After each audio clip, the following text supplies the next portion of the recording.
haven't brought the jury in because I need to put one or two things on the record first.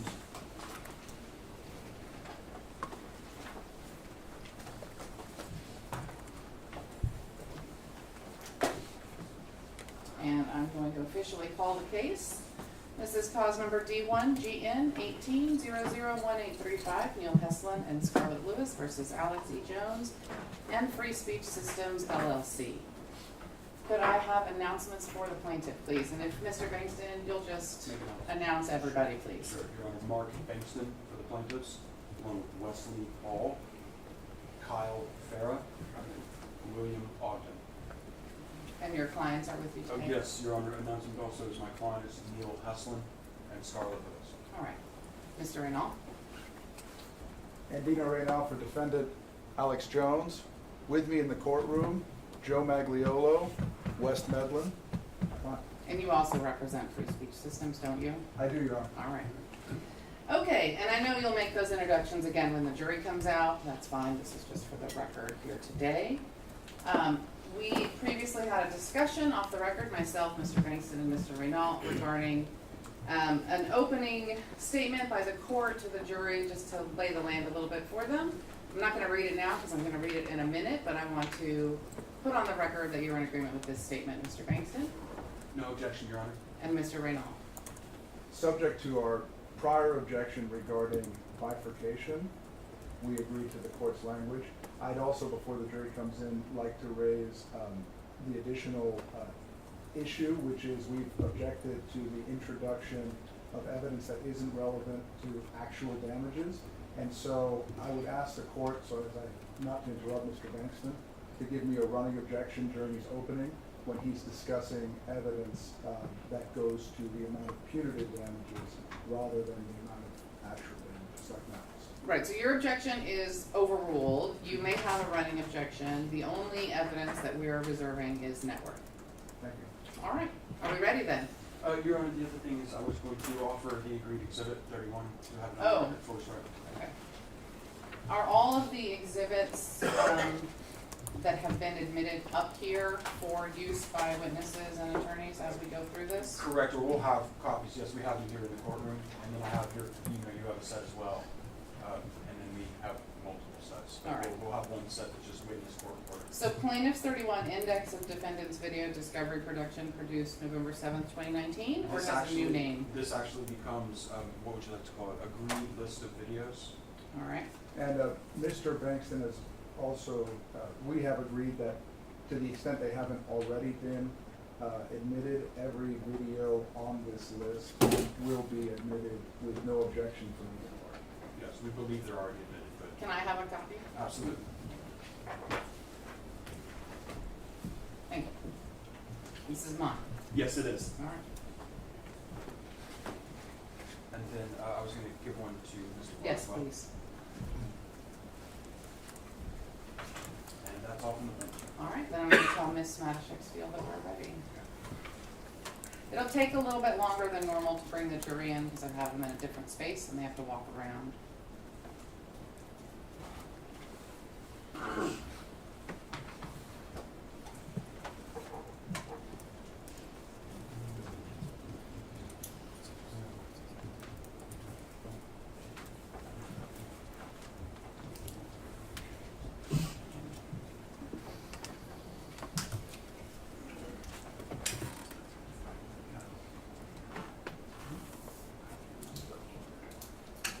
Hope everybody found parking.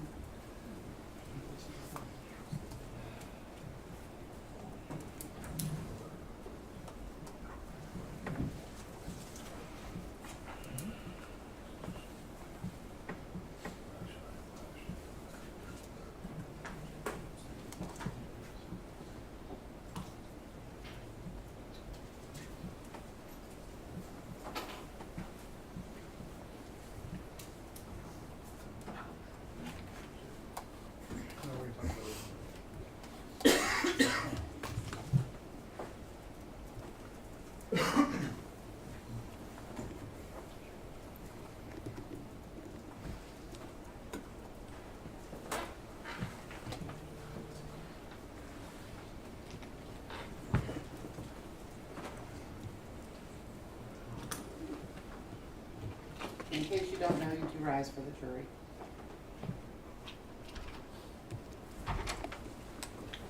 All rise. Court 59, District Court is now in session. The Honorable Judge Maya Gamble presiding.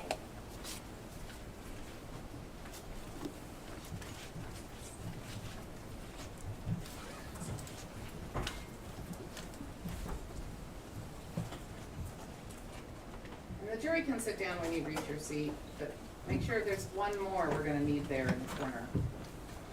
That blue chair, I think you're gonna need it. Yes. Sorry, everyone can just move down one, or almost everyone can move down one.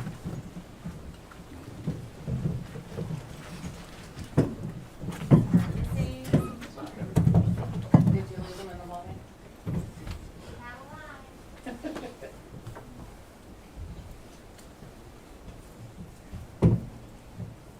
How we lost them?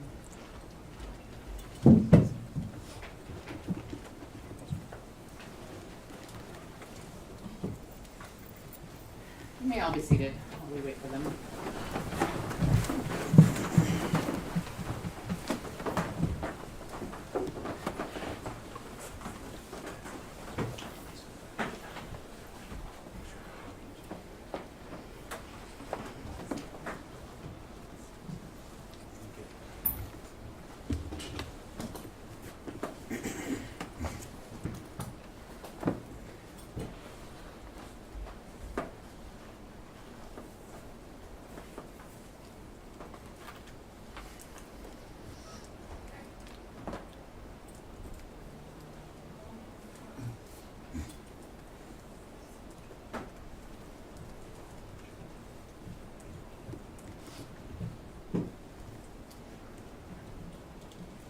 There's one all the way at the end. In the future, just let's fill all the way in at the end. All right. Good morning. Under the rules, the attorneys for both sides are permitted to make their opening statements, which shall consist of a brief statement of the nature of the case that the party expects to prove and the relief sought. Because of the unusual status of this case, I'm going to read a statement similar to the one I read to you yesterday morning. This is information from the court. Plaintiffs Neil Heslin and Scarlett Lewis, the parents of one of the children murdered at Sandy Hook Elementary School, have sued Alex Jones and Free Speech Systems, LLC for defamation and intentional infliction of emotional distress caused by public statements made by Alex Jones and Free Speech Systems, LLC. You are not here to determine if Mr. Jones and Free Speech Systems, LLC defamed or intentionally inflicted emotional distress on Mr. Heslin or Mr. Lewis. The court has already found that they have committed these acts. The jury's job will be to determine what sum of money, if any, would fairly and reasonably compensate Neil Heslin and Scarlett Lewis for the damages they incurred that were proximately caused by Mr. Jones and Free Speech Systems, LLC's conduct, as well as what sum of money, if any, should be assessed against Mr. Jones and Free Speech Systems, LLC as punishment for their conduct. Ordinarily, at this stage of the case, the jury would hear all of the evidence on damages. In this case, some of the evidence will be presented after you decide compensatory damages and will be followed by a second charge of the court. Just so you understand what's going on. Now, as I mentioned yesterday, we always begin with the plaintiff. So, Mr. Bankston, whenever you are ready. Thank you, Your Honor.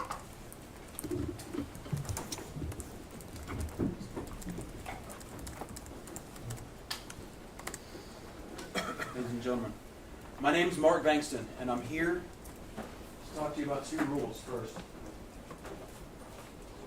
Well, we would if we were clicking, wouldn't we? Uh-oh, sorry. Let's see if we can get that going. Not a problem, Your Honor.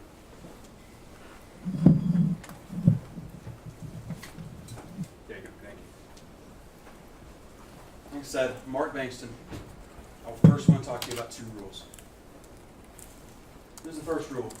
You can't recklessly tell lies about someone. You can't do it. If you do it, and you cause someone damage, you're responsible. This is the second rule. You can't recklessly tell lies about something important to someone. In this case, like the death of their child. If you do that, you know you're going to cause them harm. You're responsible for that. You're here because those rules are broken. And they were broken in a way in which the world has never seen before. But before we get into that story, you're going to need to understand two things. Who is Alex Jones? What is InfoWars? This is Alex Jones and InfoWars. Alex Jones is one of the country's most popular and most influential media personalities. InfoWars is one of the nation's most popular and widely watched media networks. Now, some of you may be forgiven for not knowing about Mr. Jones or the fact that InfoWars is one of our widely watched news networks. And the reason is because we now live in a world of bubbles. We now live in a world where we all watch different things. We don't all just turn on the news on one of the three major networks and watch it back in like the 1950s. We now live in a world where significant parts of this country get their information from things that other parts of the country would never even see.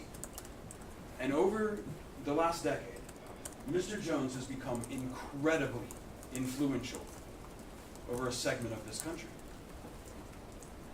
And the thing about Mr. Jones' business is it doesn't quite operate like most media businesses do. Right? Most media businesses are a bit different than Mr. Jones. Mr. Jones started on radio. Right? That's where he became a big star. But Mr. Jones is one of the first people in this country, of media people, to understand the internet and what it could do. And long before most major media organizations even made their first steps into the internet, in the very early days of the 2000s, Mr. Jones was on the internet. And as a result, he has these radio shows, a live broadcast nearly every day.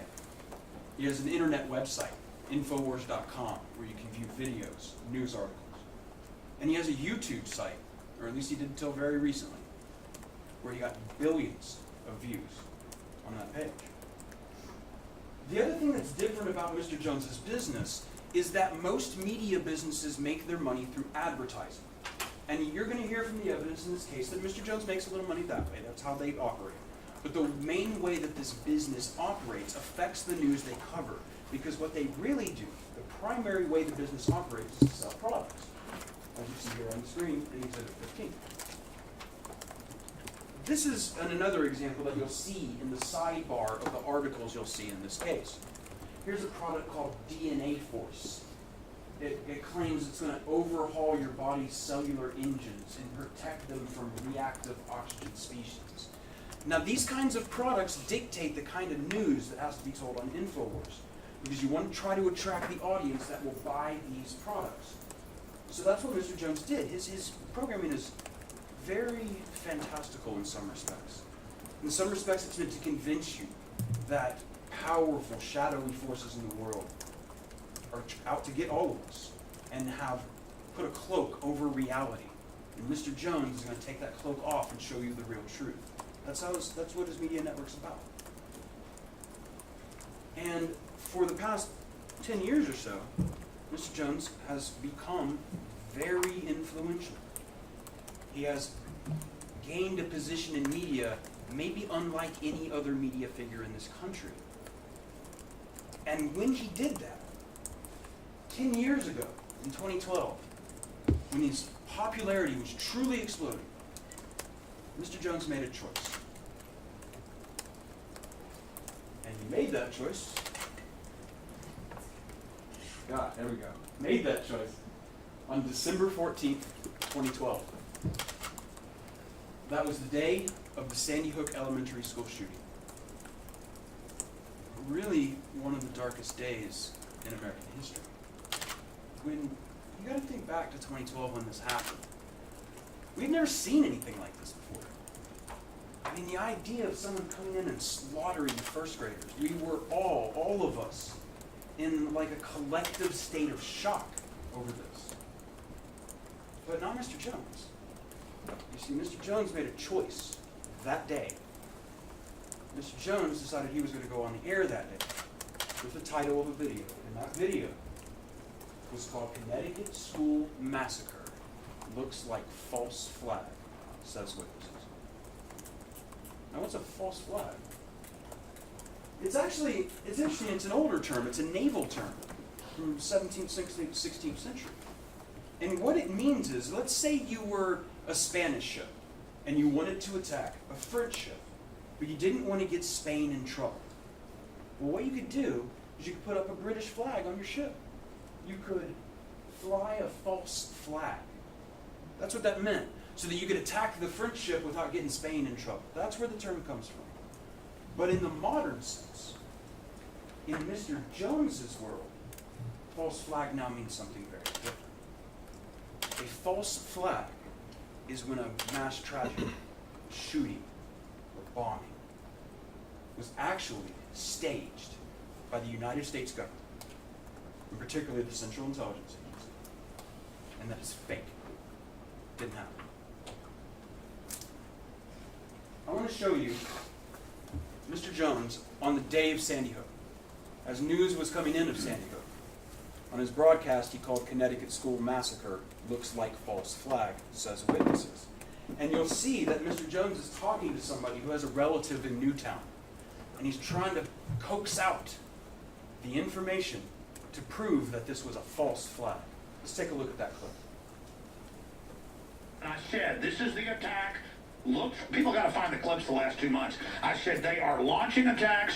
They're getting ready. I can see them warming up with Obama. They've got a bigger majority in the Congress now, in the Senate. They are going to come after our guns, look for mass shootings. And then magically it happens. They are coming. They are coming. They are coming. As you'll come to see, when Mr. Jones says magically it happened, that's sarcasm. Mr. Jones means that it was planned, that it was all staged. That's what he's talking about. And over the next couple of weeks, you will see in this case of the broadcast in 2012, that December, Mr. Jones continually was churning this idea that Sandy Hook was fake.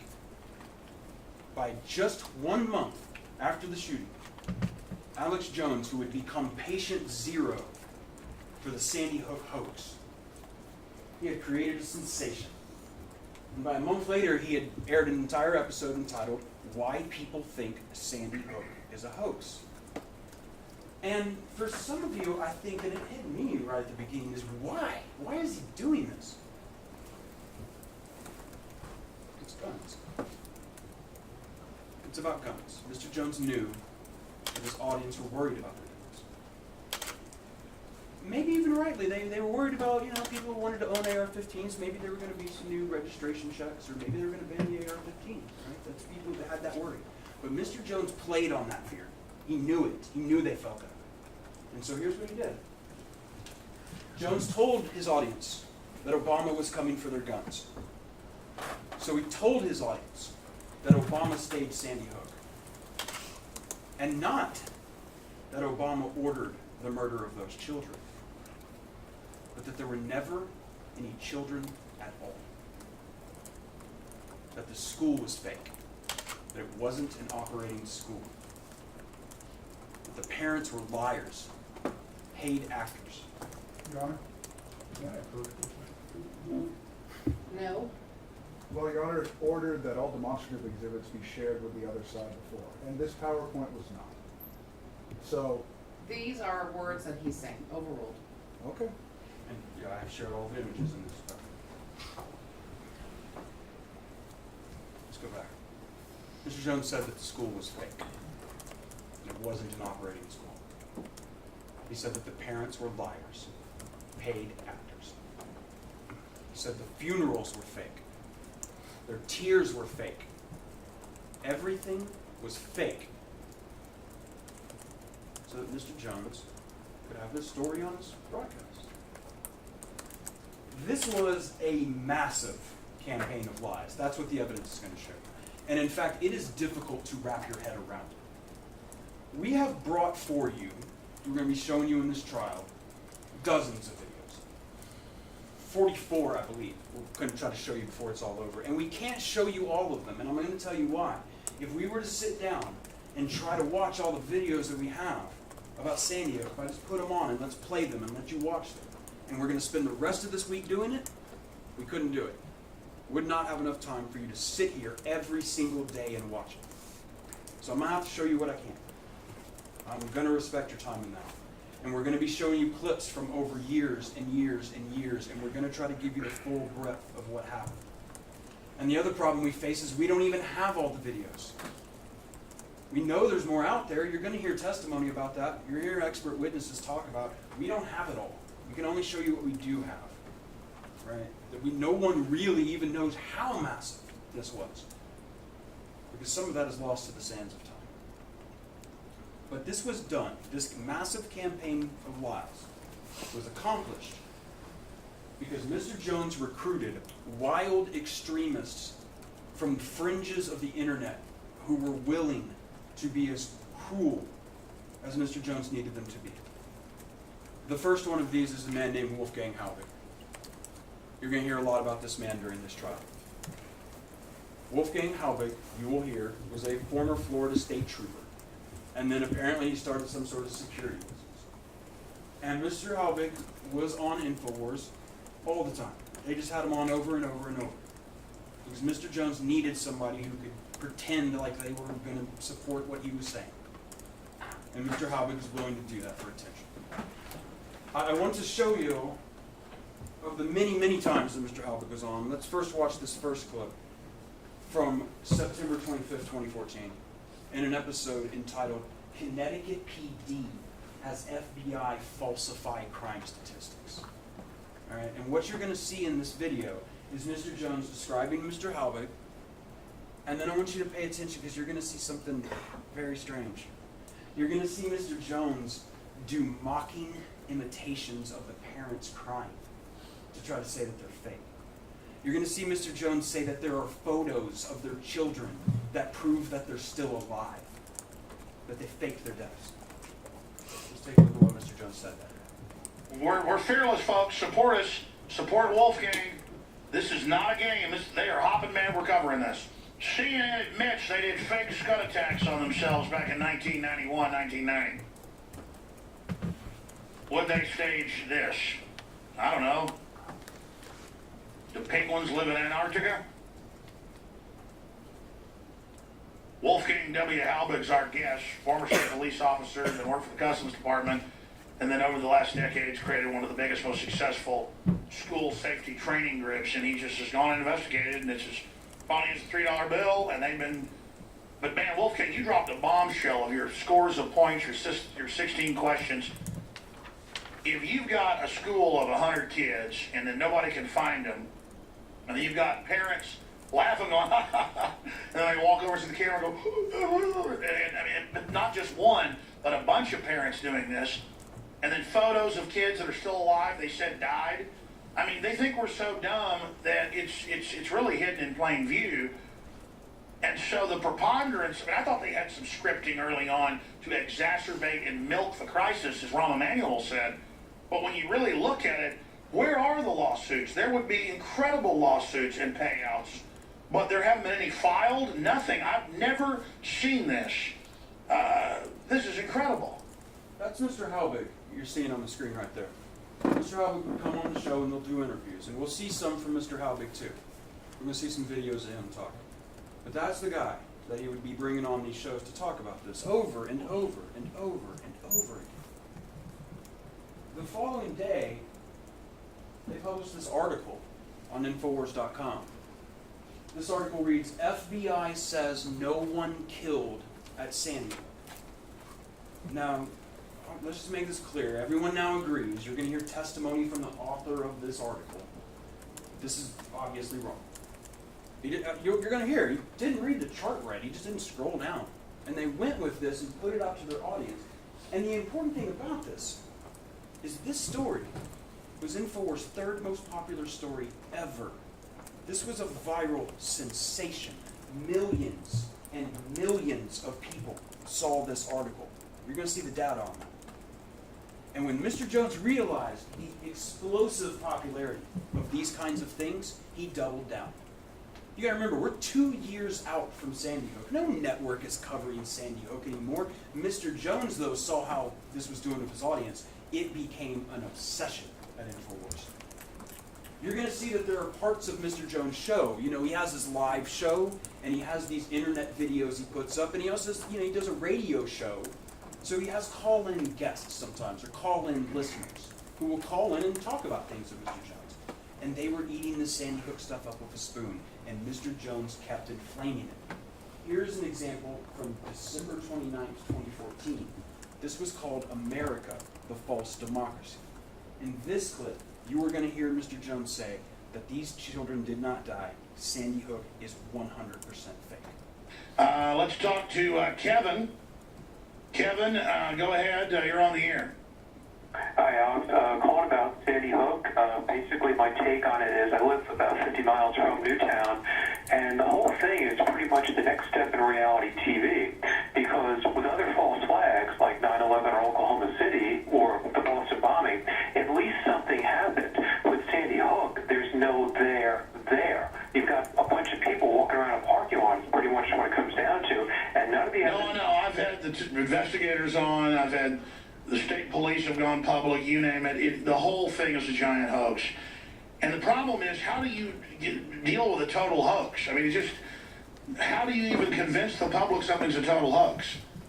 Very hard, because anytime I talk about this issue with people, you get criticized, blackballed, ridiculed, called every name in the book, or they respond with the magic words.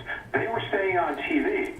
There's no statement more proof positive of somebody who's been brainwashed by that stuff, mainstream media, than those words. They were saying on TV. Well, I always tell people the same thing. Go out and prove the official story. And I knew the millisecond this happened with that now fake picture of the kids being let out of the school, that there's nothing that's going to sell this agenda like dead elementary school kids. Well, that's right. The general public doesn't know the school was actually closed the year before. They don't know they've shielded all, demolished the building. They don't know that they had the kids going in circles in and out of the building as a photo op, blue screen, green screens they got caught using. I mean, the whole thing. But remember, this is the same White House that's been caught running the fake Bin Laden raid that's come out and been faked. It's the same White House that got caught running all these other fake events over and over again. And it's the same White House that says, I never said that you can keep your doctor, when he did say you can keep your doctor. People just instinctively know that there's a lot of fraud going on. But it took me about a year with Sandy Hook to come to grips with the fact that the whole thing was fake. I mean, even I couldn't believe it. I knew they jumped on it, used the crisis, hyped it up, but then I did deep research, and my gosh, it just pretty much didn't happen. This kept up into 2015. The next part of our story. You'll see here another one of these call-in segments in an episode on January 13th, 2015. It was called Why We Accept Government Lies. Same kind of format here, except now Mr. Jones is starting to add new stuff.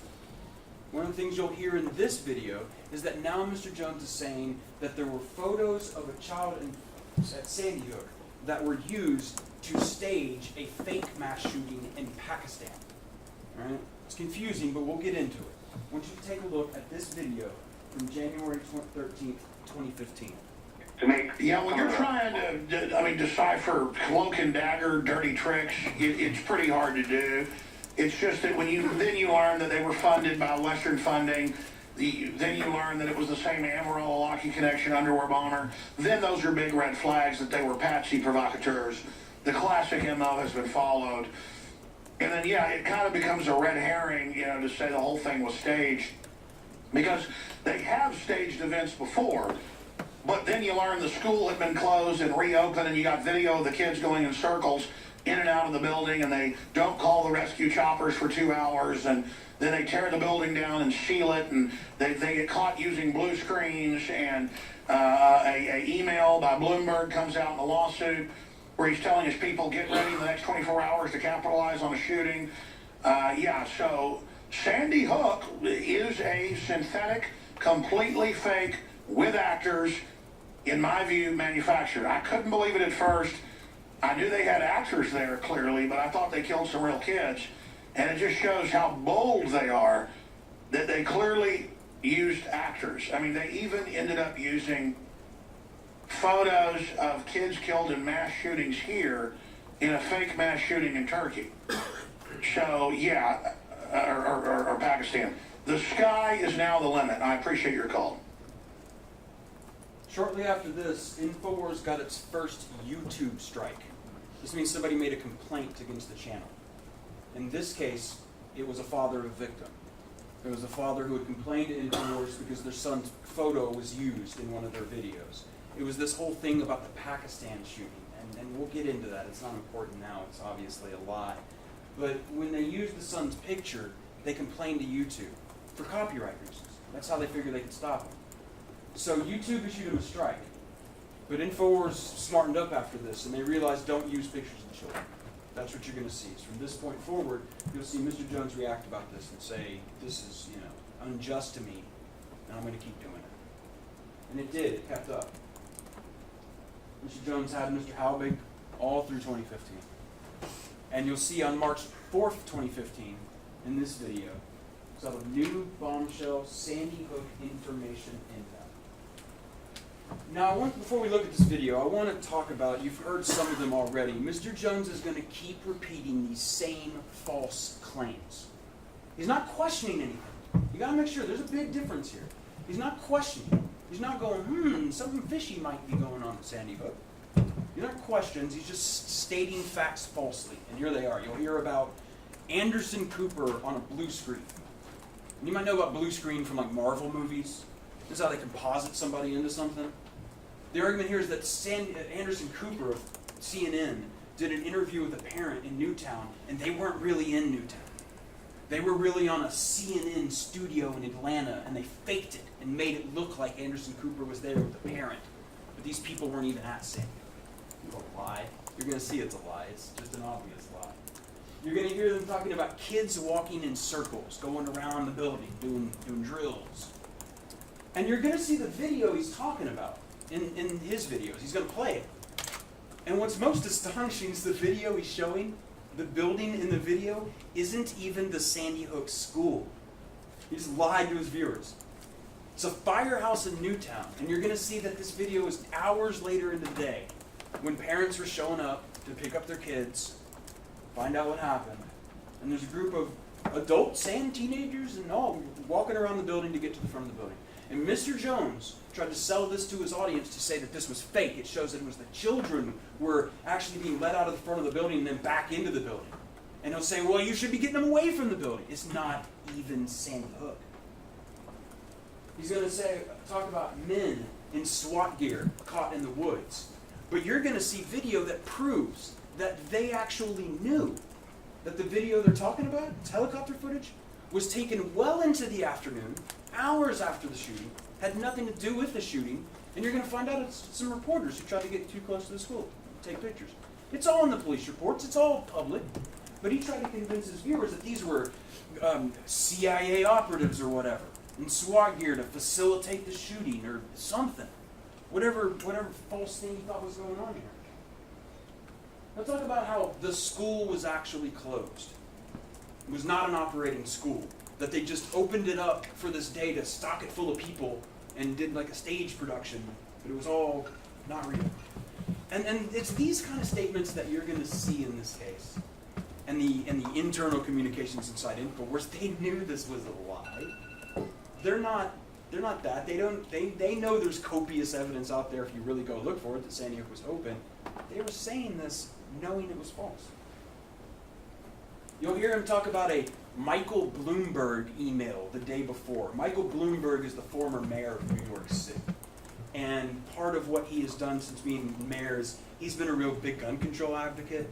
And they want to have their viewers believe that Michael Bloomberg sent an email to his supporters saying, hey, 24 hours from now, we're going to have a mass shooting.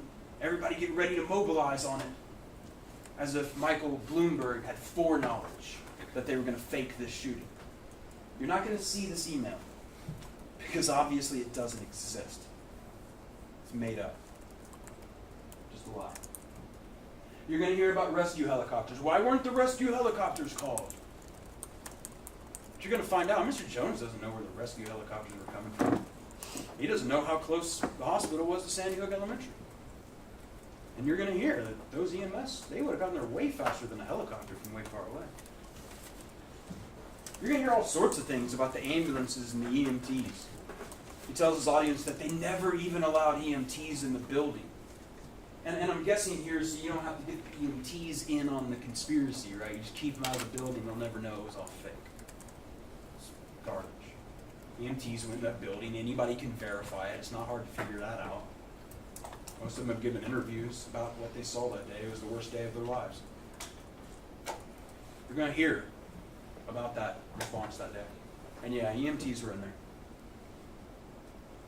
He's going to tell you that they sealed the death certificates and that even owning one is a felony.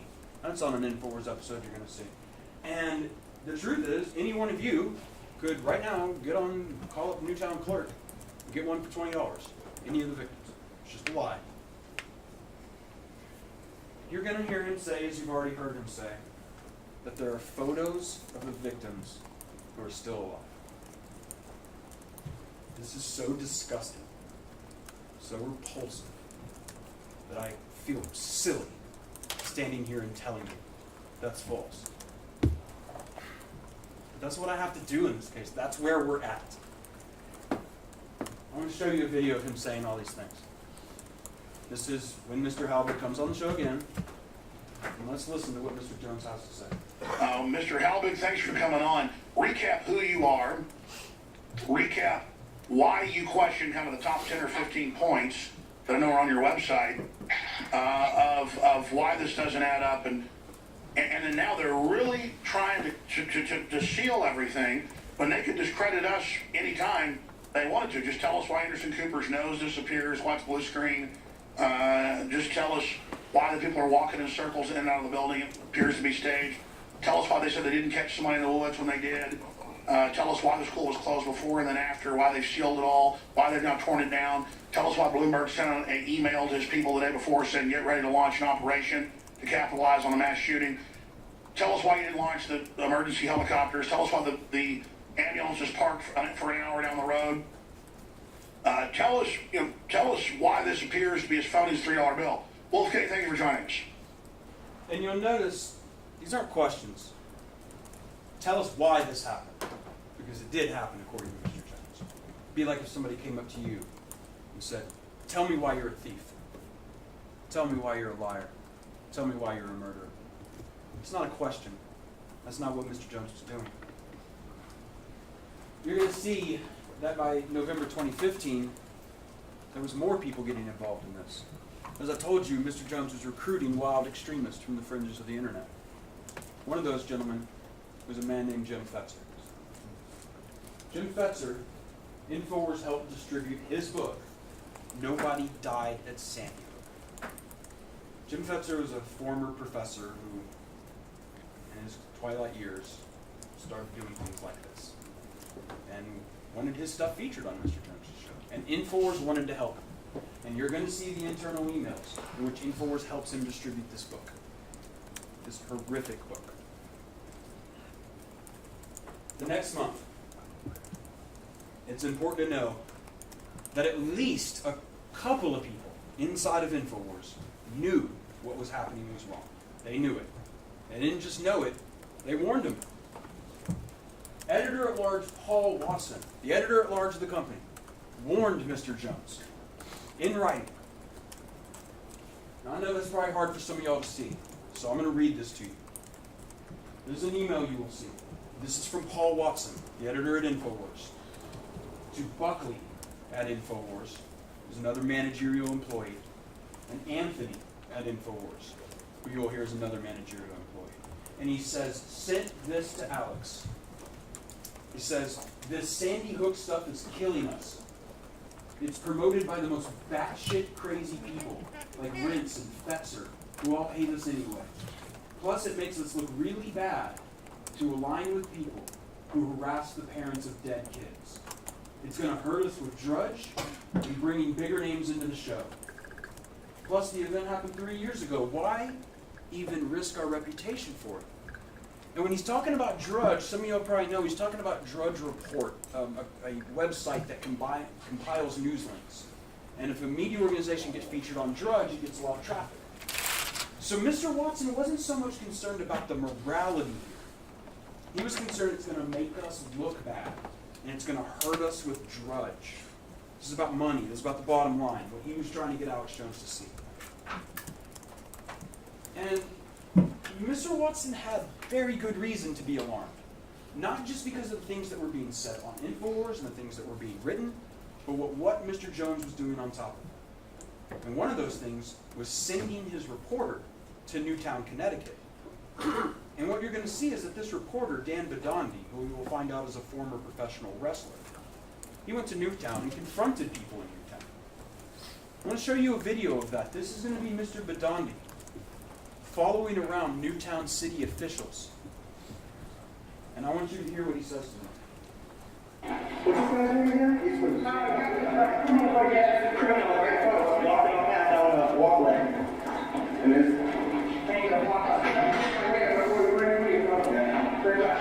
trippy crook, piece of shit. He's covering up the whole operation. They had communication with the helicopter. They're lying on the stand. That's perjury, sir. You know what perjury is? I'm going to jail, criminal. Truth is out there. You're going to jail, criminal. Have fun with your retirement. And you, sir, defending criminals. How do you feel about that? You know, this guy here is somebody out of Central Casting, the flyer. This is the exact person that they would hire to represent criminals, folks. The Sandy Hook truth is coming out. You people going to jail. You can smile all you want. You're going to jail for fraud. Plain and simple. Oh, you're looking at his credentials? Dan Bidandi, Infowars.com, the #1 alternative news source in the world. Live right on the air. What do you have to say about defending criminals? You're a bunch of frauds, a bunch of criminals. Enjoy your Federal Reserve notes now, scumbags. I see those people, folks, that covered up Sandy Hook. Sandy Hook was an inside job. The thing about this is that I think you can tell from this video, Mr. Bidandi, that reporter, he probably believes this stuff. Like he's being, Mr. Jones used him just as much as anybody. This poor guy, not maybe, not the sharpest thinker sometimes, maybe believes this. Mr. Jones doesn't. He was happy to have this happen, and you will see that these videos are featured on InfoWars where they bragged about scaring the people of Newtown. And it wasn't just editor Paul Watson warning Mr. Jones.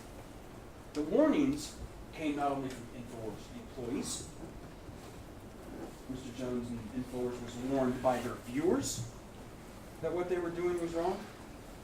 And you're going to hear about people who are online debunkers. People who were so horrified that they felt they wanted to make it their duty to try to debunk and disprove the things that InfoWars was saying. And those people also contacted the company and let them know in no uncertain terms the potential legal consequences from where this was headed. That happened.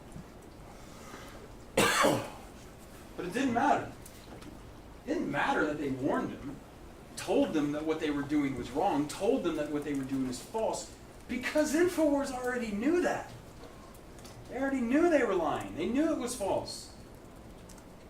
Here's the thing. You're going to see that you're going to hear testimony from the company that they admit they received a huge volume of emails from Wolfgang Halbig and Jim Fetzer that were crazy. And they knew that. And they admit it. And you're going to hear that they knew that Halbig and Fetzer and others were harassing the parents. And they didn't care. It didn't bother them in the slightest. This kept up into 2016. And one of the things that you might remember about 2016 is the 2016 presidential election. Mr. Jones became a major topic during that election. Some of you may remember, in fact, that Mr. Jones' lies were discussed by Clinton in her campaign speeches. Mr. Jones didn't like this. Mr. Jones fashions himself as a political enemy and rival of Hillary Clinton. And when she said this about him, he was mad, and he decided to respond. So he released a video on November 18, 2016, and it was called his final statement on Sandy Hook. It was not his final statement. It was very, very disturbing. You're going to see a couple things in this video. You're going to see that Mr. Jones, for the first time, directly addresses the complaints of the parents, who had been outraged about this. And he's going to say about that is suspicious, that they protest too much, that they must be hiding something. And at the end of this long rant, you're going to hear Mr. Jones look right into this camera, tell the people directly. He will address the people who say they're parents that I see on TV. And what he says to them is, my heart would go out to you. But the problem is, I've seen actors before, and I know when I'm watching a movie, and I know when I'm watching something real. You see Mr. Jones nodding along with that. You'll hear him say And that. why should anybody fear an investigation if they have nothing to hide? In fact, isn't that in Shakespeare's Hamlet? Methinks you protest too much. So here is my statement for the media when they call up, saying, where do you stand on this? Where I've always stood.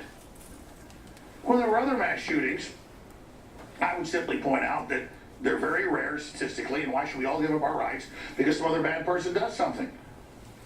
A guy with a car runs over 50 people. Do we ban driving cars? It's the same thing. And there have been other instances of shootings that are very suspicious. Aurora is one. Just look into that. But this particular case, they are so scared of investigation. So everything they do basically ends up blowing up in their face. So you guys are going to get what you want now. I'm going to start reinvestigating Sandy Hook and everything else that happened with it. I'm on the show signing off from InfoWars.com. If you're watching this transmission, think for yourself. I know it's a thought crime. And then ask yourself, what is it so strange about Sandy Hook and that tragedy? But I will say this finally, my heart does go out to all parents that lose children, whether it's to stabbings or whether it's to car wrecks or whether it's to stranglings or whether it's to blunt force trauma or murder, firearms, whatever the case is. I'm a parent and my heart goes out to all parents that have lost children in these tragic events. And so if children were lost in Sandy Hook, my heart goes out to each and every one of those parents and the people that say they're parents that I see on the news. The only problem is I've watched a lot of soap operas and I've seen actors before. And I know when I'm watching a movie, I know when I'm watching something real. Let's look at the Sandy Hook. This man knew that the parents of murdered children were emotionally distressed, outraged, grieving.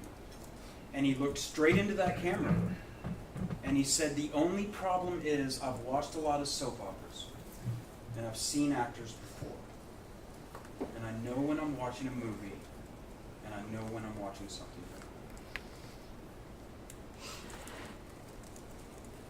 It kept going. It just kept going. It doesn't stop. 2017. And it's still going. They're still making videos saying it's phony as a $3 bill. In fact, one of those from that year that I want to talk to you about was called Sandy Hook Vampires Exposed. And in that video, Mr. Jones says that the media, the Central Intelligence, the parents that say they're parents that he sees on the news, people who are the fake crisis actors, people who are faking the interview with Anderson Cooper, they're all vampires of Sandy Hook. And he says, all the same fake stuff again. The school wasn't even open. It was rotting and falling apart. Didn't even look like a real school. And he asks, why haven't we seen pictures of bodies? Him and his nightly news director, Mr. Dew, they wanted to see the bodies. And at this point, in 2017, they are at their breaking point. At this point, there had been an ongoing nationwide controversy that was all churned by Jones. There was Jones's public denial of their son's violent death. And they were getting harassment by Mr. Halbig and other followers of Jones. They were at their breaking point. And so Neil made a decision, a very tough decision. He made the decision on June 19th, 2017. He decided he agreed to an interview with Megyn Kelly. I think some of y'all may remember Megyn Kelly used to have an NBC show. It's called Megyn Kelly Tonight. It's a news magazine. And he thought when Ms. Kelly asked him if he would come on the show because she was doing a profile about Mr. Jones, he thought, if I go on the show and I say, please stop, I'm a real dad, he thought if Mr. Jones was able to look him in the eyes and see him, that he could solve this. And so he went on Ms. Kelly's show in front of a national televised audience and said, look, I'm a real dad. I lost my son. I buried my son. I held my son with a bullet hole through his head. Please stop. And Neil was hopeful. Neil was really hopeful that it would stop. It did not. On June 25th, 2017, InfoWars struck back directly at Mr. Hesselman. They retaliated. And they did it in a disgusting way.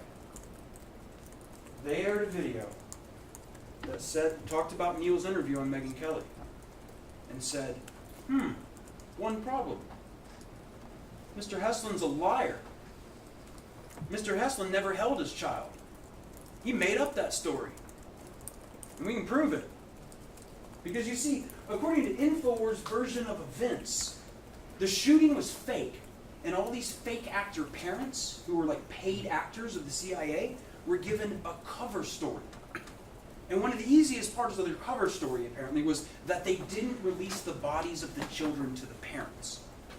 And the idea being, if you don't have to worry about the bodies and all that sort of stuff, it makes it easier to pull off this fakery. So they had all these paid actors say, we never got the children. The bodies were never released to us. But the allegation here is that Mr. Hesselin forgot his cover story and said something that wasn't true, that he held his child. They did this by deceptively editing video interviews. The first is of this man. You're going to see this when these videos are played. I'm going to play you this video about Mr. Hesselin.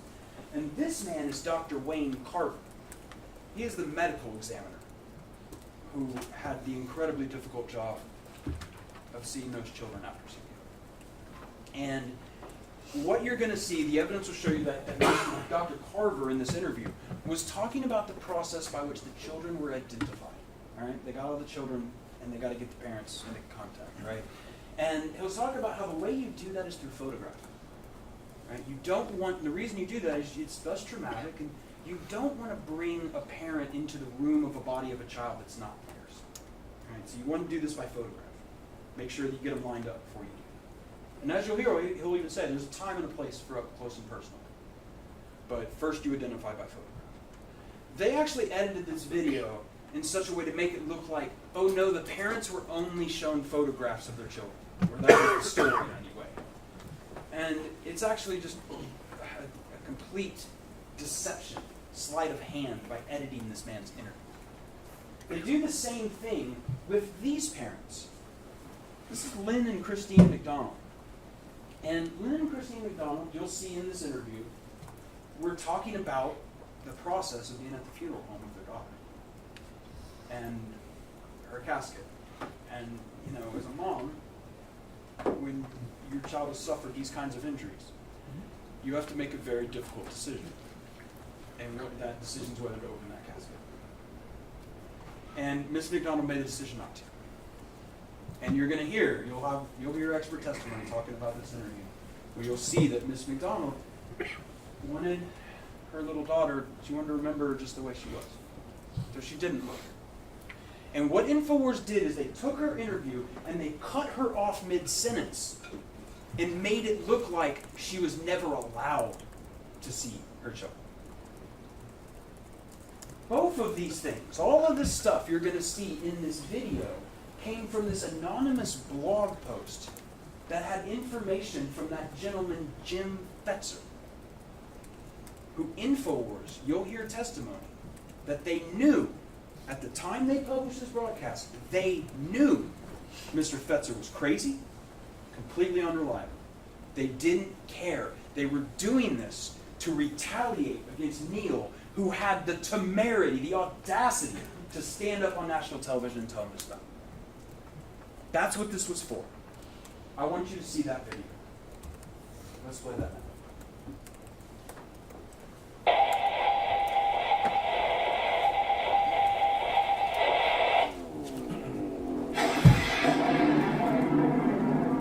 Folks, now, here's another story.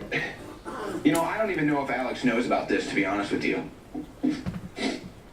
Alex, if you're listening and you want to, or if you just want to know what's going on, Zero Hedge has just published a story. Megyn Kelly fails to fact-check Sandy Hook father's contradictory claim in Alex Jones' hit piece. Now, again, this broke. I think it broke today. I don't know what time. But featured in Megyn Kelly's expose, Neil Heslin, a father of one of the victims, during the interview described what happened the day of the shooting. And basically what he said, the statement he made, fact checkers on this have said cannot be accurate. He's claiming that he held his son and saw the bullet hole in his head. That is his claim. Now, according to a timeline of events and a coroner's testimony, that is not possible. And so one must look at Megyn Kelly and say, Megyn, I think it's time for you to explain this contradiction in the narrative. Because this is only going to fuel the conspiracy theory that you're trying to put out, in fact. So, and here's the thing too. You would remember, let me see how long these clips are. You would remember if you held your dead kid in your hands with a bullet hole. That's not something that you would just misspeak on. So let's roll the clip first. Neil Heslin telling Megyn Kelly of his experience with his kid. At Sandy Hook Elementary School, one of the darkest chapters in American history was a hoax. I lost my son. I buried my son. I held my son with a bullet hole through his head. Neil Heslin's son Jesse, just 6 years old, was murdered, along with 19 of his classmates and 6 adults, on December 14th, 2012, in Newtown, Connecticut. Yeah, I dropped him off in 904. That's when we dropped him off at school with his book bag. Hours later, I was picking him up in a body bag. Okay, so making a pretty extreme claim that would be a very thing vivid in your memory, holding his dead child. Now, here is an account from the coroner that does not corroborate with that narrative.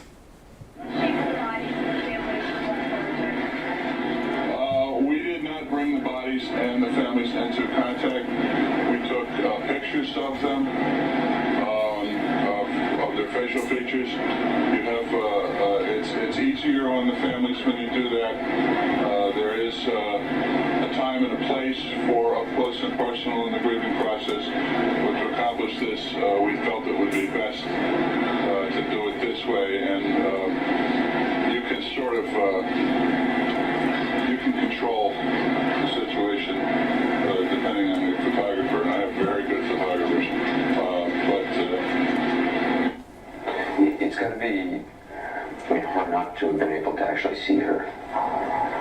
Well, at first I thought that, and I had questioned maybe wanting to see her.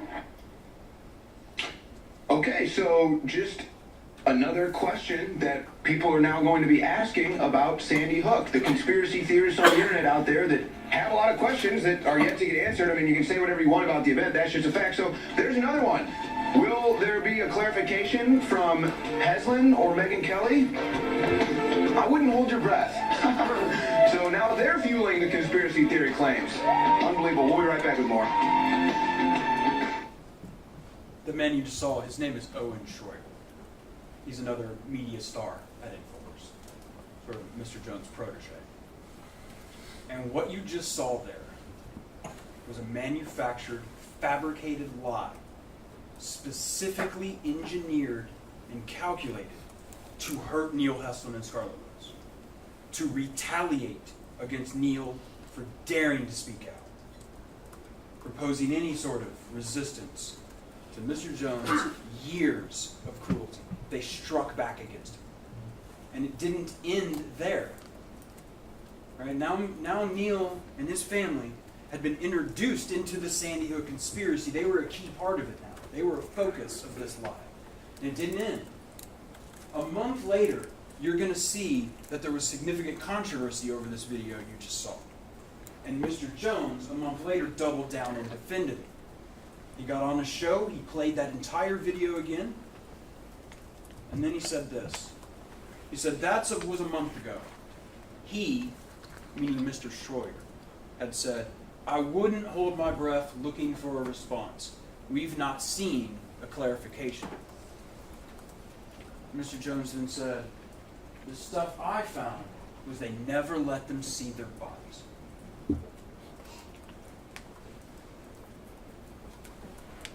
This is Jesse. And the thing that I think is really important to understand about Neil and Scarlett's state of mind when this video came out is, obviously Neil is talking about the last moments he spent with his little boy. And Alex Jones came along and he took that memory, that rather beautiful memory, and he ruined it, and he tarnished it, and he made it ugly. And now every single time that Neil Heslin has to think about the last moments he spent with Jesse, he also has to think about this horrible man. This disgusting series of lies that will be forever tied to his son's death. That Jesse's legacy had now become tied to this. That there would always be an asterisk next to his name. That there would be this contingent of people who would come out of the woodwork and decide they needed to confront Neil and Scarlett about this. And Neil and Scarlett spent the next years up until the day they're sitting in this courthouse dealing with this fallout. Of having all of these people think that they're liars, crisis actors, CIA agents, and their son Jesse didn't even live. I want to talk about what this trial means. Because there has never been anything like this. All right? There are lots of defamation cases in the past. It is, in fact, our oldest human law. Objection to argument, Your Honor. Overruled. Defamation is one of the oldest laws we have in human society. Many of you know it in another form, in its earliest form from the dawn of man. We do not bear false witness against our neighbors. We believe that as a people, and we have since the moment we all started sitting down and living in cities together. And in the modern form, we see defamation cases. And that would, sometimes be about a news article, or a book, or a video on TV, or in some cases, maybe a couple of articles, or a series of videos. But never in the human history of defamation has somebody for 10 years, over and over and over, to a global audience, harassed, lied, and attacked the parents of murdered children for 10 years, causing huge portions of this country and indeed the globe to doubt them and their story. It has never happened. Where people are showing up and confronting the parents of murdered children in public, threatening their lives. It's never happened. This trial is different than anything that's ever gone on in this courtroom. And you're not here to decide whether all this happened. I think we all know that now. We're going to see the videos. Nobody doubts that the videos were published. You're going to see the black and white documents. You're going to see the internal emails. But you're not going to have to decide whether all this happened. And you know that you're not here to decide whether Mr. Jones is legally responsible. It's also not something you need to decide. And this also has nothing to do with the Constitution, because defamation is not protected by freedom of speech. Okay? We decided that long ago as a people. It actually recalls some of the words written by our old Chief Justice, William Rehnquist, the former Chief Justice of the United States. And he wrote in Hustler versus Falwell. Your Honor, same objection to argument. I'm going to allow it, but we'll make sure you. It's very brief, Your Honor. Okay. So overall. In Hustler versus Fall, Justice Rehnquist said this: false statements of fact are particularly valueless. They interfere with the truth-seeking function of the marketplace of ideas, and they cause damage to an individual's reputation that cannot easily be repaired by counterspeech, however persuasive or effective. It's for that reason that we do not protect defamation, false speech.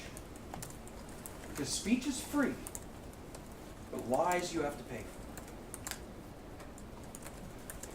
There is also no question that Neil and Scarlett suffered harm.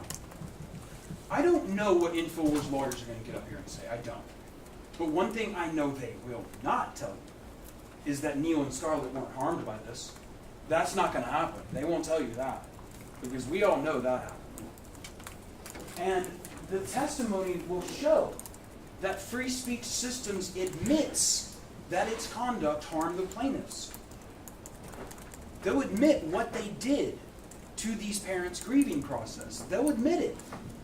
They just don't care. And they do not believe that they should have to pay anything beyond $1 for it. They think that the pain that they admit that they caused has no value. None.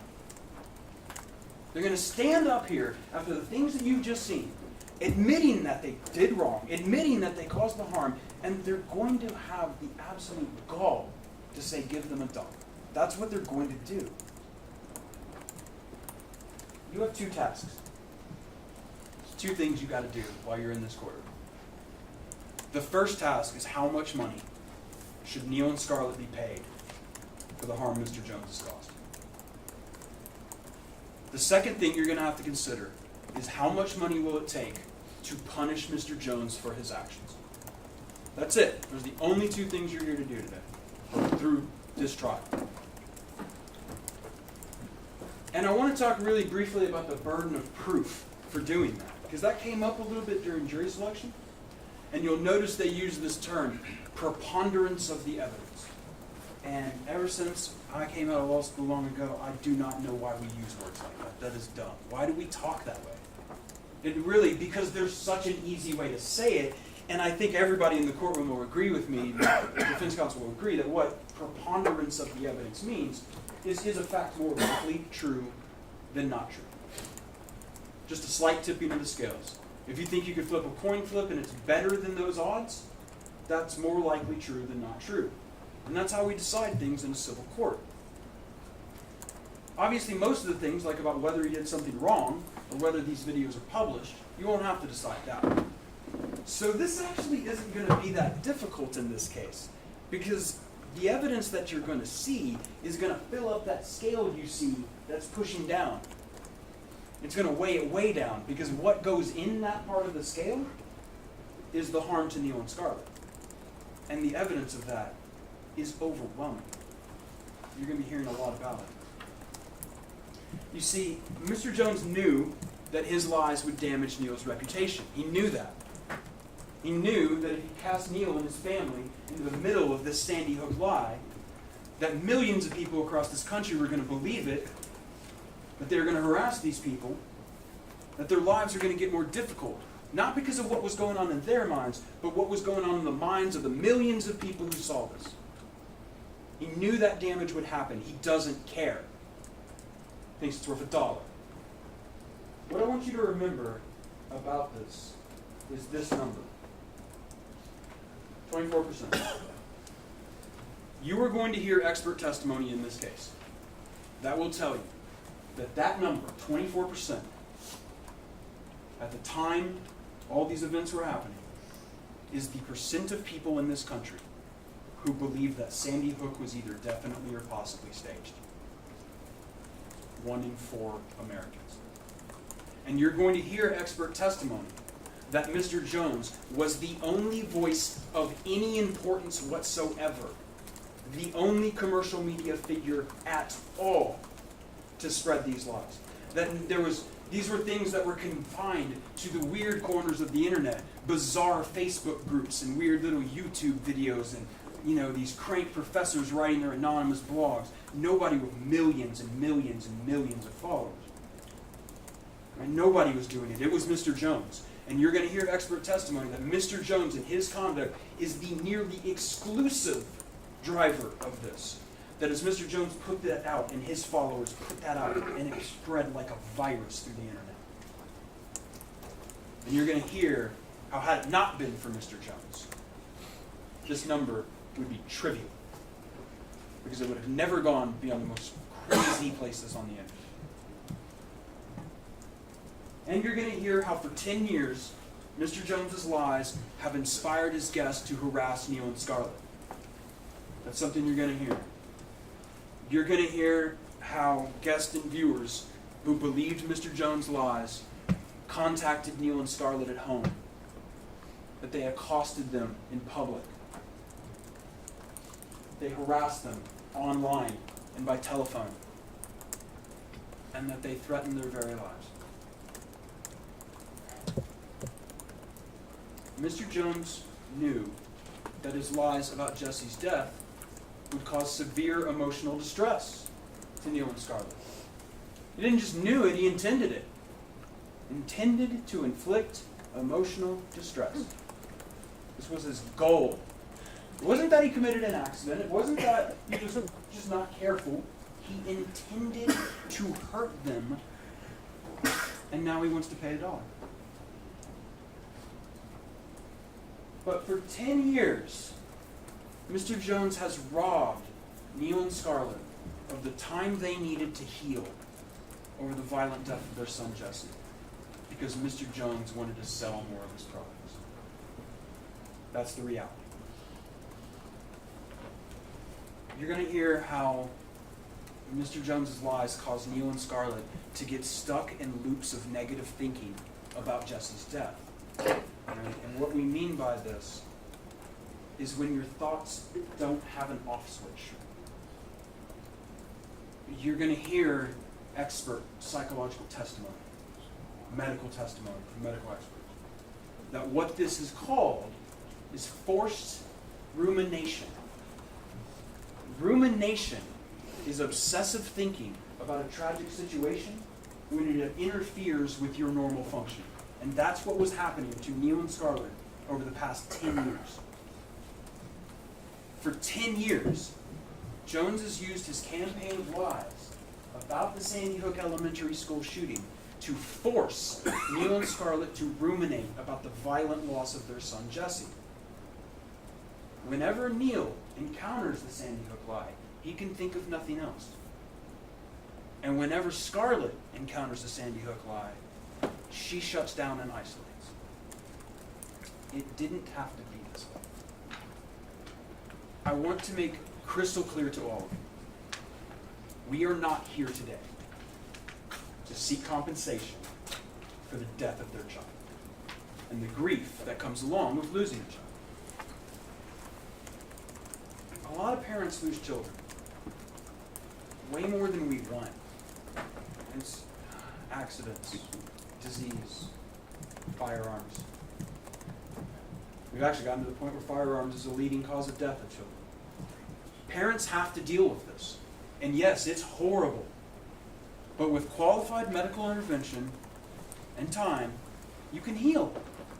You don't get better. You just heal. You develop scar tissue. You come to a place of closure. You come to a place of acceptance. And the grief will always be with you. But if you can do it in a healthy way, the outcomes for a parent who's lost a child you're going to hear are okay. You can get them to be in an okay place. People like Neil and Scarlett can heal over time if they are allowed to shape their past and present circumstances.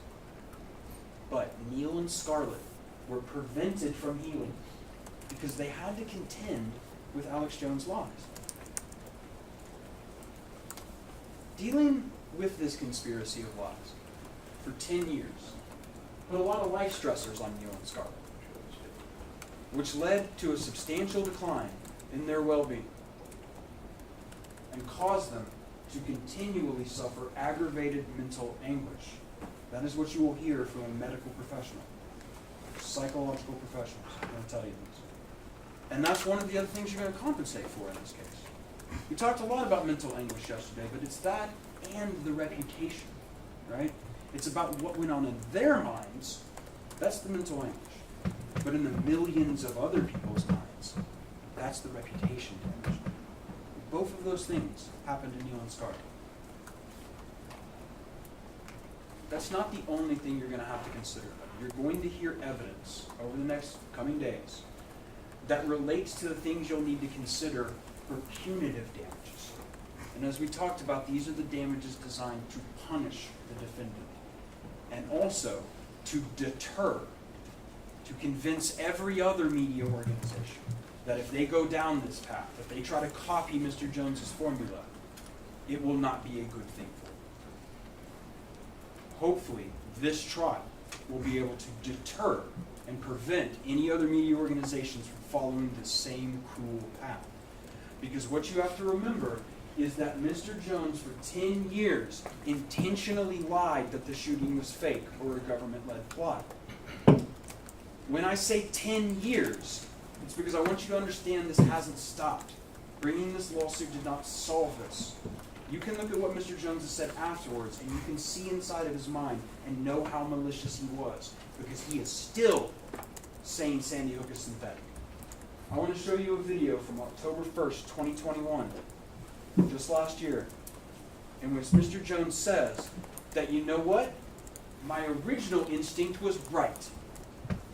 You know, at first I thought it was fake, and then I thought maybe it's real, and now, he says, seeing how fake and synthetic everything is, maybe I was right. Maybe Alex Jones is always right. That's what you're about to hear him say. I want to show you this video from October 1st, 2021. Just like the New York Times lying about WMDs on purpose and all the evil things that, but I questioned one of the big events they hyped up because of a lot of the anomalies, and I have a right to question that. In fact, I, for a while, thought it didn't happen, then I thought it probably did, and now, seeing how synthetic everything is, maybe my original instinct, maybe Alex Jones is always. I'm pretty much right 99% of the time, folks, and so are you. I mean, we all know this is easy to look at to see what's happening. And you've seen it here today. Mr. Jones still nodding along. Mr. Jones, you'll hear, he still thinks it's a cover-up. Sandy Hook. Keeps pushing it because it's important that his audience not hear him retract. It's important that if he was to go out and say, yeah, I was wrong. Yeah, I need to be accountable. That will destroy him with his audience. Can't do it. He won't do it. You need to understand that he intentionally lied to sell supplements. That's what he did. Mr. Jones used Jesse's death to sell his products. That is the reality. And Mr. Jones retaliated against Neil for speaking out. Mr. Jones told the world that Neil was lying about holding Jesse's body. Because Mr. Jones will do or say anything to protect his ability to profit off his lies. This is a case about creating change. You have the power to stop this from ever happening again. You can put an end to these lies by punishing Alex Jones. You can make that part of Jesse's legacy. You can make Jesse's legacy this trial, in which he can hopefully, Jesse's legacy can prevent this from ever happening to another family, to another set of victims. That can be Jesse's legacy. But just as importantly is compensating Neil and Scarlett for the harm that they suffered. And I remember when we were talking in jury selection, when my partner, Mr. Ball, was talking to me. A lot of us were talking about how it's difficult to wrap your mind around something abstract, like mental anguish, reputation damages. And I know one of the things you're going to find out, that's why we all are for it. We're going to tell you everything we can. We're going to give you all the instructions we can. We're going to show you all the evidence. But it's going to be up to you. And one of the ways that I think, right now, obviously I'm just an opening statement. I can't show you everything. But one of the things I think you should think about, a number you should keep in mind, something to help wrap your head around this level of damage, is this number, that 24%. The number of people in this country who believe that Sandy Hook was definitely or possibly staged. This pool of people who do not believe Neil and Scarlett, these pool of people who doubt them, from out of which come these followers who harass them. That group of people is 75 million people. And we would submit to you that a fair measure, analysis of the level of harm that was done to Neil's reputation out of all of this is $1 for every one of those people. Just $1. 75 million.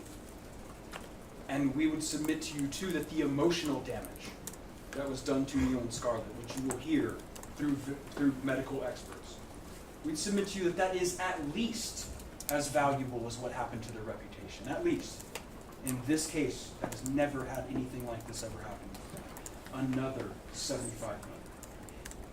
And that is why, at the end of evidence, we're going to come and we're going to ask you for a verdict of $150 million. Now that is a huge verdict, to be sure, but it is one that will do justice to the level of harm done in this case. Harm that was done to the parents of grieving parents of murdered children who have had to endure for 10 years the most despicable and vile campaign of defamation and slander in American history. We look forward to telling you their story. Thank you very much. All right, thank you, Mr. Bankston. We are going to take our morning break. It is 10:50. We're going to break for 20 minutes. For my jury, remember all of my instructions. This is still a no discussion time. So you can go out through that door as soon as Ms. Mashik-Deal comes in and be ready to come back at 11:10. Thank you. All right. All right. Your Honor, I have a motion.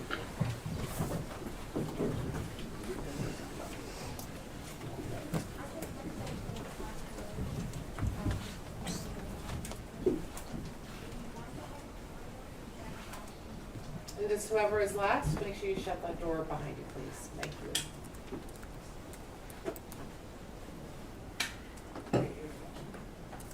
I don't know, they need to ask.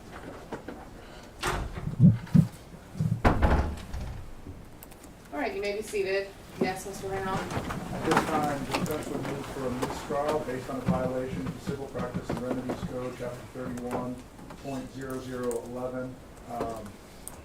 Mr. Bankston's opening statement squarely put before the jury content that the Civil Practice and Remedies Code that the Texas legislature says should not be in an opening statement in the first part of a bifurcated trial, and therefore we'd ask for a mistrial. All right, well, this is not, as we have discussed at length, a traditional bifurcated trial. The only element, the only issue, and the only type of evidence that is bifurcated is the evidence on Mr. Jones and Free Speech Systems' net worth, which was not discussed in the opening statement. The motion is denied. Thank you, Your Honor. And just a reminder that we'll need to take up a quick thing about a board here. That's fine. If I stand up, everybody stands up. Thank you.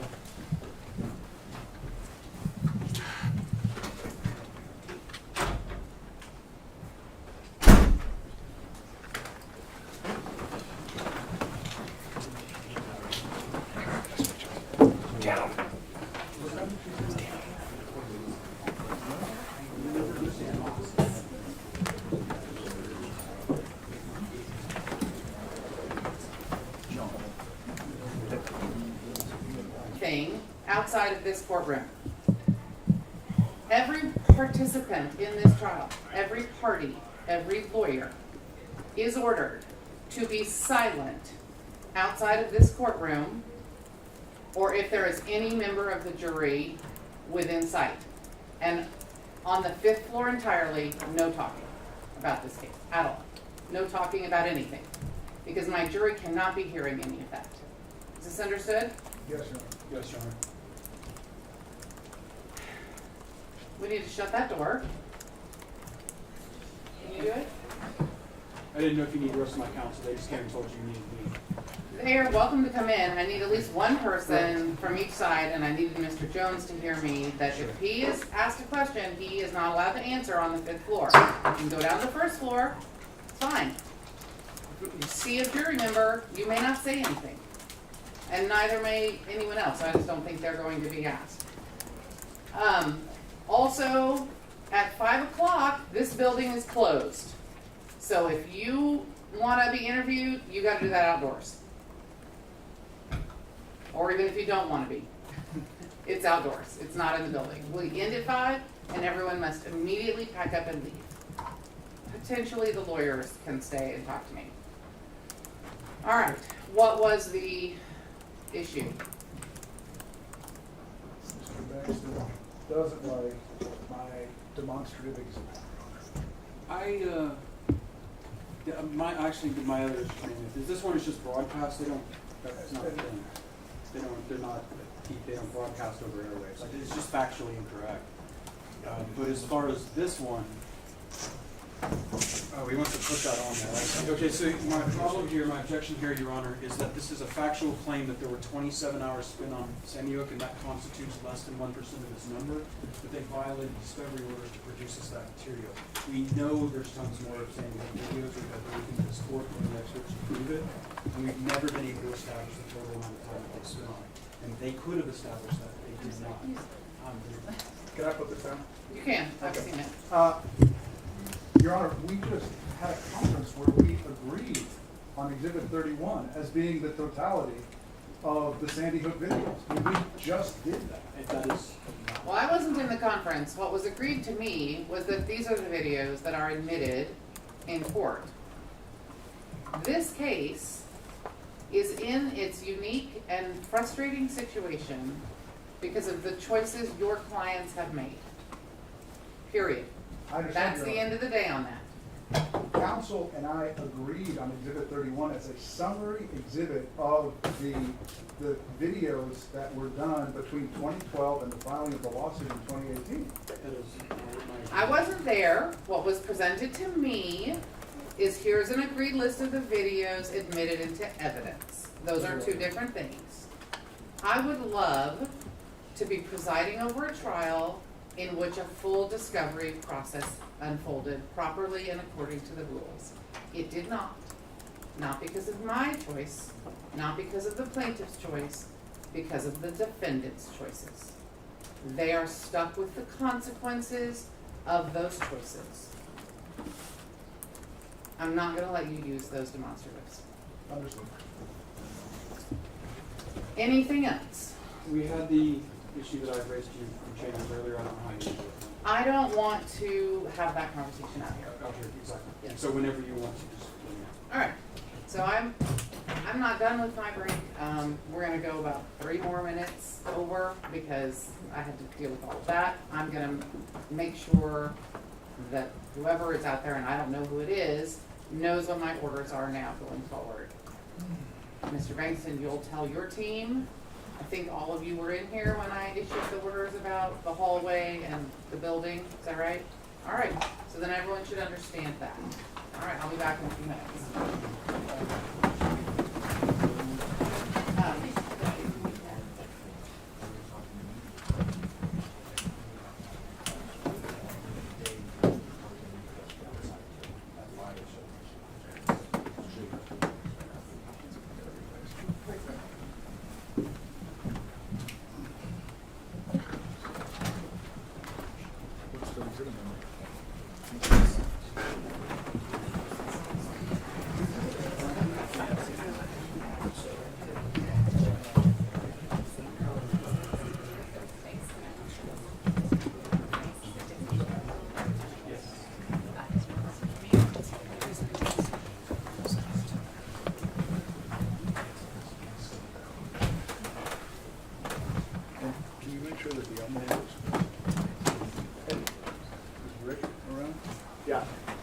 Let's make sure the Elmo's working.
All right, you may be seated. Mr. Reynal, are you ready? I have your honor. All right, you may proceed.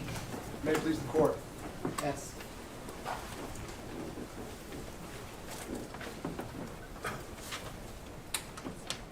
We heard a lot about rules at the beginning of the personal injury lawyer's presentation. I'm going to tell you the most important rule I learned as a young lawyer.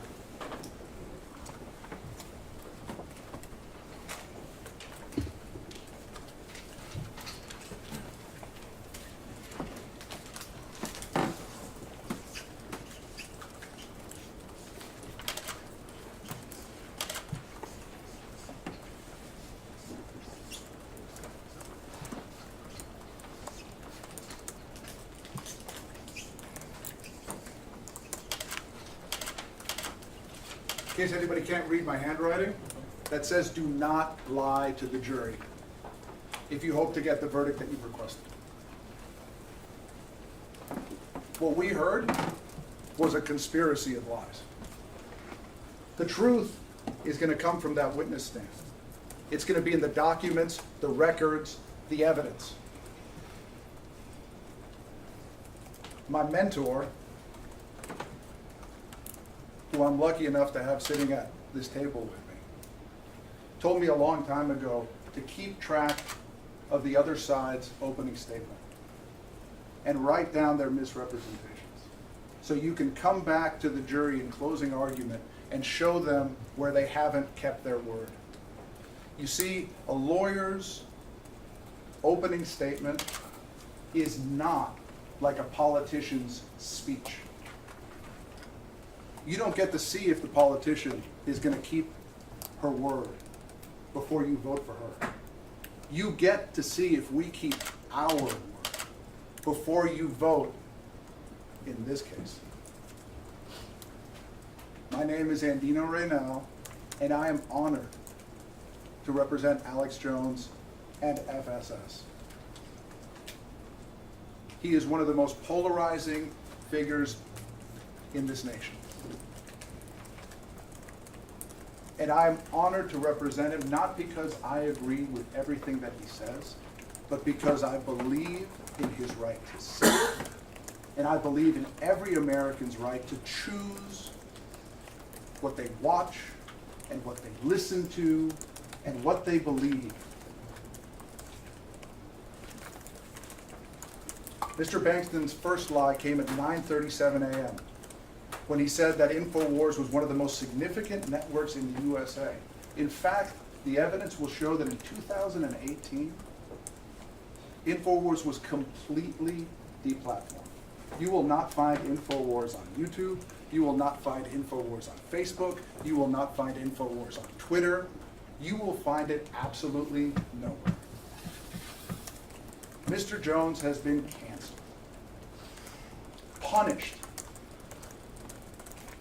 for statements that are related to this case. Statements we don't dispute were wrong.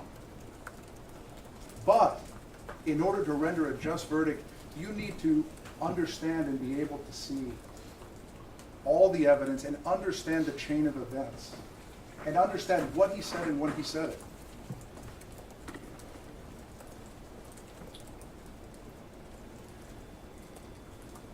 I'm going to take my time, and I promise not to go on for too long. To first tell you a little bit about this case, go through a timeline of events, and then lay out why we believe the evidence will show that we should receive your verdict.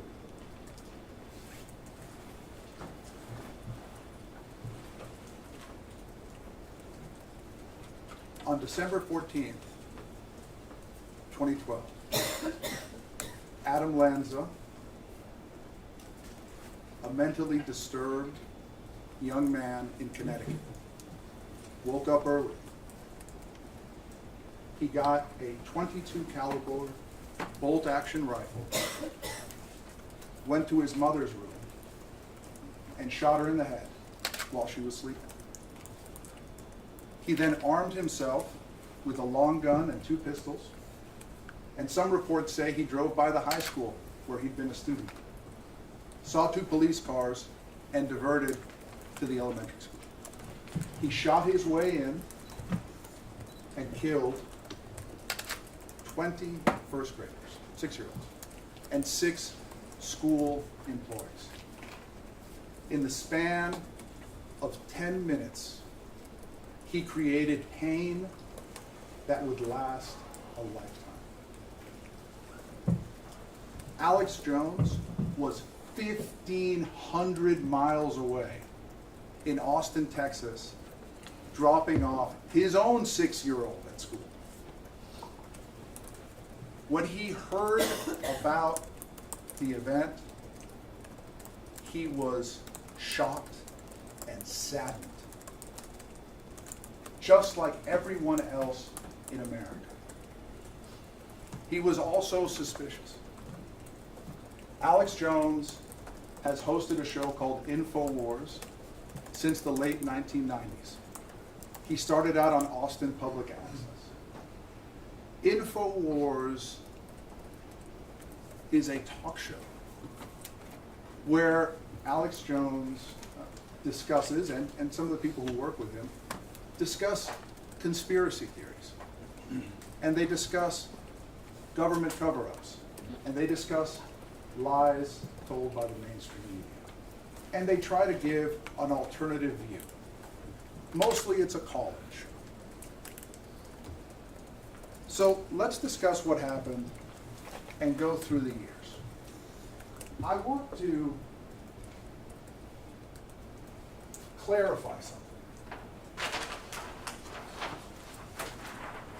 Because you're going to watch the videos. The videos are the most important part of this. Not cherry picking little snippets, but actually watching the videos. And I hope you hold the plaintiffs accountable. You're going to hear that Alex Jones was concerned about the government's response on the day of Sandy Hook. You're going to hear that he suspected the government, that he thought the government might have been involved. You are not going to hear him say that he didn't think any kids were killed at any time in 2012 or 2013, okay? So when you watch those videos, and watch them, when he says staged an attack, he means they committed an attack, okay? When he says false flag, he means the government attacked its own citizens to try and achieve a political end. Alex Jones doesn't trust the government. Millions of Americans don't trust the government. So let's talk about 2012.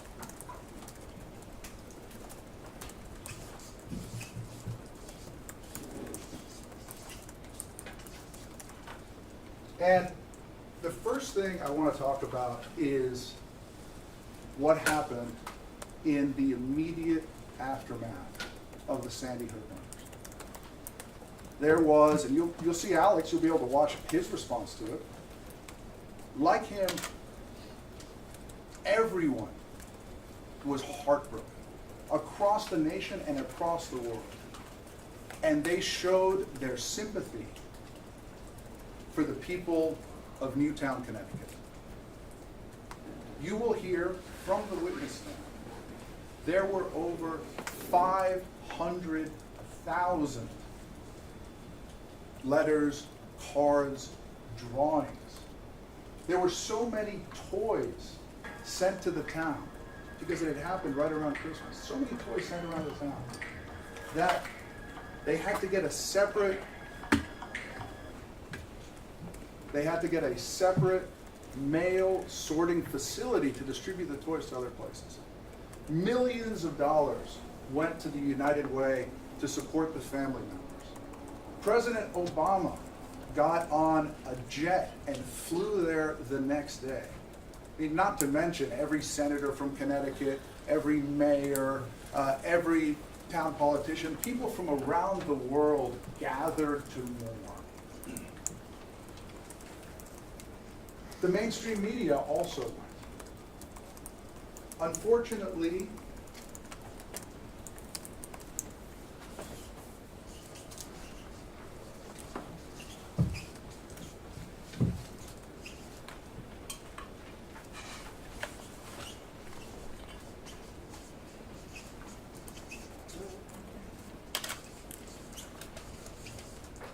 mainstream media.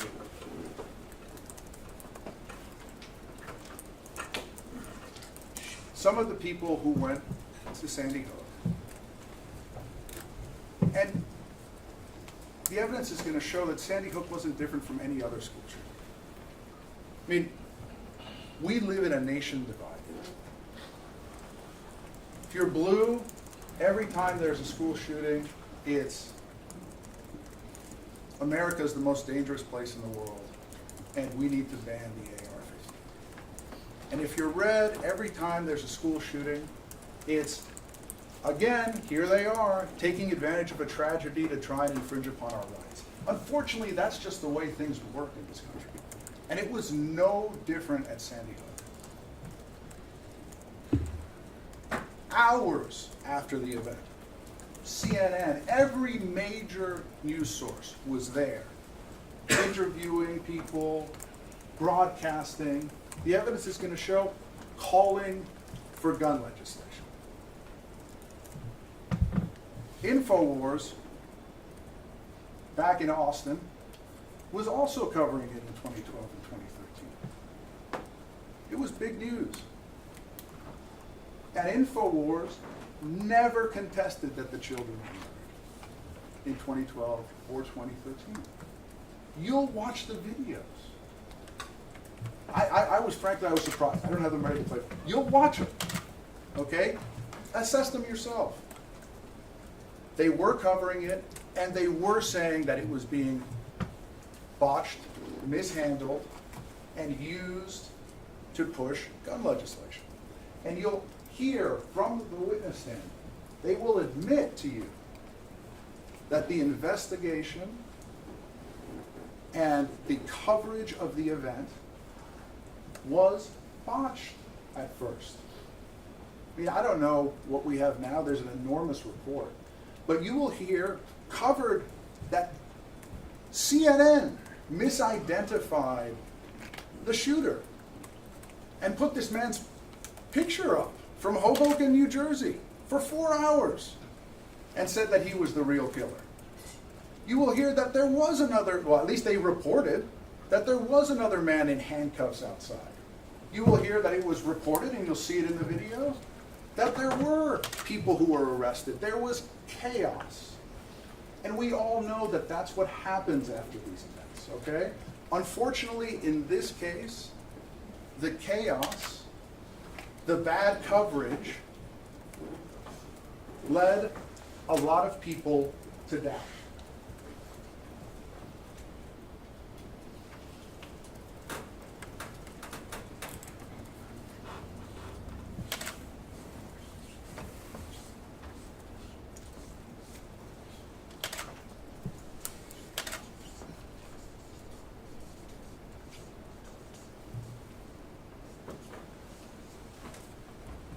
People who became known as truthers or the truth community. These were hundreds or even thousands of Americans who got together on Facebook and on Twitter and on YouTube and discussed the event and pointed out what they saw as inconsistencies in it. That they believed suggested that there was a cover-up, that the government wasn't being forthright about what had happened, okay? And some of these people are very, very extreme, okay? They are. I want to mention 4 people in particular because they were leading members of the truth community, all right? They were all over YouTube. And you'll hear that some of the videos they made got 10 million views. This was big news. And InfoWars was covering the questions that people have. Because InfoWars believes in people's right to question information. And they were interviewing these people and saying, hey, you have questions about Sandy Hook. What are they? Okay? Now there did come a time when Alex was taken in, right? And did become, for a time, one of those people. We're not hiding that. But it wasn't in 2012 and it wasn't in 2013. The 4 people are Dr. James Fetzer, who was a professor at the University of Minnesota at the time, Dr. James Tracy, who was a professor at Atlantic Florida University of Media Studies at the time, Wolfgang Halbig, who you'll see, who was a Florida state trooper, who did work for the Seminole County Education Board, and who claimed to be a school safety expert, who had been interviewed on multiple channels and had even testified before Congress. Some of that now, 2020 hindsight, I don't think is true. Okay, but he presented himself that way at the time. And if you understand the news cycle and how it works, commentators, people on talk shows, they get information, they run with it. Alex Jones was wrong to believe these people. But he didn't do it out of spite. The evidence will show that he did it because he believed it, because he thought it was important coverage, because he thought that these people had a right to say what they were doing, that a citizen has a right to get on InfoWars and talk about what their questions are. So let's talk about the bad facts. I mean, we talked about brutal honesty.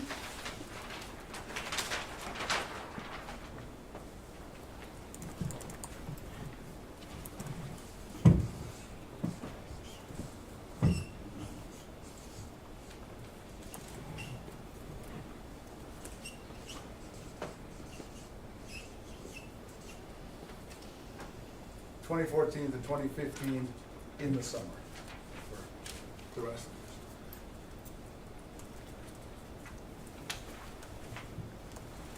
this.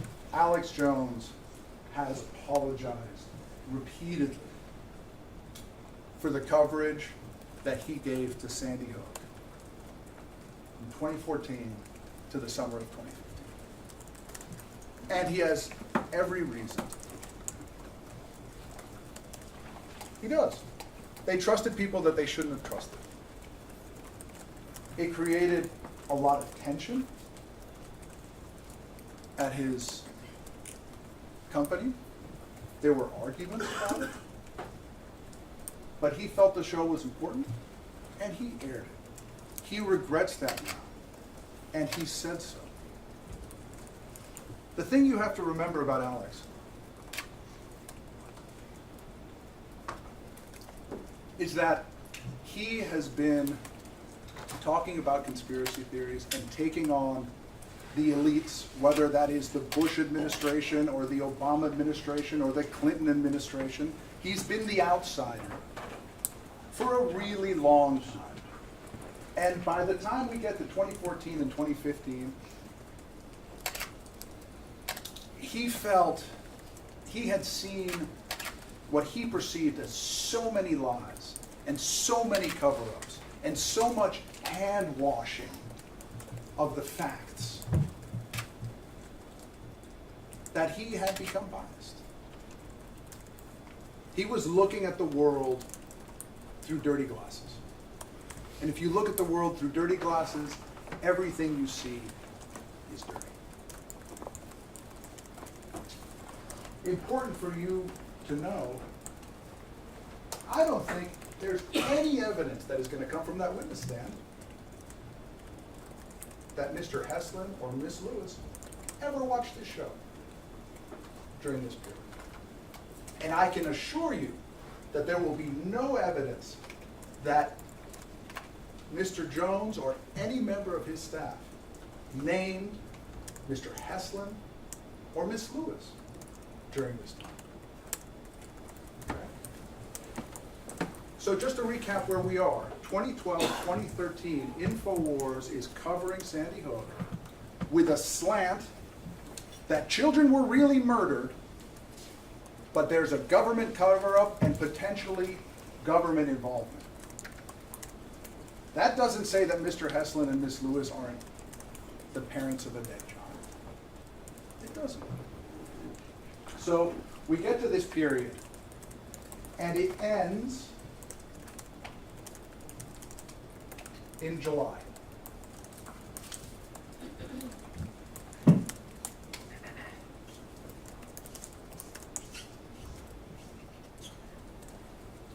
And after July, we have quiet from InfoWars on this topic. I'll object to the reasons we just discussed about the motions, so to claim that InfoWars was quiet in July, so whenever that's... I'm free to discuss what I believe the evidence will show, Your Honor. You are free to discuss what the evidence will show, but liability has been established in this case, and you are close to the edge on that. So please be more critical.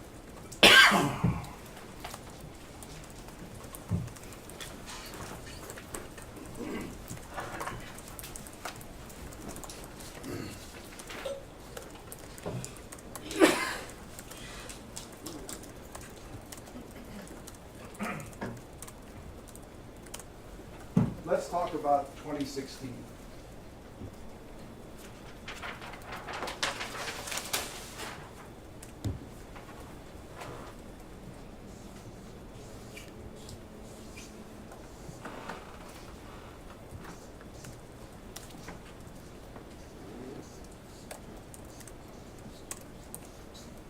It was an election year. It was a very contested election.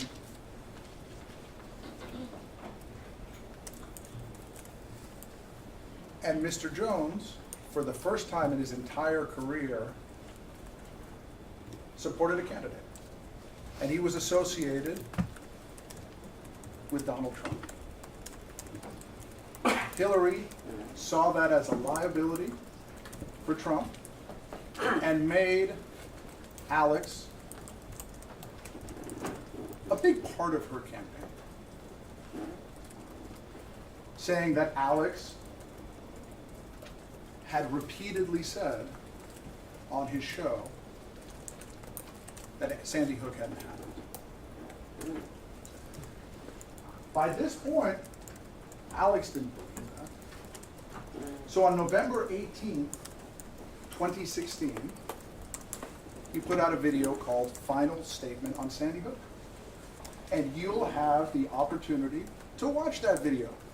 And I think you should insist on watching that video in its totality, just like every video that's going to come into evidence. Because only then can you understand what really happened. You can't cherry pick. And he said, I want to reach out to the victims of criminal crimes and listeners to clarify where I stand on Sandy Hook. The last 3 or 4 years, the mainstream media has made attacks against me that I said no one died. I've hosted debates with both sides of the aisles. I've always said I'm not really sure of what happened. I can see based on the evidence why people might say nobody died, but I don't know what happened. I know mass shootings happen. The official story, however, of Sandy Hook has more holes in it than Swiss cheese. And he still believes that.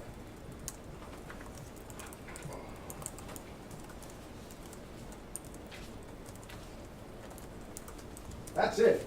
Only statement on Sandy Hook for the whole year.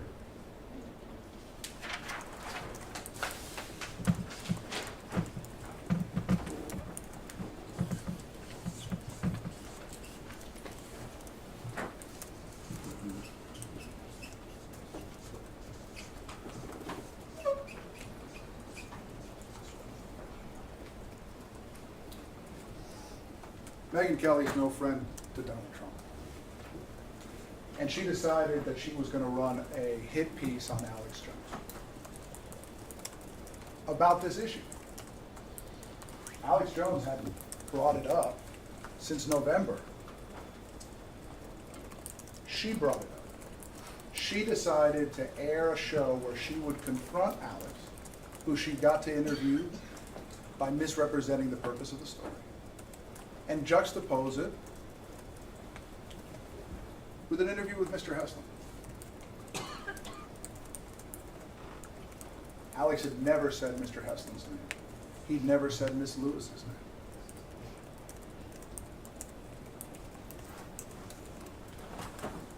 The show is about to air. And before it airs, Alex says, I need to clear the air because this is going to misrepresent me. And he says, in a piece, I believe children died there. So the show airs, and afterwards, a young reporter at InfoWars sees an article on a website called Zero Hedge. And that article is in evidence.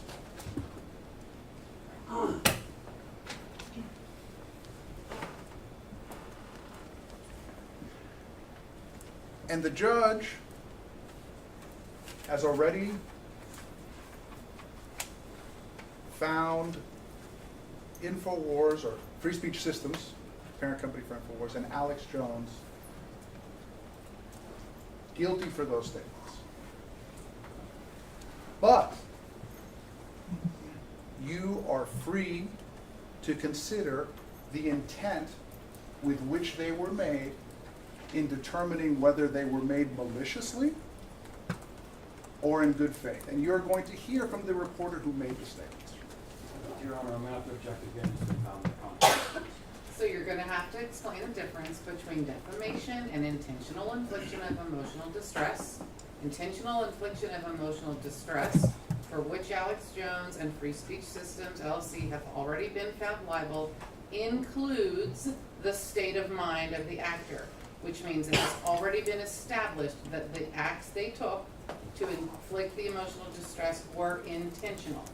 Defamation does not include that in the same way. So you're going to have to clarify that if you're going to go down that path. I think the court has already clarified.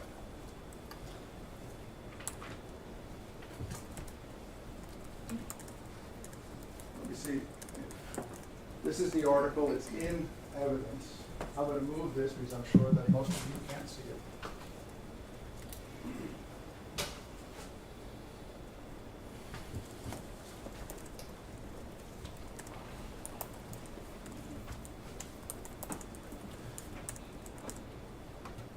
And basically, the article, you'll have it, you can read it, you can fact check me. But basically the article says that Megyn Kelly isn't doing a good job fact checking her sources because she didn't run down a seeming inconsistency between what the coroner said about the parents not being brought into contact with the bodies on the day of the shooting and what Mr. Heslin said about holding his child on the day of the shooting. And interestingly,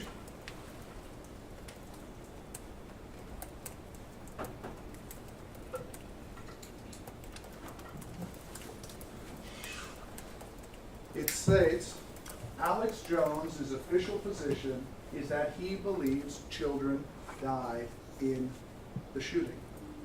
In fact, during a 2014 account of a hearing before the Newtown Board of Education, an InfoWars journalist did not dispute that Adam Lanza had perpetrated the shooting.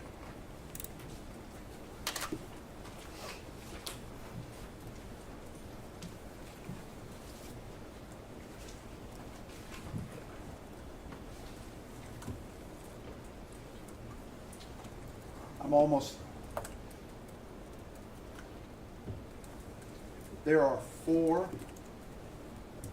big reasons why I'm going to come back to you at the end of this case and ask for your verdict. The first reason is because when you look at the totality of the coverage, the evidence will be that InfoWars' coverage of the Sandy Hook incident between 2012 and 2018 was less than 0.5% of its total coverage. It was barely 27 hours. I can object again to this entire requirement. He can say this, he's gotta show it. Okay, thank you. Less than 1/2. And remember rule number 1, the lawyer who lies deserves to lose. Okay? Less than 0.5% of total coverage on the show. Okay. And important to add to that is, remember, you got CNN and Fox and every other newscast covering this issue, right? Especially back in 2013. And InfoWars is a whisper in a hurricane. Point number 2. The no one died at Sandy Hook lie did not begin with Mr. Jones. It began with Fetzer and Tracy and Halbig and a guy named Steve Pachenik, who was a former State Department official and a psychiatrist. They were 4 of the most prominent among thousands of people who were saying this on YouTube, on Twitter, on Facebook.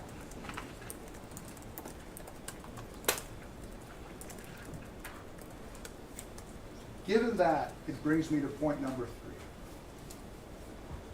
3. You are still allowed to decide how much damage Alex Jones caused. And in doing so, you can assess whether his words made their way to the ears of the plaintiffs. You can assess whether anybody was moved to act by anything that Alex Jones said. And the evidence will show that he did not cause the harassment.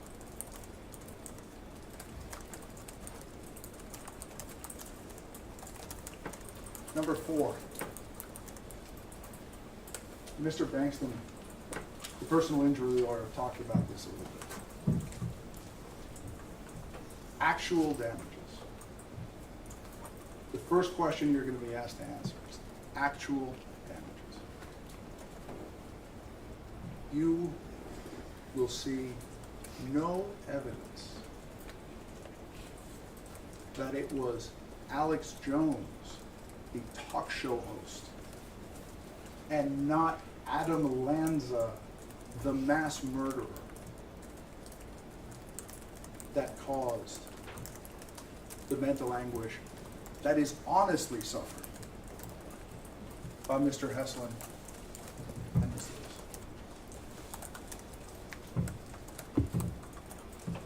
The videos are so important.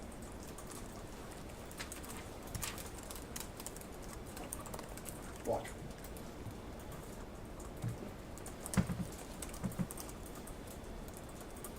Before I sit down, I want to make a couple more points. Number one, Alex Jones has apologized repeatedly for what he said. And I expect he'll do so again here.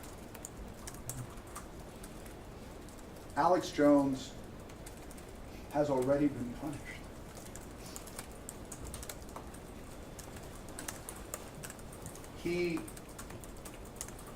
Because of this case, he lost all his access to the internet. Millions of dollars. Canceled.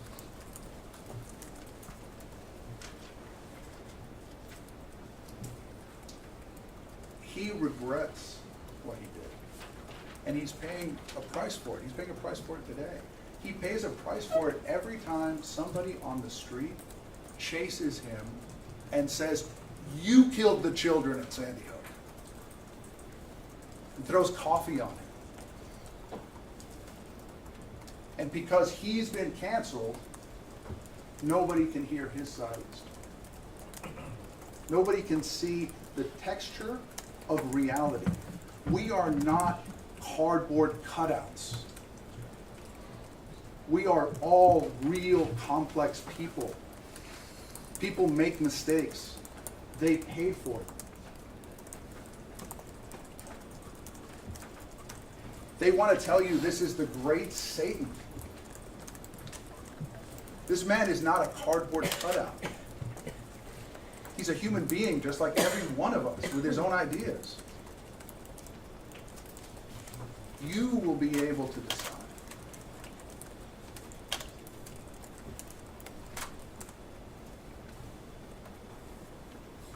And I want you to ask yourself at the end of this case, is this an honest attempt by personal injury lawyers to get just compensation for damages that were actually experienced? Or is this a cynical attempt by personal injury lawyers to enrich themselves while silencing a political opponent and limiting every American's right to choose what they watch and what they listen to? I look forward to presenting this case today. All right, thank you, Mr. Reynal. Before we break, I see people with gum in their mouth. It's clearly stated on the door, there is no eating, there is no gum in this courtroom. If I see it again, I'll stop. I'm talking, sir. The number one rule in court, fair or not, is when the judge is talking, nobody else is. Even if I interrupt someone. There is no chewing gum, there is no soda, there is no eating in this courtroom. If I see it again, I'll have you removed. There is no recording of any kind of the YouTube feed or the proceedings in this courtroom without prior written permission signed by me. No photographs, no audio recording, no video recording. So I'm not taking away everyone's phones in the room, but if we find out that you're doing one of those things, you will be removed. There is no talking in front of, or approaching by anyone of my jury. If somebody does that in the courthouse, they will be removed until this trial is over. Just want to make that very clear to everyone. We're going to break for lunch. It's noon. We're going to break until 1:30. My jury can go ahead and head on out. The lawyers need me right now. It doesn't matter when, but We'll come back at 1.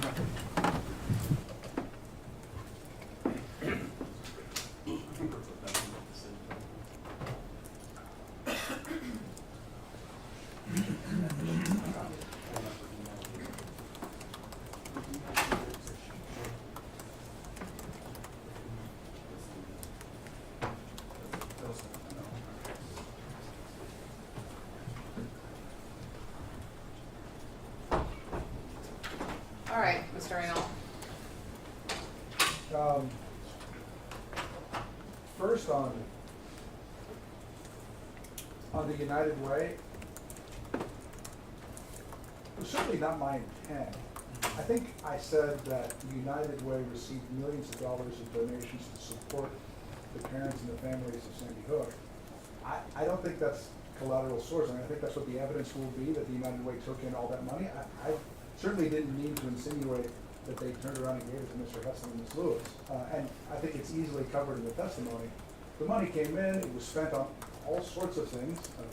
I'm not going to get into it, but there's lots of allegations that it was misspent on others by the United Way. I'm not really sure what relevance it has to this case at all. I think it's relevant because part of we expect to hear from the plaintiffs that Mr. Jones's statements were hurtful to them because it negated their experience, their tragedy, the loss of their child. And we believe they're going to have an expert who's going to testify. We think that the fact that the whole community was supported throughout this period by everyone is relevant to determination of to what extent they felt supported, to what extent the diagnosis, which is based on being negated, is relevant. So they're going to call an expert, and I expect that the expert's going to use examples and say, you know, when somebody has their experience of trauma negated, it re-victimizes them. That might very well be true in the case of sexual assault or something where you reach out to an authority figure and the person says, I don't believe you that you were raped or raised. But our case is distinguishable. There was tremendous outpouring of support for the families to help them heal. And that's relevant to the amount of mental anguish that they suffer. Your Honor, I would just like to say that if he felt that a collateral source issue of benefits was relevant, he was obligated under the standing order to approach the court and secure a ruling before putting it in front of this jury. This jury has now been poisoned to think that these plaintiffs have been part of the recipients of millions of dollars, which is exactly what Mr. Jones said he was going to do and why we brought him. And they just did it. If I were going to violate Your Honor's ruling, which I certainly did not intend to, it wouldn't be in a 2-second throwaway comment after saying they got cars, flowers, toys, and charities. All right, what's the rest of your response? The issue of net worth, I said nothing about Mr. Jones's net worth. Mr. Bankston made deplatforming part of his opening statement. To say somebody has lost millions of dollars doesn't say anything about their net worth. I mean, deplatforming, he brought that into this trial, right? And there are consequences to deplatforming. They're painfully obvious, and one of them is loss of revenue. Your Honor, my response to that is he not only said he lost millions, but tied that into saying he lost everything and has already been punished. These comments were clearly to imply evidence of net worth. That's what our motion is on. By putting this into the trial, the only way I could rebut it is, for instance, putting in the amount of revenues for the years that he listed up there. When he said, 2016, he lost, here's saying he lost these millions. We have evidence of where his revenues were, and they're $165 million over a couple of years. And this jury here is giving the idea that he's destitute, which is going to prejudice their compensatory damages because they're going to say he can't get blood from his stomach. And this has radically reshaped this trial now, because this jury has been given a story of this, that they should have sympathy for Jones because he has lost so much, and now he has lost everything. Those millions of dollars really affect us. If we're bound for the rest of the trial on that, this jury's not going to return a correct verdict. Okay, and then on the apology. Was the $1 million first, Your Honor, or the apology? No, you already responded to his argument. No, the sanction, the $1 million sanction. Oh, So, sure, just want to address that one too. The Court of Appeals, I think, Court of Appeals denied our motion on a Friday. The sanction was due on Monday.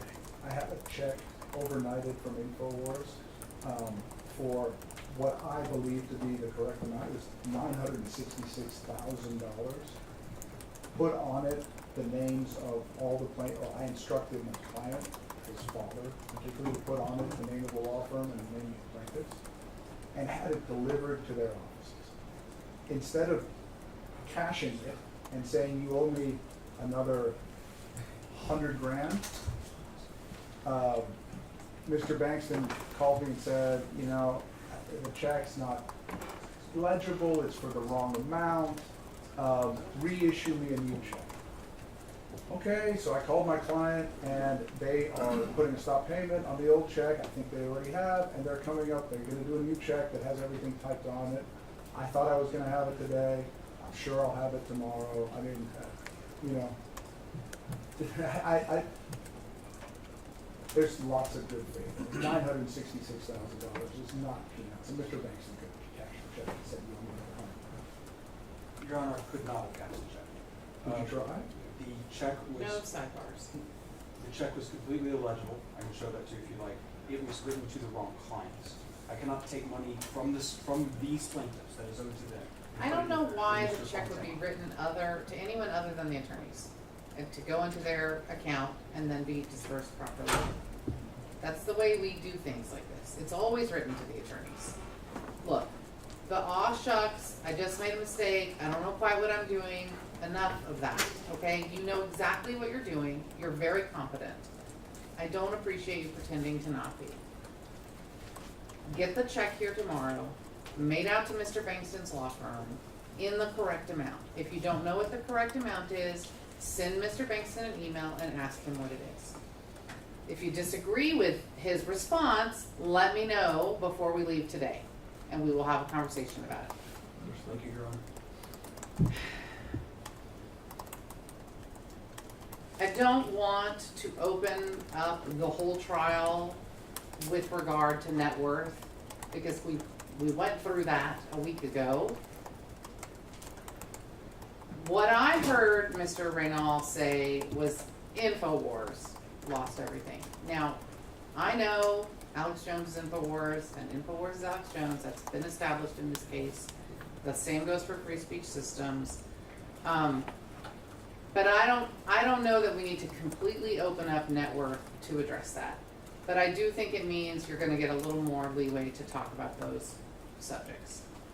You can respond to the United Way by asking your clients if they got any. I mean, I don't know the answer to any of these things. So you can talk to me. I'm not gonna make a decision on that without knowing a little bit more about it. Let's put it that way. We might need to have a conference about that. But I don't know enough about the facts on that. I've asked my staff to print the live pleadings because,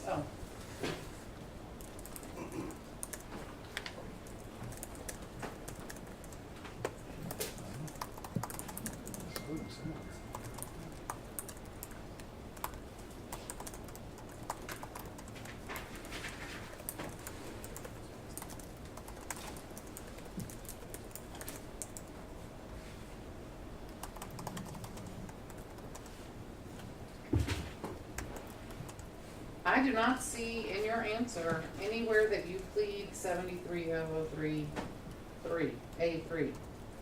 You know, many of the apologies are contained in the videos that are eliminated. That's fine, but that's not how you make an affirmative defense on damages. You have to plead it. You didn't plead it.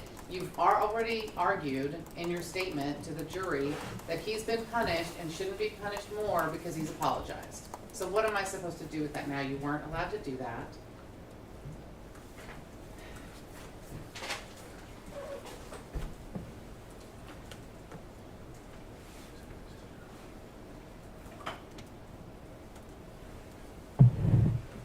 So this statement I'm being asked to read to the jury. Mr. Reynal, throughout his opening statements, claimed that Mr. Jones has, quote, apologized repeatedly, unquote, for the statements he made against the plaintiffs. Ladies and gentlemen of the jury, this statement is hereby stricken from the record, and you are to disregard this statement as it has no evidentiary value in this case. Any public apology, correction, or retraction of the libelous matter made and published by the defendant Alex Jones, did you want to include Free Speech Systems? Sure, that's just your. I mean, we should, just for clarity for the jury. May not be considered as evidence of mitigation damages in this matter for Texas law. Can I ask the court a question? I don't think so. Okay, just, You can write a note to your co-counsel, but it's one attorney per proceeding, section, argument, witness. thank you.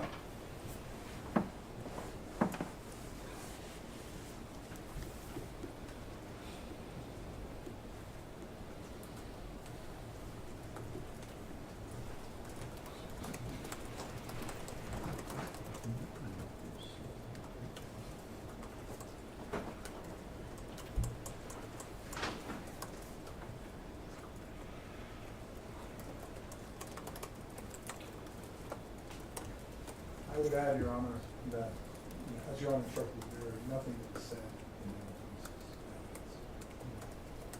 in the You want me to add that to this proposed statement? No. No? No. Oh, okay. Are you making an alternative suggestion of a statement I might give to the jury? I'm not sure why you just said that. My father. He was,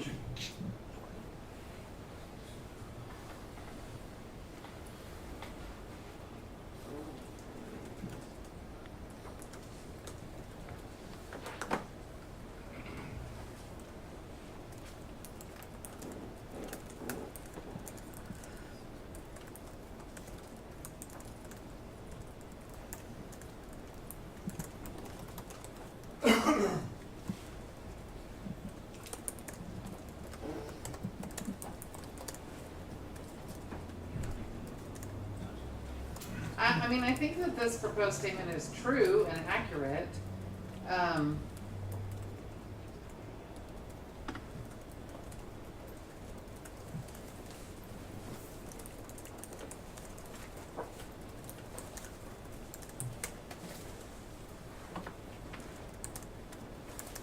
I'm willing to add that, as a reminder, what the lawyers told you in their opening statements is not evidence. It's their expectation of what the evidence will show. I think I would add that before the statement proposed by Mr. Bankston to provide a little context for it, and not after, when it might be misconstrued as contradicting what I had just read them. I would rather not draw more attention to it. I would find the statement as produced by Mr. Bankston. You're fine with the statement as produced by Mr. Bankston? Yes. All right, then I will read that. Any other motions? Did I Your Honor, deal the with only- all of them, except for the one that I'm thinking about? Exactly. The only other thing I would ask alternatively, Your Honor, is if we're not gonna open up bifurcation, I know you told me you'd have some leeway on this issue. The thing that I think I would like to do is not try to introduce net worth or expert opinion on that, but simply introduce the evidence, the revenue information that we have through a witness, so that we can show that the loss of millions is counterbalanced by 65 million coming in. And then what are we doing in the second part of the trial? It's already I'm on gonna in. have to, right, I hear what you're saying, but I'm only just gonna put on the revenue. And so in the second part of the trial, I'm gonna put on an expert for net worth, and he's going to have to extrapolate from what limited data we have and his own expert background to establish from both revenues and from what before was operating. So this should be what today the net worth of the company should be. This would be more of an argument about what the revenue of the company was at the time Mr. Raynal has implied that the company was losing millions. Is any of that gonna be necessary today? I don't think I could make it not. I have a witness who might come on today who I might be the person I want to do that through, but it can happen tomorrow. Okay, because what I'm gonna do is read the transcript. For both of those issues, actually.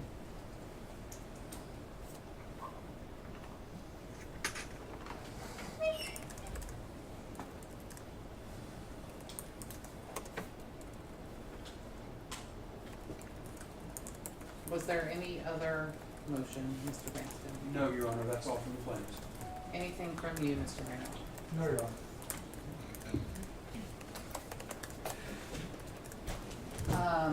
I was expecting something else, so we're not dealing with that. Oh, if you wanted to go back in chambers and deal with that, yes, we can. Is there something you're planning to ask me to do? Or you just want me to know about it? Yeah, it doesn't need to be on camera. I understand, Right, but yes, I'm gonna ask you to do something. I'm not sure if you're gonna do it or if you're gonna do something else. But yes, I do have a specific request. All right, well, we'll take that up later. I don't wanna make the jury wait longer. All right, we are ready to bring the jury back, yes? All right, Yes, Ms. Your Honor. Matishek, still, we're ready to bring the jury back.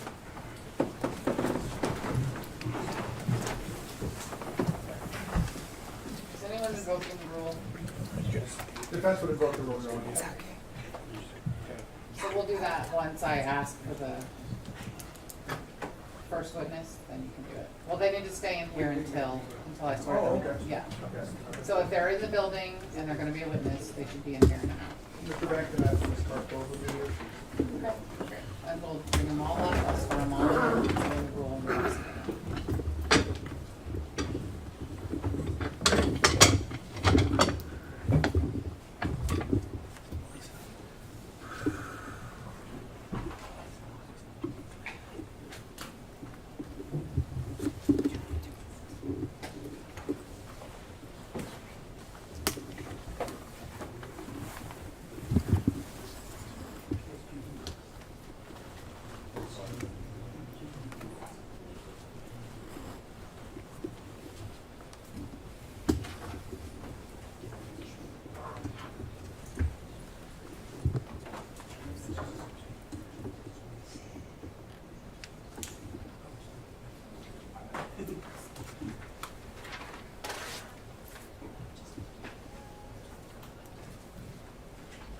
Can you, or does it cost it?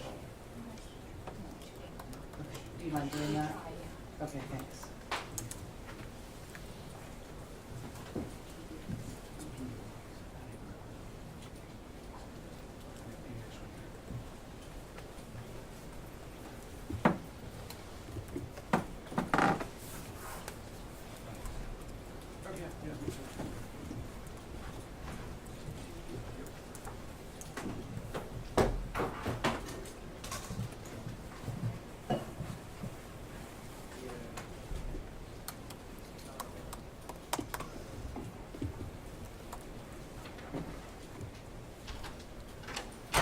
All rise.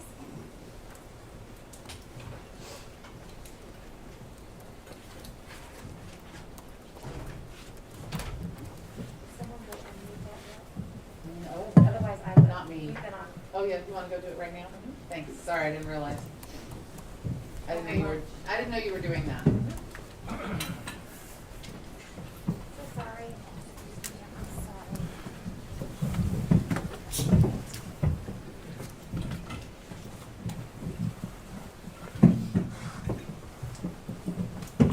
All right, you may be seated. Let Ms. Matishek still get through. Sorry. No, you're keeping everything running. Are you kidding? Thank you. Right. All right, welcome back from lunch. I do have a quick statement that I'm going to read for my jury, and then we'll turn to plaintiff's side for their first witness and some other things. Mr. Raynal, throughout his opening statements, claimed that Mr. Jones has apologized repeatedly for the statements he made against the plaintiffs. Ladies and gentlemen of the jury, this statement is hereby stricken from the record, and you are to disregard those statements as it has no evidentiary value in this case. Any public apology, correction, or retraction of the libelous matter made and published by the defendants Alex Jones or Free Speech Systems LLC may not be considered as evidence of mitigation of damages in this matter per Texas law. All right, now we're ready to begin again. It looks like we've had a little counsel change there, so Mr. Ball, do you have a witness for me? I do, Your Honor. The Okay. plaintiff is called Detective Van Juice in St. Louis. All right, thank you. Are you invoking the rule? Your Honor, at this time, the defense would invoke the rule. All right, I need every witness or potential witness who is in the room. So I need the attorneys to identify them. I don't think that we have one in the room, Your Honor. Okay, wait, we do. Experts. We have Experts expert, yeah, are- I'm sorry, we have experts. Experts are not included. Any fact witness. We have two. Could you both come up here, please? You can just come, just stand in front of me. You don't need to come all the way up. Just stand in front of me.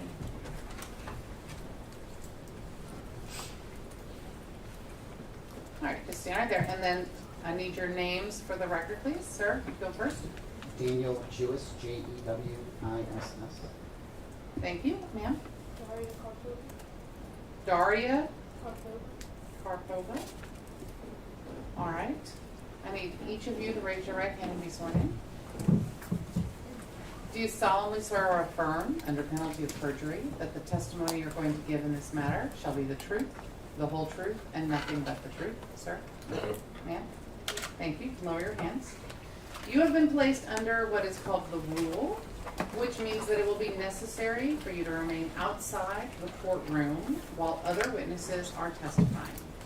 You are not to speak with each other or with any other person, including the parties, about this case, except by permission of the court. You may, however, discuss your testimony with the attorneys in this case. You may not and are not to read any report of or comment upon the testimony in this case while under the rule.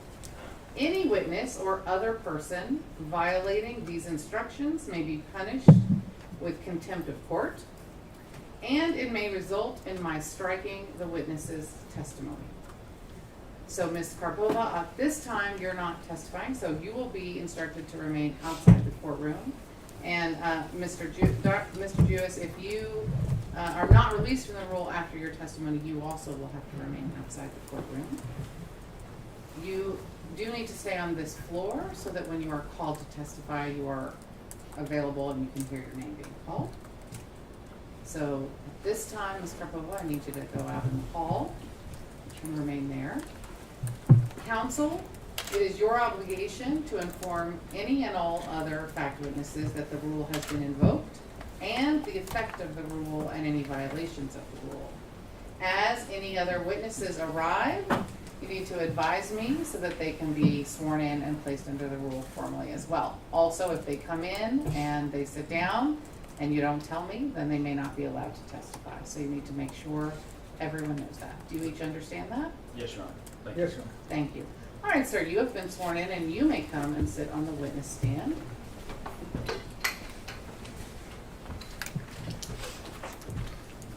You can sit down, and there is water in a pitcher and cups if you need them. You should not need to lean into the microphones. It should pick up your words. I'm going to give you a few instructions. I don't know if you've testified before. It is not a conversation. It is a question and answer process. And to that end, you need to allow the attorneys to complete their question before you begin your answer, even if you think you know what they're going to ask you. Let them ask the question, and then they'll let you give the answer. If you hear the word objection, you need to just stop talking until I indicate whether it has been sustained or overruled and you can proceed or not. Do those things make sense? Also, sometimes people will answer with nods or uhums, things like that. Those don't make for a good record, so I'll ask that you answer all of your questions out loud with actual words. All right? Yes. Wonderful. Thank you. Go ahead. Thank you, Your Honor. Detective, good afternoon. Good afternoon. If you would please introduce yourself to the ladies and gentlemen of the jury. My name is Daniel Jewis, and I am a retired Connecticut State Police detective. And Mr. Jewis, it's my understanding that in 2012 you were the lead investigator for the Sandy Hook school shooting that occurred on December 14th, 2012. Is that correct? Correct. And that school shooting, sir, resulted in 26 total deaths, 20 of which were children between the ages of 6 and 7 years old. Correct. If you would please, detective, explain for us what your involvement with that investigation was, what your duties were therein, please. Sure. As a member of the State Police Major Crime Squad, we're responsible for responding and investigating to anything that they designate as a major crime, which obviously the Sandy Hook shooting was. I happened to be off that day, so I was called in like many of my co-workers. We were initially told that there was a reported shooting at a school. Back in 2012, our initial thoughts were not towards an active shooter or a mass shooting. By the time I got to the Newtown Police Department, there was already some of the survivors at the police departments, and we had a pretty good confirmation that there were some fatalities in the school. There was an enormous response, obviously, of first responders at the school trying to stop the threat and then save lives.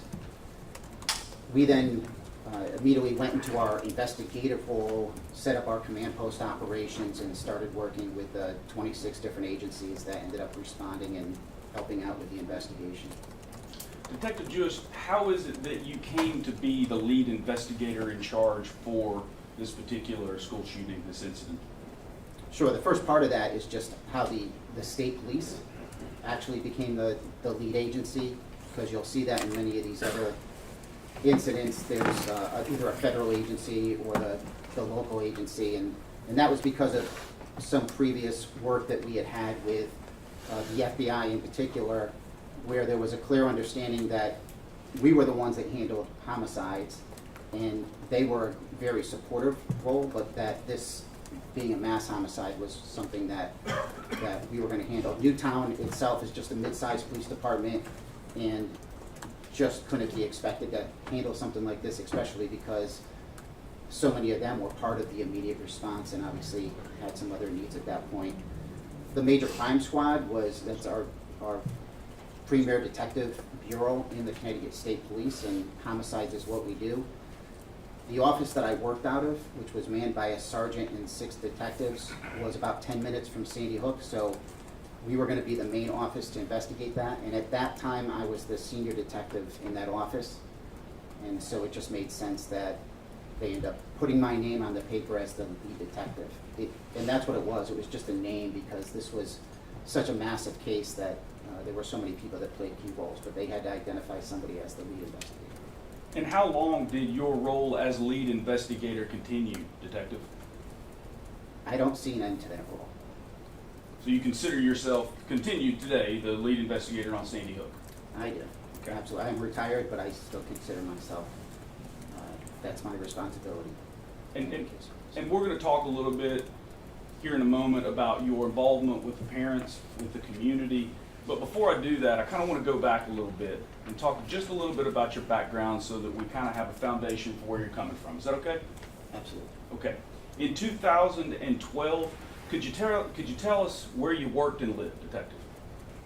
At that time, I was living in Waterbury, Connecticut, which was probably about 30 minutes, 25 minutes from that Sandy Hook community.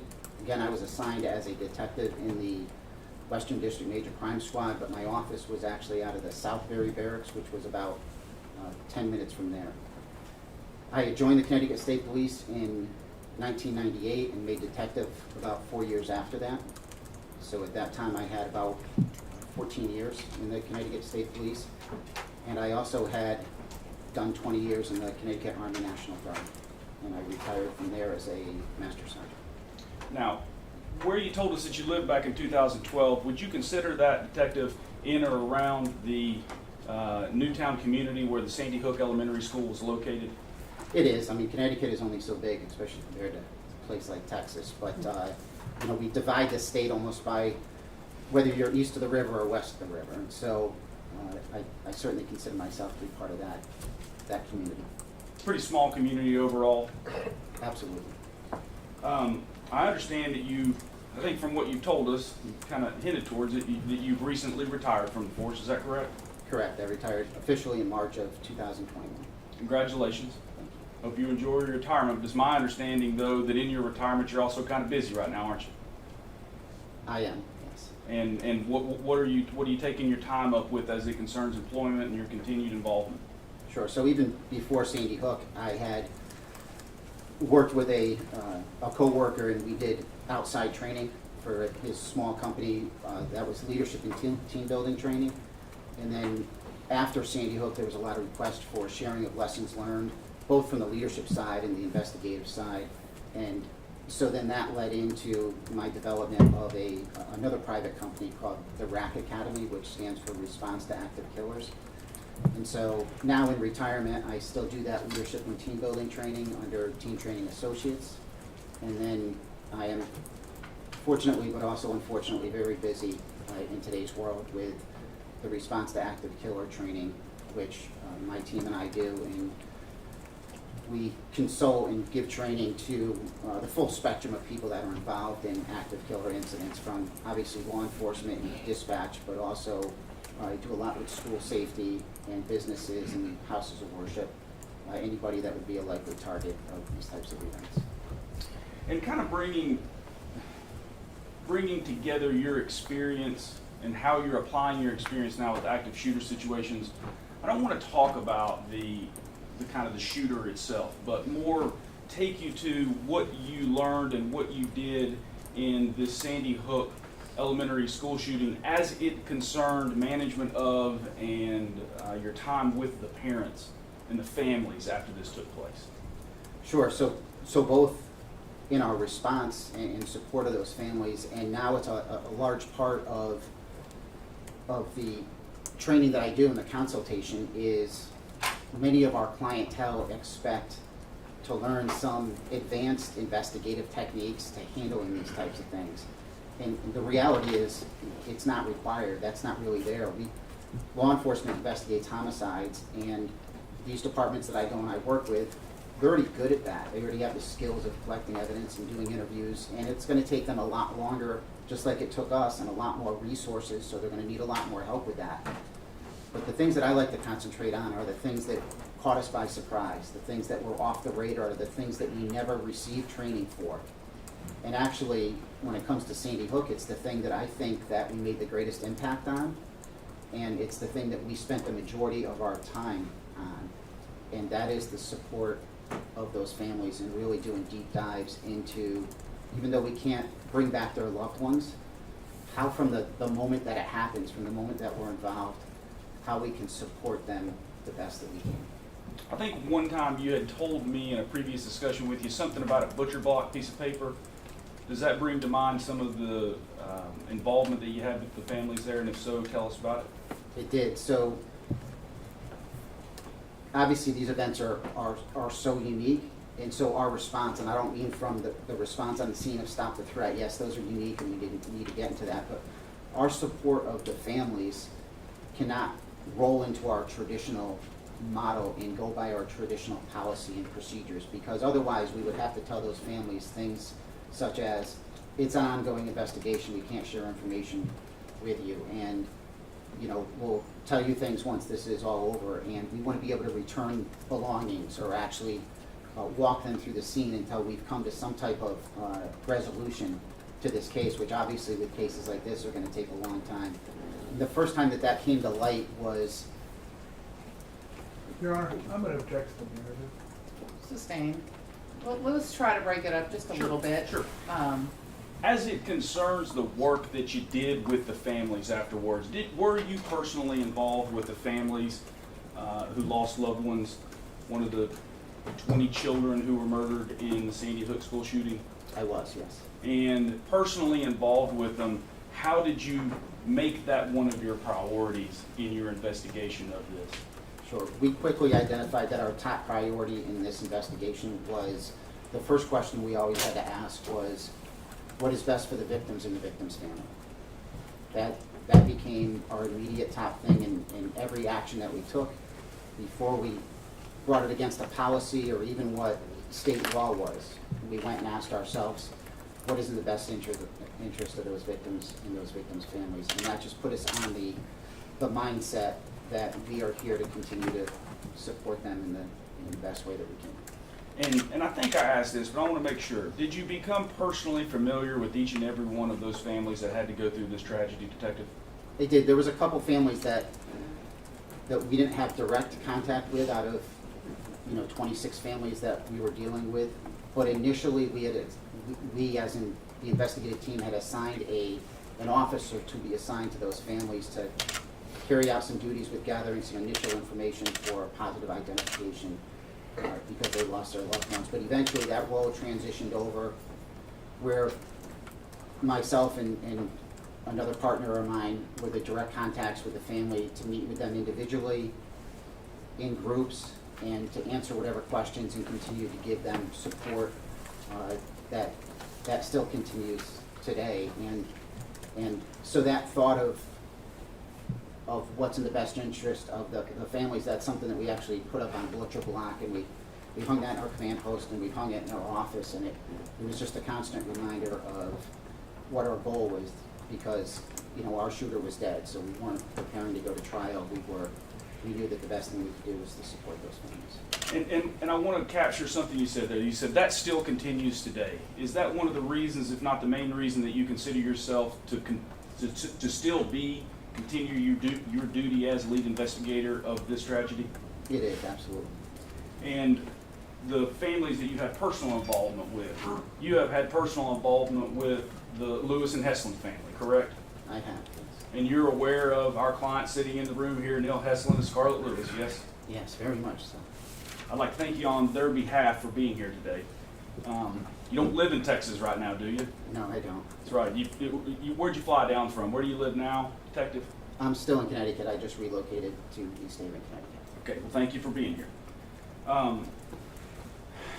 So, in your very detailed involvement with this tragedy, I want to talk about December 14th, 2012, the day of the shooting, and a few days thereafter. With that time frame, can you tell me about how many agencies, government agencies, first responders, however else you'd like to define them, initially responded to this tragedy? There was, we reported that there were 26 different agencies between state, local, and federal that were not only first responders there, but also came and were part of the investigative team. We never took an overall count, but I would estimate it was probably between 400 and 500 law enforcement personnel. And that was going to be my next question. So 400 or 500 law enforcement personnel, we're talking about, had access to that scene within the day of and the days thereafter, fair? Correct. It was either access directly to the scene, which was certainly in the hundreds, or reported directly to us at the command post and started taking investigative steps. If you could, I don't want you to have to tell me exactly all 26, you might be able to, but highlight some of the agencies for us, if you could, that responded to it in that 26 we're talking about. Sure. The main agencies were the FBI, federal agencies. ATF helped out with a lot of the gun tracing. The DEA, the U.S. Marshal Service, the U.S. Postal Service was extremely key with a lot of the mail stuff that we had to deal with. And then our local police departments that neighbored around Newtown, Fairfield Police Department, Reading Police Department, and some other the other smaller police departments that were in that area. 26 agencies, 400 to 500 different people on the day of and the days thereafter. My question to you, Detective, is did anyone at any time at that time or the days thereafter have any disagreement about what happened that day? Absolutely not. Detective, in your role as lead investigator, let me ask this another way. Are you familiar with Alex Jones, who I don't see here any longer? By the way, were you in the room today for opening statements? I was, yes. Okay, I'm going to ask you about a couple things that were said in those statements, but I think you saw Mr. Jones here earlier today? I did. All right, well, I don't see him here anymore. I guess he's exited stage right, but are you familiar with who Alex Jones and his media company is? I am. And if you could, I don't want you to go on forever, but explain to us a little bit about your familiarity with Mr. Jones and his media company, please. Sure. Well, Attorney Bankston actually hit on some specific individuals that. Your Honor, I object lack of foundation. Just generally, what is your familiarity? Basis for familiarity is you watch the show. It's fine. Let's do a little further exploring as to where his familiarity came from. Will do, Your Honor. Thank you. As lead investigator for Sandy Hook, did you have an opportunity to come into contact with or observe the media in and around Sandy Hook, the school, the shooting, the Yes. issues? One of those media personalities, was that Mr. Jones and his Yes. company InfoWars? Yes. Did it include people that came to Sandy Hook from InfoWars, such as Dan Badandi? It did, yes. It included people such as Halbig, someone we've heard of earlier. Yes. You've had personal involvement and had to deal with those people before as a member of the community and as a lead investigator? Yes. Okay, if you would please tell us what your general familiarity or personal familiarity with Mr. Jones and his company is in that context, please. Sure. So my belief, and again, we've mentioned several names of those people associated with each other, and we've heard different names of conspiracy theorists or hoaxers, and myself and my team, we considered them to fall into three different groups. There was a group of individuals that usually had some extreme mental health concerns, and even if they happened to be in one of those classrooms during Sandy Hook and actually witnessed the shooting, they probably still were not going to believe it, right? And they were never going to change, never be off of that. There was this middle group that probably believed some erroneous reports, and there were erroneous reports that had gotten out there, and they didn't have the full picture of the information, and they were being steered one way or the other. But the belief was that if they had more information, if they had gotten information like I think that Neil Heslin tried to put out, that there was a possibility that they would have recognized that Sandy Hook did actually happen and that we lost 20 children and 6 staff members. And then there was this third group, and we believe that those parties absolutely knew that Sandy Hook happened. They knew it wasn't a hoax. Your Honor, I object to him testifying into what's in somebody else's mind, what they knew or didn't know. It's speculation. That part of the trial has already been ruled upon, Your Honor. So I'm going to allow it a little bit because he is speaking specifically about his role as a police officer and what the law enforcement's that's why I'm taking this, the law enforcement's interpretation of the individuals they're dealing with. That is what I'm asking about, Okay, Your Honor. but Thank you. personal opinions, I think, would not be treated the same way. Thank you, Your Honor. As it concerns your experience as law enforcement, or more specifically as the lead investigator for this, continue in your understanding of who Mr. Jones was as you saw him, and obviously his associates. I think one of the reasons why we would put people in somewhat of those boxes is to help evaluate the level of threat and to see if there's any measures that we can actually take to either make those families safer or to give them more information so that they're not in that group anymore. And so this third group, we believe, were ones that absolutely knew that it was true. However, they were still going to use that opportunity to spin it for their own benefit, whether it was power or money, and that group was most likely the hardest one to be able to get to turn, and that they were the most dangerous. And that's where we put Alex Jones. And sir, as it concerns Alex Jones, are you aware, speaking of these hoax and the things that said, are you aware that Mr. Jones and his media company harassed Sandy Hook families in the days, weeks, years following Object to the this? leading, Your Honor. There's been a little bit of leading. Let's see if you can. I'll ask it non-leading. Thank you. Will do. Are you aware of the lies that Alex Jones and his company? Object to the leading, Your Honor. Well, The lies are established. Yeah. So I think that we can sort of make an assumption that some of this isn't leading because it's been established in the earlier stage of this case. However, you do tend to ask a lot of long questions that contain the answer. When the witness's answer is that much shorter than the question, you're probably leading.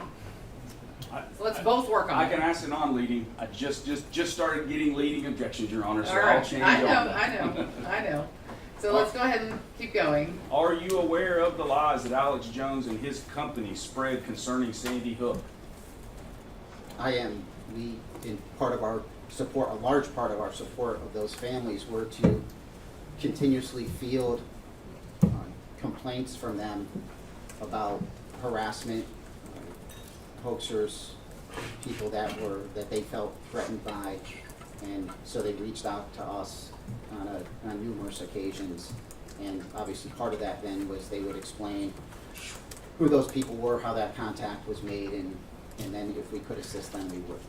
Were you personally aware of Mr. Jones and his media company saying that Sandy Hook was staged, quote unquote? I was. That it was synthetic? Yes. That it was manufactured? Yes. That it was a giant hoax? Yes. That it was completely fake with actors? Yes. In your capacity as lead investigator and in your capacity as a member of the community in and around Newtown and Sandy Hook, did you have personal experience with Mr. Jones and his cohorts as it concerns these statements that we just went over that were being made? I didn't have any personal contact directly from Alex Jones, but people closely connected to him, Wolfgang Halbig, reached out to me on numerous occasions, and he and his team actually came up to our community, and so we addressed some of those concerns, not only the fear that they developed amongst our community and amongst those family members just by their announcement that they were coming up, but then there's things that we had to do on the professional side to work with our legal affairs about what information was going to be disclosed through Freedom of Information Act, which he was also taking measures to try and get information to continue this spin of that information. So I dealt with those in a large part, and again, that's one of those things that was off the radar and unexpected to us, but not only took up a lot of our time, but was a huge part of, I think if done properly, supporting those families. Speaking of the information that was disclosed, I want to talk a little bit about that. The information that was disclosed in the days, weeks, and year that followed the 2012 incident. Okay, sir? Yes. All right. I'm going to bring to you what we previously marked as plaintiff's exhibit number 27. Before I show it, put it on the board, I'd like for you to identify what this is, please.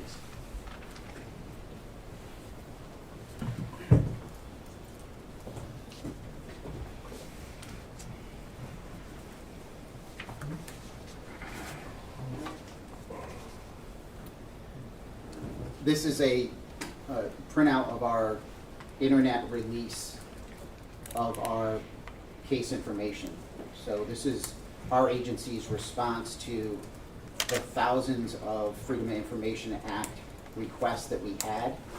One of the challenges that we had was how to honor those requests in a timely manner, in an efficient manner, and also in a way that would, again, going back to that very top priority of ours, what would best support the victims and the victims' families. And one of our concerns was that if we honored each one of those individual requests, that we could actually give some control of that information to whichever individual outlet we then released it to until somebody else did a FOIA request and then got that. Until that time, they would own the context of it.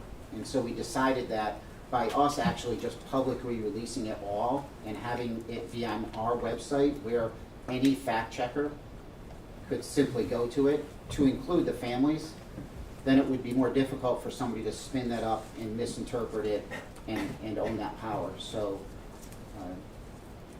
that site has everything that was not redacted through FOIA was released there. So that is thousands of reports under numerous case numbers associated with Sandy Hook.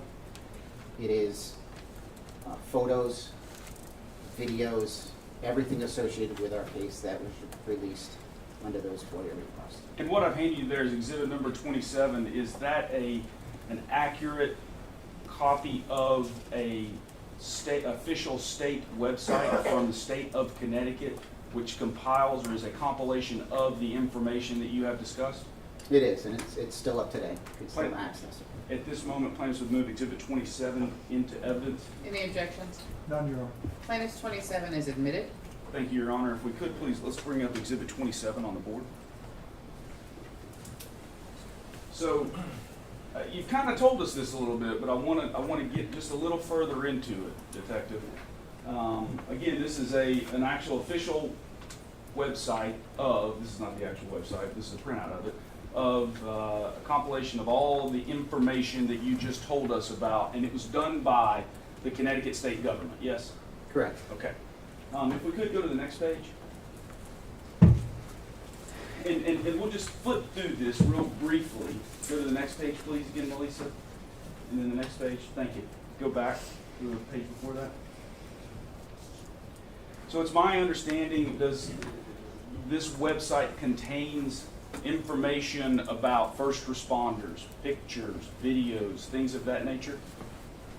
It does. It contains every written piece of documentation that we gathered, interviews, every piece of evidence. It's our complete case file. Does that include 911 and police recordings? It does. Dash cam footage from patrol cars? Correct. Hours of video inside and outside the school? Absolutely. Hundreds, if not thousands, of photographs? Yes. Investigative reports, lab reports, evidence inventories? Yes. Written reports of statements and of every responding officer that we've kind of alluded to and talked about? Absolutely. And tell me this, was this information available to anyone who wanted it? It was. The public can access this directly right on our website. All you had to do was have a computer, borrow a computer, or go to a public library, and you could access every bit of this information. Correct. How would you best describe, based on your professional experience, the breadth and volume of information that was available on this Sandy Hook elementary school shooting tragedy? Your Honor, can we specify a time period? Vague question.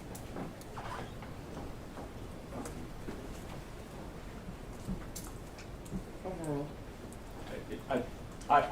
Thank you, Your Honor. I appreciate the objection, and I will further narrow it.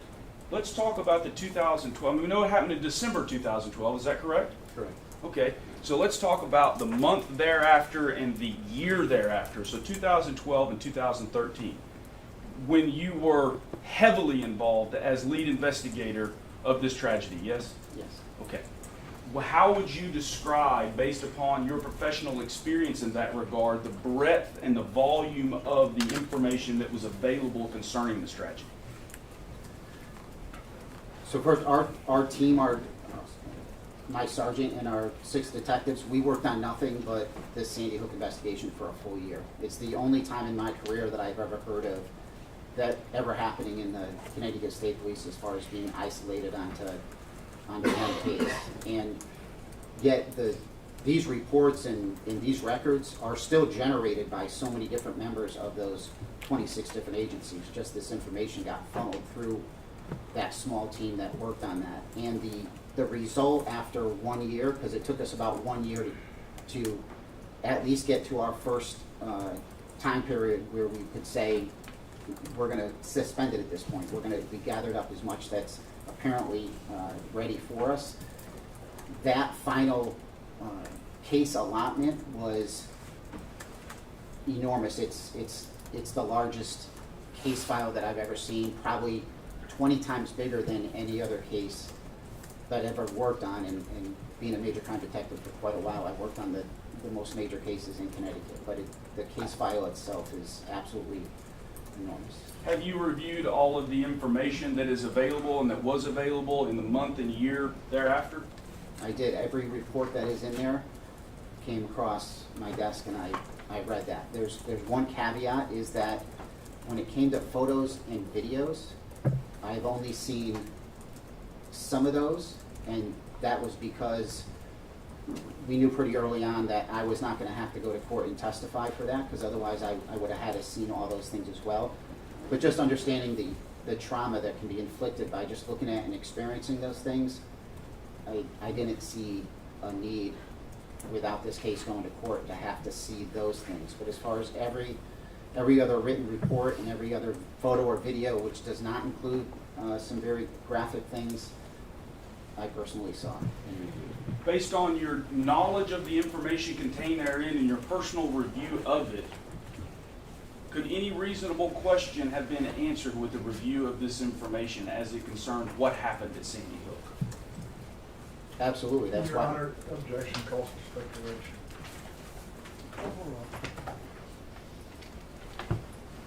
That means you can answer. Thank you, Aaron. We frequently fielded questions for the 10 years after Sandy Hook about intimate details about it, and we still go back to those same reports, those same documents, or simply point somebody to a portion of those documents to give them the answers to those information. And we break that information down into 3 categories, right? There's things that we absolutely knew for fact. There were things that we were able to develop strong theories about, and there were things such as why the shooter did it, which he never left a suicide note or a manifesto. So there's some guesses on that. But we also were very clear as far as what we clearly knew for fact, what we had some strong evidence of and some theories for, and why we supported those, and then, you know, information that we ended up just not being able to find answers for. I just want to be clear, it was never a thought that some shooting didn't occur, right? Unfortunately not.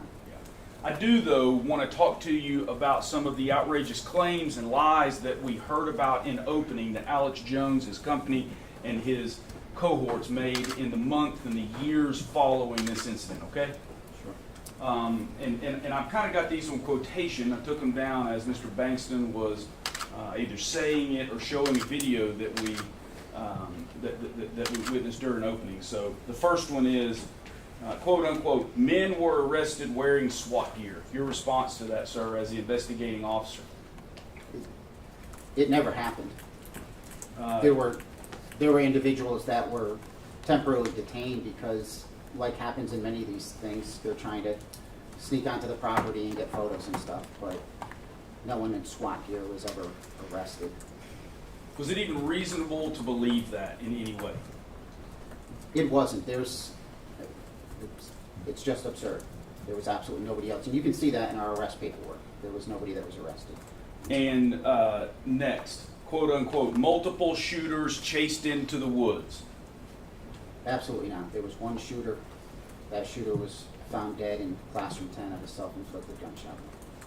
Quote unquote, no EMTs entered the building. That's totally untrue.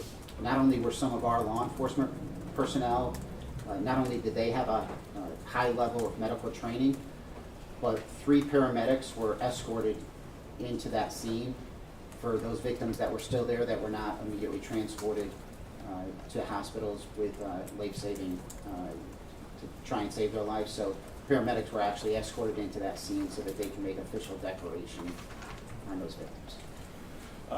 Quote unquote, that the school had been closed for years and was not an operating school.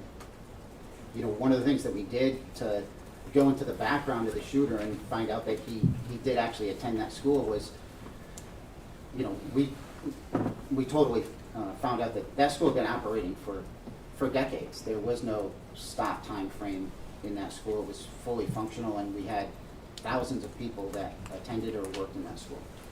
If someone were to argue the reasonableness in any increment of believing that statement, that the school hadn't been operating for years, your response to that would be? There were numerous interviews, because we went back with staff that worked in that school to see if they were, just to get past behaviors and stuff. So there was numerous interviews about people, adults swearing that they were still working there, that they had worked there, all with dates and times that were clearly documented in those reports. Kind of the last one that I've got that we were introduced to in opening, quote unquote, the death certificates are sealed and it is a felony to possess one. They're not sealed. There's information that certainly is sealed about this, but they are not one anybody can still access. Those are state documents. Last one. I thought I was on the last one, but now I am. Quote unquote, rescue helicopters were not sent. Explain to us, if you could, the absurdity of that statement, I guess is what I'm asking. Yeah, we rarely use rescue helicopters in the state of Connecticut. The state is so small, yet we have a number of hospitals. So those that were transported quickly with ground transportation, which clearly got them there the fastest. And we couldn't have landed helicopters there initially when the threat was, when it was still what we call a hot scene. So those individuals that were transported to the hospital got there by the fastest means possible, which were by ground transportation. And right at the base of Dickinson is a firehouse where EMS staged. So EMS was actually extremely close to that scene right from the beginning of this. Let me ask you this, Detective. Did Alex Jones ever ask you for an interview of any sort whatsoever, or even request an interview of you of any sort whatsoever to clear up any of these manufactured issues that we've heard about? No. No phone call, no email, no letter, smoke signals or the like, right? I never had any contact from him. And had Jones asked you for one, well, actually, let me ask a different question. I'll come back to that. I want to actually now focus, rather than the generalities of these broad statements, to the Sandy Hook community. I want to talk a little bit about Neil Heslin and Scarlett Lewis, okay? Again, you know Mr. Heslin and Miss Lewis, yes? I do. Come to know them pretty well over these events. Yes. And obviously their son is Jesse Lewis. Yes.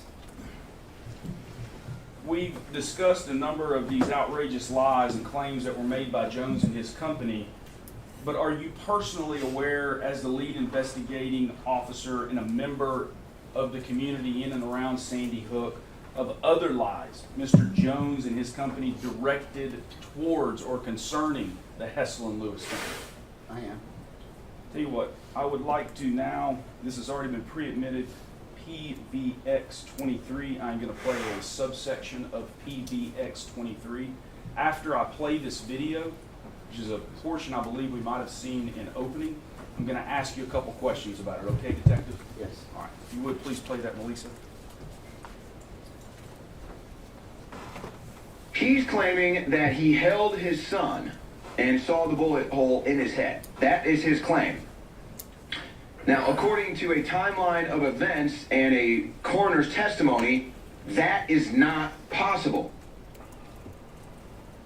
As lead investigator and a member of the community in and around Sandy Hook, Newtown, what is your response and reaction to that, Detective? The information to us is clear. Both of their statements are correct as far as Dr. Carver explained the fact that victims' families were not afforded the opportunity to go into that scene and view their loved ones for a lot of different reasons. However, families did obviously get the bodies of their loved ones released to them. So after we had gone through our investigative steps with them to include autopsies that were done by a medical examiner's office, then those bodies were then released, usually through a funeral home, to those families. And I believe that that's probably when Neil Heslin is talking about having that personal interaction with his son. And that lie that Mr. Heslin never held his son in his arms could have been easily disproven with the information that you personally reviewed and that was available for anyone and everyone to see. True? Absolutely.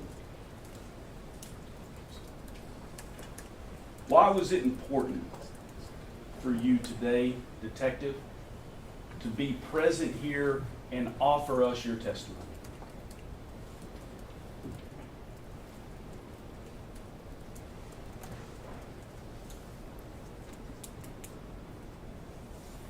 To me, it still goes back to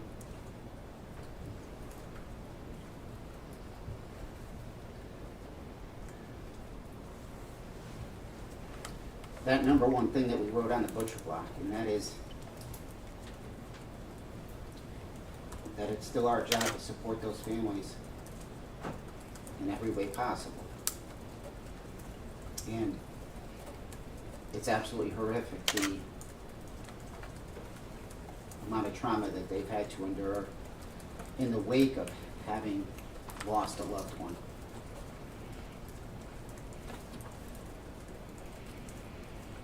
Other than the shooter himself, Your Honor, I object to this part of the testimony.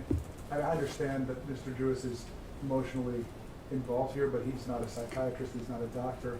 He doesn't have personal knowledge of their trauma in any way that could be helpful to the jury. I object to the speech. All right, overruled. I think he's already testified that he does have personal knowledge. from my experience with the families, the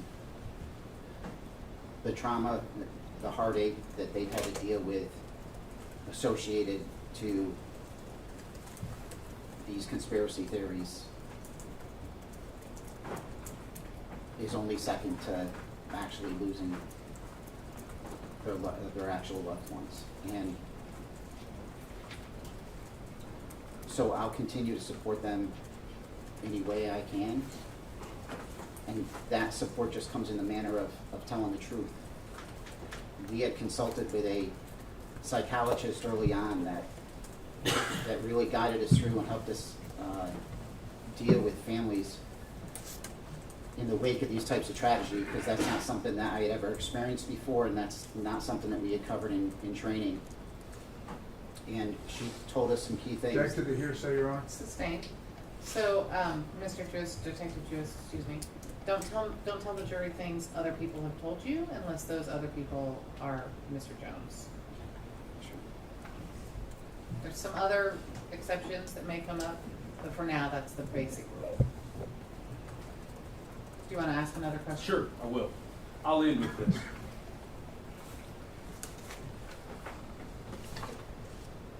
Is supporting the family in this trial today something that was important to you, sir? It is. Supporting the family of Sandy Hook is the most important thing that I've ever done in my career, and it's the most honorable thing that I've ever been a part of. Thank you, Detective. I don't have any other questions for you, but again, I'd like to thank you for coming down here and spending your time with us on behalf of Mr. Heslin and Mrs. Lewis. Thank you. All right, thank you. Mr. Reynolds? Can we have we've been going for about... No, we break at 3. Okay, Your Honor.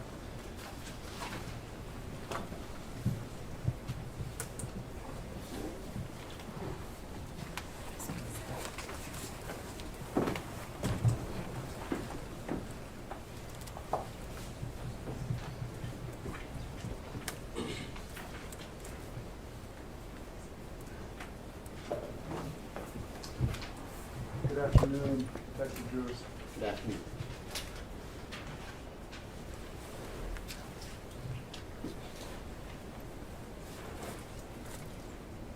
You said that, what time did you arrive at the Sandy Hook Elementary School on December 14th, 2012?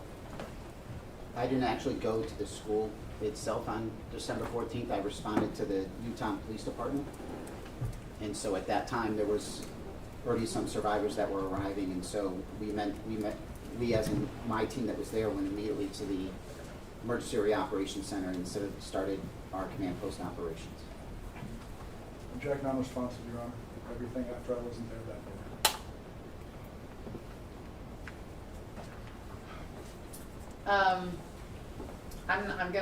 I'm gonna overrule the objection, but I'm gonna instruct Detective Jewis to try really hard to just answer the question you're asked, and that's it. Okay? Do you have water? Sorry, Your Honor, it was because I took a drink of water. Oh. Sorry. What?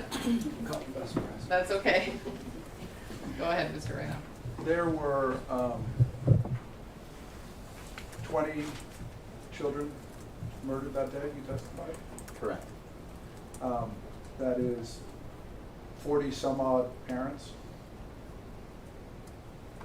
Yes. And 20 couples? There were some split families, some different dynamics, grandparents that were more involved, so you're probably dealing with about 30 different type of family units. And only 8 couples have chosen to sue over this. Object to the form, Your Honor. How would he know that in any way, and what is it relevant to this case? So, I don't know about the form, but you have not, Excuse me. there's no indication that this witness has any knowledge about that, so you're I'm gonna in lay some speculation, background. Your Honor. I'm sorry? I'm in speculation, Your Honor. Yeah, so speculation is sustained. You'll have to figure out if he knows anything about that. You've been in close contact with families Correct. over a decade at this point. Yes. You've testified that you've spoken to them multiple times on the phone, Absolutely. and you still live in Connecticut. I do, yes. And as you said before, Connecticut is a small state. It is, yes. Couple million people? That sounds about right. Okay. I mean, smaller than many cities and things. Oh, absolutely. And when something about Sandy Hook happens, people tend to find out about it. Sure. And you particularly, because of your involvement, find out about it. Yes. And so you know that of the 20 some odd couples, only 8 of them have chosen to sue. Objection, Your Honor. Again, relevance and speculation. The speculation is overruled, and it's tangential, but I'm gonna allow it, so overruled. That means you answered the question, if you know. I don't know how many families are involved in what particular lawsuits.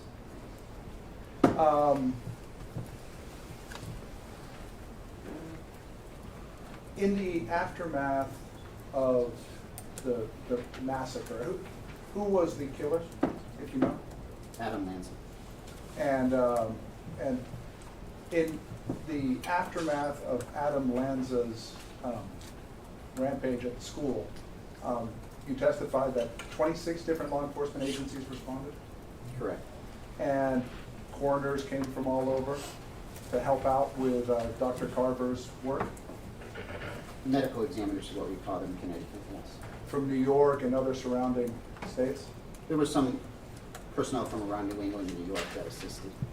And there were hundreds of people at the scene? Yes. And that, in fact, became a problem for you in conducting your investigation, did it not? I mean, there were many challenges. The more people you have involved, the more details you have to try and figure out. It's true, is it not, that you had a very, I think your words were, a very disturbed scene? Absolutely. And by disturbed scene, you meant that when you tried to investigate what had happened that day, there had been so many different police officers who trampled around on it that it was very difficult to figure out exactly what had happened. Well, I guess there's actually 2 interpretations of that, and they're both true. So in that sense, that the scene itself was disturbed or contaminated, absolutely. It was also the most disturbing scene that I've ever seen. You'd agree that this is one of the most heinous crimes in our nation's history? I believe so. Certainly one of the most heinous crimes or the most heinous crime in Connecticut history. Yes. And you took your job very seriously. Yes. Your job to preserve and document. Yes. And so it certainly wasn't a positive for you that hundreds of people had gone through the scene, was it? I'm not sure what you meant by a Let positive. me change it. It didn't make your job in uncovering the truth any easier that the scene had been disturbed by hundreds of officers before it was captured. No, it does make it more challenging. And in a case like this, an important case, it's very important to preserve evidence, right? Correct. And to the extent you can, to not have evidence be handled by non-professionals. Objection, Your Honor. Getting into a previously ruled on limites as it concerns liability, questioning whether this happened or not goes directly to the heart of the lies, and hence what the court has already determined in liability. May I respond? You may. It is relevant for this jury to determine the degree of damages, to determine the degree of of malice involved here, to determine whether what was done from evil purpose or was done from a genuine desire to uncover the truth. Well, we've already discussed that that's true for one cause of action and not another. I'm going to allow some examination on this point, but not extensive. So you may continue.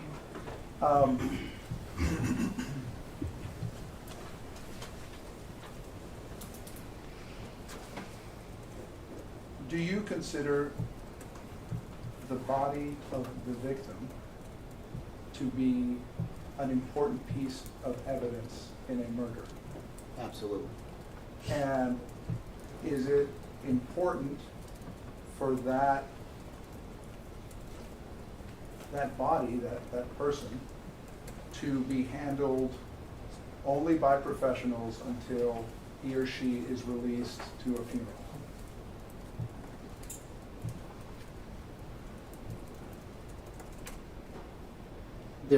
The first priority is actually trying to provide medical attention and save lives, or stop the threat. So before we get to any investigative stuff, the top concern is that. Objection, non-responsive. Overruled. So if the body is handled because of those things, then those are a higher priority. After that, though, the scene should absolutely be secured, and processing the scene should be the top priority. Okay, and that's what I want to ask. I want you to assume that this person is deceased and you're processing the scene. And so it's important that only professionals handle the body of the deceased until it's released to the funeral director. Correct. Now, if a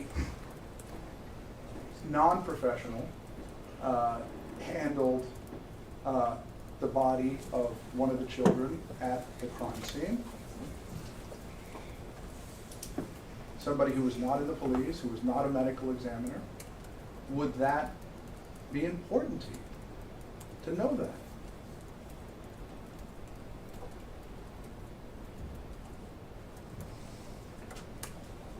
Do you mean other than somebody else in that school? I'm saying not clear on what you mean by a if there was, non-professional. well, let me ask it this way. Are you aware that Mr. Heslin has said that some member of law enforcement allowed him access to his son at the medical examiner's tent outside the school so that he could hold the body? No. Okay. Would that, in terms of preserving evidence in the most significant crime scene in Connecticut and potentially nationwide history, would it be important to you as the investigator to know that a victim's parent, probably good stuff, but went in and handled one of the bodies before it had been autopsied and released to the Your Honor, object to the relevance of this. We are literally getting into the exact opposite of what has been said by Alex Jones and his crew, so I can't understand the relevance of this in any way. Your Honor, I think it is very relevant to the state of mind of the InfoWars broadcast. Your Honor has ruled that I assume that Your Honor has ruled that somebody watching that broadcast would interpret that Mr. Shore was saying that Mr. Heslin was lying. And I'm not arguing with that, Judge. You've made that decision, okay? And I'm not trying to go against your decision. What I am saying is that we should be allowed to offer that, in fact, what was intended was to dispute the quality of the investigation. And maybe you are, but not this way. Sustained.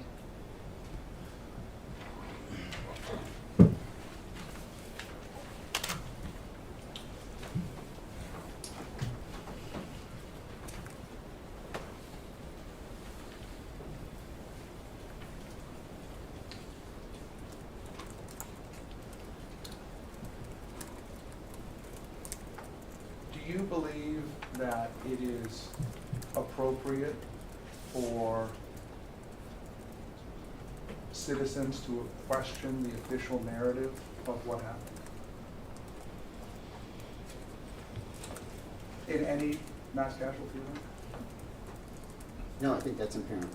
Transparency breeds self-correcting behavior. And what you're suggesting is that by the government being transparent, which is what you tried to do, we can better inform the public, right? Correct. There's steps in place for us to be transparent. But you certainly can't, or you're certainly not claiming that the government's perfect. Absolutely not. And you're not saying here that you did your best, but you're not saying that this investigation is perfect. Absolutely not. And so it's legitimate, is it not, for people to investigate, to question, to unearth, right? I think that's what we're used to in law enforcement. And we've seen it now I'm sure have you lectured on Uvalde? I haven't talked specifically about Uvalde. Are you aware what the first official narrative was there? Objection, Your Honor. Absolutely relevant to this. Sustained.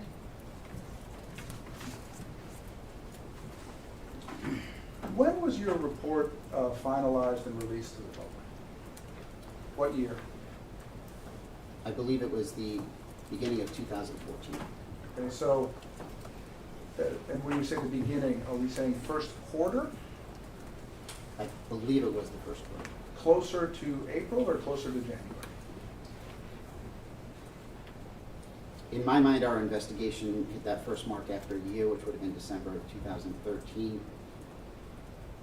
Then it went to legal affairs to actually do that release.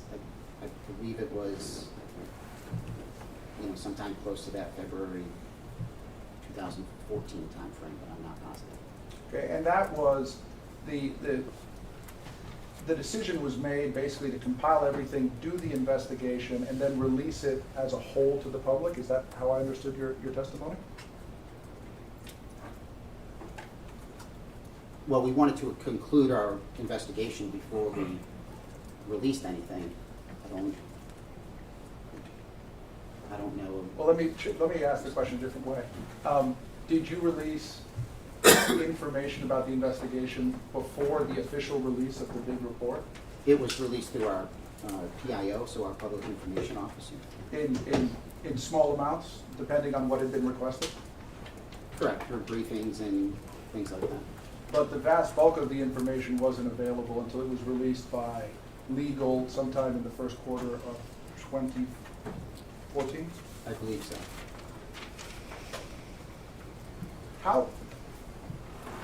The report is massive, true? Everybody calls the report like there's one long narrative. There's not. There's actually thousands of reports that make up our report, our case jacket. Okay, I mean, if we brought it into this room, I mean, would the boxes almost fill up the room? The reports themselves took about 10 5-inch binders, 4 5-inch binders. Now, let me ask you a little bit, because you talked about I don't know if you used the term, are you familiar with the term Sandy Hook truther? I am. Or the truther community? Yes, I'm familiar with the term truther. Now,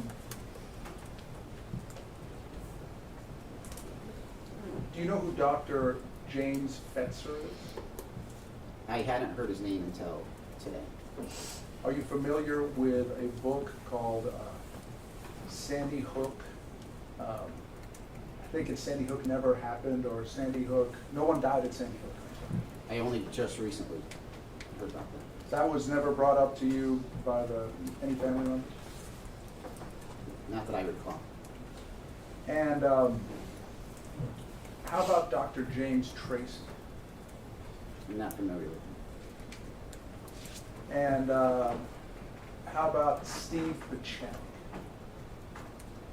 No. Did you at the time go on YouTube to let's say during this 2013, 2014 period, to see how many videos there were on there talking about Sandy Hook hoaxes? I didn't proactively search for those things, but when families would send me links of things complaining about, the process for us as the state police is I would take a look at what they were complaining about to see if there was a criminal aspect to it. And if it was something that we would handle, then we would investigate, but a lot of times it would go to the local police department because that's who has jurisdiction. Or if it was on a bigger scale and involved other states, then we would forward it to the FBI for a team that did investigations on that. You can affirm that you became aware of hundreds, if not, I'd say hundreds of different videos that were circulating on YouTube from the truther community? I knew there was a large amount of propaganda that was out there. And you know that the vast majority of it was not produced by InfoWars. I don't know, it wasn't our position to try and backtrace that. It didn't have a criminal nature to it.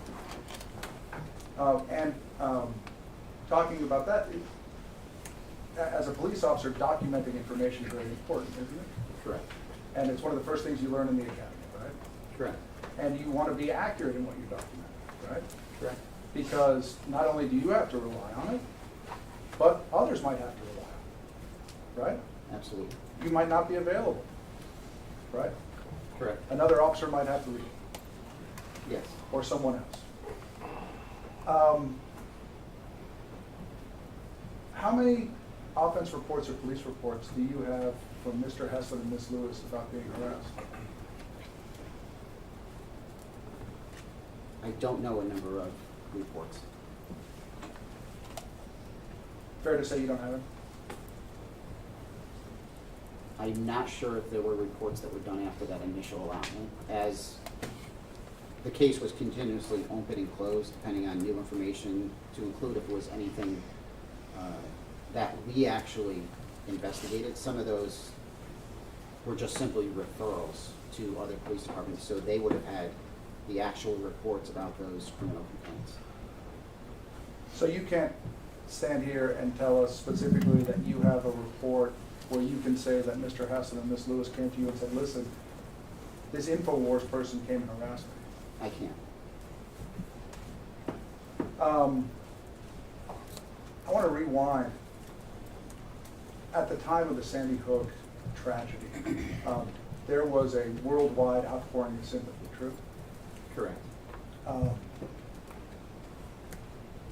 500,000 cards, drawings, letters sent into the town of condolences for the family? I know there was an enormous amount of donations, cards, gifts in all different manners that were given to the town. And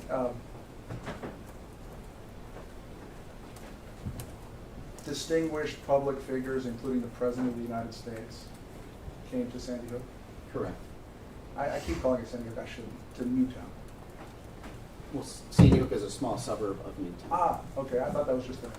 No, Sandy Hook is it's a small part of Newtown. And the President embraced, actually embraced Mr. Heslin and Ms. Lewis, or at least Ms. Lewis, true? I was busy with the investigation, so other than knowing that the president was there, I don't know about his particular actions when he was there. And since you were there, there was a tremendous media presence. Absolutely. And that was all the major networks. Again, I don't know if it was all, but there was a lot.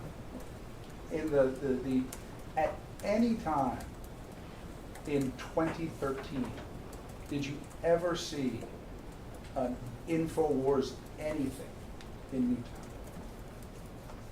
Not that I recall, no.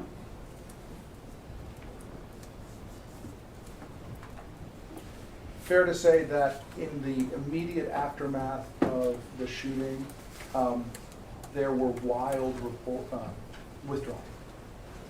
Fair to say that in the aftermath of the shooting, the news media, the national news media, made incorrect statements about what had happened at Sandy Hook. Yes.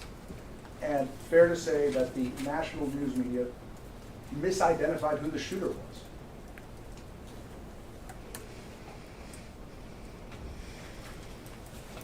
Isn't it true that CNN put up a photograph of some somebody other than Adam Lanza and identified them as the shooter? Correct.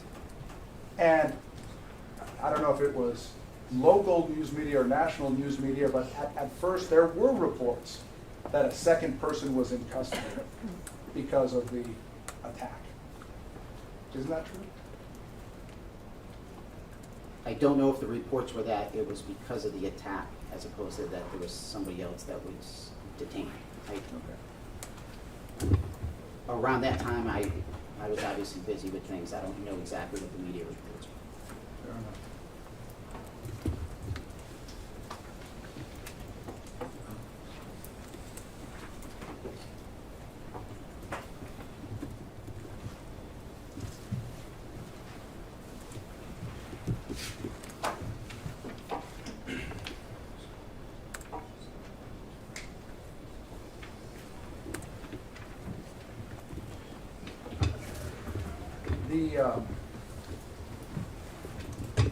In the aftermath of the shooting in the days following, is it fair to say that a lot of the reporting that was done on the Sandy Hook massacre, Adam Lanza's murder spree, focused on the need to ban AR-15 style weapons? Again, especially those few weeks directly after the shooting, I didn't watch much TV or do much, so I don't know about the very immediate reports after the incident.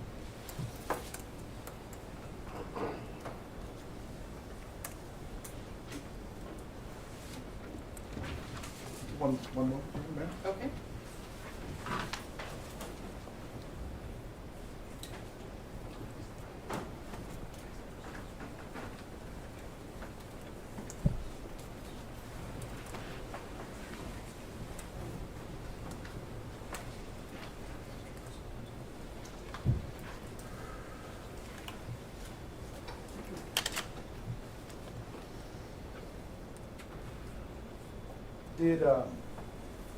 Did Megyn Kelly ever contact you about appearing on her show? No.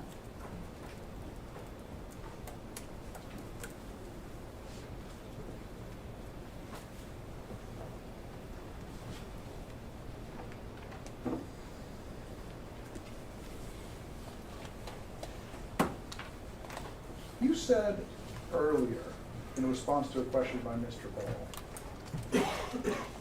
that Wolfgang Halby was closely connected to Mr. Jones. Do you recall that testimony? I believe that's the wording I used. Okay, and by that I take it you mean that he appeared on his show? I do, yes. You're certainly not telling this jury that he was ever an employee of InfoWars, are you? No, that I don't know. Absolutely. All right. You have about 10 minutes before the break. That man, Wolfgang Halbig, that's closely connected to Alex Jones, you're personally aware of emails and communications sent to you by Miss Lewis as it concerned his harassment, continued harassment of her and her family, correct? Yes, absolutely. This whole thought about that CNN put the wrong picture of someone up and it reported incorrectly who the shooter was.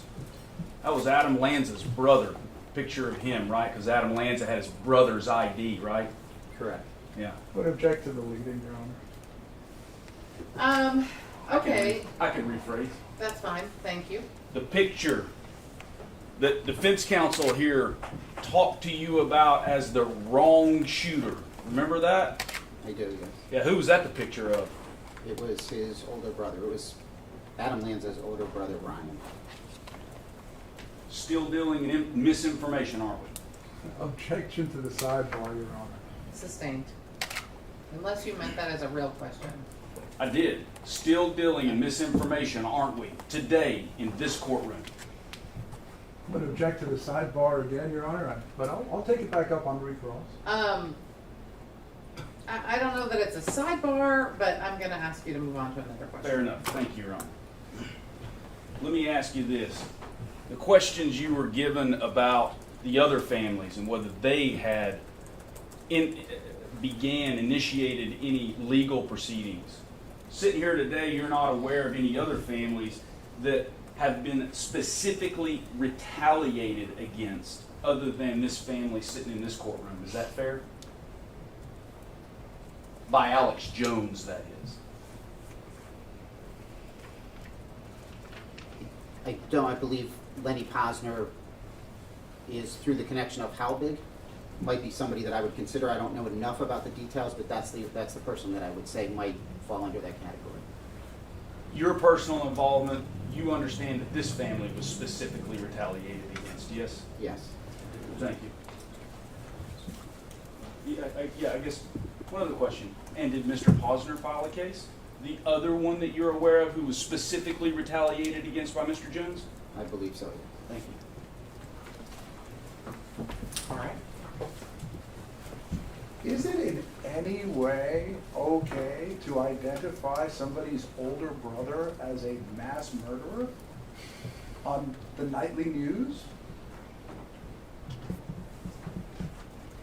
I don't know how that initial information got to the press. I understand, but I mean, as you sit here today, do you think that that's something that somebody could get sued over on the press side for putting out the wrong person's picture and saying this person just killed 20 children in Utah?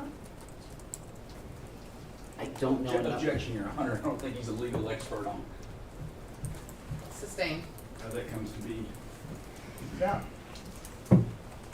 when you say specifically targeted, we're talking about Wolfgang Halbig, right? Which Well, question the specifically idea are you referring to? I'm not suggesting this isn't the truth, but when we're talking about Mr. Heslin and Miss Lewis being harassed, you're talking specifically about Mr. Halbig, aren't you? He is one of the people. Okay, who else harassed them? Well, I believe by what we just saw in the opening statements that Alex Jones. Well, let me stop here. Let me stop everyone. You may be asked questions about which you don't actually have knowledge. It is okay to say, I don't know the answer to that. It's not your fault. It's probably the lawyers trying to get something out and seeing what will happen. That's a lawyer thing. Not bad. I used to do it all the time, just the way lawyers. So I'm just saying, you listen to the question and you tell us what your answer is. If you have an answer, if you don't have an answer, that's what we want to know. So the question was, who else have harassed them? I can ask a better question. All right. As you sit here today, the only person that you know of that has specifically sought them out by email, telephone, or other medium based on your investigation and being a police officer in Connecticut and not based on anything you see in court today is Mr. Wolfgang Halbig. Isn't that true?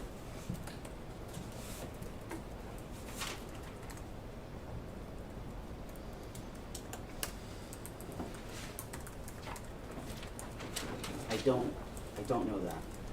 I'm not sure. That's fair. But you can't offer anybody else, as you said.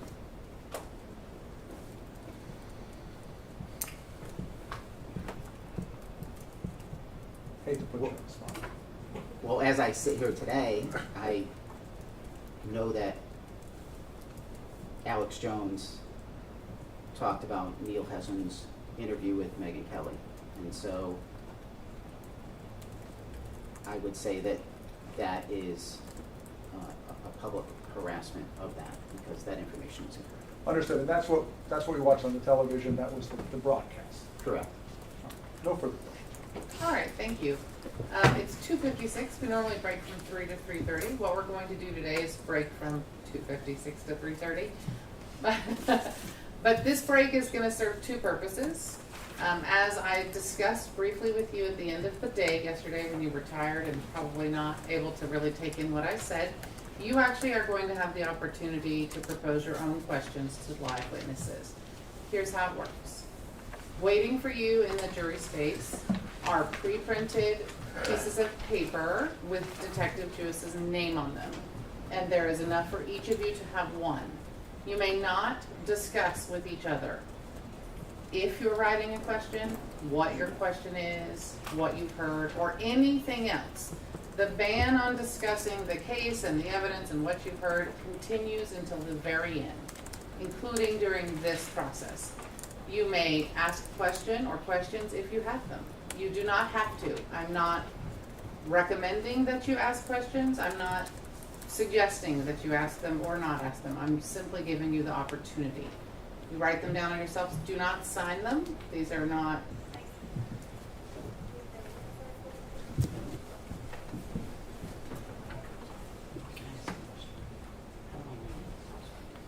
You'll know. I'll tell you if it has or it hasn't.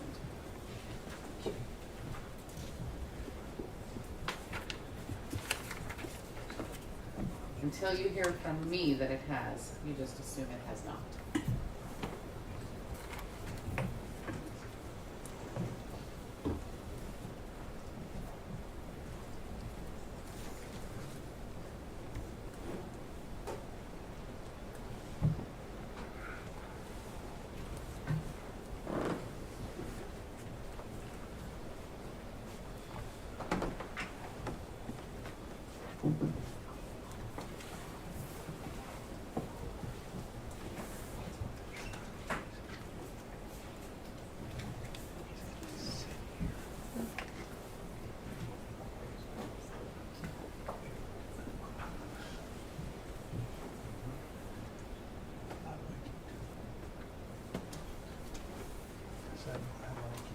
I got them turned up a little bit too.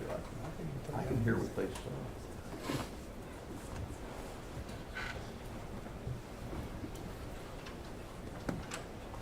All right.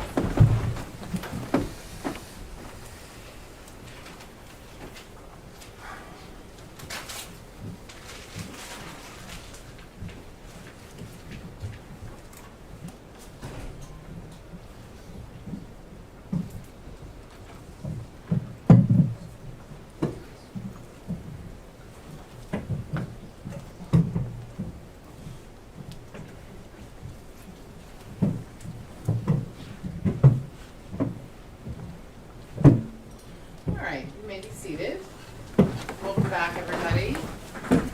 So what happens now, detective and jury, is I'm going to read you some questions, and you just answer them to the jury, just like they had come from one of the lawyers, okay?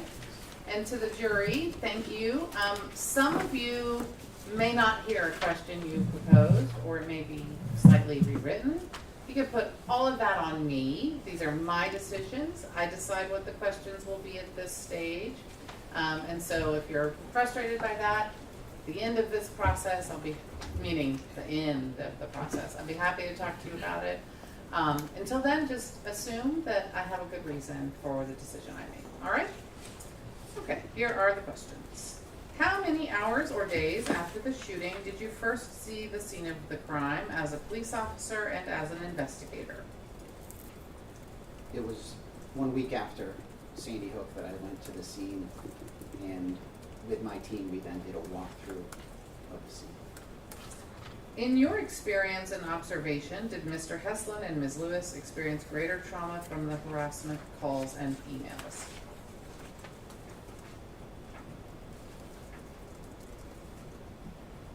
Can I ask greater trauma than what? Unfortunately, no. That is one flaw. We don't go back and forth. It's just, you just do the best you can with the question the way it's written. And if you can't or you don't understand it, you're free to tell us that as well. I find it hard to even put myself in the shoes of a family member who's lost a loved one in this situation, especially being a parent who's lost a young child. Objection, non-responsive. So let me just read the question one more time. And if it doesn't work, it's okay. You can just tell us that. In your experience and observation, did Mr. Heslin and Ms. Lewis experience greater trauma from the harassment, the calls, and emails? So I believe that experiencing that harassment on top of that unbearable is I can't even imagine, but absolutely, I do believe that it is greater, and it's extended it. It makes it so much longer lasting. In the aftermath of a school shooting, what, if anything, brings the most solace to a mourning family?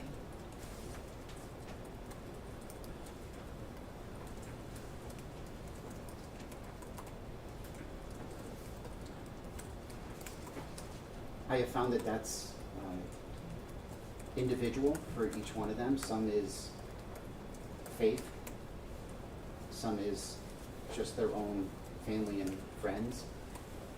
When we look at it from the law enforcement side about what we can provide to help with that is, I believe it's our responsibility to provide them the truth. As harsh as that truth may be sometimes, is that it's, what we can do is fill in as many facts as possible, because otherwise we find that victims will have some type of script of how things went in their mind, and that they'll imagine that it's more horrific than anything actually could be. And so our responsibility is to provide them with every detail that we're able to do. The information you discussed as available through the Freedom of Information Act. When was the information available for viewing on the department's website? I believe it was that beginning portion of 2014. I know it was after we initially suspended our investigation the first time, which was 1 year afterwards. I could be wrong. It could be December 2013. It could be much later in 2014, but I do believe it was the beginning of 2014. Was the information available incrementally as it was created, or all at one time at the conclusion of the investigation? Some information was put out through briefings, through our PIO and other forums, but as far as the release of those reports and those photos and everything that we saw in, I believe, Exhibit 27, that was all released all at once. So whenever what that release was, that happened all at once. And then if there was any other follow-up reports, because the case was open and closed with some minor stuff after that, that was continuously redacted through FOIA, and then the site was updated with that new information. Do you know how the other families are dealing with their loss? Again, I found that that's very much an individual, not just by family, but by family members, and that has changed and progressed over time. One of the things that our consultant, Dr. Balboni, who was a psychologist, educated us on was the different stages of grief and how we should expect these different family members to go through all those stages over time. And because they each experienced their loss in different ways, we saw them as individuals of this whole group really progress through that. Some, I believe, are much farther along in that process, and some still have a long way to go in that process. Thank you so much, Detective. That concludes your testimony at this stage, and you may exit the witness stand. May this witness be released from the rule and any subpoenas? Yes, please, Your Honor. Correct, the subpoenas, yes, not from the rule. All right. So you, well, okay, because how are you going to get him back here? I would imagine that through plaintiff's counsel, I could arrange to do it. I don't want Mr. Jewis to have to sit here in Texas unnecessarily. All right. So you are released from any subpoenas compelling your presence here, but you are not yet released from the rule, which means you may not have any conversations with anyone about anything else that happens in this proceeding or your own testimony, other than the lawyers. He's not under subpoena, Your Honor. I said if, so that's fine. So does that make sense? So you are not yet released from the rule. Now earlier I told you you'd know when I told you you were, but now you'll know when the case is over. Okay? Thank you so much for your time and your testimony. We greatly appreciate it, and you are free to go. All right.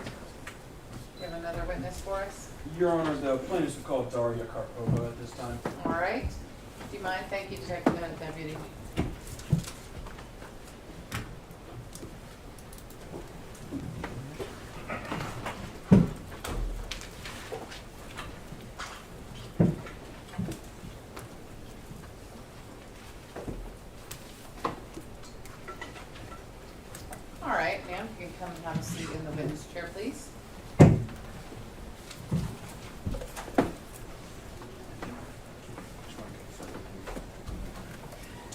There is water in the pitcher and glasses if you need a drink.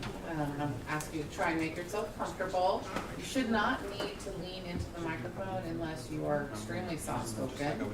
A couple of instructions in case you have not testified before. Testifying is not a conversation, it is a question and answer. So it's very important that you not speak until the attorneys have completed their question, that you listen to their question, and then you give us your answer. Does that make sense? I apologize. And if you could not talk over one another, that would help. That helps a lot with my court order. In addition, sometimes people have a tendency to answer questions with nods or ahums. I need you to answer out loud in words so that we can get a good record. Does that make sense? All right. Thank you so much. All right, Mr. Bankston. Thank you, Your Honor. Mhm.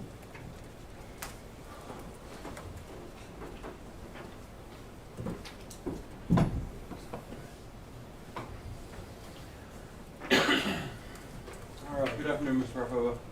Good afternoon. Can you tell the jury, first, can you identify yourself for the record? Sorry, Okay. So you are sort of soft-spoken. So I think maybe, yeah, move a little closer. And if you need to, there's a microphone in front of you if you want to stay close to them. And then can you spell your name, please? DARIAKERPOVA. Thank you. Ms. Karpova, how old are you? 41. Okay. You are an InfoWars producer. Yes. I want to talk first a little bit about your background before InfoWars. Can you tell me where you grew up? I grew up in St. Petersburg, Russia, and then in New York City. Okay. Can you tell us where you went to for your secondary education? I went to Expression College for Digital Arts, which is in California. Okay. And I am going to assume that you have experience in video production. Yes, sir. Okay. And you've been doing that at InfoWars, correct? Partially. Okay. And you have other jobs at InfoWars, correct? Yes. Okay. You have worked with Mr. Jones since 2015, is that right? Correct. You have managerial authority over production employees inside InfoWars, is that correct? Objection to the vagueness, managerial authority, I don't know what that means. Overruled. If you don't know what a question means, Ms. Karpova, you can say that. But otherwise, if you do, you can answer the question.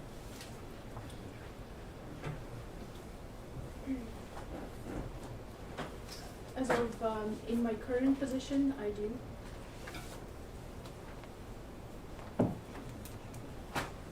Now, when you're working with Mr. Jones and you're doing work for InfoWars as a producer, am I correct that you were employed by his company, Free Speech Systems, LLC?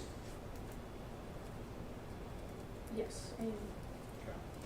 You were, isn't it correct, selected to act as a corporate representative of that company in this case, correct?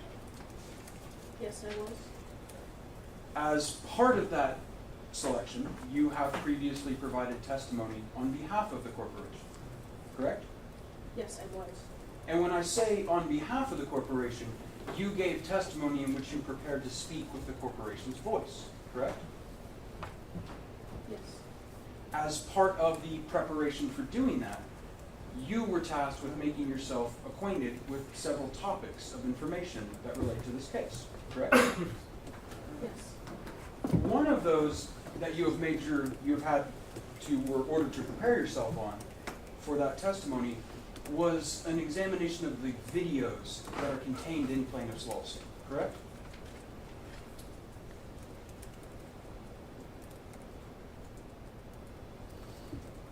I don't believe that's true. Okay, do you remember giving a deposition Yes, on December 3rd, 2021? Yes, sir. Do you remember if one of those topics in that petition to research was the videos in plaintiff's petition in their lawsuit? I don't remember that exact phrasing for videos. I think the topic was a more generalized question that I remember. Sure.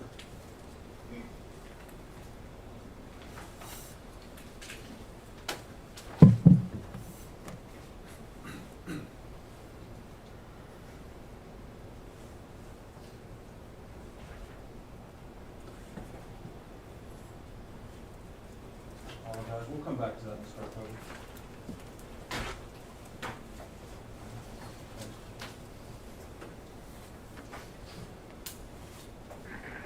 When you prepared yourself to testify about InfoWars, one of the things you did was talk to other people inside of InfoWars about the events of this case, correct?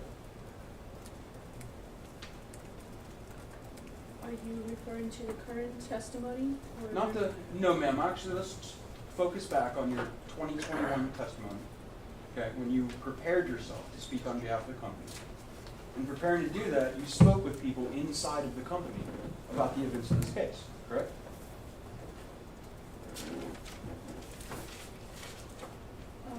I would say partially yes. Well, I mean, you spoke with Nightly News Director Rob Dew, didn't you? Yes, I did. You spoke with Mr. Jones? I did not speak with Mr. Jones about Okay. it. Did you speak with an InfoWars employee named Michael Zimmerman? Yes, did. Do you remember any of the other people you spoke to?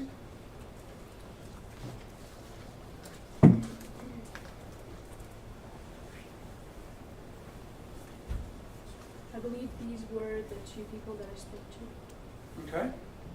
And in doing that preparation, you also looked at documents inside the company, correct? Yes. In fact, you and I have met before, correct? Yes, sir. And one of the things that we did when we met last time is we looked at some of those documents together, didn't we? Yes, we did. Okay. Another thing that you did when preparing for that testimony was to view InfoWars videos, correct? Yes, I did. Okay. Some of those videos that we talked about in your deposition relate to some of the things that are going on in this case, don't they? Yes. I want to talk about, if we go back to, I want to use a date range with you. For these questions, I want to talk about the period between 2012 and 2018. Okay? Now, do you understand sitting here today, 2012, that December was the Sandy Hook shooting? Yes, I understand. Okay. And you understand that InfoWars was sued over statements made about Mr. Hudson and Mr. Lewis in 2018. Are you aware of that? Yes.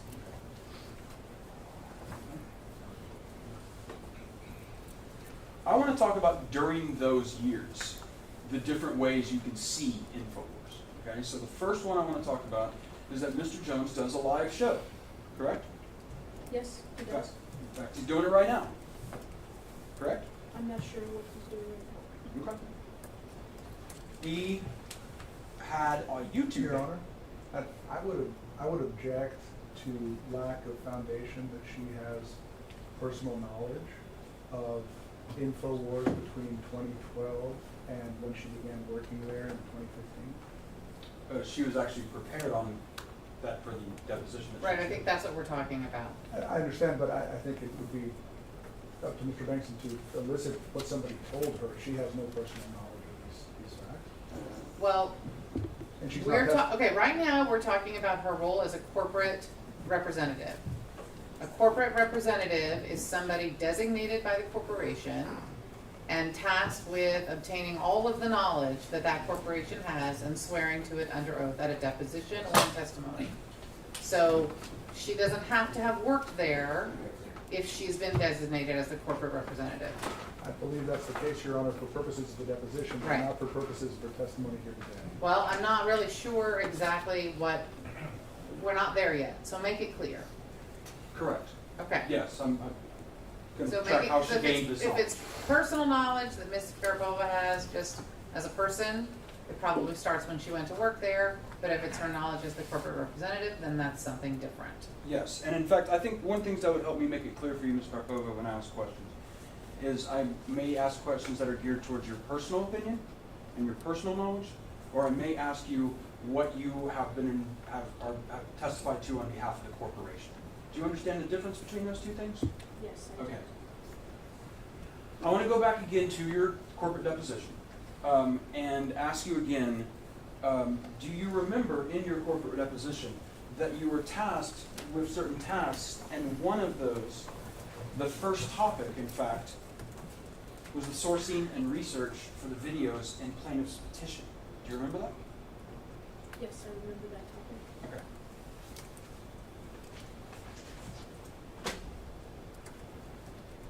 Let's go back again to 2018 to 2012 to 2018. And those videos in plaintiff's petition span that entire time period, don't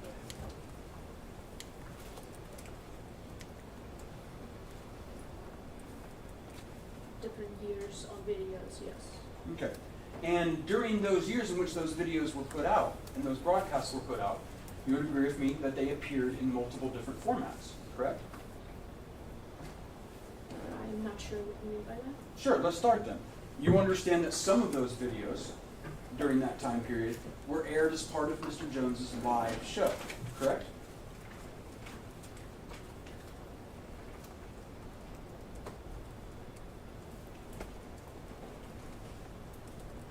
I believe some of the videos were taken from the live show. Okay. Another place that some of these videos come from is InfoWars' YouTube page, correct?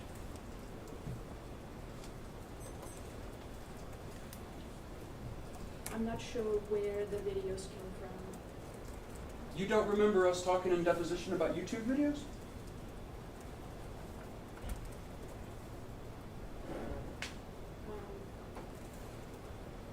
Would you remind me exactly what you're talking about? I'll see if I can find that for you, Mr. Vogt. Let's move on to something else.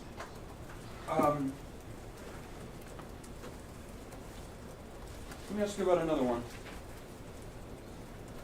Some of the videos that we're talking about were also carried on a radio show, correct?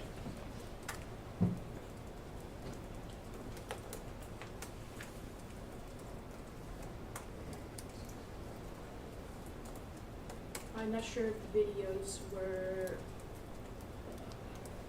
I don't have personal knowledge of the videos playing on the radio show. I'm not sure what you mean by that. One thing you do have personal knowledge of is that Mr. Jones's live show that you can see videoed is simulcast on radio. You understand that, right? Yes. Okay. So, as we know, you testified earlier, some of these come from the live show, right? Correct. So some of them are on radio, weren't they? If those shows were broadcasted on radio, they would have to be, but I'm not sure if they were. Okay. But we do know that Mr. Jones' live show is simulcast on radio, correct? That's something you testified? Typically. Would you agree with me, for instance, the InfoWars YouTube page? You would agree with me that that was a source over the course of your career, and I'm asking you personally. Over the course of your career, that's been a significant source of InfoWars views and audience. You would agree with that? I would assume so. Okay. Would you agree with me that that YouTube channel has over 1 billion views? I'm not sure if I can agree to that because I haven't seen the statistics. Okay, personally. that's fair enough. That's fair enough.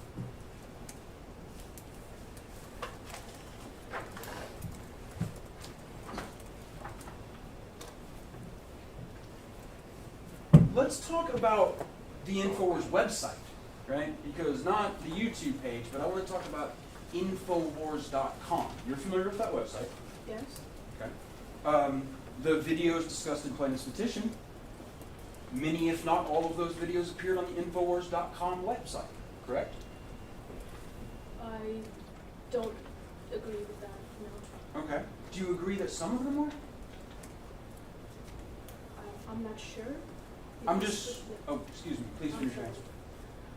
The specific videos in question, I would have to look at the archives of Infowars.com to see if those particular videos were posted to Infowars.com. You would agree with me that much like the live show is typically simulcast by radio, typically InfoWars videos are hosted after the live show on the Infowars.com website. You would agree with that? No, I don't agree with that. You wouldn't agree with me that pretty much every day after Mr. Jones does a show, that there is not only uploaded to Infowars.com a full video of that day's prior day's show, but several clips from that show. You wouldn't agree that that's the typical practice of Infowars? No, sir. Okay.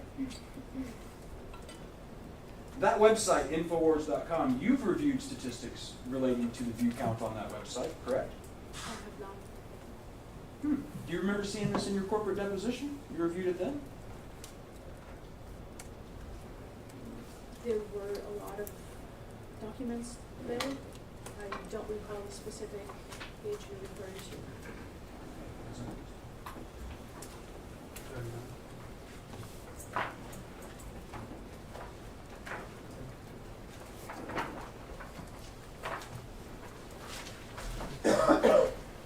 Ms. Garkova, I'm going to bring you something here. It's a big document. I only need to see the first page. I'm going to bring you the whole thing. This has been previously admitted as Plaintiff's Exhibit 39. Your Honor, with your permission, I'd like to publish this exhibit to the jury. Sure. Lisa, can you bring up 39 for me?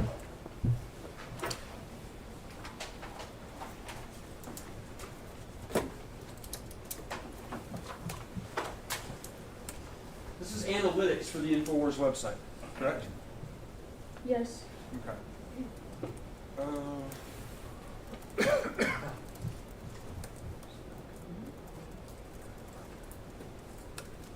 I'm going to blow up a piece of this, so hopefully the jury can see it, but I know it's in front of you.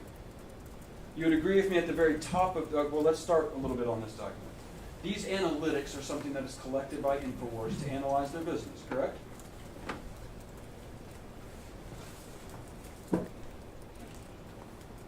I can't confirm that because I'm not responsible for that job. I'm not in the analytics department, and I don't know. So you don't know why Infowars collects stats on how many people view its website? You don't know that? I don't know if it does or why if it did. All right, and on this page, which as you see here has a blown up column for page views on the Infowars website, isn't it true that you have agreed with me that there are nearly 3 billion views, unique page views on the Infowars website? That's correct? That's what it says.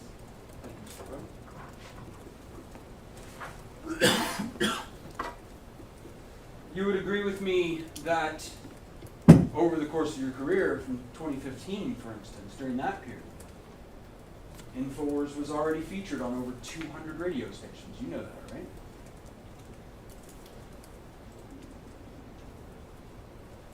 I don't know the exact number of radio stations. Okay.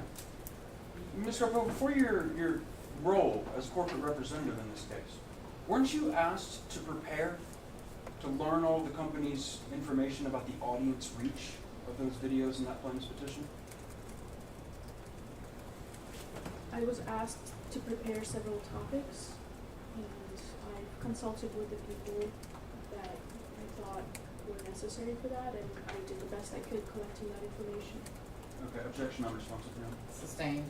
Ms. Karpova, what I'm asking you, very specifically, is when you were being asked to prepare to testify for the company, to give information for this lawsuit, one of the things that you prepared on was the audience reach of the videos in plaintiff's petition. That's correct? I disagree with your premise. It's very hard to determine the reach of our audience. Objection. Objection unresponsive. All right, sustained. So just listen to the question, and just the actual question you're asked, answer that question. Okay? So he's going to tell you one more time.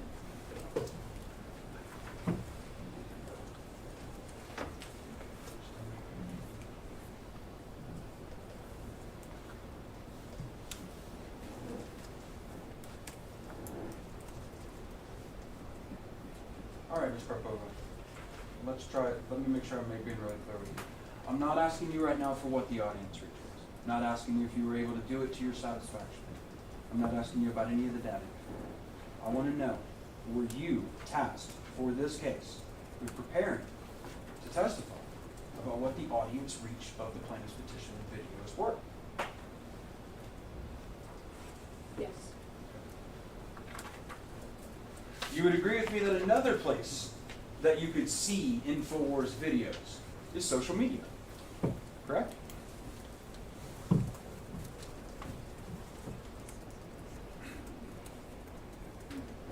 Not anymore. Ms. Karpova, do you remember when I asked you about a date range? Yes, Okay, and that was 2012 to 2018, wasn't it? yes. InfoWars, and let's go past that date just for right now, because I want to make sure we get this really clear. All right. Let's talk about 2018 to the present. You've still been working at InfoWars, right? Yes, InfoWars has a social media account on Parler, doesn't it? yes, it is. InfoWars has a social media account on Getter, doesn't it? Yes, InfoWars has a social media account on Truth Social currently, correct? yes, In fact, InfoWars has numerous social media accounts, doesn't it? yes, it does. Okay. So, let me ask you this. And InfoWars has a burgeoning website. A lot of people come and visit the InfoWars website, even currently. Correct? Again, I don't know the statistics. I mean, InfoWars has a website. Yes, it does. It has access to the internet. Yes, Yep, that's something it still has. In fact, there are many InfoWars employees who have social media accounts. correct. Some of those accounts are on things like Twitter, Facebook, things like that, correct? I'm not sure about Twitter or Facebook. Those places, the company's social media accounts, those are places where people can see InfoWars videos from time to time, isn't it? Are we asking about the personal social media accounts, or are we asking about the company's? I just said the company's social media accounts. Correct? You can see videos on the company's social media accounts, correct? The ones that you mentioned, Okay. other than Facebook and Twitter, Okay, so the company still has social media accounts, correct? yes, Okay. And the company has a website where you can watch InfoWars videos right now, doesn't it?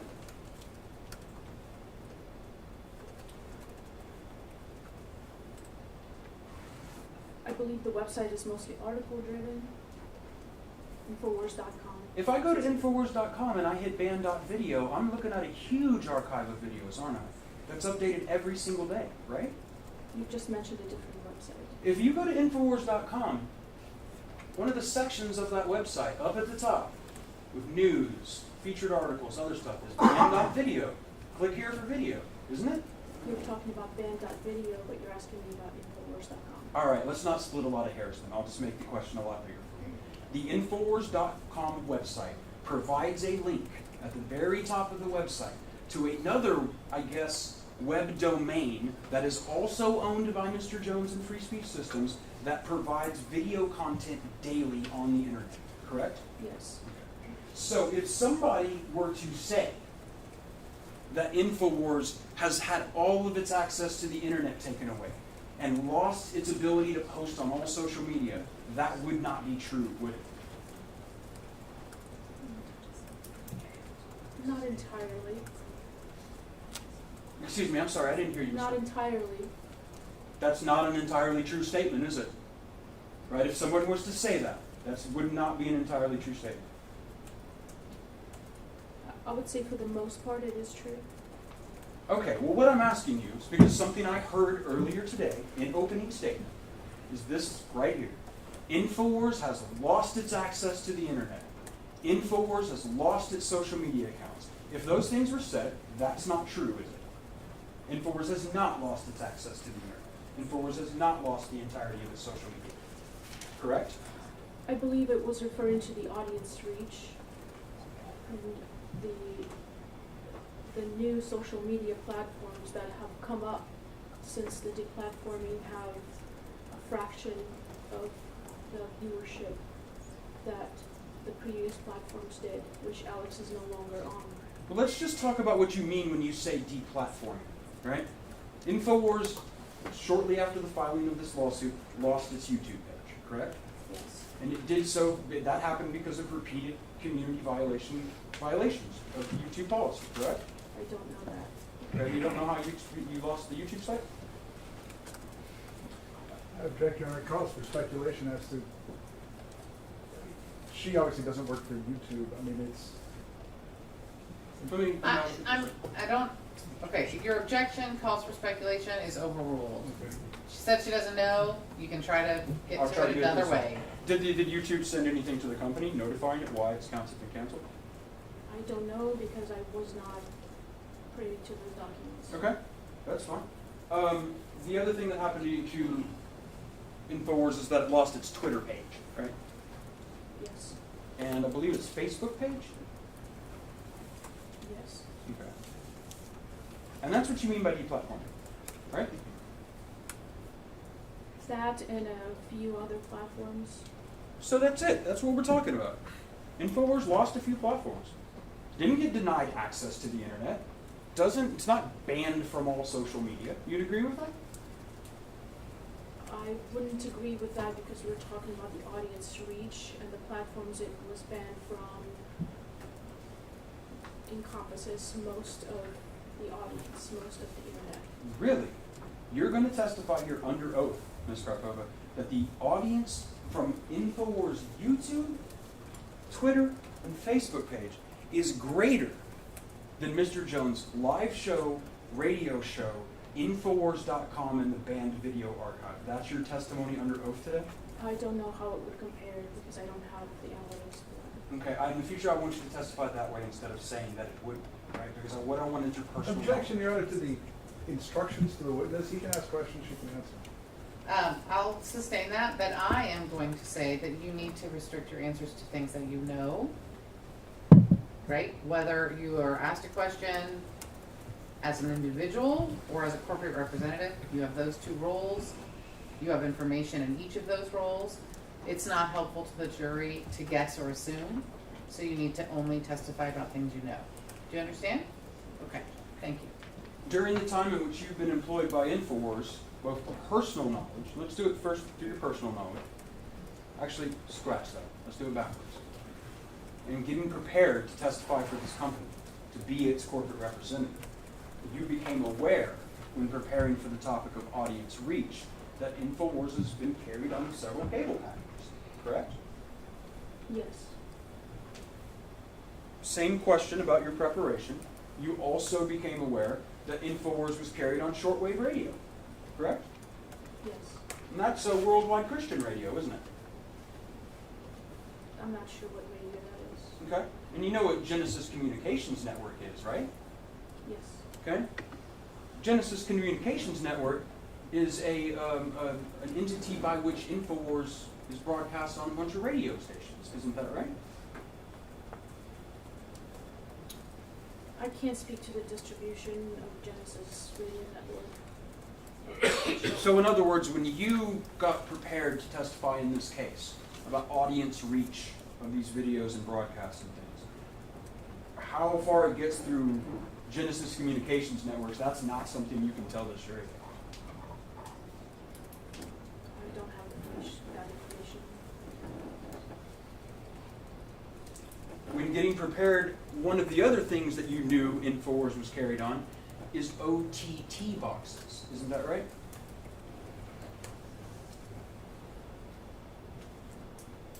I don't recall that specific topic of research in preparation.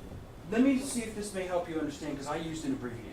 And do you remember in our prior discussions with each other talking about over-the-top box systems?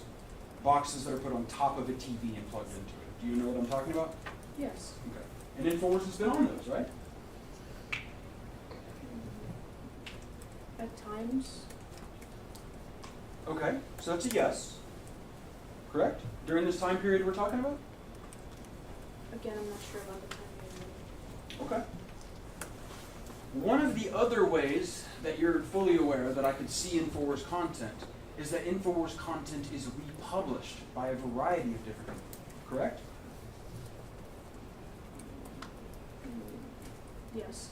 In fact, InfoWars programming is what we call free to air, right? Yes. Okay. And when we say free to air, that means that anybody can take one of Mr. Jones's videos in which he advertises his products, and without paying InfoWars a dime, and without signing any kind of agreement, they can broadcast it wherever they want to, correct? Yes. And they frequently do. There are people who do that, right? I don't know how many people do that. I'm not asking you how many. The company is aware, and you were aware when getting prepared to talk about audience reach. You were aware that people do, in fact, republish InfoWars content. That's allowed. Yes. Okay. I want to talk to you next, Ms. Karpova, about during that same period of time, 2012, 2018. I want to talk to you about the ways that InfoWars made money, okay, how the business operated. First of all, advertising. Is that something that InfoWars made money off of?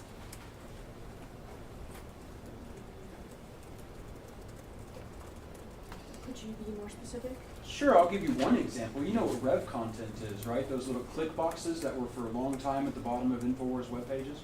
I don't know about them. That's not my specialty.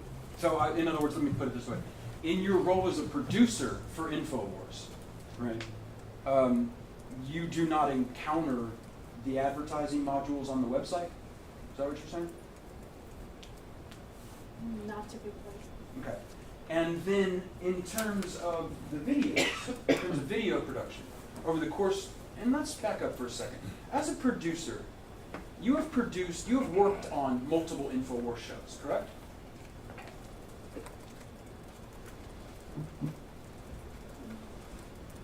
Yes. Okay, and one of those would be the Alex Jones show, right? Yes.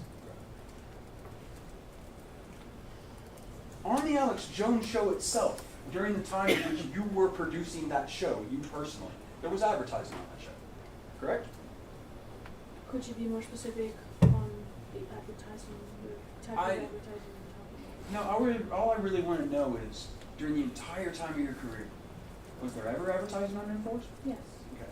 So in advertising is one of the ways that InfoWars makes revenue, correct? Yes. Okay.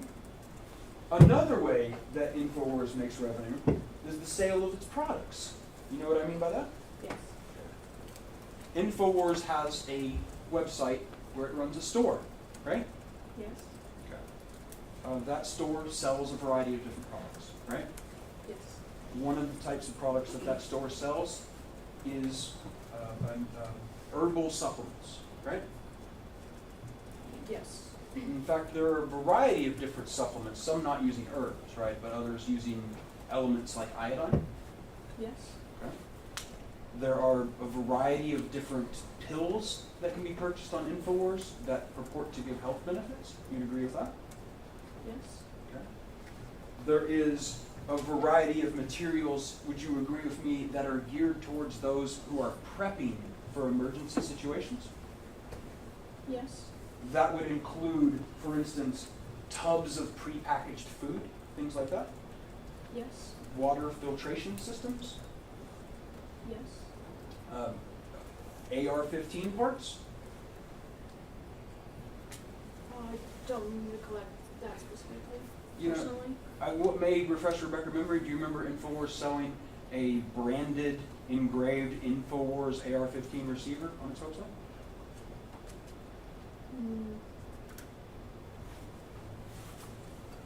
I'm sorry, I just can't recollect that specifically.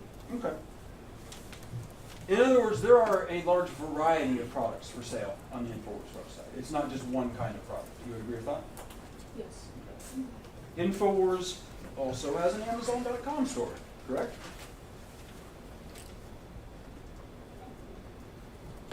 I think so. Okay. Has an eBay.com store too, doesn't it?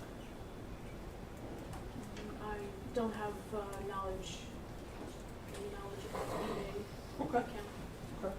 Okay. Would you agree with me? I don't know. Do you have the knowledge to know? This sale of the products off InfoWars website, that's the primary method of revenue for the company, right? Off of InfoWars store, yes. Okay.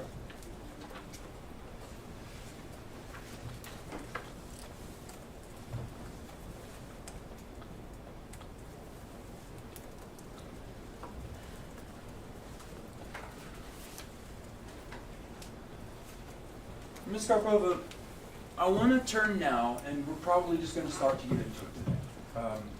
I'm just going to let you know for your own convenience and for everybody in front of you. We're going to have to keep going until tomorrow.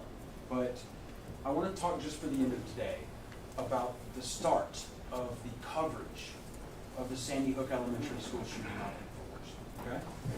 And so what I'm going to want to do is talk to you a little bit about some of the videos in plaintiff's petition and some of the documents that we've talked about before.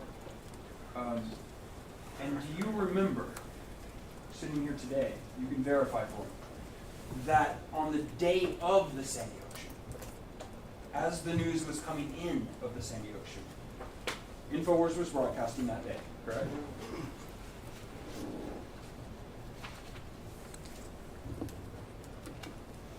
I believe so, yes. Okay. Ms. Karpova, one of the things that I'm going to bring you right now that I think might be helpful is I am going to bring you what's been previously marked as Plaintiff's Exhibit 31. Now, if you take a look at that. Okay, and we can see here together that what this exhibit contains is dates and titles of episodes, correct? Yes. Okay, and I will represent to you that this exhibit represents what the parties agree are the videos that were either produced in this case or were discovered by the plaintiffs in some capacity. And that these are the videos that we're talking about in this case. So I would like you to keep that up on the stand as a reference guide if you need to look something up. Okay? Because I know it's fair to have the videos in front of you. You'd agree with that? Yes. Okay. I want to ask you first, if you can look on there, and do you see a video that was there on that list, December 14th, 2012? Yes. Can you tell the jury what the name of that video was? Connecticut school massacre looks like false flag, says Okay. witnesses.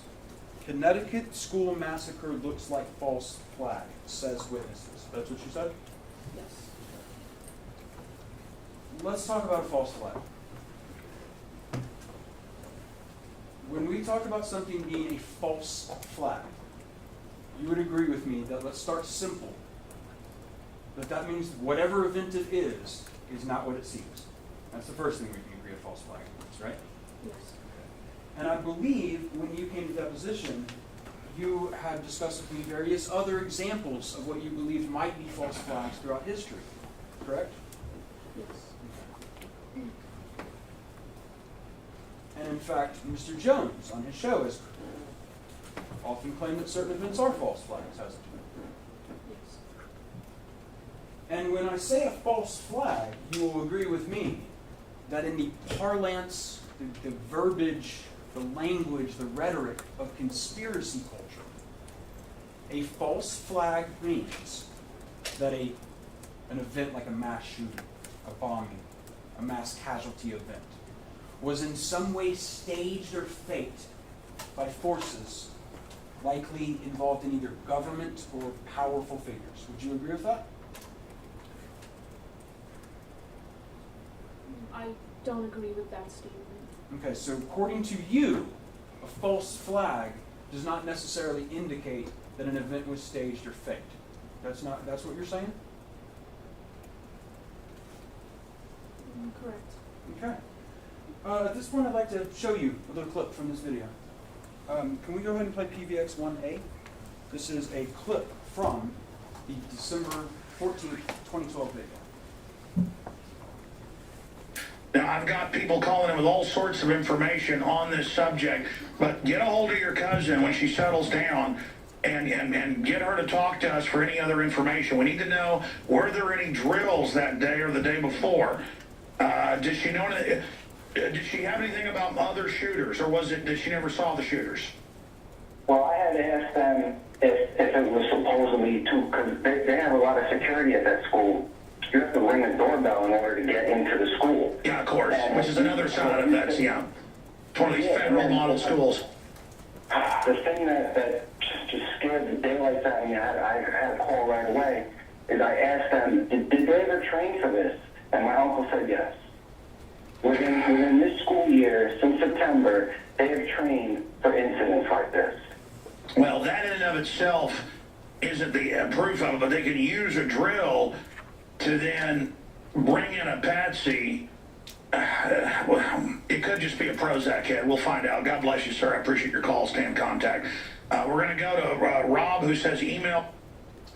Your Honor, I would object under the rule of optional completeness to just the video clip being played and ask that the entire segment be played at this point. Your Honor, that the rule of optional completeness is when the defendant can identify a statement in the offered matter and then identify a specific statement that would make it, you know the rule. So I just object that that's improper.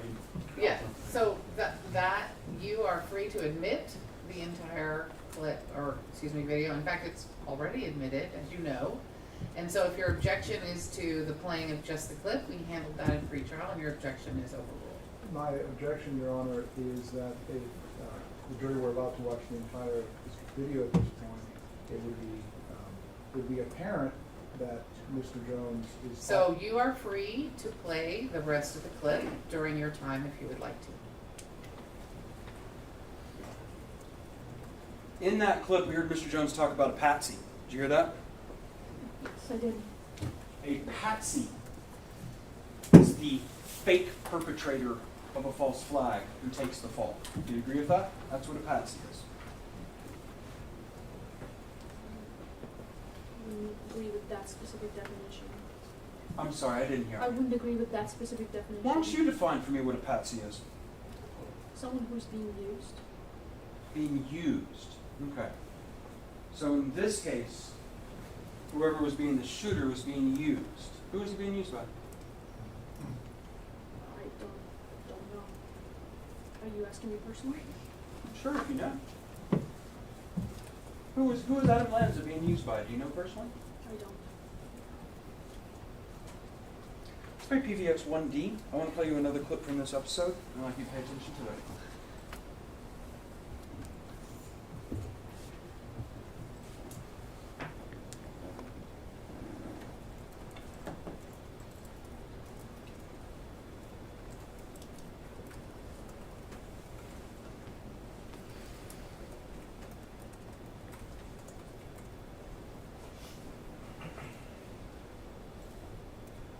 And I said, this is the attack. Look, people got to find the clips the last 2 months. I said they are launching attacks. They're getting ready. I can see them warming up with Obama. They've got a bigger majority in the Congress now, in the Senate. They are going to come after our guns, look for mass shootings.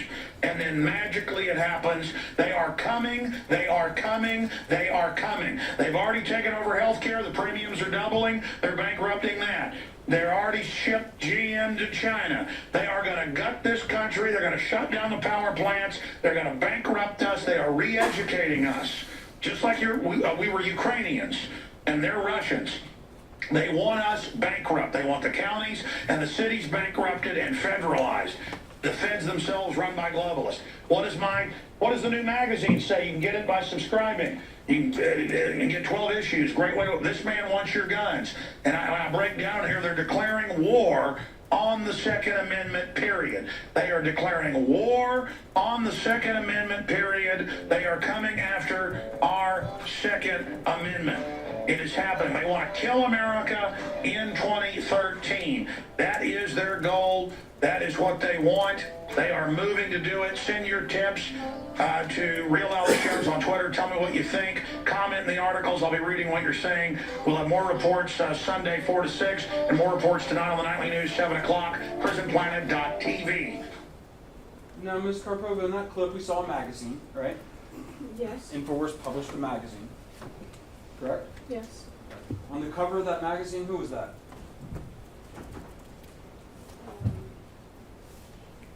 What do you mean? Who was on the cover of the magazine we just saw? I'm not sure which part you're referring to. Did you see in the video Mr. Jones is holding up a magazine during that clip? Mm-hmm. Who was on the cover? I can't recall right now. Okay. And maybe refresh your memory, that's President Obama? Sure. That's the man who's coming for their guns, right? According to InfoWars? Is that a question, Your Honor? Yes. Is that, yes, it's a question. Absolutely. Can you repeat the question, please? Sure. According to InfoWars, Obama was coming for people's guns, correct?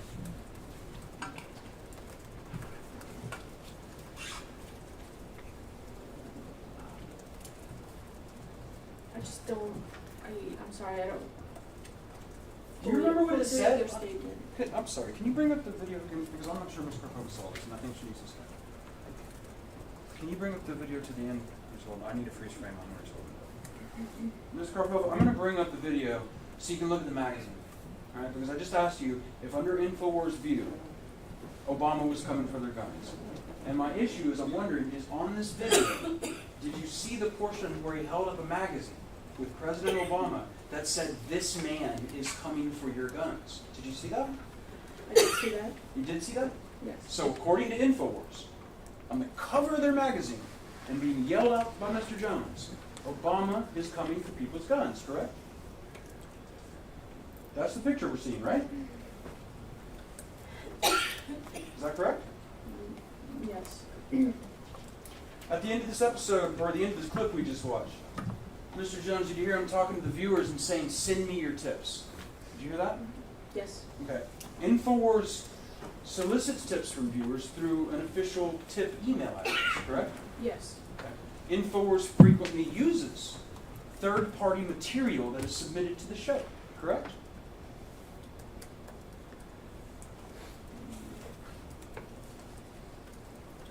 Sometimes.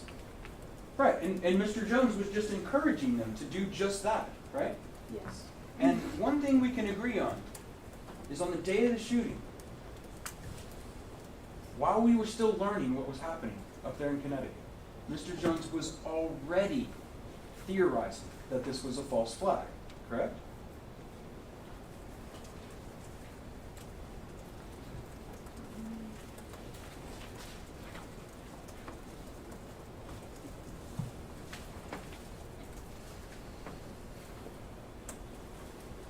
I'm sorry, could you repeat the question? On the day of the shooting, first, and I think it may help for you to look at the title of the episode, on the day of the shooting that's in front of you.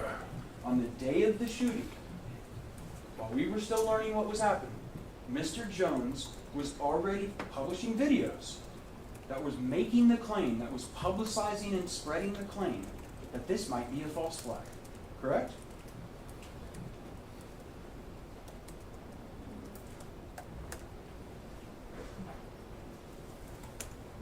Yes, yes. Yes, okay. Ms. Karpova, I want to go forward just a couple days. So let's go forward to December 17th, 2012. It's 5 days later after the shooting. Do you see an InfoWars video that was produced on that day? Yes. Can you please read to the jury what that title of that video is? Creepy Illuminati message in Batman movie hints at Sandy Hook school.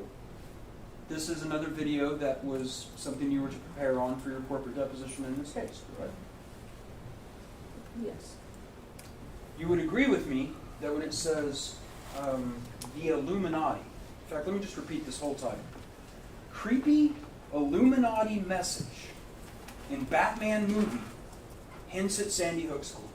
So first question, the Illuminati is, according to InfoWars, a secret organization that exerts power over world affairs. You agree with that?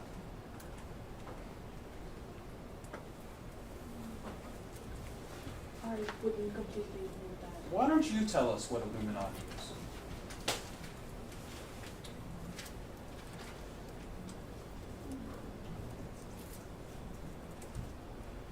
A secret organization that has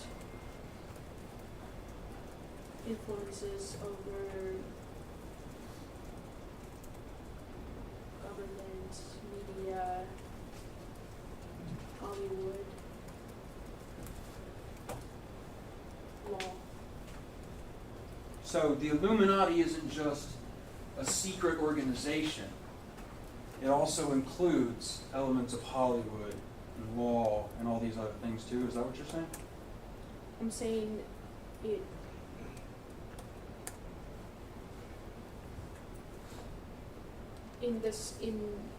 specifically in this definition, it would refer to this hidden power that exerts influence that is usually has to do with covert signage, satanic imagery, things like that. Okay. And in this specific video, the title here, what is being said here is that this Illuminati inserted a coded message into the Batman movie. Correct? Yes. And that Batman movie, I think you understand from this video, came out before Sandy Hook, right? Yes. Okay. So the allegation is that a secret world organization or some sort of secret shadowy forces inserted into the Batman movie a secret coded message revealing that that group was going to do something at Sandy Hook. That's what the argument is here, correct? The argument that's hinting at something to do with Sandy Hook School. Right. You know what, excuse me, I apologize for that. Do you know what I mean when I talk about predictive programming? Yes. Okay, and that's what this is, right? This is a theory or a claim that powerful forces have to insert into pieces of media information that reveals that they are going to commit mass atrocities or fake events before they actually do them. You understand that that's what predictive programming means? I would disagree with that particular statement. Okay.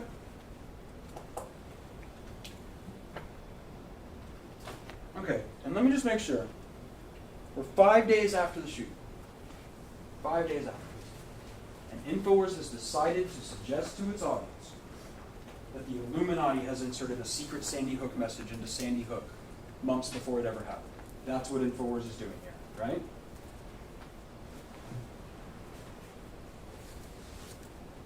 That's what they found, then yes. That's what they found. So InfoWars stands behind that. The Illuminati inserted a creepy message into the Batman movie? That's what InfoWars believes? Your Honor, I'll object under the best evidence rule. It's a 14-minute clip. You can watch it and see what it says. I think that I'm going to overrule that objection because this question is responding to Ms. Karpova's current statement about what InfoWars Free Speech Systems, I assume, believes today. So that's true, right? You're saying that's what they found. There was a creepy Illuminati message put in the Batman movie, predicting Sandy Hook. Are you asking me as a corporate rep right now? I'm asking you because you prepared on these videos and you just testified, yes, that's what they found. Yeah, that's what I'm asking you. You confirmed that. The InfoWars people found and published this video, which you believe today shows a creepy Illuminati message in the Batman movie, predicting Sandy Hook before it ever even happened. I disagree with what you just said. Okay, so, but they did, the InfoWars reporters at least, they found that. At the time, that's what they found, and that's the videos. And that's what they put out to their audience 5 days after Sandy Hook, correct? Correct. Do you see a video that took place 2 days later, on December 19th, 2012? Yes. And you would agree with me that that episode was called Sandy Hook Second Shooter Cover-Up, correct? Yes. Now, let me see if we agree on this. I don't know if we do. But I feel like we should both be able to agree right now there was no second shooter, correct? I wasn't there. You have been at InfoWars since 2015. Yes. You've been exposed to all the Sandy Hook stuff since then. You've been a producer, right? Yes. And you're going to tell me you don't have enough information sitting here today to be able to look at that jury and tell them confidently there was no second shooter. That's what I'm asking. Your Honor, I'm going to object to this as argumentative. She's here to testify to her personal knowledge of things. This question's wholly inappropriate.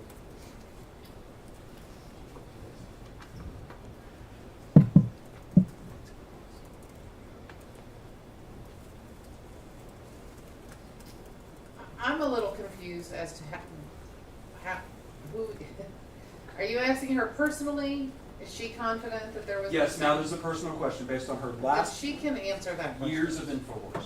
She can answer that. Based on that experience, that's what I'm asking. Can you answer? Her years of experience as a producer at InfoWars. Yes, Involved in she the can Sandy answer that question. Since the new information has come up, it appears there was not a second shooter. What new information are you talking about? The years that you're referring to. Yeah, so from 2015 to now, there was apparently a piece of new information which made it clear to you there was no second shooter. What new information was that? Things aren't clear to me. I'm just telling you the best I can. Okay, and I'm from the just very gonna- little coverage that we have done. So, I'm just going to try to revisit back to make sure I understand your testimony, because I believe that you testified to me that now you can agree there was no second shooter, and the reason you can do that is based on new information. Am I right or am I wrong about that?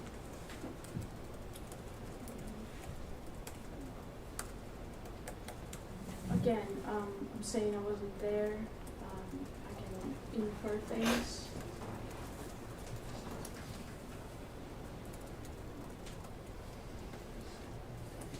So now let's talk about this December 19th video. It was 7 days after the shooting, right? Yes. And already, 7 days after the shooting, InfoWars is telling its audience that there was a second shooter cover-up, correct? That's what they believed at the time. That's what they were telling their audience, right?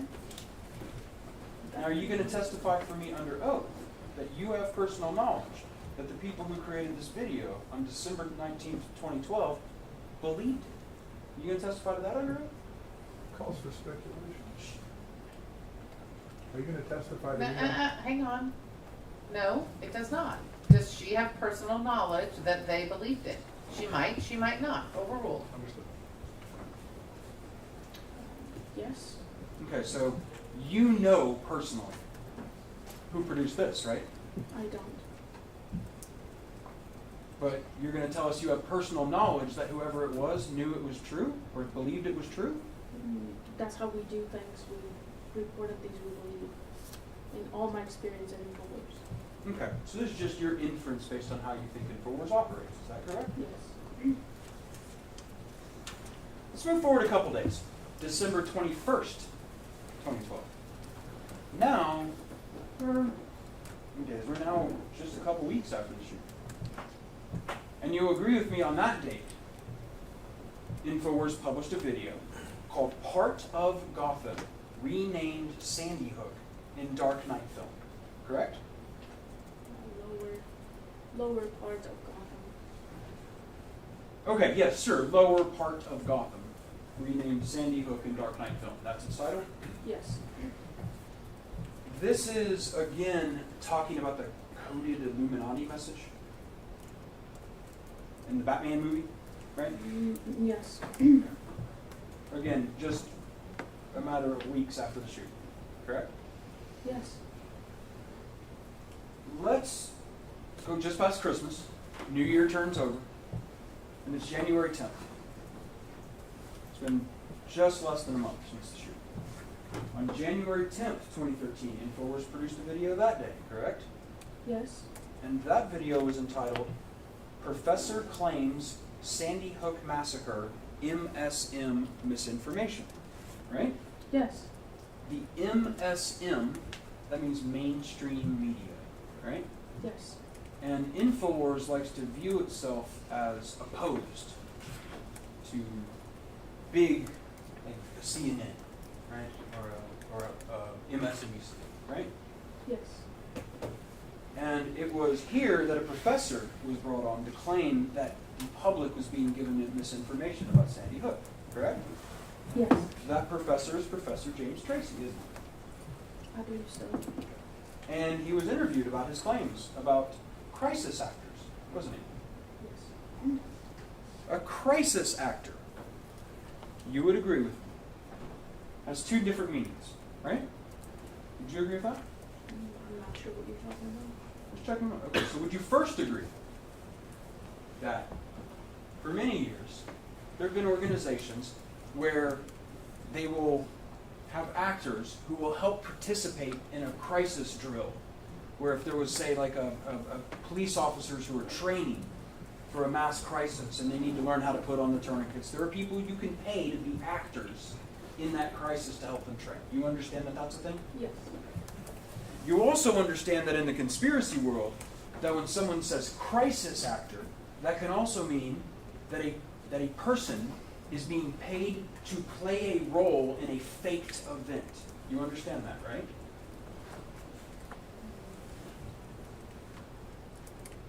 I don't know if they're being paid. Sure. They might do it for free, won't they? Could be a lot of reasons they could do it. I'm not sure. Sure, but let's go ahead and make it simple. A crisis actor is someone who is in a fake event pretending to be something they're not. Correct? Yes. And InfoWars, less than a month after the shooting, was already recruiting people like Mr. Tracy to come on the show and have him on to talk about crisis actors. You agree about that? I would disagree with that. Okay. And is your problem with the word recruit? Yes. Okay. Let's try to say the simple part. InfoWars asked Dr. James Tracy to come on the show, right? I'm not sure if he was asked or he wanted to go on the show. He Sure. volunteered. Okay, so one of two things happened. Either James Tracy got a hold of InfoWars and said, I want to be on the show, and InfoWars took a look at him and what he was saying and said, sounds good. Or InfoWars went to James Tracy and said, hey, we've seen what you're saying, we want you on the show. One of those two things is probably what happened. Yes. And that was less than a month from the shooting that InfoWars was actively promoting the idea on its show that crisis actors were used at Sandy Hook. You agree with that? I don't agree with that. I think InfoWars was gathering evidence that they could find, whether it was for it being some sort of event where government was involved, and also was looking for the opposite evidence. Okay. It was just gathering information. Let's move forward 5 days. January 15th, 2013. InfoWars published a video entitled Sandy Hook AR-15 Hoax? Still no school surveillance footage, correct? Yes. Let's move forward just another week or so to January 27th, 2013. InfoWars published a video at that point called Why People Think Sandy Hook is a Hoax, correct? Yes. 48, 28.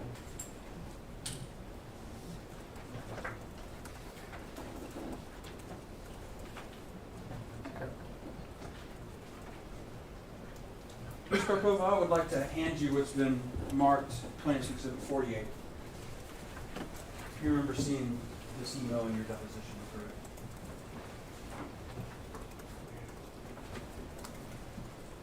Yes. This email relates to the events of this case. You would agree with me with that? Yes. Concerns Sandy Hook Yes. and a parent's complaint. Correct? Would you just give me a second to Sure, review? you can read the email.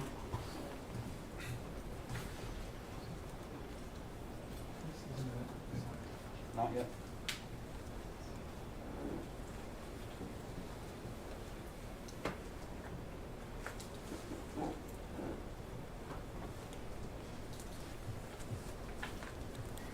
Yes. Your Honor, at this time we can move to admit Plaintiff's 48. Any objection? Your Honor, the bottom half of the email contains a hearsay statement from. Okay, that's all you have to say. I know you gave me the notebook, but I don't see it. For some reason, we only put the depositions out here. I'll ask my staff to look for the notebook that I know you did give me. But do you have another copy? I sure do. I Look have at it right right off now. from under here, but I'll be happy to. And going forward, I'll have them ready for all the time. I think we have it in the back. So would Your Honor like to see my notes? I'll just need to see a copy. 48. We'll let Mr. Benson do it.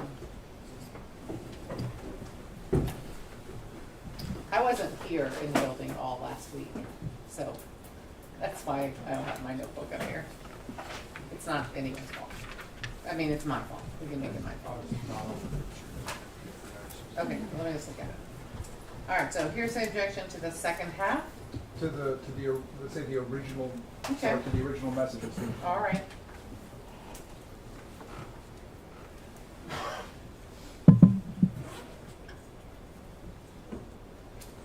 your response is that it's not offered for, Not offered for the truth. Those facts are already established. It's offered to show notice to InfoWars that it goes to their actual knowledge. okay. So I'm gonna overrule the objection, and plaintiff's 48 is admitted. Thank you. Ms. Karpova, you have a copy of 48 in front of you, don't you? Yes, I do. Okay. Your Honor, I'm going to publish 48 to the jury. All right?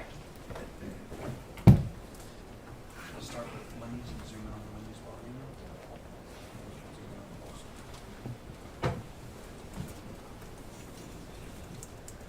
We see an email here from a gentleman. His inbox says Lynn Posner, and his signature line says Lenny Posner. You're aware that Lenny Posner is the father of Noah Posner, a victim of Sandy Hook. Yes. In fact, you've done research regarding Lenny Posner, you personally. Personally have not. Okay, well then maybe that's,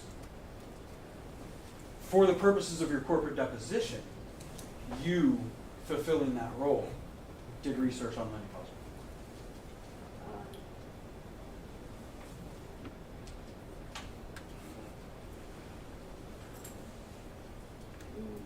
Yes. Okay. One of the things that you know about Lenny Posner is that he was upset with the way InfoWars was covering this story. You know that, right? Yes. Okay. I want to read you this email here, and this is written to writers@infowars.com, and Mr. Posner writes to Alex. And he says, Alex, I'm very disappointed to see how many people are directing more anger at families that lost their children in Newtown, accusing us of being actors. Haven't we had our share of pain and suffering? All these accusations of government involvement, false flag terror, New World Order, etc. I used to enjoy listening to your shows prior to 12-14-12. Now I feel that your type of show has created these hateful people, and they need to be reeled in. Lenny Posner. I read that correctly? Yes. All right, I'd like to show you the response. Can you zoom that up for me?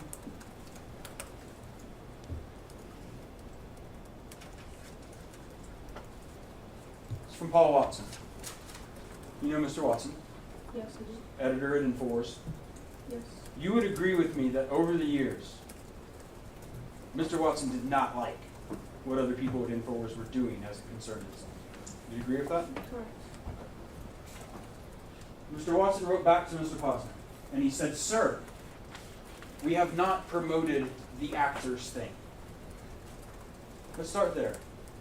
You would agree with me that just days before this, InfoWars had Professor Tracy on to promote the actors thing.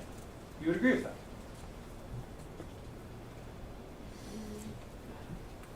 Promoted, I would say speculating, Okay. looking for answers. And Mr. Watson then says, in fact, we have actively distanced ourselves from it. That's not true, is it?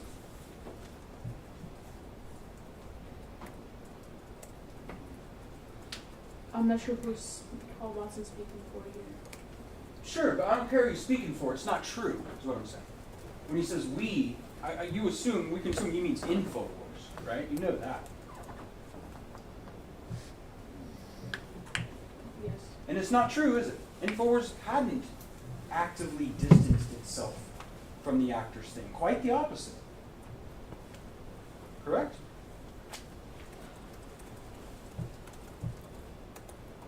Well, I think Alex was looking for answers. Object. Object on response. Sustained. Ms. Karpova, what I'm asking you is when you bring on to promote to an audience of millions, when InfoWars brings a person on whose theory is that the parents are crisis actors, that's not actively distancing yourself from the actors thing, is it? Correct. Let's talk about March 27th, 2013, just a little bit further. Are you moving off of this exhibit? I am. Yes, we can take that down. It's In fact, if you want- 4:58. I think that's a good idea. This is a good breaking point for the day. So for my jury, please remember all of my previous instructions, including the ban on news. and discussions and everything else, all right? We will start at 9. I do need my jury to get here by about 8:45 so that we are able to start on time tomorrow. Thank you so much for your good use for the day. Good morning, everyone. Good morning, Your Honor. I'm gonna just move these right into them. Deputy, will you just remember when we're bringing the jury out and back, we want somebody in the hallway? Thank you.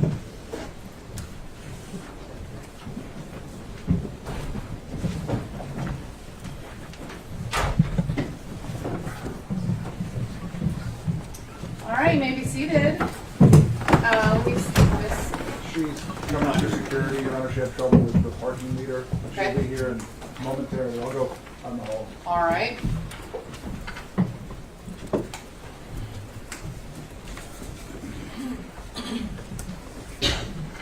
Well, let's see.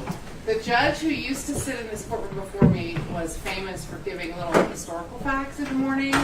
I don't have any historical facts, but I can talk a little bit about the courthouse because this courthouse is really near and dear to my heart. It is named after Heman Sweat, who was the African American who had to sue and go all the way to the Supreme Court to be able to attend the University of Texas Law School. So we're proud to have that name on our building. It is over 90 years old, which is why next year we are moving to a new courthouse about 4 blocks down the street. During COVID, a lot of courthouses around the state have been able to open fully sooner than we're still not fully open. We're only doing jury trials in person because they have more up-to-date equipment. But for example, this courthouse was built, and I don't know for sure, it was either 4 courtrooms or 6 for the whole building, plus a jail on the 6th floor. Well, we have 5 courtrooms on this floor alone.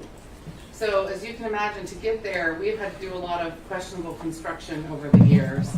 So there are no paintings or anything on that wall because when it rains, there's an opening above us that cannot be closed, and it just comes down and ruins the wall. So we don't put any artwork or any important portraits over there. My old courtroom, which is the smallest courtroom in the building, used to be a viewing gallery for the courtroom below, so that one is also uniquely shaped. Actually, you know that's the courtroom you're deliberating or you're hanging out in. So, anyway. Those are my facts. My history lesson about the courthouse. My dad is an artist, so most of these paintings are by him. Not all of them. 3 are by other people. No? We still don't have a witness. Oh, is that? I saw Mr. Reynal in the hallway. He said she couldn't park or something. I'm not sure. Well, it's good because this wasn't working. Oh, okay. You two missed my lesson about the courthouse. Darn it. I have a daily calendar, but it's the far side. It is not history, so there's no educational lesson. Maybe that's how he did it, actually. I doubt it. He's brilliant and probably just knows a historical fact about Texas for every day. So. Well, I apologize to my jury. I thought we were ready. I had sent my staff to ask and was not informed that we weren't ready. So I'm sorry that you were brought out here to wait. Wasted opportunity. Judges don't get to talk very much, and they were all lawyers before they were judges and like to talk. It's a whole room of people, and I can't think of anything to say.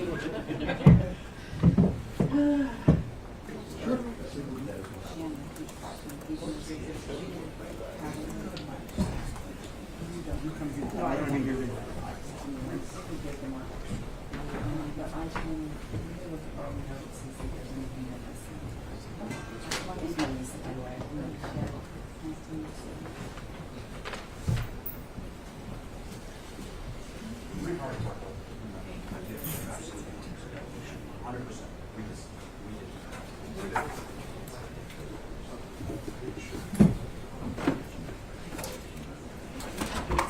All rise. Back in session.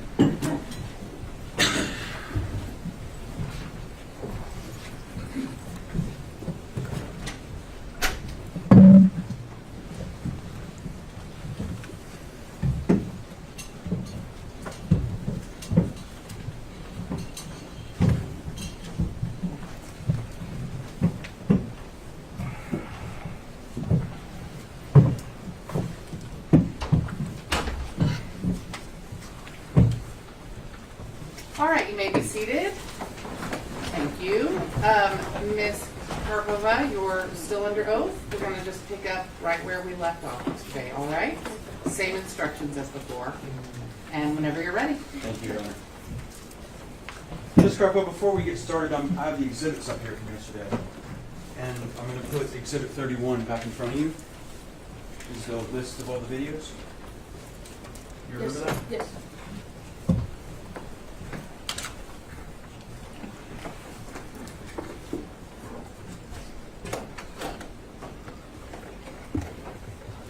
All right, Ms. Karpova, I kind of want to recap where we were at. Okay, so I want to remind the jury. Yesterday we talked about some videos. We started talking about them, right? Yes. Okay. And you remember the first one of those was on the day of Sandy Hook. You remember that? Yes.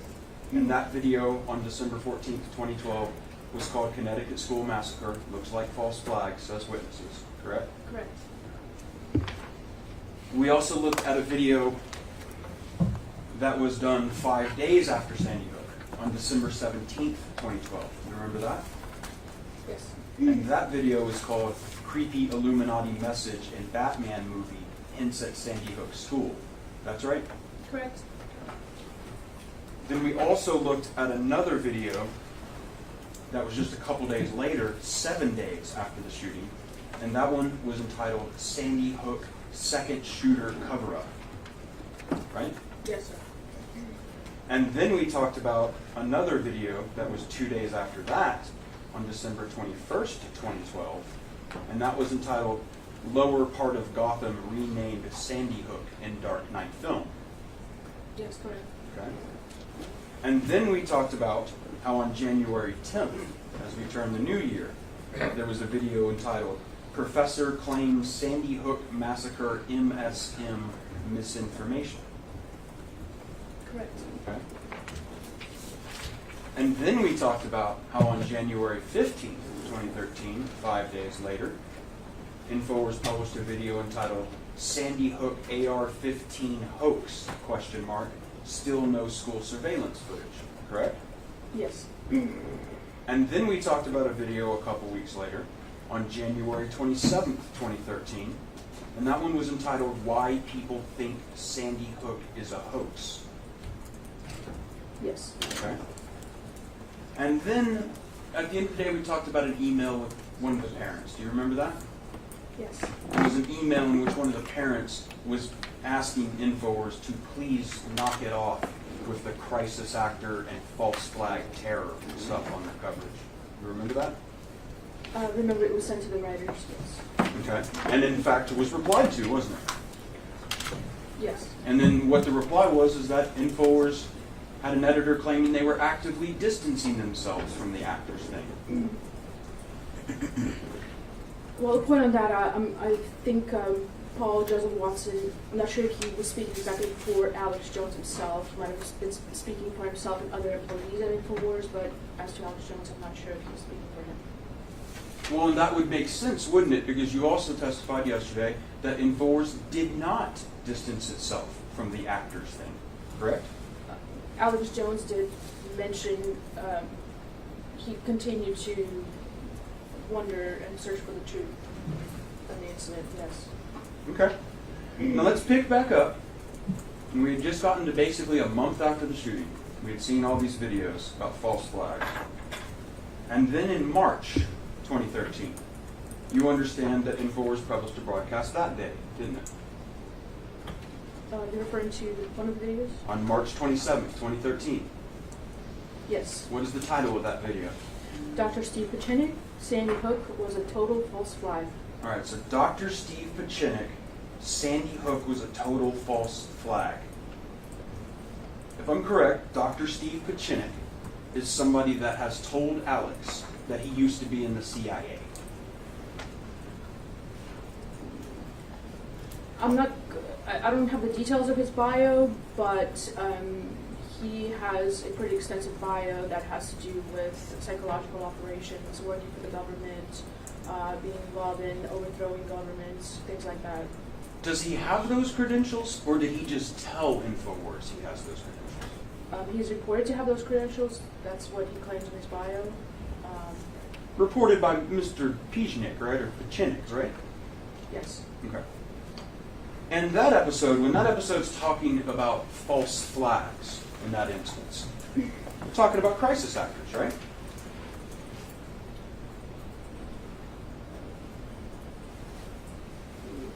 Specifically, crisis actors, I can't remember if that specifically was mentioned in there. I just want to be very accurate.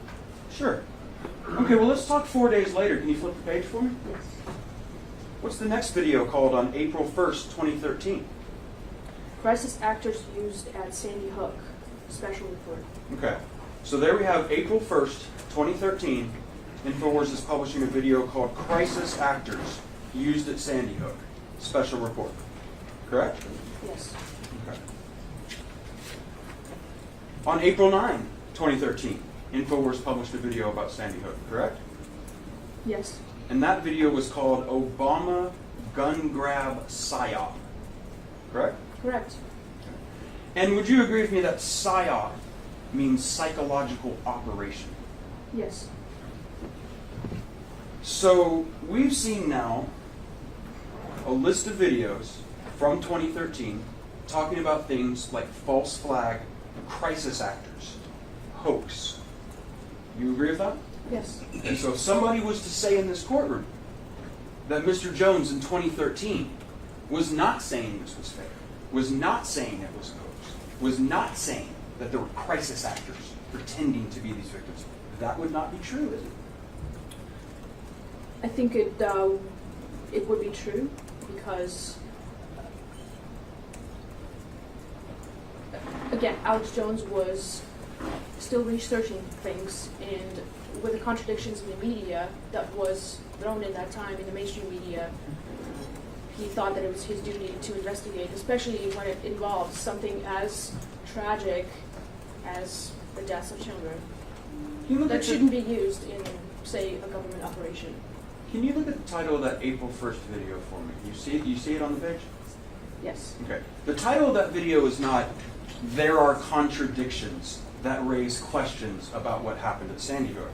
The title of that video, if I'm right, is Crisis Actors Used at Sandy Hook. Is that right? Correct. Okay. But oftentimes titles just are meant to grab audience's attention, and then later in the video they get into details, just like all of the mainstream media does.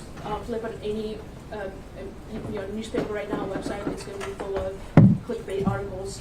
And I'm not even saying that this is clickbait, but I'm saying it's meant to grab a person's attention so they can take a look at the video and see the details. It sure does grab attention, right? There are crisis actors used at Sandy Hook. That's pretty shocking.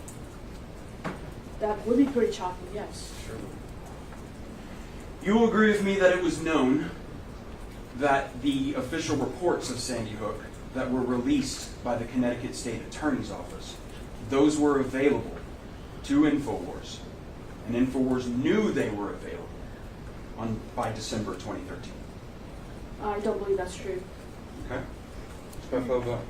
I'm going to approach you now and show you the company's the company's May 20, 2019 request for admissions. We're going to look at those together, okay?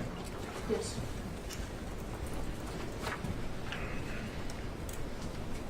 We're going to read this together, okay? Can you see 245 here? Yes. Okay, I'm going to read it for you. The report of the state's attorney for the Judicial District of Danbury on the shootings at Sandy Hook Elementary School and 36 Uganda Street, Newtown, Connecticut on December 14, 2012 was released to the public on November 25, 2013. Can you read what the company's answer to that is? Admit. Then on 246, it states, this report and the appendix to the report can be accessed and downloaded from the following website. And then do you see the website here? Yes. And then what is the company's answer? Admit. And then the company was asked, you were aware that this report was publicly available on or about December 1st, 2013. What is the company's answer? Admit. Thank you, Ms. Kirkland.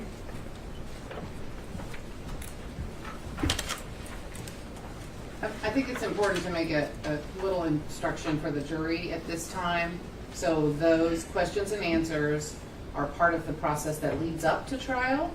And similar to how Ms. Karpova is under oath today as she gives her answers, when the representative for the company answered those questions in writing, it was a sworn answer. And speaking of that process that happened pre-trial to answer these questions, that's something that you were involved with in the company, helping to answer these things and provide testimony. Yes. In fact, not only was the company aware of the report, but it had the report. You agree with that?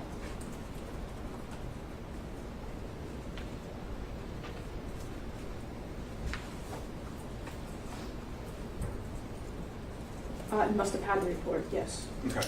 It must have questioned the report, which is why Alex continued to dig into the story.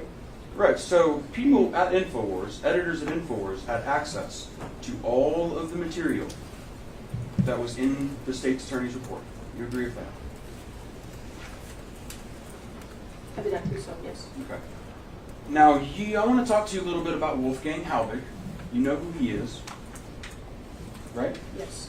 In fact, you, personally, Daria Karpova, you're someone who has an understanding of Mr. Halbig's, what he calls his questions about Sandy Hook. You understand. I do have a general understanding that this person who had the credentials to question this event did have several questions on the list that were not answered. Well, that was my understanding. What I'm specifically asking you is not just you had an understanding that he had questions. You have an understanding of those questions. I can't recall the specific questions right now. Sure, but if I bring any of these questions to you, you have a knowledge base and an understanding that you can talk about those questions, can't you? I'm not sure what you mean by that. I'm saying you, through your personal knowledge you've gained, if I were to ask you about any of Wolfgang Halbig's 16 questions, you have done the research that would allow you to answer in detail on those questions. Your Honor, I object. It calls for hearsay. As to, so you understand his questions and you've done the research and then you're going to tell me about the research that you've done? Overruled. You have an understanding, Ms. Bartholomew? Well, my job is comprised of doing a lot of things, and since Sandy Hook was not the focus of our broadcast at all, I have a lot of duties to take care of in research, so I didn't really spend much time into digging in depth of these specific questions, because that wasn't my priority as the producer, having to take care of a lot of things, and it's a live broadcast, so there are a lot of things to take care of before and after the show. You remember giving a deposition with me, right? Yes. On December 3rd, 2021. Yes, sir. You were under oath. Yes. Do you remember telling me in that deposition when I asked you, do you have an understanding of Mr. Wolfgang Halbig's 16 questions about Sandy Hook? And you telling me yes. Again, it's just a very vague questions. I generally have an understanding, but as exactly what you mean by that, I'm not even sure right now what you mean by that. Well, let's find out. Okay. Let's go to the next video that I want to talk to you about, which is March 14th, 2014. Do you see that? Yes, I do. That video is entitled "Sandy Hook: False Narratives versus the Reality." Yes, sir. Okay. I'm going to want to show you a clip from that video so we can talk about it. Okay. Yes. At this time, can we play 8A?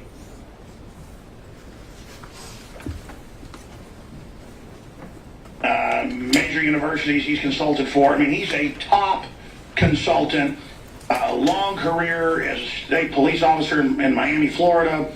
If you're just joining us, then in customs, and then he got into being an educator and then security. And he's looking at it and dissecting it like everybody else did. I mean, folks, we've got video of Anderson Cooper with clear blue screen out there. He's not there in the town square. We've got people clearly coming up and laughing and then doing the fake crying. We've clearly got people where it's actors playing different parts of different people. The building bulldozed, covering up everything. Adam Lanza trying to get guns 5 times, we're told.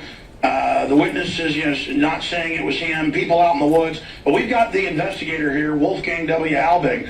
I'm going to give you the floor, sir. Go over your 16 points, the problems, the issues, and break down what you believe is a total hoax. I've looked at it, and undoubtedly there's a cover-up, there's actors, they're manipulating, they've been caught lying, and they were pre-planning before it and rolled out with it. So clearly, I agree with you that something's rotten under the floorboards, but is it a possum or is it a human? Well, regardless, they're not letting a good crisis go to waste. But you're the expert. Break it down for us. You heard Mr. Jones in that video refer to Mr. Halbig as a top consultant, correct? Yes, that's what how they claimed to be. That's what he claimed to be, right? Yes, we didn't have any reason to doubt it at that time. Really? So would you agree with me that people were explicitly warning the company that Wolfgang Halbig's credentials were not real? Again, there's so many emails that we get, it's impossible to go through every email. And it might have, if it went to writers, or I can't remember exactly who it went to, but if it didn't get to Alex, or even if he was warned, perhaps, I'm just, I can't speak for Alex. But again, a lot of people were questioning, and not just Wolfgang Halbig, and Alex felt it was his duty to address those concerns of the people the callers who were calling into the show. And again, it didn't even happen that often. Okay, but what I want to make sure you don't dispute with me is that people definitely were warning the company in explicit terms that Wolfgang Halbig's credentials were fake. Do you agree with that? Would you tell me exactly what you're referring to? I'm just asking if you agree with it.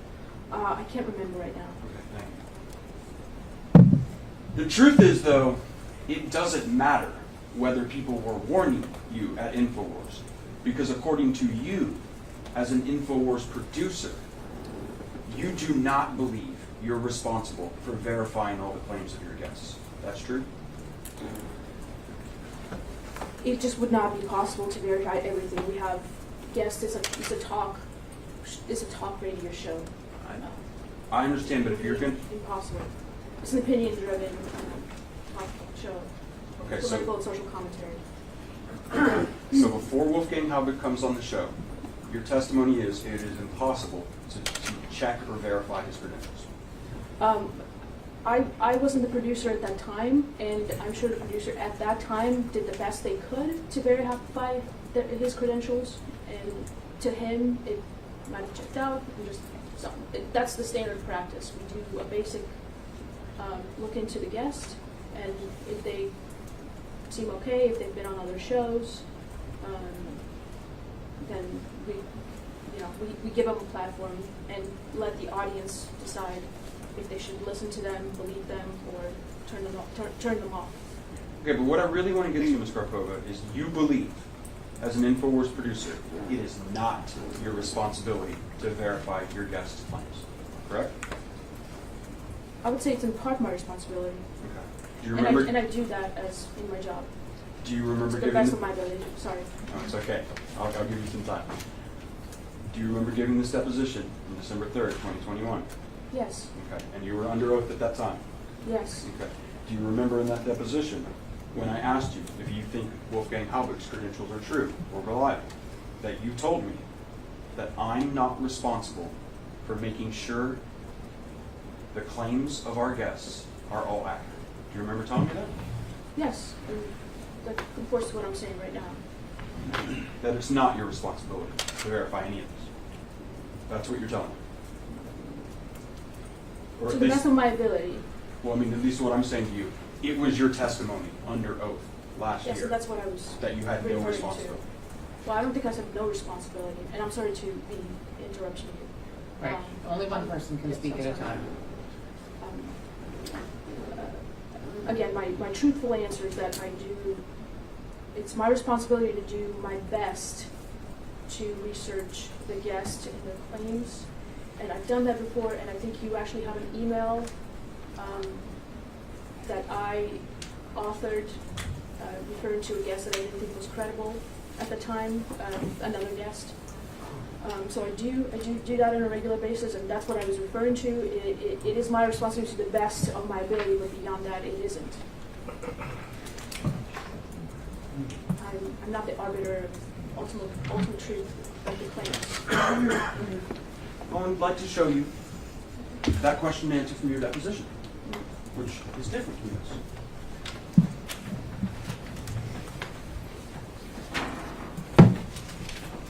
Are you able to see that? Yes. Okay. I'm going to read the question, and I'd like you to read the answer, okay?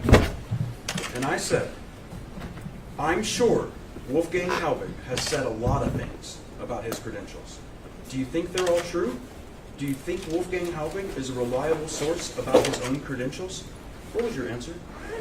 I'm not responsible for making sure that the claims of our guests are all accurate. Thank you. I'm going to interrupt one more time just to give the jury another instruction about depositions, which is what was just read from, in case you aren't familiar with them. A deposition is a procedure conducted out of court in which a witness testifies under oath, answering questions asked by one or more attorneys. Later in this trial, you may hear longer excerpts from depositions, but I wanted you to understand that it is a procedure conducted out of court, but with the same oath as in court. So those answers are also under oath. And I'll tell you more about depositions when we hear a longer one later. Thank you, Your Honor. Let's go to the next video that I want to talk to you about. Do you have the list of videos in front of you? I do. Okay, on May 9th, 2014, do you see that? Yes. Okay. That was an episode called Revealed Sandy Hook Truth Exposed. Yes. And InfoWars wants its viewers to have faith that they can get the truth from InfoWars, correct?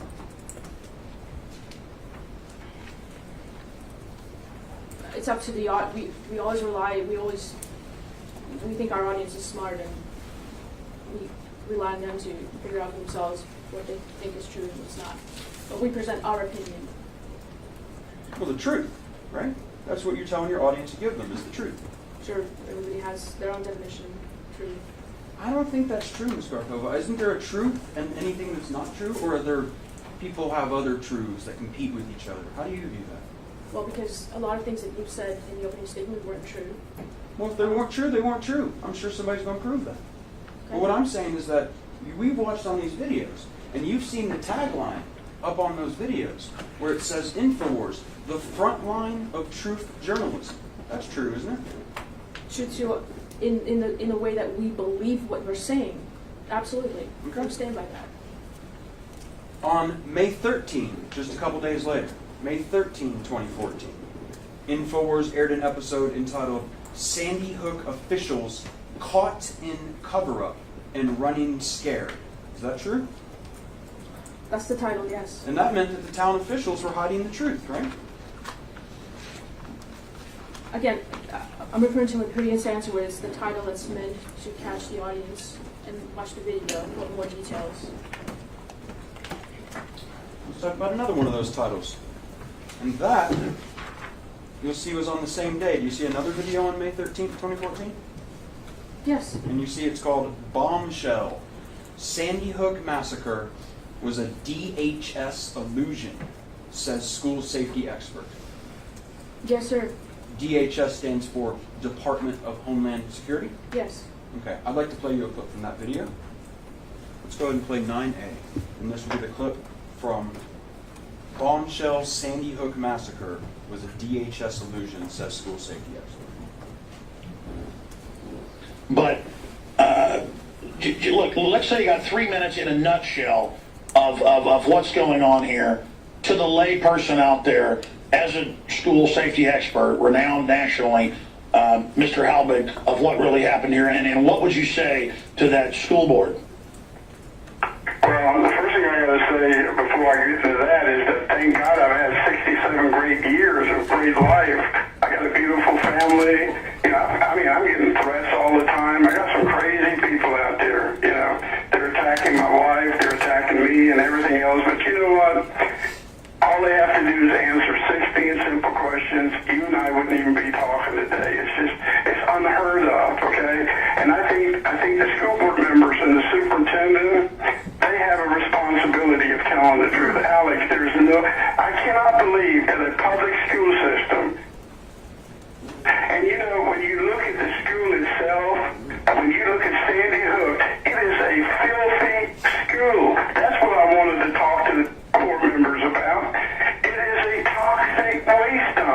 When you look at the data, and here's what they didn't realize, they put it in their own newspaper before they demolished it.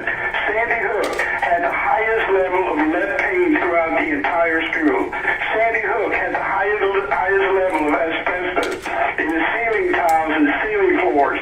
It had the highest level of PCP, and the groundwater is contaminated. Now, here's the question. Connecticut law requires that every parent must be notified of those hazardous chemicals because they have serious health effects on children, which may not be seen until 5 years later.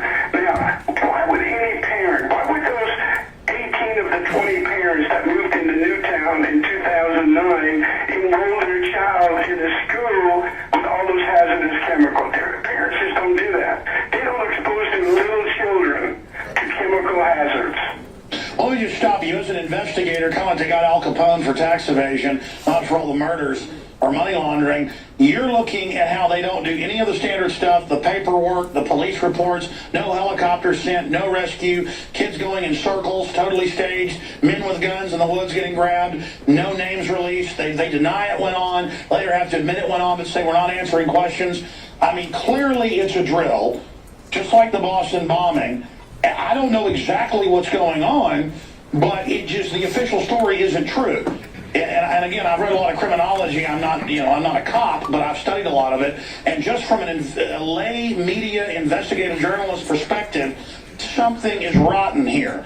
And then you see it duplicated over and over again. What's your bottom line? What do you think really happened at Sandy Hook? People can see your 16 questions at sandyhookjustice.com.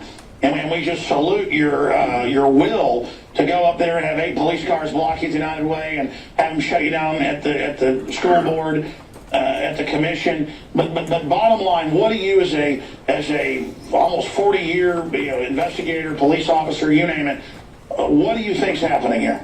Well, until they answer those questions, I can tell you children did not die. Teachers did not die on December 14th, 2012.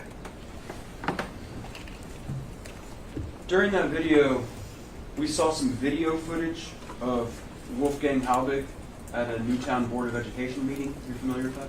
Yes, I saw that video. Okay. That video was taken by an InfoWars camera crew.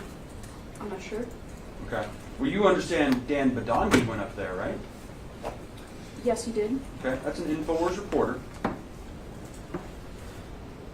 I think at some time he was reported, he took that responsibility onto himself. Really? So I'm trying to understand your testimony. Just like other reporters reported for as well. Okay, so in other words, he's just as any other reporter. I'm just saying there are other reporters or people that have proclaimed to be InfoWars reporters that Alex specifically didn't solicit, that just go out there and do their own investigative research, ask people things on the street. Yes. That's not what happened with Dan Badandi going to Newtown, though, right? InfoWars sent Dan Badandi to Newtown. Correct? I don't remember the specifics of him being sent. Well, let's start first of all. Dan Badandi was a hired employee of InfoWars, right? Again, I'd have to talk to the HR person. I'm not sure his status as to employee or contractors. Let's maybe put it this way. This may shorten it out. You might not be the best person to talk about Dan Badandi's employment status. Correct. Okay, we'll deal with that some other. On May 14th, 2014, there was another video, correct?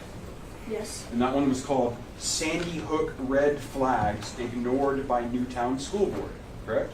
Yes. And that was another report about the meeting that Mr. Halbig was at. I believe so. Okay.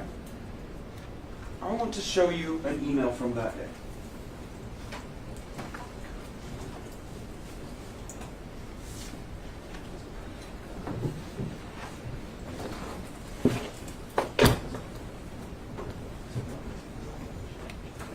It's not in. 53.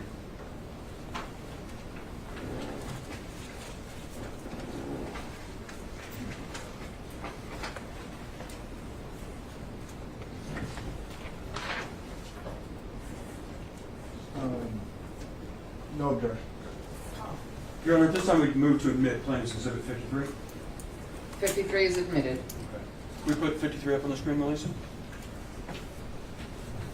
I'm going to hand you a copy of what's been marked plaintiff's exhibit 53. And again, I do apologize to the jury. I know on these emails, lettering is very small. So we're going to read this together, okay, Ms. Karpova? Yes. Okay, so follow along with me here. And what we have is an email at the bottom. And that is from Matt at Infowars.com, correct? Correct? And it is to Louis S. at Infowars.com, correct? Yes. Okay. Now, Louis is somebody who handles a lot of the website and social media stuff. Do you agree with that? Yes. Okay. So Matt, an Infowars employee, writes to Louis, and he says, "Hello, Louis. Can you do me a favor? Just got a phone call from my friend Johnny Walker. Some people are posting some bullshit about how he was involved in the Sandy Hook school shooting last year, including some personal stuff about John. They did the thing about a year ago. Apparently there are more than one Johnny Walker in the world. Last time it involved going through his Facebook page and pointing out friends with Jewish names and things like that. John is a character, but was not even in the Sandy Hook time zone. If you see it, could you take care of it for him? Thanks, Matt W." Did I read that correctly? Yes. Okay. And then Louis says, "The site has been acting weird and not letting me search." I think we can make a fair assumption he's talking about the Infowars website at that point. I believe so. Okay. And he says, "If he can give me an article or username involved, let me know. Otherwise, I'll see it I'll get on it." And then a little winky face smile. Now, it's true that the Infowars website has portions of it where viewers can participate in forums and post things on the website. There are comments, which is a typical of a video hosting site or article hosting site, where underneath the article, the registered users are able to post some comments. And what's being said here from Matt to Louis is Matt's telling Louis that one of his friends is getting caught up in this Sandy Hook hoax stuff by users of the website. And he'd like Louis to delete that stuff, and Louis says he will do that if he finds it. That's correct? Correct. Okay.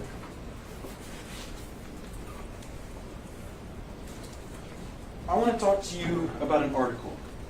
And that article was called "FBI Says Nobody Died at Sandy Hook." You know what I'm talking about, don't you? Could you refresh my memory, please? Sure, I think we can do that. One thing that I think would be really easy to refresh your memory with is Plaintiff's Exhibit 39 that we looked at the other day, yesterday. Melissa, can you put 39 up on the screen for me?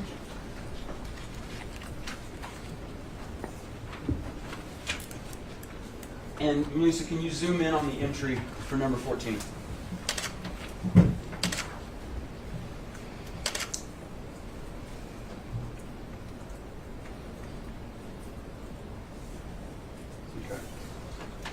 So we were looking at the analytics of the Infowars website before, correct? Yes. Okay. And here we have an entry for a landing page, a website for an article at Infowars, correct? Correct. Okay. And that article, it reads here, "FBI says no one killed at Sandy Hook." Right? Correct. Okay. And the number of people who saw that, the page views on that page, 3,646,000 people. That's the number of clicks on that story. Yes. I would like you to, if I can put this in front of you. As we go down those lists, on the list of 1 to 14, most of the things on the list of the top landing sites on Infowars are things just like Infowars.com/ or Infowars.com/videos, right? That's another one. Or there's another one for the sections on the website, the various sections of the website, right? Yes. Okay. But we only see on this list, this one right here is a story, number 7, right?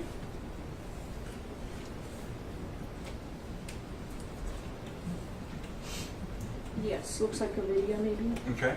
And then if you look down, you'll see there's another story listed too, right? There's a couple stories on there. But would you agree with me that FBI, no one says no one killed Sandy Hook, is the 3rd most viewed story on that list? I think it might be a video, let's see.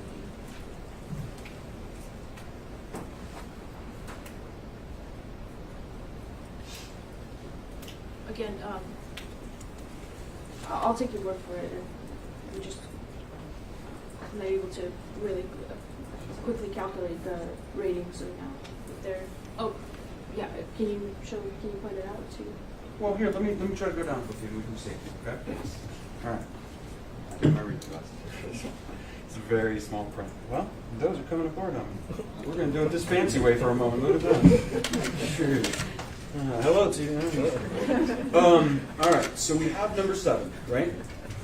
You see number 7? And that says, right, and it says graphic, shocking, complete video shot from Virginia gunman's point of view, right? Yeah. All right, this isn't a story, right? That's not a story. Correct. The next story would be this one, right? 13. You agree with me? Again, I think it's a video. I understand the story, but I think it's a video. Let's try to talk about it this way. This is I'm a not sure. right, Yeah, and so yeah. because we're not sure, let's call it a landing page. Mm-hmm. This is a landing page, right? That was Boston bombing culprits found, right? Yes. And then this one is 14. FBI says no one killed at Sandy Hook. Yes. That's the third one on the list, right? Third most popular of those landing pages that Oh, are gotcha. stories of videos, Yes. right? Okay. Thank you, Mr. Carpenter.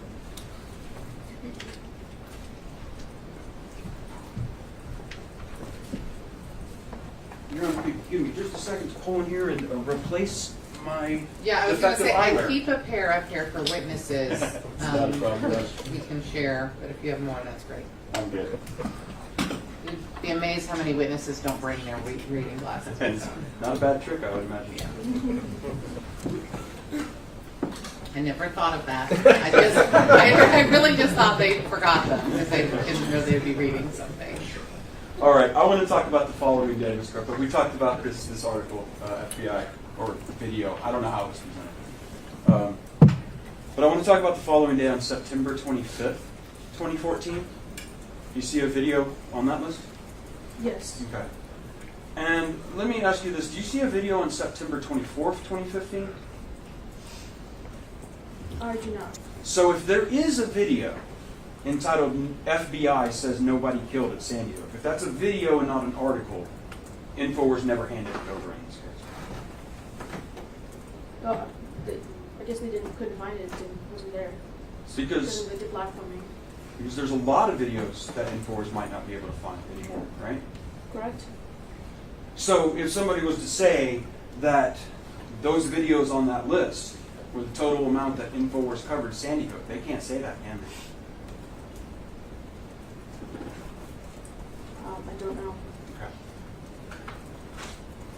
I want to talk about that next day, September 25th, 2014. There was a video called Sandy Hook Depths, Missing from FBI Report. Do you agree with that? That's the title. Okay. I'd like to show you a clip from that video. Can we play 10A?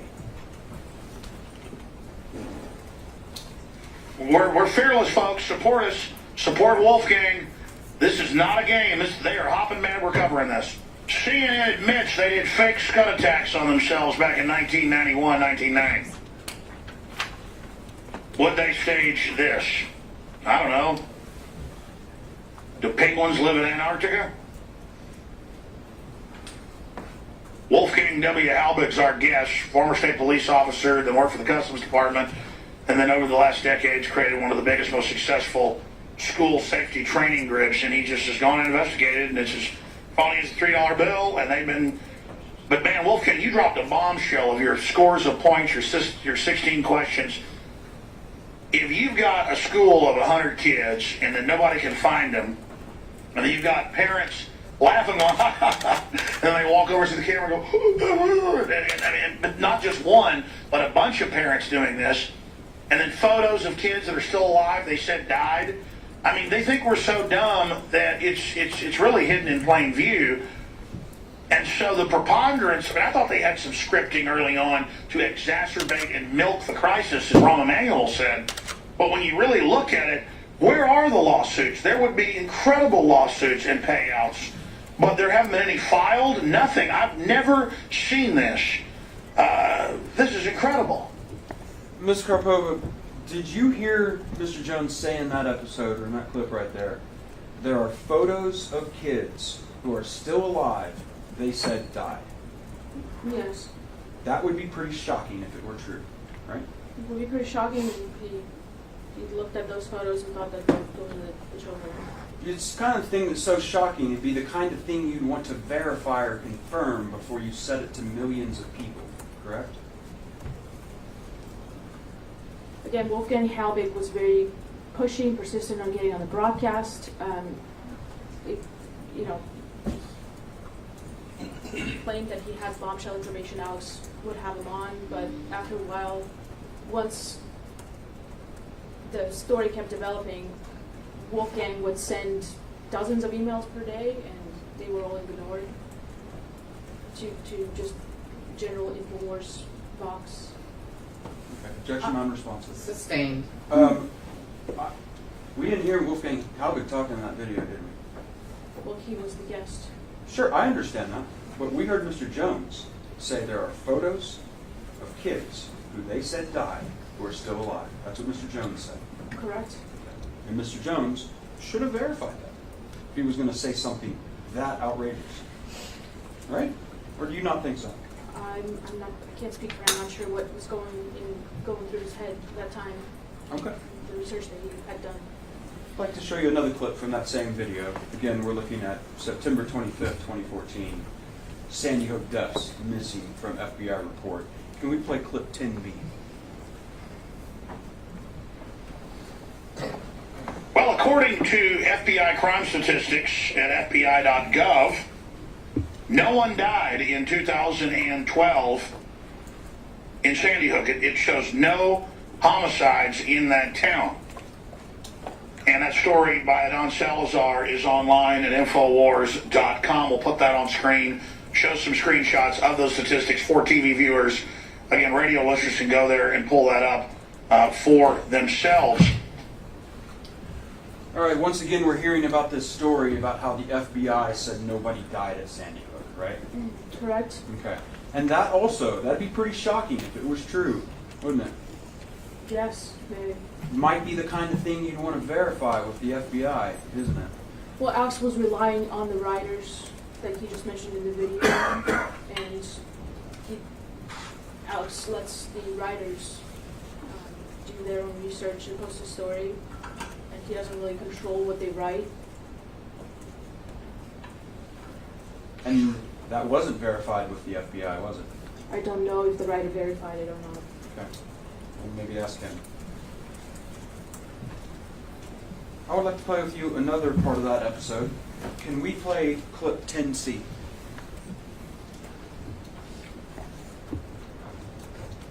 I've got a cousin in Black Ops, and he said, your show's absolutely accurate. Our orders come from the State Department, not even from the Pentagon. And so I knew it stunk. I mean, why would Anderson Cooper turn and be a green screen and his nose disappear? Why would they have kids going in and coming out clearly staged? I just didn't, early on I said, well, they had to have killed somebody. I mean, this doesn't make sense. Then parents come out and start laughing and then turn to the camera and cry. I mean, this stinks to high heaven. This is what you do. Tell us why you question up front, recapping for new listeners, and then get into, I know you went back and visited recently, and tell us what happened. Well, the big thing that we found is we actually found the only footage, live footage, shot by a helicopter. It's the only footage, Alex, that has a timestamp on it when you see the people chasing each other in the woods. Remember, that's what CNN really did. They try to hook everybody, and they're showing these people running into the woods because guess what? They announced that a teacher just reported seeing two shadows running by the gym. Well, Alex, that footage was not shot till 12:23 in the afternoon. Now, why would you chase somebody in the woods after lunch? The school was safe and secure by 10:35. These are all scripted events. These were events that were specially shot, filmed, choreographed for CNN to have fun with it. Absolutely, and we caught them on the blue screen.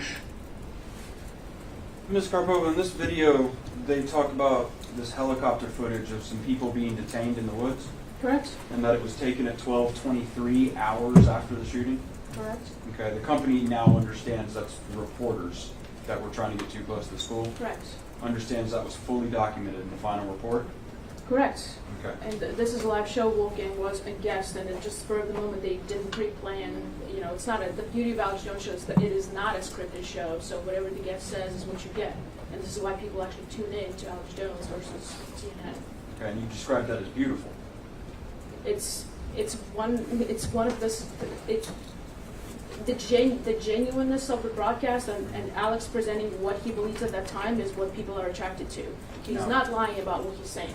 Now, you will agree with me that over the next few years, that Mr. Jones, despite knowing from Wolfgang Halbig that video was taken hours after the shooting at 12:24, that Mr. Jones has repeatedly claimed that video depicts second shooters dressed in SWAT gear being detained in the woods. You understand that? I don't know if he knew that was a false video, and again, because it's comprised of Sandy Hook, comprises very little of his attention. You know, I don't know how much, you know, I don't know. I don't know if I know for a fact that he wasn't lying when he was presenting that video. If he remembered it wrong, that's another story, and again, I don't know. You would agree with me that around this time, anyway, the term crisis actor was frequently being used inside of InfoWars attached to this event. Yes. Okay.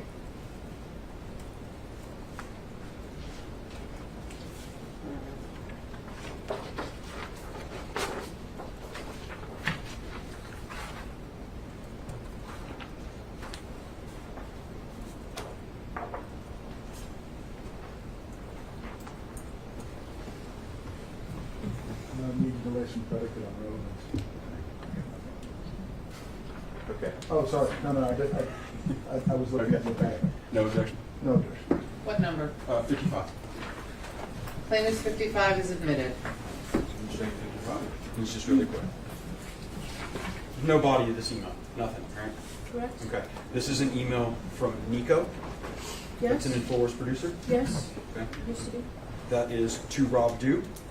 Yes. Rob Dew, at this time, I believe, was the nightly news director. I'm not sure exactly the dates of him being the director for that news, but I'll take your word for it. One thing we could probably agree on, though, is that Rob Dew is a very high-level production employee at InfoWars. He used to be. Used to be, correct, okay. Now, this email, it seems to have some attachments to it, right? Well, yeah, it's a PDF Okay. file. And then the subject says, Ebola Sandy Hook crisis actor clips attached. Correct? Correct. Thank you, sir.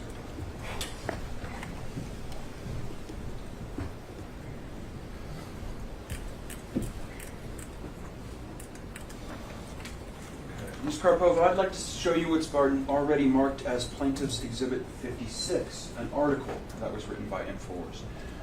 If you can bring up just the title of that article first, and then we'll want to look at the first 3 paragraphs.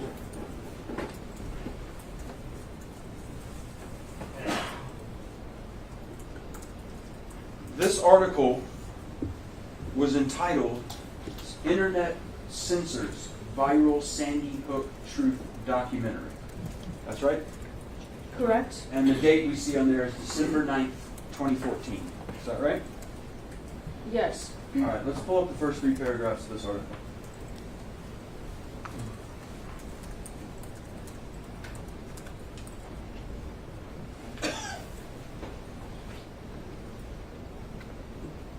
I'm going to read this to you, okay? It states, last Monday, an organization known as the Independent Media Solidarity released an epic documentary entitled We Need to Talk About Sandy Hook, which they hosted on their own site as well as YouTube. Within hours of the video's upload, it was well on its way to going viral. However, its success was short-lived. Shortly after InfoWars began hosting the video, the following Tuesday morning, it was suddenly removed from YouTube due to a copyright claim by Lenny Posner. Is that right? Yes. Okay.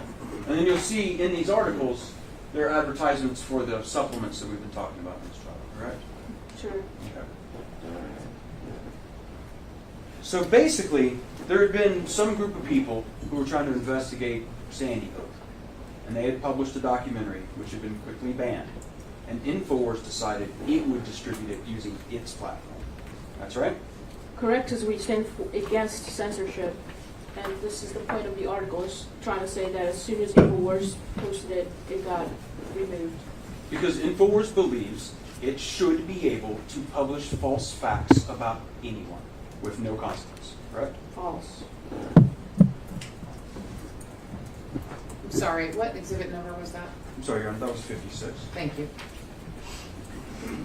Then on December 12th, 2014, on your list, InfoWars published a video entitled Sandy Hook Film Censorship Efforts Backfire. Is that right? That's the title. Right. And on that show, Mr. Jones brought on these YouTubers from Independent Media Solidarity to talk about their film. Is that right? Probably. Okay. And Mr. Jones helped promote their efforts. Is that right?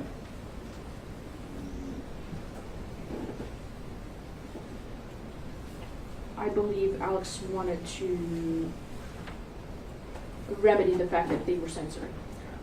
Around this time, I'm drawing your attention basically to December 2014, which is right around the second anniversary of the shooting. By this time, people had been contacting InfoWars and warning them that what they were doing as a concern with Sandy Hook was very bad. Do you agree with that?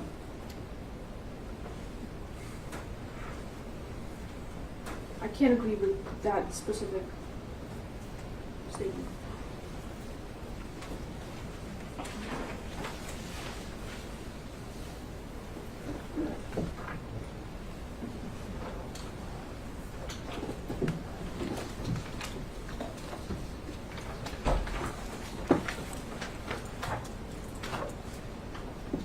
You have an objection? No objection. Okay. I don't know the number. I'm going to bring you what I've marked as Plaintiff's Exhibit 57. No objection? No objection, Your Honor. Plaintiff's 57 is admitted. Thank you, Your Honor. All right. Who am I giving this to you?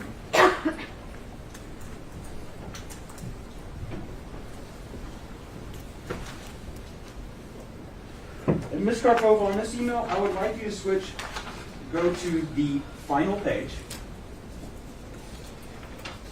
and you'll see how that's the very end of an email, right? Appears so. Okay, so let's go back previous one page to the start of that email. Do you see where that email starts? Yes, it, Okay. Melissa, can you put Plaintiff's Exhibit 57 up on the screen? And we'll need to go to page 3, the bottom of the page.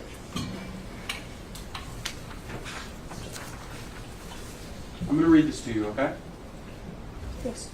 This is sent to InfoWars whistleblowers at Infowars.com, right? Yes. This message reads, "To whom it may concern, I'm a writer whose articles have been featured on your website, Infowars.com. I now primarily write for American Free Press. However, what I am writing to you now is not on their behalf. I know Lenny Posner personally. Mr. Posner's son was brutally murdered on 12/14/2012. I have met with this man and have seen verified documents that are indisputable proof that his son was murdered. I have also seen the email exchanges between himself and your staff. You told Mr. Posner that Alex Jones acknowledged that children died and dismissed the idea of a hoax. Now you are promoting the hoax mythology and entertaining individuals I can prove are frauds and child predators. I must warn you that you are traveling down a road that will ultimately lead to serious lawful consequences. Those you have placed your faith in are providing you with information that is verifiably false, and your ignorance to this fact is no excuse against your complicity. Think about what you are doing. You are willingly participating and facilitating in the defamation and libel of a man whose young child was brutally murdered, and doing so at a time which we are approaching the second anniversary of this horrendous act. Think about that for a moment. I will do all in my power to assist Mr. Posner and other victims of these deranged individuals who they have fallen prey to. To that end, I would ask that I be allowed to appear on your program and set the record straight on so much disinformation that is being spread about the SHES massacre. Please make the wise decision. I read that correctly? Yes. All right, let's go up to the next email.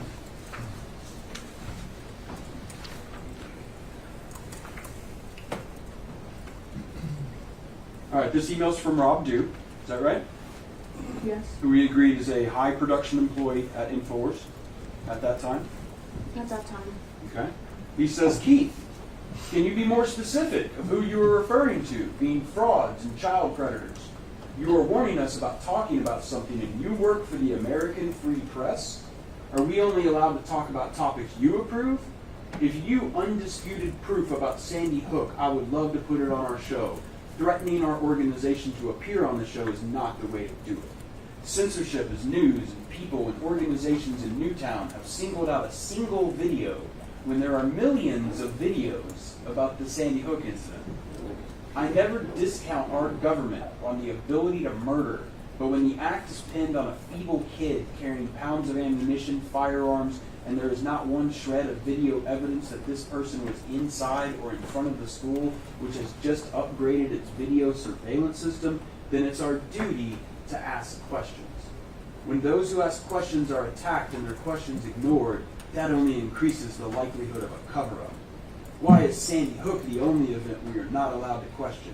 We can have you on Friday for the nightly news. We shoot interviews via video Skype. Thanks, Rob Duke. I read that right?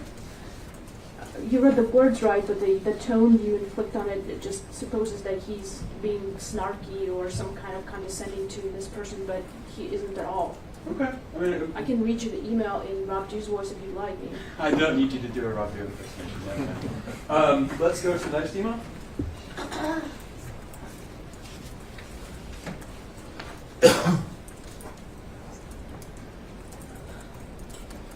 That one's a little hard to zoom because it's pretty much the whole page. So I'm going to read it along with you. Hopefully the jury can listen in on this. We'll get a little bit better, but we'll try to do what we can. Rob says, thank you for your reply. Or I'm sorry, Keith Johnson says to Rob. Rob, thank you for your reply. I would love to be on the show Friday night, but I cannot have Skype. I live in a rural area of Tennessee, must rely on HughesNet satellite, which causes a delay. If calling in by phone is not acceptable, I can try and make arrangements with a friend to use their Skype. Now, concerning some of the points you raised. For one thing, the security system was not upgraded in 2012. It was upgraded earlier than that, and I have proof. The letter referring to the upgrade was on the school website, but originally written in 2010. The video camera in use at the time had no recording feature. Adam Lanza was more than capable of carrying out the attacks, and I can explain why on your show. I also wrote an article recently with my interview with a prominent clinical psychologist on Asperger's and what impact it would have on Lanza's ability to carry out the attacks. Frauds? You were promoting Wolfgang Haupt, a man with less than a year of law enforcement as a ticket-writing Florida highway patrolman in 1974 and a 3.3-hour online certificate with NIMS. He claims to have been a homicide detective and a consultant on Columbine. Both claims are false, and I can prove it. I have documented multiple lies this man told. In addition, I have exposed the intentional manufacturing of evidence by Sandy Hook conspiracy theorists and have indisputable and documented proof of their frauds. Child predators? The dictionary definition of a predator, a person or group that ruthlessly exploits others. What else would you call those seeking to hunt down the children who sang at the 2013 Super Bowl and stalks children at playgrounds in Newtown and plots ways to exhume the bodies of dead children? I have further information on that I can also share. Let's talk about censorship. Censorship is a function of government, not private industry. The videos were taken down were done so after the complaints of copyright holders of photos and music were filed. As far as questions not being answered, those questions have been answered, especially Wolfgang Haubig's notorious 16 questions. Myself and Sandy Hook researcher CWA have both answered those questions. I will follow up this email with more information in the next few hours but I wanted to get something out before the night expires. I have a few chores to attend to in the meantime. Thanks for your timely reply. Talk soon. Sincerely, Keith Johnson. I read that correctly? Yes. Okay. Now, InfoWars did eventually have Mr. Johnson on the show, right? Right. Had him there to do a debate with Wolfgang, didn't they? That's what I recall. And Mr. Johnson tried to explain on InfoWars why Wolfgang was wrong, didn't he? I can't recall the specific details of the video again. Well, in any case, after that episode, InfoWars ultimately sided with Wolfgang, kept having him on the show and repeating the things he was saying, right?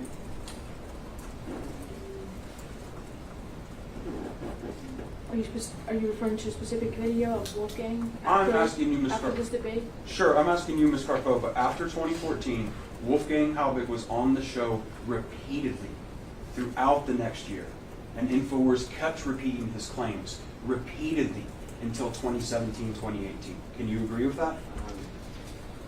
Are those the videos that you have here on the list? Let's stop for just 1 second. I want to show you something else that will hopefully help us with this. Can I show our deposition notes? I'm not going to enter it.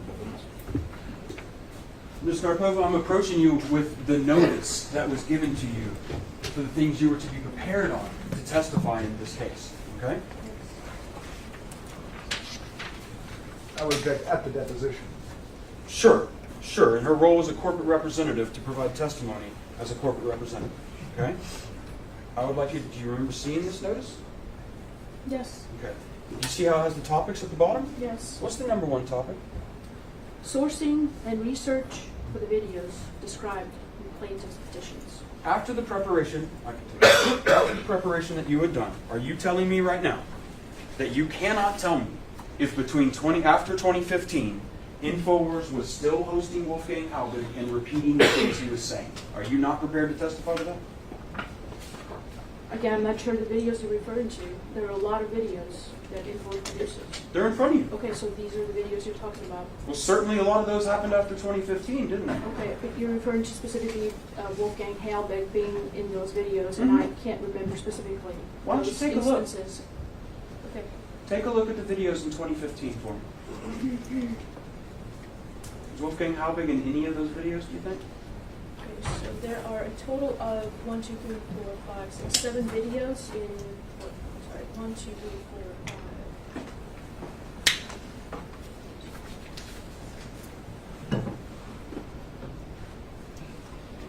10 videos in the year 2015. And looking at those titles, you can tell me right now, Mr. Halbig was in some of those. I mean, we're going to watch them in a minute. Sure, let's watch them. Okay, we're going to do that. Let's do that. That's probably just easier. We'll just see Wolfgang Halbig. Around this time, at the end of 2014, InfoWars, in its corporate files, had information showing that Wolfgang Halbig was harassing parents. You agree with that? Could you repeat that again? Sorry. In 2014, at the conclusion of that year, by that point, InfoWars had documents in its corporate files establishing the fact that Wolfgang Halbig was harassing parents. You agree with that? I would just need to see the documents you're referring to, please.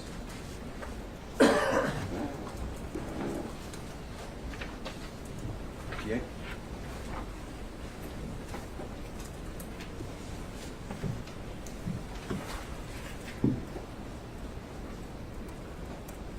I'm going to object. This is not a corporate file. Let's lay some foundation for it. Ms. Karpova, I'm going to show you this. What's the This number? is Plaintiff's Exhibit 58. Now, Ms. Karpova, the first question I want to ask you is, do you see down at the bottom, it has a series of numbers on it? Yes. Correct? And those numbers say FSSTX-0395550. Correct? Does say that? Now, you know from dealing with the discovery in this case that what that is a stamp that InfoWars put on the documents that it gave to the plaintiff. You understand that? I assume so. You also, we discussed this document in deposition, right? If if you give me a second to go over. Sure, why don't you go ahead and read it'll the email refresh. just really quick to see if you remember us talking about it in deposition.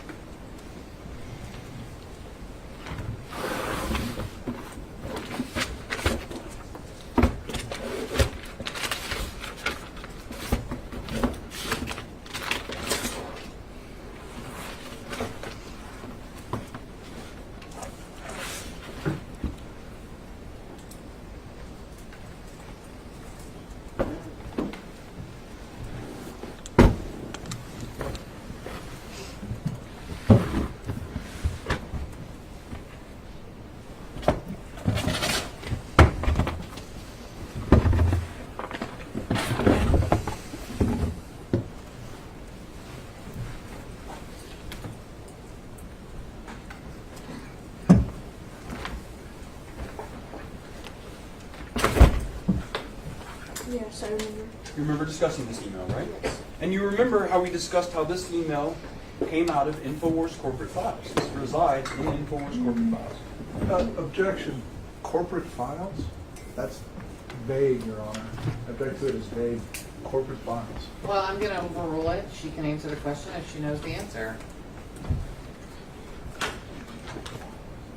Yeah, so the corporate, I'm not sure where the corporate files came from, and I surely don't, for sure don't know if Alex had seen this email. or Okay, any the of the staff had question, seen. you need to focus on what the question please don't interrupt me.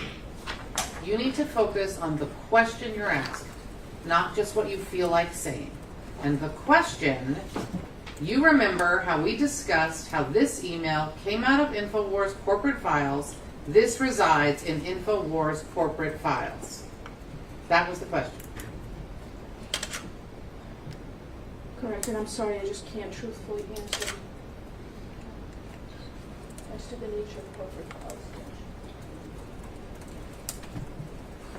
Sorry about that. I don't want your apologies. I want you to have prepared the way I ordered you to prepare months and months ago. And I want you to answer the questions that are asked to you truthfully. So if the answer is yes, if the answer is no, if the answer is I don't know, I just want the answer. Your Honor, I object to that instruction. Ms. Karpova is not here as a corporate representative. She's here as an individual. She's being questioned about her deposition testimony when she was a corporate representative. That's what this question referred to.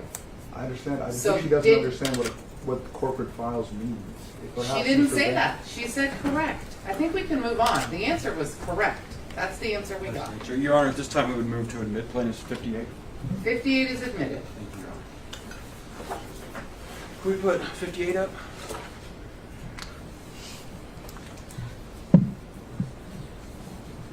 Okay, and let's show this part first, so you can see what it is first. I know this is going to be a hard email to read.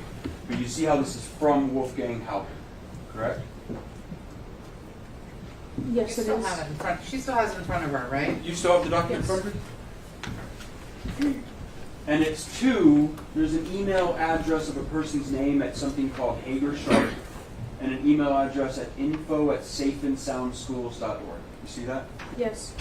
This email is dated December 21st, 2014. Yes. Okay. And the subject is, I urge Michelle to stop using Josephine in making money and appearing on speaking engagements. Yes. So it says, okay. I'm going to read this email to you. Michelle, how could you and your husband, as responsible parents, even allow your precious child Josephine to attend that filthy and deplorable-looking school on December 14th, 2012? This school has, as you must have known, is and was a toxic waste dump, as reported by the environmental consultants who requested more money from the City of Newtown leaders before demolishing the school and transported all the high levels of lead paint, high asbestos, and especially the high levels of PCBs in the groundwater at the Sandy Hook out of state. Josephine, your child should have expected more from you before that tragic day as a parent. You were supposed to protect her from lifelong health risks when you sent her to that school every day. Why would you as a parent and all those other parents? Ms. Carpo, I would help if you were to read along with the document so I can ask you if I've read it correctly. Okay. Why would you as a parent and all those other parents who supposedly lost a child to gunfire allow their children, as you did, to serious toxic waste. This all unfolded before the first shot at the school even occurred. Did you not see the filth and deplorable conditions when you went to that school, or are you blind? I do not understand unless you explain it to me and the world why you and your husband failed Josephine, who was a nonverbal child, as you stated, and depended on you for her safety. She needed you to protect her from all of the serious health risks that you sentenced her to on a daily basis. Now, you talk about school security. You have got to be joking. You have all these experts on your staff who are now part of your conspiracy. They should be ashamed in their actions in supporting you. A mom puts her own child at risk on a daily basis, is now the expert on school security. I look forward in meeting you one day when I can take your deposition, not about the shooting, but why you and your husband failed Josephine by sending her to that filthy and deplorable school with all that toxic waste. We call this child endangerment, when you know of danger that you expose your child to serious lifelong health risks. We must know without a doubt, because pictures do not, and this is LI, and I believe that's a lie. You put her life in serious risk every day knowing how filthy and deplorable that school is. I am enclosing photos that you must recognize since you took your child to that school, and having a child with special needs, you would expect a school environment and school climate that allows children to learn and teachers to teach. Or it said teachers to tech, but I think that's teach. And then he says, right? Perhaps please explain to me, if you can, why a school principal, Dawn Hofsprung, would allow her school to be so filthy and deplorable.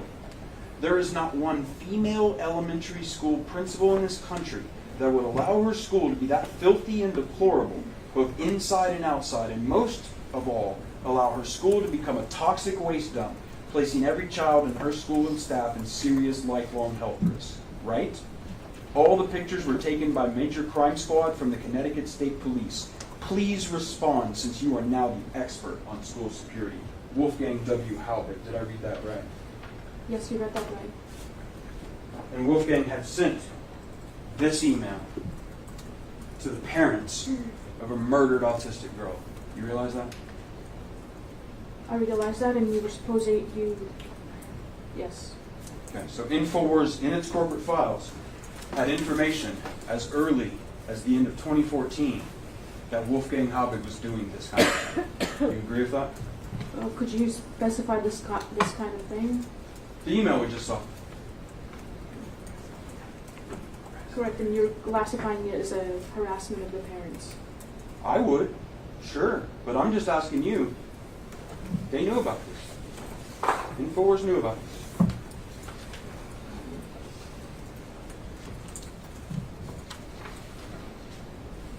I'm not sure who at InfoWars knew about this. Is this a good time for a break? It sure would be. All right, this is going to be our morning break. It's 10:30. We'll return at 10:50, so we'll take a 20-minute break. Jury, please remember all of my prior instructions about not discussing anything that's going on in the courtroom during the break. Thank you. All rise.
And that was from December in 2014.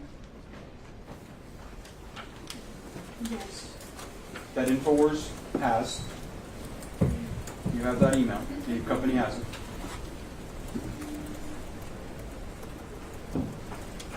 Again, truthfully, I'm not sure where the email came from, but I'm not sure. I'm not real interested in where it came from. I'm interested in the company gave it to me from its materials, correct? I would assume so. Well, I'm not asking you to assume. Didn't you testify to me that you were personally involved in the discovery in this case, and that you personally know that that stamp down at the bottom means that that was a document given by the company to me? You know that, right? It appears so. And that email is Wolfgang Halbig harassing the parent of a murdered little girl. Right? I can't agree with that statement. Yeah, so I want to make sure we have this clear for the jury. We just read this email about Wolfgang Halbig telling this mother how she failed her nonverbal child and leveling all these accusations against her. To you, InfoWars Eyes sees this email. That's not harassment?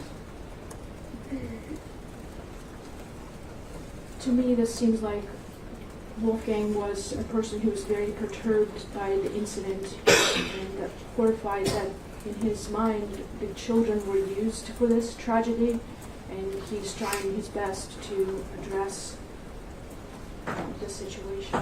That's what it sounds like to me.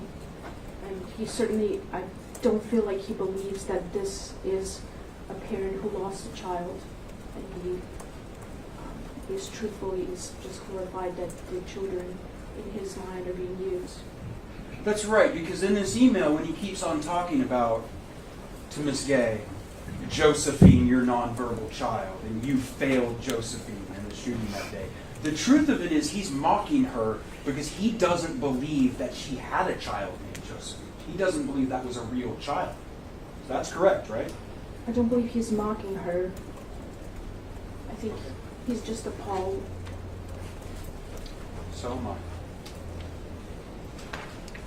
Let's look at another video. I'd like you to look at your next list. December 28th, 2014. You see that? Yes. Okay, so we're still not even out of 2014 yet. And we have another video called America the False Democracy. Right? We do, yes. Okay, I'd like to show you a clip from that video. Can we play 12A? Let's talk to Kevin. Kevin, go ahead. You're on the air. Hi, I was calling about Sandy Hook. Basically, my take on it is I live about 50 miles from Newtown, and the whole thing is pretty much the next step in reality TV. Because with other false flags like 9/11 or Oklahoma City or the Boston bombing, at least something happened. With Sandy Hook, there's no there. You've got a bunch of people walking around a parking lot. Is pretty much what it comes down to, and none of the No, I've had the investigators on. I've had the state police have gone public. You name it. The whole thing is a giant hoax. And the problem is, how do you deal with a total hoax? I mean, just how do you even convince the public something's a total hoax? Very hard, because anytime I talk about this issue with people, you get criticized, blackballed, ridiculed, called every name in the book, or they respond with the magic words. They were saying on TV, there's no statement more proof positive of somebody who's been brainwashed by that stuff, mainstream media, than those words. They were saying on TV. Well, I always tell people the same thing: go out and prove the official story. And I knew the millisecond this happened with that now fake picture of the kids being let out of the school, that there's nothing that's going to sell this agenda like dead elementary school kids. Well, that's right. The general public doesn't know the school was actually closed the year before. They don't know they've shielded all, demolished the building. They don't know that they had the kids going in circles in and out of the building as a photo op. Blue screen, green screens they got caught using. I mean, the whole thing. But remember, this is the same White House that's been caught running the fake bin Laden raid that's come out and been faked. It's the same White House that got caught running all these other fake events over and over again. And it's the same White House that says, I never said that you can keep your doctor, when he did say you keep your doctor. People just instinctively know that there's a lot of fraud going on. But But it took me about a year with Sandy Hook to come to grips with the fact that the whole thing was fake. I mean, even I couldn't believe it. I knew they jumped on it, used the crisis, hyped it up, but then I did deep research, and my gosh, it just pretty much didn't happen. Mr. Jones said, the state police have gone public. Did you hear that? Yes. What does that mean? I'm not sure. Okay. You remember earlier we looked at the notice of the topics that you were supposed to prepare for when you were becoming a corporate representative, right? Yes. One of those was the sourcing and research for the videos in plaintiff's petition, right? Correct. And those claims that were made in those petitions, right? Correct. But as far as Mr. Jones saying the state police have gone public, you can't testify about what that's supposed to mean. I have no idea what Alex is referring to. Right. But would you at least agree with me that the state police of any state have not gone public saying that Sandy Hook is fake? You'd agree with that, right? I don't know for sure. Okay. So you're going to testify to this jury that you think, sitting on the stand today, that it might be possible that one of the state police forces of one of the 50 states came public and said Sandy Hook was fake. You think that's possible? I'm trying to be as truthful as possible right now. Mhm. From my personal knowledge, I can't make that definitive statement. That's fair enough. Okay. Do you know about the article, Sandy Hook victim dies again in Pakistan? Are you familiar with that? It's not a video, so it won't be on that list. I'm just asking you if you're familiar with this article. It's a pretty eventful thing in InfoWars. Would you refresh my memory, please? Sure. Do you remember the fact that Mr. Jones made the claim that a Sandy Hook victim, Noah Posner, was actually also died again in a fake mass shooting in Pakistan? Do you know about that article? Could you remind me the year of the article? Sorry. Yeah, right about right now when we're talking about, which is right at the end of 2014 to right at the beginning, January 2nd or so of 2015. You remember that was a big story being pushed on InfoWars, that Noah Posner died again in a fake mass shooting in Pakistan. Right? I wasn't following the course closely at that time, and I wasn't working at the company yet, so I cannot. So again, with the topics that you were asked to prepare for, including the sourcing of the videos, if there's videos in this case talking about Noah Posner dying again in Pakistan and this fake mass shooting in Pakistan, you can't testify about that, can you?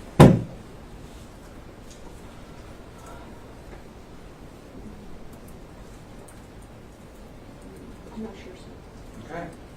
Well, I'd like to show you a video from January 13th, 2015. You see that on the list, right? Yes. Okay, and that episode is entitled, Why We Accept Government Lies. Yes. Okay. I'd like you to pay attention while I play you a clip from this video. And specifically, there's a lot of things said in this video, right? So pay attention to all of it. But you're going to hear about this fake mass shooting in Pakistan, right? And about using the Sandy Hook victim's picture. I want you to watch that and see if it refreshes your memory on this controversy, okay? Yes. Okay, so let's play clip 13A. Yeah, when you're trying to decipher cloak and dagger, dirty tricks, it's pretty hard to do. It's just that when you learn that they were funded by Western funding, then you learn that it was the same Amarillo-Lockheed connection underwear bomber. Then those are big red flags that they were patsy provocateurs. The classic MO has been followed. And then, yeah, it kind of becomes a red herring, to say the whole thing was staged. Because they have staged events before. But then you learn the school had been closed and reopened, and you got video of the kids going in circles in and out of the building, and they don't call the rescue choppers for 2 hours, and then they tear the building down and seal it, and they get caught using blue screens, and a email by Bloomberg comes out in the lawsuit where he's telling his people, get ready in the next 24 hours to capitalize on a shooting. So Sandy Hook is a synthetic, completely fake, with actors, in my view, manufactured. I couldn't believe it at first. I knew they had actors there, clearly, but I thought they killed some real kids. And it just shows how bold they are, that they clearly used actors. I mean, they even ended up using photos of kids killed in mass shootings here in a fake mass shooting in Turkey. So, yeah, or Pakistan. The sky is now the limit. I appreciate your call. Freeze it for me, Melissa. Leave it right there. Okay, the first thing I want to ask you about, you hear about the Pakistan thing? Yes. Does that refresh you at all what I'm talking about? It's been a while since I heard about that. Right, so in other words, when you were preparing in this case for these videos, that wasn't something you were heard about. It's been a while since you heard about that. Well, the sourcing, I was tasked to prepare with the sourcing of videos, and the source in this case was Alex Jones's mind, because there wasn't anything that was prepared as a part of big footage. I don't believe so, that it was a document that he was reading, but something from his mind, from his own research. Right, so as far as this thing about Pakistan and the sources of that. Your Honor, I would object under CPLR 3111 to evidence that doesn't go to compensatory damages. It's the section that says that we need to bifurcate the evidence that deals with punitive damages Right. and the No, evidence but where are you? What rule are you putting me into? What do you want me to look at? the Civil Practice and Remedies Code. Oh, I Chapter thought you 30. said LR, and I was like, what is that? I have like 30 books. I don't have them all memorized. All right, where do you want me to look? Civil Practice and Remedies Code, Section 31. 31. Thank you.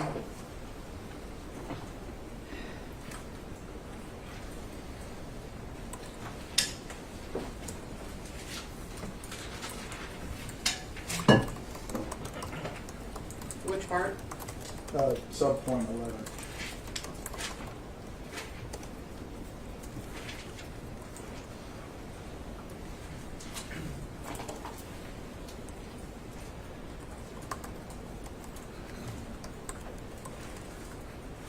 Ah. 31.11? 31.011? Yes. Oh, Is that new? My book doesn't have that. I will get it for Your Honor. I have a 31.10, 010, and that's it. It stops there. My objection, Your Honor, maybe this will make it easier, is that this evidence that is being elicited does not go to the issue of compensatory actual damages for the plaintiff. It is evidence that is solely designed to go to punitive damages and to attack the character and the reprehensibility of the conduct, and therefore shouldn't be admitted at this point when we're supposed to be dealing with compensatory Overruled. damages. Your Honor, I would just request that we maybe limit objections to evidentiary basis and not long speaking. Yes, please. Okay, thank you. All right, Ms. Karpova, we had seen in some of the last videos a tagline on the top of the screen that said the front line of truth journalism. But we see a different tagline on the top of this screen, right? Yes. And that says Infowars.com, because there is a war on for your mind. That's right? That's been an InfoWars slogan. In this video that we just watched, do you recall him saying that there was an email from Michael Bloomberg telling his people, get ready in the next 24 hours to capitalize on the shooting? Do you remember hearing that? Said something along those lines. Yeah, and that basically saying that Michael Bloomberg knew 24 hours before Sandy Hook that they were going to stage an event, right? I'm not sure exactly what Alex meant by that. That's not something you can testify to.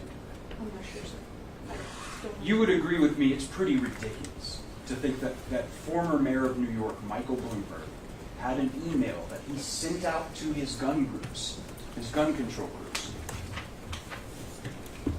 You would agree? Overruled. You would agree with me, it is ridiculous that former mayor Michael Bloomberg sent out an email to his gun groups telling them all, get ready in the next 24 hours to capitalize on a mass shooting. That is ridiculous. Do you agree with that? I can't agree with that specific statement, sir. Okay. At the end, Mr. Jones references that false mass shooting in Pakistan. You know that's about Noah Posner, right? Correct.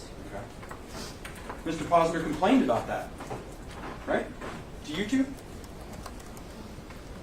Are you referring to? You're going to have to speak up a little bit. Are you referring to a specific document?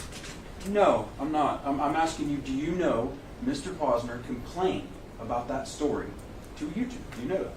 I'm going to object again, Your Honor, under the Civil Practice and Remedies Code, Chapter 41. I'll look, but your objection is the same, right? Yes.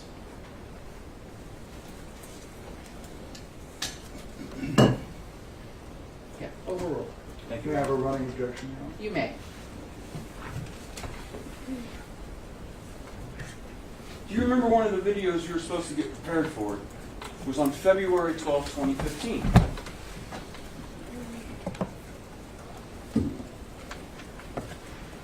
It says title unknown. That's correct. Because you didn't give us this video, right? We had to go find it. And we don't know its title. Did you understand that? That's what I assume. Yeah, we got lucky and we found it. And I want to play a clip of this video for you now. This is something you reviewed for your preparation, correct? Will you show it to me to refresh my memory? Well, let's ask you this. Are you now telling me that there are videos in the plaintiff's petition that, despite the court's instruction, you did not review? I just don't remember which videos I reviewed and which were available to me to review. Okay, well, if it's on that list, you should have reviewed it, right? Again, sir, videos that were available to me, I did review. Okay. Can you tell me if the videos that were available to you, that were made available to you, are all the videos in plaintiff's petition? Do you know that? Are you referring to all these videos? Well, I'm asking what you prepared on, Ms. Karpova. I'm having a hard time understanding what exactly you prepared. And what I'm trying to figure out is, do you know if the videos that were provided to you, by whoever provided them to you to get prepared, were they all the videos in plaintiff's petition? Did you do anything to verify that? I'm not sure, sir. Okay. Well, I'd like to play you a clip from this video. And I assume you've seen it and prepared on it, but we're going to play it, okay? And we're going to play right now from February 12th, 2015. As we stated, the title is unknown. But we're going to play clip 14C.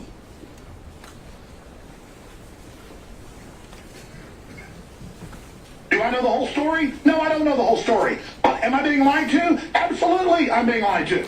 Absolutely. And then my reporters simply say, look, here's the BBC and the London Telegraph and the Pakistani TV all showing this guy's reportedly dead son. May he rest in peace. We're sorry for that. And then this group comes and says that we violated their copyright and then claim Fox News. So they're using a Fox News ID to trigger the suspension of the Alex Jones channel. That if they're successful, they will shut down videos, thousands of videos and reports, and millions of dollars of work. Okay, let's go to the About page on the Alex Jones channel, one of many channels we have. And by the way, they're all linked together, so they take one down, they take them all down. Mr. Jones' concern was that complaints from the parents could potentially shut down the company's YouTube channel, right? One of the concerns is video. Correct. That's in the clip we just saw. Yes. Okay. I'd like to play for you now clip 14D. And I take these attacks as an opportunity. And this is just one that I'm mentioning. I mean, look at this fraudulently filed copyright claim. And it may not even be this group. It may be someone else fraudulently doing it in their name. Because I don't want to just sit here and say things about people. I want to be careful about it. But imagine, our website would be shut down. It says, photo of child killed at Sandy Hook shows of a Pakistan school shooting. I mean, we're not even saying in that headline that children weren't killed. We get criticized for trying to be open about this because we can't prove it one way or the other. So they take down our video, photo of child killed at Sandy Hook, shows a Pakistan school shooting. David Knight shows, we're going to show the video next hour, play it. BBC articles and BBC News stills and different rallies showing this guy's son, Lenny Posner. You'd think Lenny, and this is really him filing this from the Honor Network, would want to know why they're showing his son in Pakistan. Why don't you call them? One thing we can see at the end of this clip is that Mr. Jones decided that when a parent complained, he was going to put that parent's name and email out to his millions of people. You can agree on that? That's public record when the complaint is sent. I'm not sure what Ms. Carbona, I want you to listen to the question and answer the question that you're asked. Mr. Reynal will ask you questions later, but right now you have to answer Mr. Bankston's questions. This was a notification from YouTube sent to InfoWars. Do you see that? Yes. Okay. And not sent to the public, sent to InfoWars. You agree with that? Yes. Okay. And InfoWars decided to take this notification they had been given from YouTube and put it on the air with Lenny Posner's name and his email address. That happened, right? With the claimants, yes. Yes. Okay. And also, Mr. Jones says during this that I want to be careful. Did you hear him say that? I did. That's not the truth. He's being the exact opposite throughout all of these videos we're seeing, correct? Objection, Your Honor. She's not here to judge whether he's being truthful So or not. what's the legal objection, Mr. Reynal? Calls for speculation. All right. Overruled. What's the question again? Can I have that read back?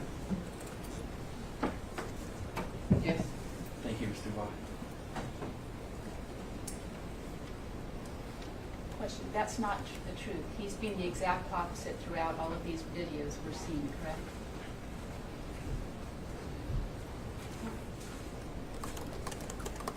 No, I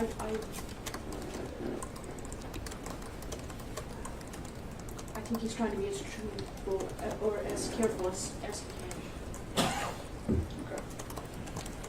He was said in there, we're not even saying in that headline that children weren't killed. You heard him say that? Yes. Yeah, in fact, what he's saying, didn't the headline say, Noah Posner died twice?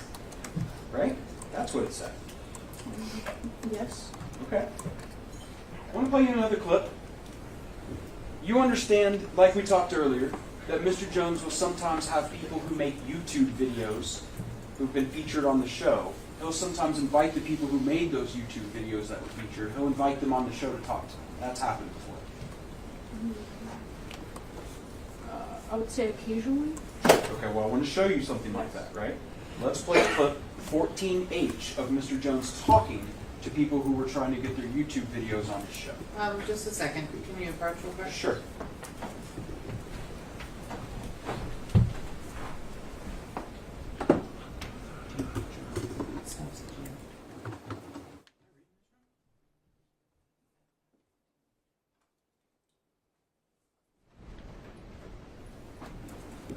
That's okay. We'll get that figured out.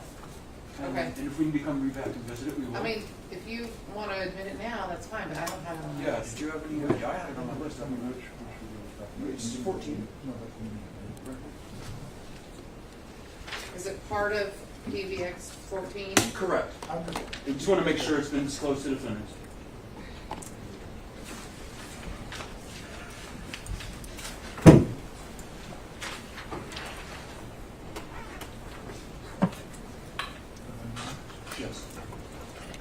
Yes. All right, then, that's fine. Just before you started, I just want to explain to the jury. Sometimes you'll see exhibits have to be admitted in court, and sometimes we've agreed in advance that they're already admitted, that I keep track of everything that's done, so that's all that's happening right now. Go ahead. All right, can we go ahead and play now clip 14H? What do you think of us being censored? What's been happening to you? I can tell you lots about Lenny. This man is something that you've never seen before. He's got a group of trolls, and if you don't mind, I'll just go ahead and call them out. These people would be Keith. Well, listen, hold on. I don't want to give these people any attention. I'm going to have to get with lawyers on this and deal with this. But I understand that, I mean, if they're trying to shut us down when we're just investigating it and looking at all sides, it must be horrible for folks out there that vehemently think this is staged. So just specifically, what have you gone through? I can't even put up a video showing that he has put up a copyright strike against me without him copywriting striking that. They had taken my information and they gave it to one of his trolls in his network, and they went and they looked up all my information and put up a whole blog post about me and my daughter. Is what this troll network has done. These people are vile. And Lanny, if you're listening, your day is coming, my friend. It is coming. Wow, I mean, made a major mistake involving us because we were basically showing both sides and getting criticized by both groups for it. Oh, I totally agree. They don't know what they bit off. Go after them, Alex. Crush them. Well, I mean, I just wanted to leave the First Amendment alone. But I mean, it does show that how would they claim it's a Fox News copyright violation? There's no Fox News on there. It's a news article. I mean, how do you do that? It's just, it's amazing. They have two different email addresses they used. I noticed you said that for this claim they used the honor@gmail. The other one that they use, I won't say it, but I'll tell you off air if you want to know what that one is off air. Well, I'm not somebody to mess with, and I understand that they can, use children and whatever, and then say the First Amendment's bad, but I mean, I got to defend the First Amendment, and it's just wild to get into this subject. We got all this stuff happening worldwide, all these moves against the First Amendment going on. It's pretty hardcore. So we're going to have our news director in here with our news anchor to talk about this because they're trying to shut us down. During that clip, Mr. Jones said about the parents who were complaining, they made a major mistake involving us. That's what he said? I'm not sure who Alex is referring to that made a mistake. He's talking about this network of people, right, who complain? Well, I think the caller is concerned here with the trolls that he's being attacked with, as well as his family, and that's what he's raising with Alex. And to my understanding from this clip is that he's saying he doesn't appreciate, having been entangled in this by the trolls who, again, posted a website, perhaps. Let me make sure I understand. This caller who had been posting videos with murdered parents' children in them and calling them fake, who had now been getting complaints from Mr. Posner, that person was mad that he got entangled in this. That's what you're telling me? I'm not sure what this caller was doing. Okay. Well, let's talk about Mr. Jones then. Because he said they made a major mistake involving us. You agree that's what he said? He did say that. Okay. And here's the other thing he said that I wanted to ask you about. Alex Jones said, I'm not somebody to mess with. That's true, isn't it? He did say that. And it's true, right? You don't want to mess with Alex Jones. I'm not sure what he meant by that. Okay. I think he means that he's not going to stop. He's not going to shut up. That's his weapon. Is his speech. So Let's see how he uses that weapon. Let's check that out in the next clip. Melissa, can you play for us clip PVX 14I?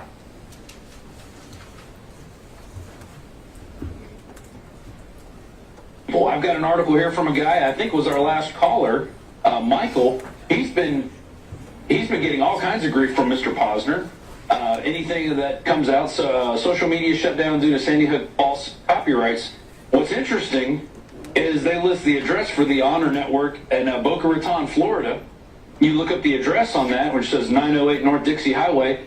It is the address for a women's clothing store and a UPS, U-Haul rental place. U-Haul neighborhood dealer. So here's the 908 North Dixie Highway. There's no suite, but it's got two different buildings listed that address. One is a J&J Shop women's clothing store, and you go to the other one, same address, U-Haul neighborhood dealer. Now you go to their About Honor Network. I can go to this one right here, guys. You can leave the camera right there. Honor Network right there. It lists They say they're in Connecticut. It says they're in Newtown, Connecticut, but you go to that address, it's a U-Haul UPS store. I'm sorry, it's a UPS store. Same address, Main Street, Newtown, Connecticut. It's a UPS store. That was Mr. Robert Doon talking, right? Yes. Okay. So in terms of Mr. Jones using his speech he has, which you say is his weapon, when a parent of murdered children complain, the way Mr. Jones used that speech as a weapon is by showing literal maps to where they picked up their mail to all of his followers. That's what he did with his weapon of speech, right? I wouldn't agree with that statement, sir. Okay. Well, let's just make this really simple. We just saw, and the jury saw too, after these complaints and after he said, I'm not somebody to mess with, the next thing that happens on InfoWars later in that broadcast is them putting up literal maps to where these people pick up their mail. That happened, right? Well, I think what Rob Jewell is doing here is looking up the business name or organization name that's filed the complaint and researching into it. So. Yeah, you know, Father Lenny Posner had created a name called Honor Network to try to be a little more anonymous when he was making these complaints. Did you know that? You heard about Correct. that? We know that now. Yeah. And y'all knew Lenny Posner was running the Honor Network. They showed it earlier in the clip, right?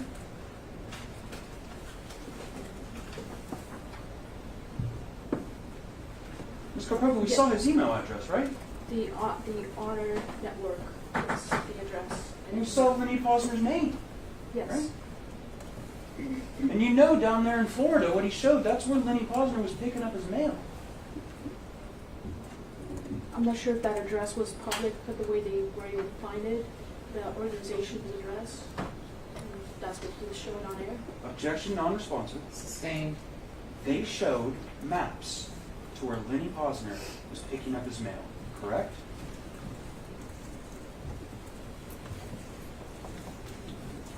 Yes.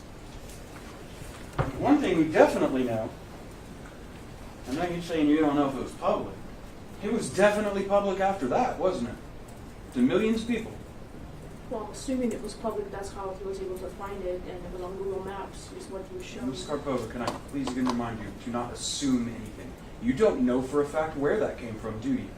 I'm trying my best to answer your question. Would you please then agree with me that when I'm asking you a question and you're testifying under oath about the truth, can you please just not assume? So will you make that agreement with me?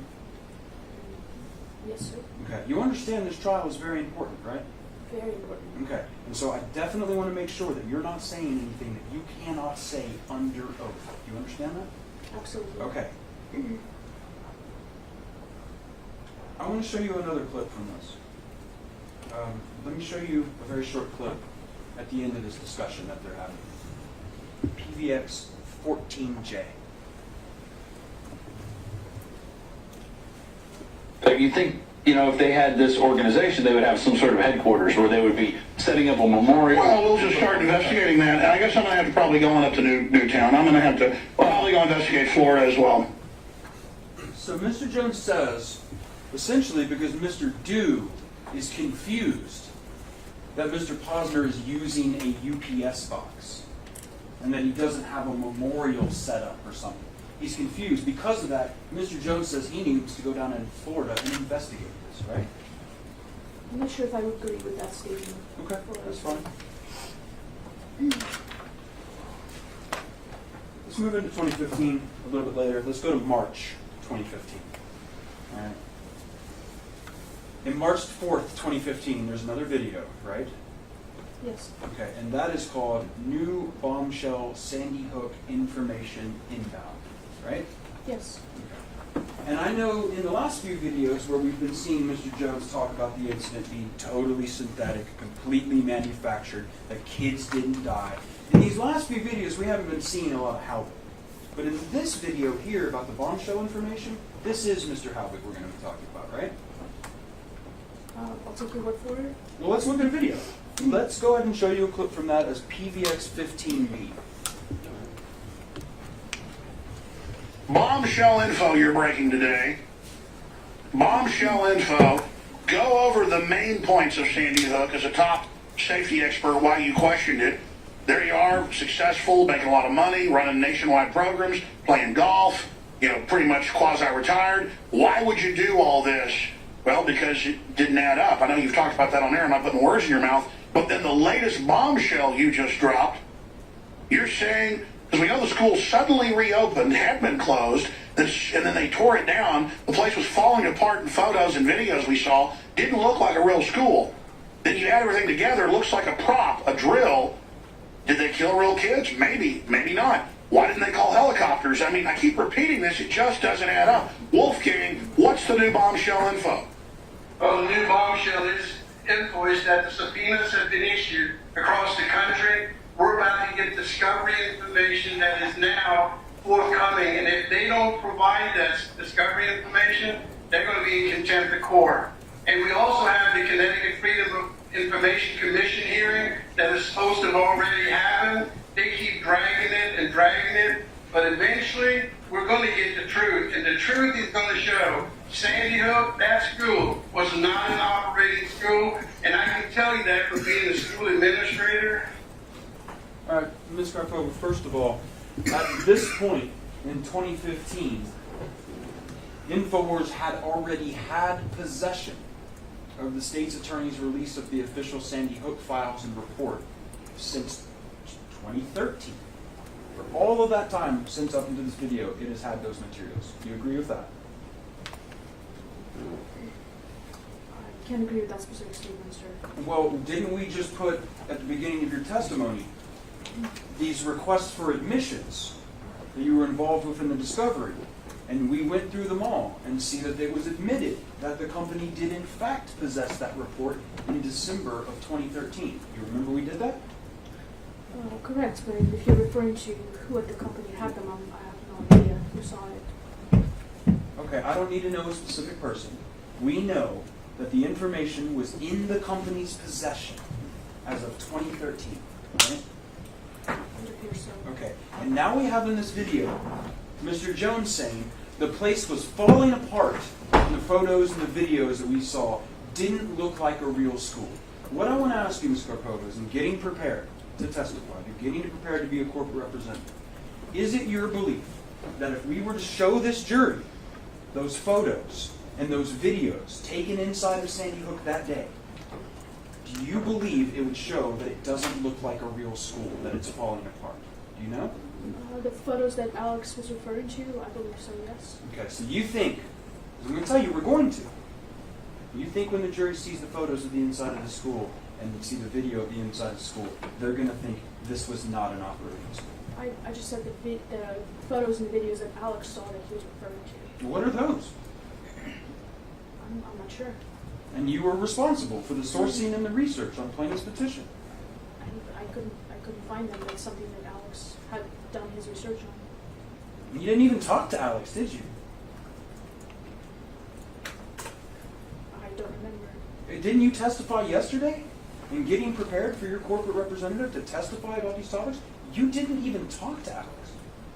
Specifically not for that. And you're telling me that all this stuff is coming right out of his brain, right? Right? That's how he normally does it.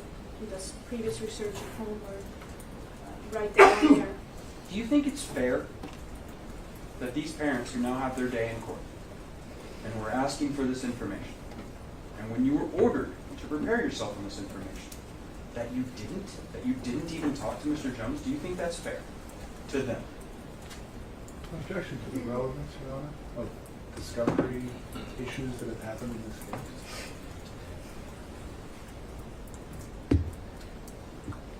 You know what? I'm gonna sustain the objection for now. But if we can't get answers to the things she was supposed to be able to answer, I might allow it later. Thank you, Your Honor. So sustain for now. I want to show you another clip from this March 4th, 2015 video called New Bombshell Sandy Hook Information Inbound. We play the clip 15D.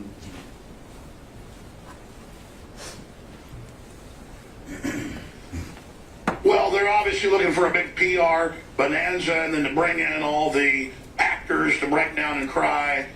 And I think we're so stupid they even use the same actors as different people. I mean, all I know is we've all seen the footage, and maybe they're real parents, whatever, but when you've got somebody laughing and smiling and want to watch this, and then walking over going, and then starting crying for the cameras, I mean, what about the blue screen and Anderson Cooper's nose disappearing?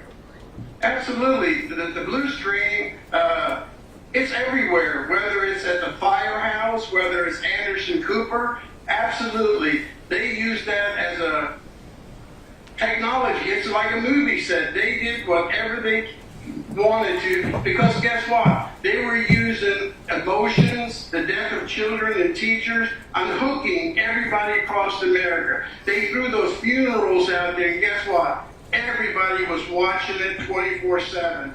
They inflicted emotional distress on millions of innocent Americans. Alex, They knew what they were doing. They got us hooked. In fact, can we pull up the clip of the Attorney General saying we need to literally brainwash the public? Ms. Karpova, there was a lot said there, but what I really want to ask you about is this.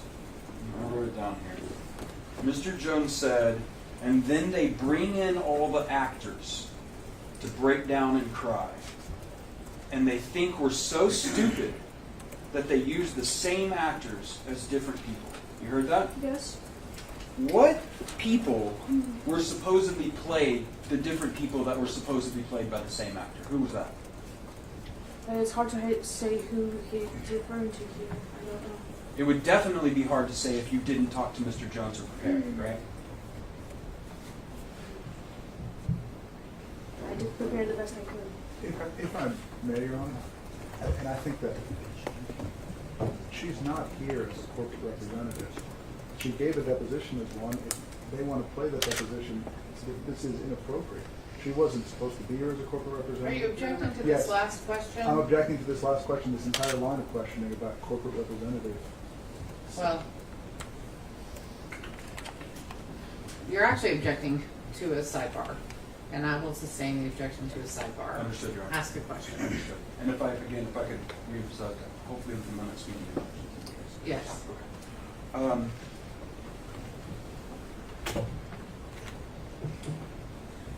Let's talk about another clip in this video, okay? And I want you to pay attention to what Mr. Halbig is saying in this video. We're going to hear from Mr. Halbig, okay? This is clip 15G. Can we play that? You have no reason to be doing this, to be going public. I mean, I would imagine you've lost a lot of business. And you tell that to my wife, I am about to be kicked out of my own house after being married 39 years.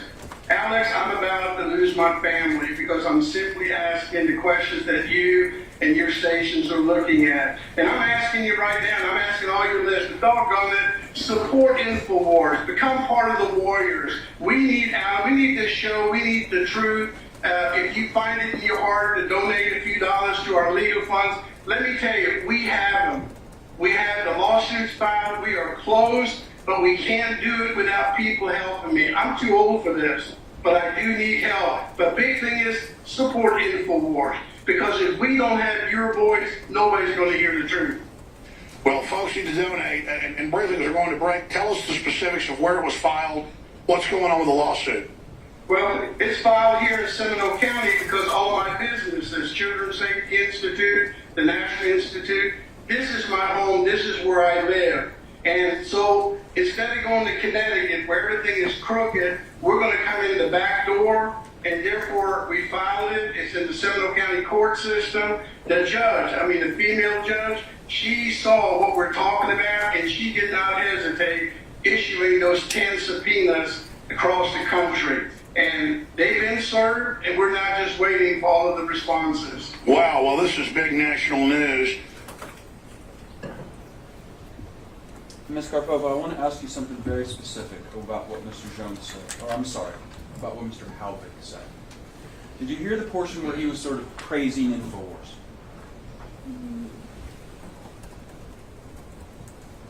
Yes. Okay. And in that clip, he said, support InfoWars, because if we don't have your voice, nobody's going to hear the truth. That's what Mr. Halbig said? He did say that. Okay. Mr. Halbig doesn't have a media company, does he? I don't believe so. He doesn't appear in front of an audience of millions, does he? Unless he's on InfoWars, right? I believe he's been on other shows before as well. Where has he appeared in front of millions of people, Ms. Karpova? I'm not sure. I'm not sure right now. All right. Because you would agree with me that nobody in this country, nobody who runs a media empire with millions of viewers would ever put Wolfgang Halbig on its shows other than InfoWars, right? I don't know that. Okay. But according to Mr. Halbig, if InfoWars isn't out there, if InfoWars isn't helping Mr. Halbig get his message out, nobody's going to hear the truth, according to Mr. Halbig. That's what he said. But that's something that pretty much every guest that we have on say. They also ask for donations. I bet. I bet those people want that audience. And in fact, that's what was happening here, is even Mr. Jones was saying folks need to donate, right? Yes. Mr. Jones was helping raise money to let Mr. Halbig do all the things that we've been seeing him do, right? Well, Alex just likes to help the little guy because he doesn't, in his time, at the time in his opinion, and Alex always states that it's, according to him, it's his opinion, that Wolfgang was not getting that big national attention, and he was trying to help him out. Let me make sure I understand you.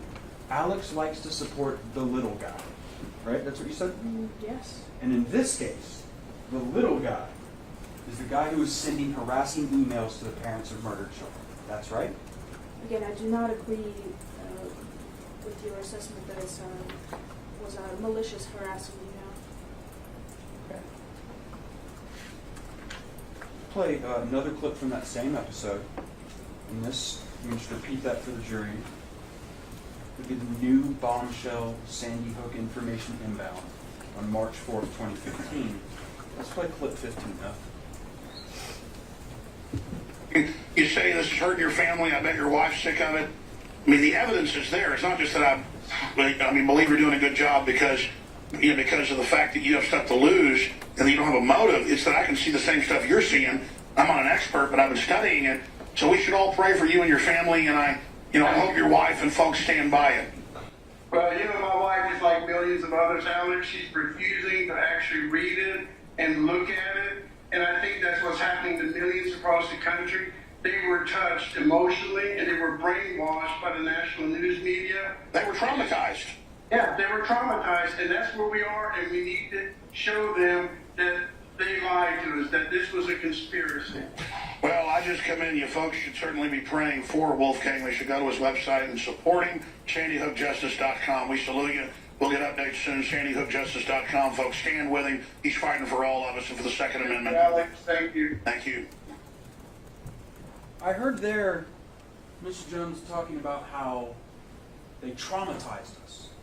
The people who did Sandy, they traumatized us. Did you hear that? Yes. And did you hear in the earlier clip when Mr. Jones and Halbig were talking about how this event was calculated to inflict emotional distress on the public? Do you remember him saying that? Yes. Okay. I want to know, is it the company's current position that Neil and Scarlett were involved in fakery, are not real parents, and inflicted emotional distress on the country? Is that the company's position? Objection, she's not a corporate representative. I'll ask it to a person. I have no problem. Did you ask it at the deposition? I don't know. Yes, but I'm not sure I want to go into that right now. All right. But I'll ask it to you personally. From your personal perspective, what do you think? Could you repeat that again? Yeah, do you believe, Neil and Scarlett, right here, do you believe these two people are fake parents who inflicted emotional distress on America? Is that something you believe, Ms. Carpo? I don't believe that, and I believe that their grief is being used. And they're By being who? lied to that, By that Mr. Alex Jones? Jones is their enemy when he's not. You're their enemy because you're lying to them. And you're using their grief to make bank with lies and lawfare. And I think this reasonable jury here will see that the truth is on our side in this case. They'll see that the things we're seeing here today are reasonable, good things to do, huh? Is that what they'll see? They will see that Alex meant everything from his heart, and he never claimed something for sure. It was his opinion, and he stated it, and every time, and he was trying to do honest investigative research to the best of his ability, and that's his job. And he takes it very seriously. Now, And that's why people love him. I remember you were also saying that you, in attempting to meet your responsibilities as the corporate representative, you did the best you could, right? You remember you saying that? Yes, I did. And the best you could do to prepare for the things that Alex Jones said that were from him didn't even include talking to Alex Jones. That was the best you could do. That's what you're telling us? I did the best that I was advised to do when I did that. You were advised not to speak to Mr. Jones then, weren't you? I wasn't advised to. Objection, Your Honor.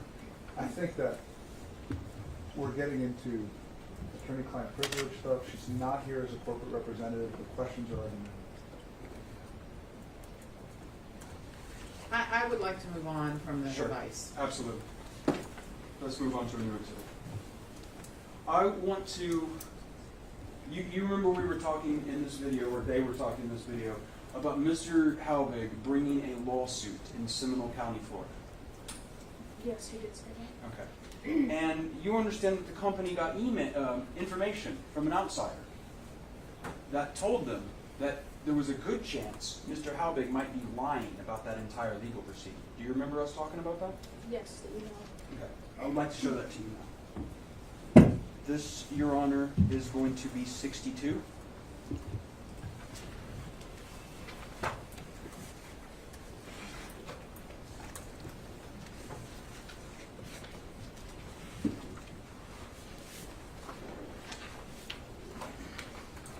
Is that what you got in front of you? Yeah. Okay. I'll object here, say Your Honor. Let me give you a copy, Your Honor. I have a copy. Oh, okay.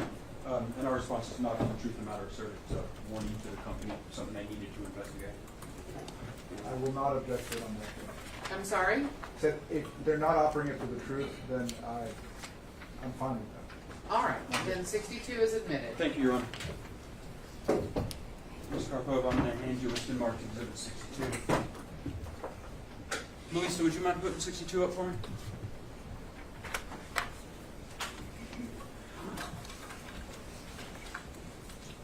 Let's go into the very top email, the one that's just one line long. Can we bring that up? Now, Ms. Karpova, there's a first email here from Nico, right? That's an InfoWars producer at the time. Yes. And that is to Rob Dew.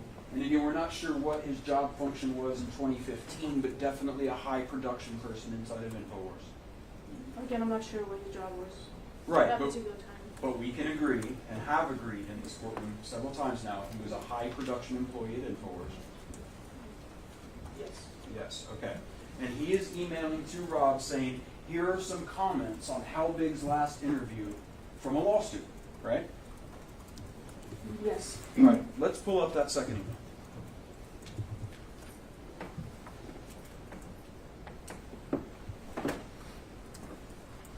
It says, and you can go down this email with me? Yep. Okay, great.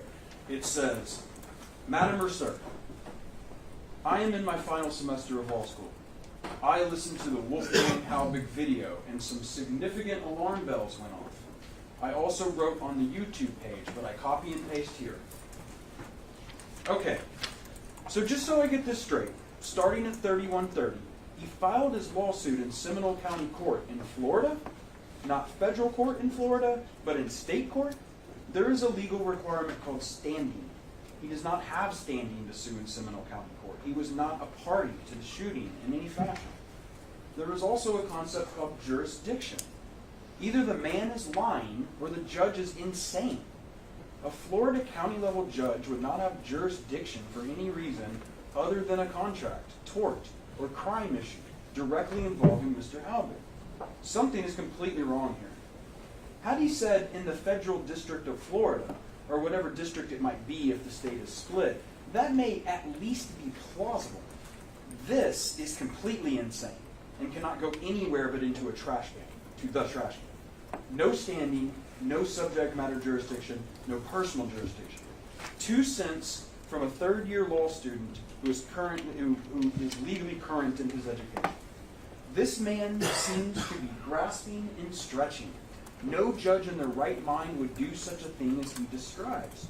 Here's an example. Imagine there's a crime in Las Vegas and the criminal kills himself.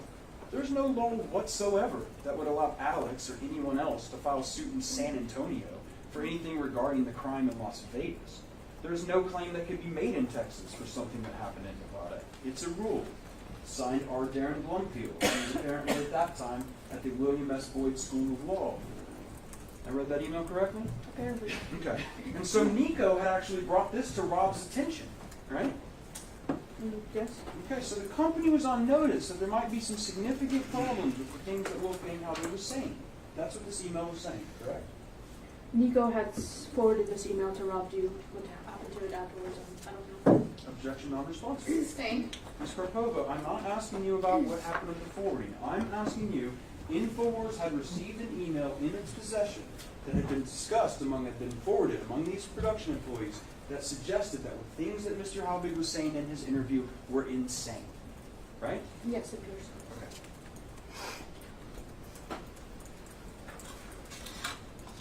I want to go back to the day that Mr. Halbig came on the show right before that email.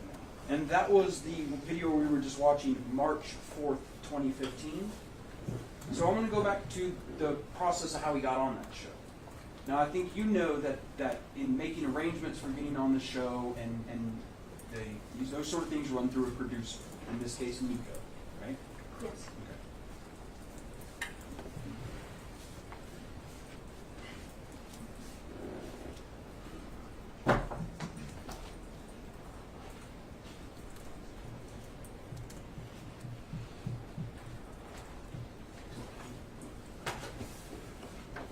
All right, I'm going to show her 61.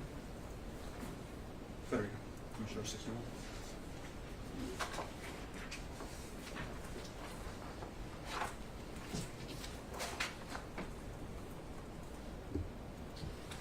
No objection.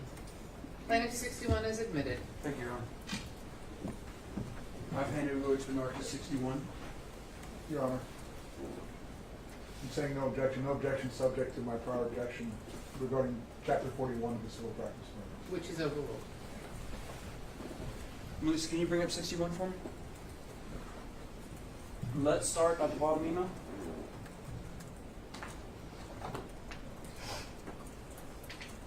Wolfgang is writing to Nico here, right? Yes. You know who Nathaniel is? Somebody at InfoWars, right? I don't recognize that name. Okay, well, in any case, Nico's the producer he's working with that day, right? That appears so. Okay. And he says, Nico, the picture of the Sandon Hook Elementary School choir is one of the keys.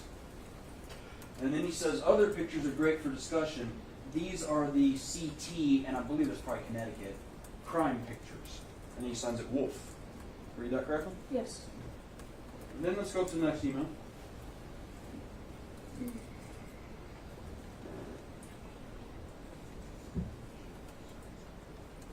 Nico responds, and he says, got the Super Bowl picture. Thank you for sending. Will you be calling on Skype at 1 p.m. Eastern Time? How long will you be available for the interview today? Thanks, Nico. I read that correctly? Yes. So he's thanking him for sending the Super Bowl picture. You know what that is, right? I believe I've seen it before, and this isn't specifically for the picture that he's thanking. This is just for materials. We thank every guest that comes on and presents supplemental materials. Objection, non-response. Sustained. Ms. Karpova, I am only asking you, all I am asking you, you have seen the Super Bowl picture. You've showed it to me before. Right, we've talked about it before, haven't we? Yes. Okay, and you testified your feelings about it, didn't you? Cannot recall specifically what you said. Go to the top of your mouth.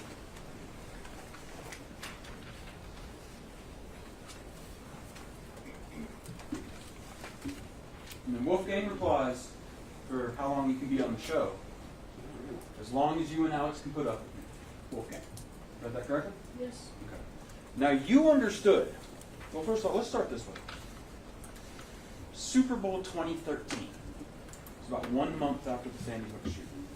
You're aware that a choir of Sandy Hook school children was sent to that Super Bowl to sing during the halftime performance of that choir? Yes. And you understand that Mr. Halbig believed that that choir of school children who sang at the Super Bowl were actually the children who were claimed to be murdered at Sandy Hook. You knew that? Yes. And that Super Bowl picture, that's something I want to look at now.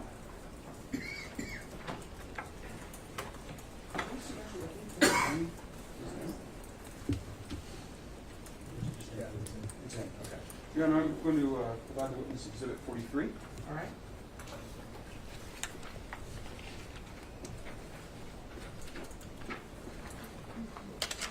Lisa, can you put 43 on the screen?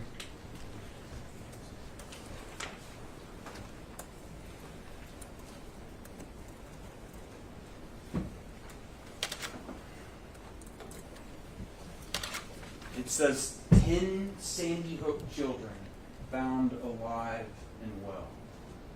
Right? Yes. You're can I approach the screen? Oh, can I have you Oh, yes. Sorry, I couldn't understand what you said. Yeah, I know. I'm speaking quickly. I'm sorry. You see this name? Yes. Jesse Lewis? Yes. You know that's their son, right? Yes. Well, Jesse Lewis, the name is their son. You know that. That's their son's name. Sort of. Yes. This is not their son. Right? Wolfgang sent this picture to InfoWars before he went on the show on March 4th, 2015. Right? Yes. And Nico said, got the Super Bowl picture, thanks for sending. That's what he said, right? Yes. Ms. Karpova, looking at this picture, it's true, your personal opinion, as to whether this was created by a sane, rational human being. You have no personal opinion about that, do you? I have a personal opinion. Okay, do you remember testifying to me back in December? Was a corporate rep. Mm-hmm. Do you remember that? I'm not Do sure. you remember what I giving the said. deposition? I do. Okay, and you were under oath in that deposition. Yes. 9414. Ending 9414.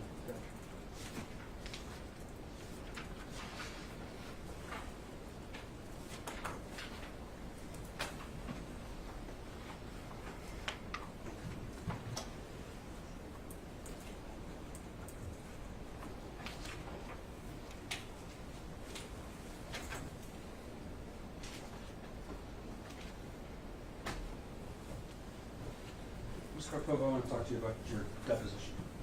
I'm going to bring you this copy so we can read it together, okay? Yes. Can I move this? Yes. Is that okay? All right. That way I'm not having to reach over here and stuff. All right. I want you to look here and what I'm going to read to you, okay?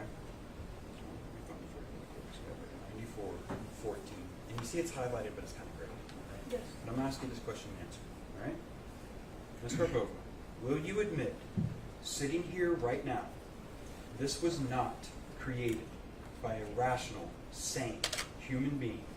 Or are you going to tell this jury that this is created by a rational, sane human being? Can you tell me what your answer under oath was? My answer under oath was I don't have an opinion, a personal opinion on it. But since I have developed an opinion, that's my truthful answer right now. Okay, so back 6 months ago or so, when you were being deposed, and you were shown this picture, you didn't have a personal opinion at all. But in the intervening time, before you've come to this witness stand in this court, in this trial, now you have a personal opinion? Okay. Tell me now, Ms. Karpova, was this created by a sane, rational human being, in your opinion?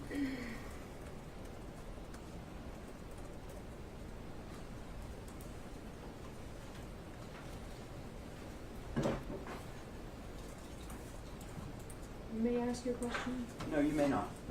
So, I will answer your question. It's just this particular screenshot is, are we referring to Wolfgang Halbeck here? Yes. So this, I don't believe this is he sent this picture, but he didn't make this picture. I'm not sure who made this picture, which is why I can't Ms. comment. Okay, listen to the question. The truth Ask it is, again. you don't know that Wolfgang Halbeck didn't make that photo. You don't have that knowledge. I don't know. Okay, so please appreciate it if you didn't testify about things you don't know. Okay? Yes. Okay, I want you telling this jury that Wolfgang Halbeck didn't make this photo if you don't know that. Okay? Was this photo made by a sane, rational human being? Do you have an opinion on it? Yes. What is your opinion? I think this photo was made by a person who's deeply disturbed at what happened, and that messed with his mind. So the answer would be partially no to your question. Partially no. Okay. Do you sitting here today, do you understand how wrong it was to encourage this man's delusions like this? Do you understand that? We did the best at the time, but it wasn't something that was done on purpose. According to you, if a source sent you this picture, it would cause you to have a lot of hope, because you wouldn't want to think that the kids are dead. You'd rather they be alive, right? If it was my personal preference, I would much rather think that the kids actually were involved in some kind of operation with the government. That way they'd still be alive. What do you think would be happening to those kids if they were actually being used by the satanic globalists for an occult ritual where they cart them out for the Super Bowl and put them in our face and taunt us with the fact that we actually faked that, and here are the real murdered children who are still in the possession of the satanic globalists? At the end of their performance, when they leave the Super Bowl, do you think they're about to have a good time? I can't agree with any of what you just said. My only statement is that I would much rather think that these children are alive as opposed to have been shot the way they were. Okay. Let's move forward a week to March 10th, 2015. Okay? I want to show you Plaintiff's Exhibit 63.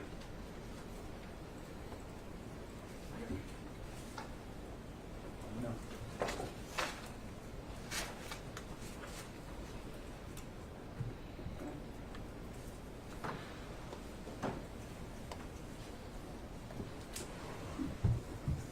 Foundation, or do you want to do that? Yeah, what's your objection? Tell me I'll like some foundation. You got a legal objection? My legal objection is that this is a email from Wolski.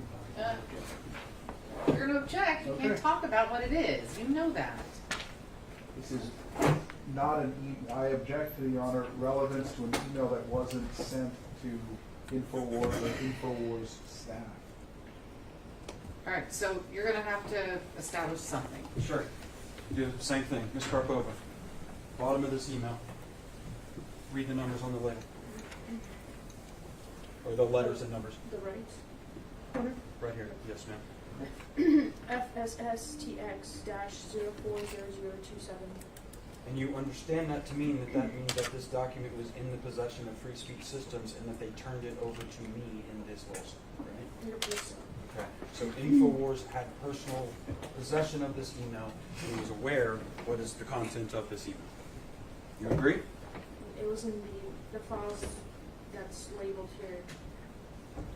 Okay, Your Honor, I'm going to admit this email. Any objection? Same objection, Your Honor, just because it was Overruled. Petitioner 63 is admitted. Thank you, Your Honor. All right, you have 63 in front of you right now? Yes. Okay, let's put that up on the screen. Exhibit 63. That email is from Wolfgang Halbig. And as I believe we talked about in your deposition, you see the email that's to, I know you probably don't recognize that email address, but you see the introduction of it says Scarlet, right? Yes. And we've come to know that Scarlet's, and I'm not going to say her email right now, but that is her email address, right? Okay. Okay. So this is Wolfgang Halbig writing to Scarlet on March 10th, 2015, right? Correct? Yes. Okay. So, I'm going to read this for us. It says, Scarlet, it is just a matter of time, and all that money you have has to be returned. How could you even stop to buy your coffee? And you bought coffee for 2 other people. What kind of mother does that, especially when you were on the news? Tell everyone how you ran across that fire department parking lot. If you did, you would have spilled the coffee. Do some serious soul searching because the scam is up. Wolfgang. Right? That's what the email says, Yes. right? Do you know if Scarlett Lewis bought coffee that morning? I have no idea what incident he's referring to, what he means by that. Okay. Well, one thing InfoWars did have in its possession, as early as 2015, is an email establishing that its guest that it kept promoting to millions was harassing Scarlett Lewis. That's one thing it had.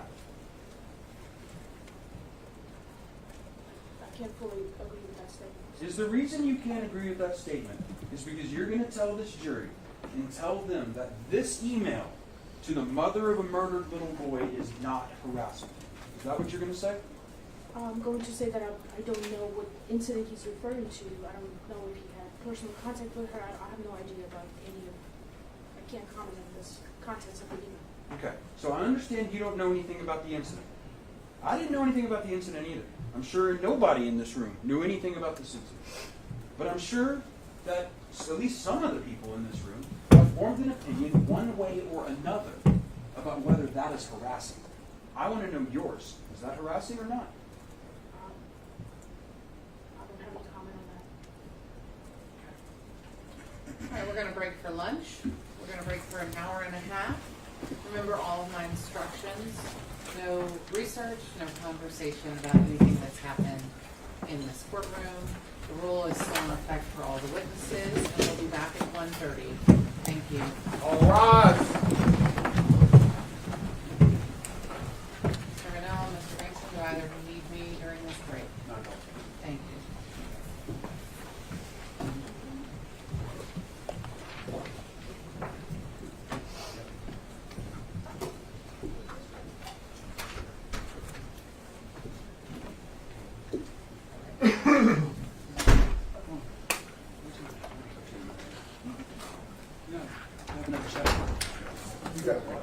Oh, we figured out how to do it. Well, I mean, I received an email. Yeah. Okay.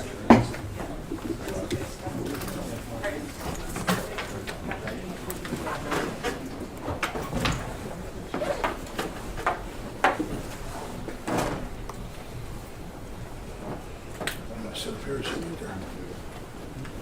Sit. Joe, where do we sit? Sit right there.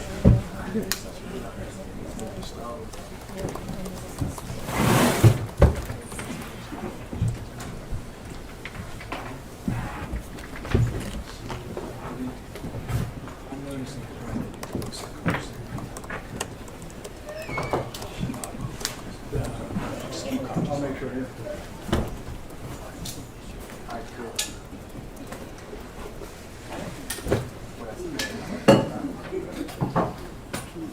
Hour and a half, maybe? Oh, really? Oh, we're only in 25:15, my friend.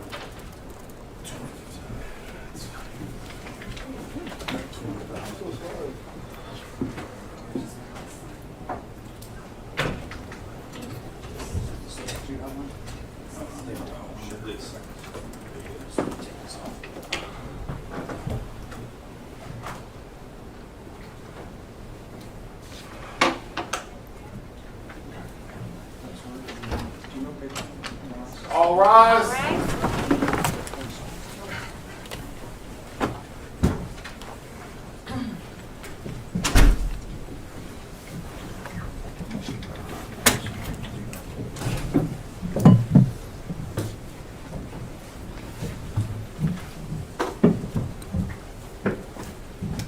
Your Honor, may I grab this thing?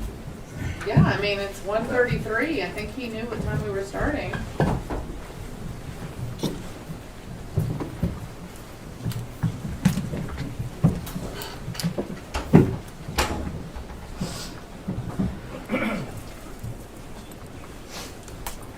You may be seated. Mr. Braxton, when you're ready. It's okay if they don't have counsel in the room? It's 1:34. Okay. We are set to resume at 1:30. Ms. Karpova, before we broke, you were discussing an email from Wolfgang Halbig harassing Ms. Lewis, correct? There was an email from Mr. Harvey to Scarlett. Okay. I want to let you know, I'm just standing back here. There's some air vent noise. I know the jurors too. If I can just ask you again, if you can try to speak up so I can make sure I can hear you. And I believe what you said is there was an email from Mr. Halvick to Scarlett. Yes, before the break, we were discussing the email from Wolfgang, here the signature to the addressee is Scarlett. Okay. And that was an email harassing Ms. Scarlett, saying that she was committing a scam, right? I don't know what Mr. Halvig intent was here. Well, regardless of what his intent was, if you have a man who's accusing the mother of a murdered son of engaging in a scam, regardless of whatever he intended, that's harassing, isn't it? I'm sorry, I can't comment on that. Okay. 64.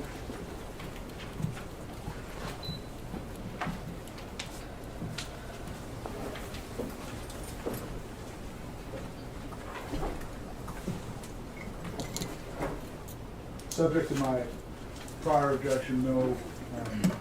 To your running objection, you Yes, mean? Your Honor. So your running objection, which is overruled, then it's agreed, so petitioner 64 is admitted. Thank you, Your Honor. Ms. Karpova, I'm going to show you what's been marked Exhibit 64. Melissa, would you mind putting that on the screen for me? Thanks. This is an email internal to InfoWars, correct? Yes, it appears so. Yeah, Leanne's an InfoWars employee, right? At that time, Leanne McAdoo, she did anchor work and reporting for InfoWars? yes. Okay. Louis S., we talked about him earlier, right? Yes. He handles a lot of the website and social media stuff. He runs that department of InfoWars, right? Yes. Okay. And on this list, we see that there are a list of topics, correct? Yes. And it says the subject is playlist ideas, right? Correct. Okay. And this is April 16th, 2015. You realize we are now in the third year after Sandy Hook. You understand that? Yes. Okay. And these topics are with importance high for playlist ideas are the following: vaccines, police state, InfoWars Health, Alex Jones Show, Second Amendment, rants, celebrity, border, TSA, which I take Transportation Safety Administration, geoengineering, chemtrails, GMO, resistance, Boston bombing, Sandy Hook, victories, winning, good news. Correct? Correct. Okay, so just on a couple of these that might not be familiar to the jury, chemtrails is the idea that there are aircraft flying through the country releasing chemicals into the air that have some sort of malignant effect on the people of this country. Correct? Not necessarily. Okay, but that's one thing that chemtrails means. And that's something Mr. Jones has talked about, right? How these airplanes are leaving these contrails by spraying out these chemicals that are used for population control and all this sort of stuff. I don't remember the specific reference that you're implying here to the broadcast that he's mentioned this. Okay. But I know that's something that people have talked about in general as being part of that. Okay. When it says GMO, that's genetically modified organisms? Yes. Okay. And Mr. Jones, when selling his products on his website, talks about the idea of genetically modified organisms making us unsafe, right? Yes. And he sells products that will make you safer, right? I wouldn't say that. I don't agree with that. Okay. And then the other thing we can see is that it's been almost 3 years since the Sandy Hook shooting, and InfoWars is still proposing Sandy Hook for its playlist ideas. That's correct. Yes. Okay. You go to your list of videos. Is that still in front of you? Yes, it is. Okay. Can you look at May 29th, 2015? Did InfoWars publish any videos at that time? Yes. How many, on May 29th, 2015, did InfoWars publish a video or multiple videos? 3 videos. Okay, 3 videos on that day. The first one is titled Sandy Hook, the lies keep growing, right? No, I believe that's the middle one. Okay, you may have them in a different order. Let me give you all three titles. You can tell me if these are the three titles. How does that sound? Yes. You have Sandy Hook, the lies keep growing. School administrator exposes Sandy Hook stonewall. And new Sandy Hook questions arise from FOIA hearing. Is that correct? Yes. Okay. And InfoWars asked reporter Dan Badandi to go cover Halvig's FOIA hearing, right?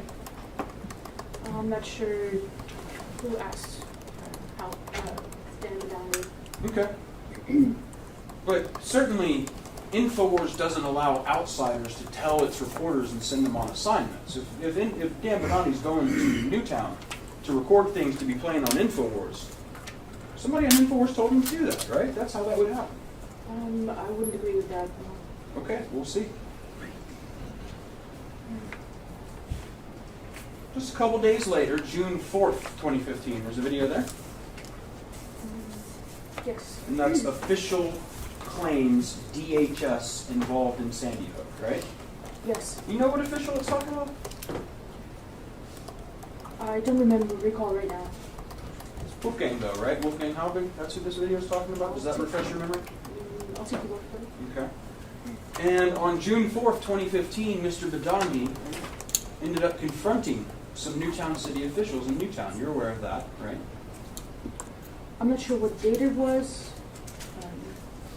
but yes, I've seen the confrontation. Okay, let's take a look at that now. Can we play a copy of video 27?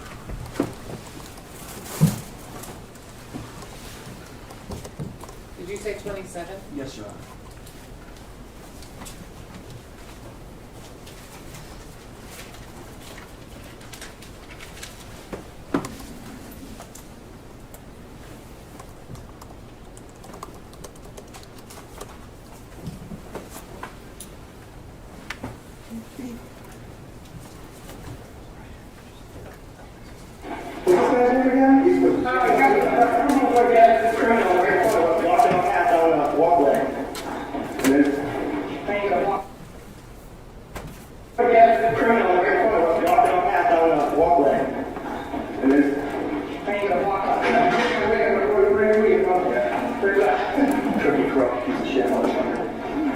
He's covering up the whole operation.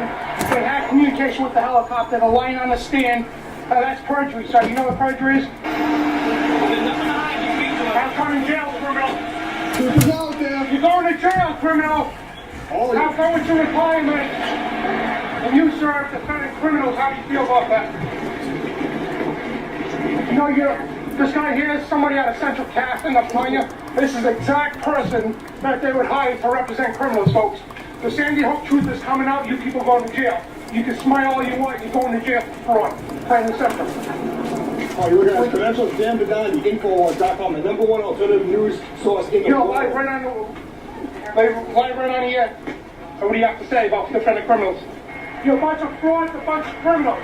Enjoy your Federal Reserve notes now, scumbags. I see those people, folks, that cover up Sandy Hook. Sandy Hook was an inside job. Now, Mr. Karpova, as we've discussed, you've seen those confrontations before. Yes. Okay, and we've talked about them, you and I, before, right?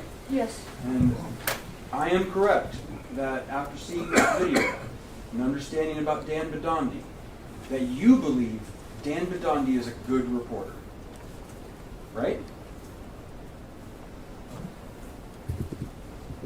I wouldn't completely agree with that statement. I think he was doing. Is he a little rough around the edges and gets in people's faces? Yes, and it's not exactly my style, but I think that he did what he believed was the right thing to do at that time. Okay. So by that definition of him trying to pursue the truth in his mind, I think that makes him a good reporter that way. Okay. Do you remember giving your deposition in December 2021? Right? Yes. Okay, and you were under oath for that deposition. Yes. Okay. I'm going to show you from your deposition, since you told me that you disagreed. I'm going to show you lines 173. Page 173, 14.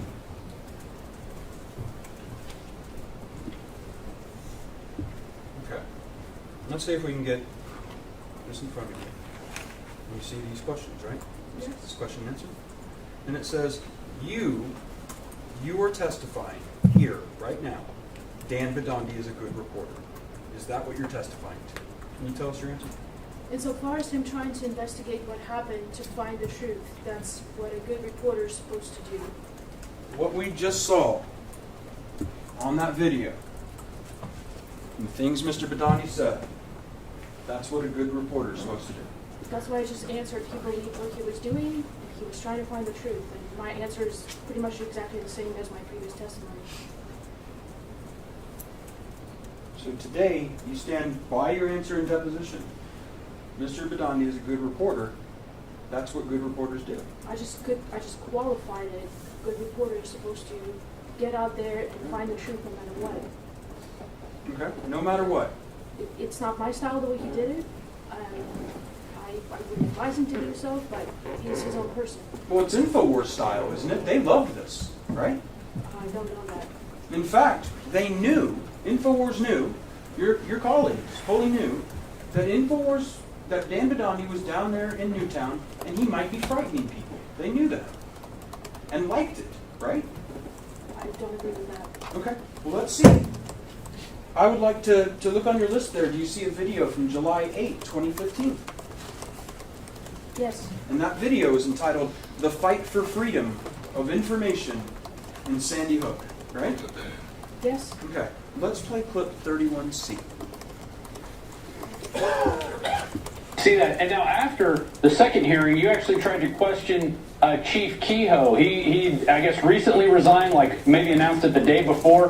What was your impression of his body language and how he wanted really nothing to do with you? He seemed to be afraid of you at that point. Yeah, I mean, from the first hearing to the second hearing, I mean, he was just quick answers. He looked like he didn't want to be there, wanted to get the hell out of there.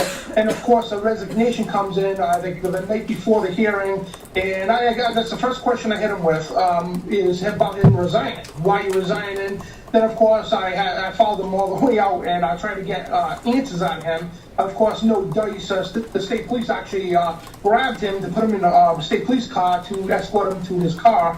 And then we went after Monty Frank after that, the lawyer. Yeah, the lawyer seems to have a vested interest in keeping whatever the narrative they want to push going. He's now, running with charities. He rides his bike for these charities. He founded one of them, Team 26 for Newtown. How has he been? Did you try to interact with him at all during these hearings? Yeah, so when I went after Monty Frank, I mean, I was just asking him the questions, just regular questions. He did not want to answer, so he's looking at my press credentials, trying to figure out who I am. And I told him, hey, we're here to expose corruption. And this guy fits the bill of somebody out of Central Casting. And is a perfect person. He looks like Mr. Burns or somebody from The Simpsons or whatever, running a nuclear power plant. But I mean, this guy is somebody out of Central Casting. I mean, this guy is a joke, representing corruption. Did you hear Mr. Deuce say about Mr. Bidandi confronting that official? He seemed to be afraid of him. I think I recall that. Okay. So Mr. Dew knew that Mr. Bidandi was in Newtown and might be frightening people. You knew that. Object to the speculation, Your Honor, as to what Rob Dew knew.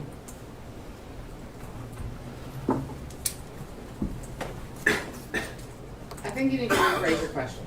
Sure. So succinct. This video shows, in a production video of the company, that at that time, the company was airing information showing that the company knew that Dan Bidandi might be scaring people. This seems to me like it's an opinion of Rob Dew just watching the clip from Dan Bidandi. That's what it is. Sure, so the nightly news director seemed to have acquired the opinion from this video, as you just testified, that Mr. Bidandi might be scaring people, right? Whatever that meant to him. Sure. Yes. Do you know if, after these confrontations, do you know if InfoWars asked him to go back to Sandy Hook? Don't know.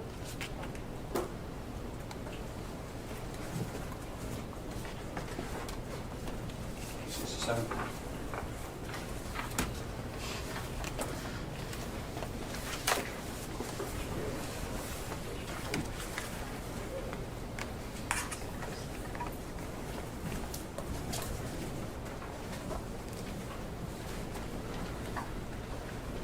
Subject to my running objection, nothing further.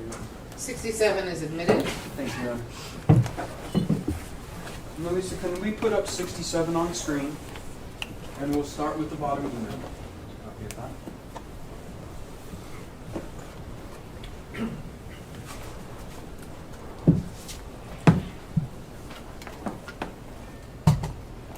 So what we got here is a message from Dan Bedondi to Rob Dude, right?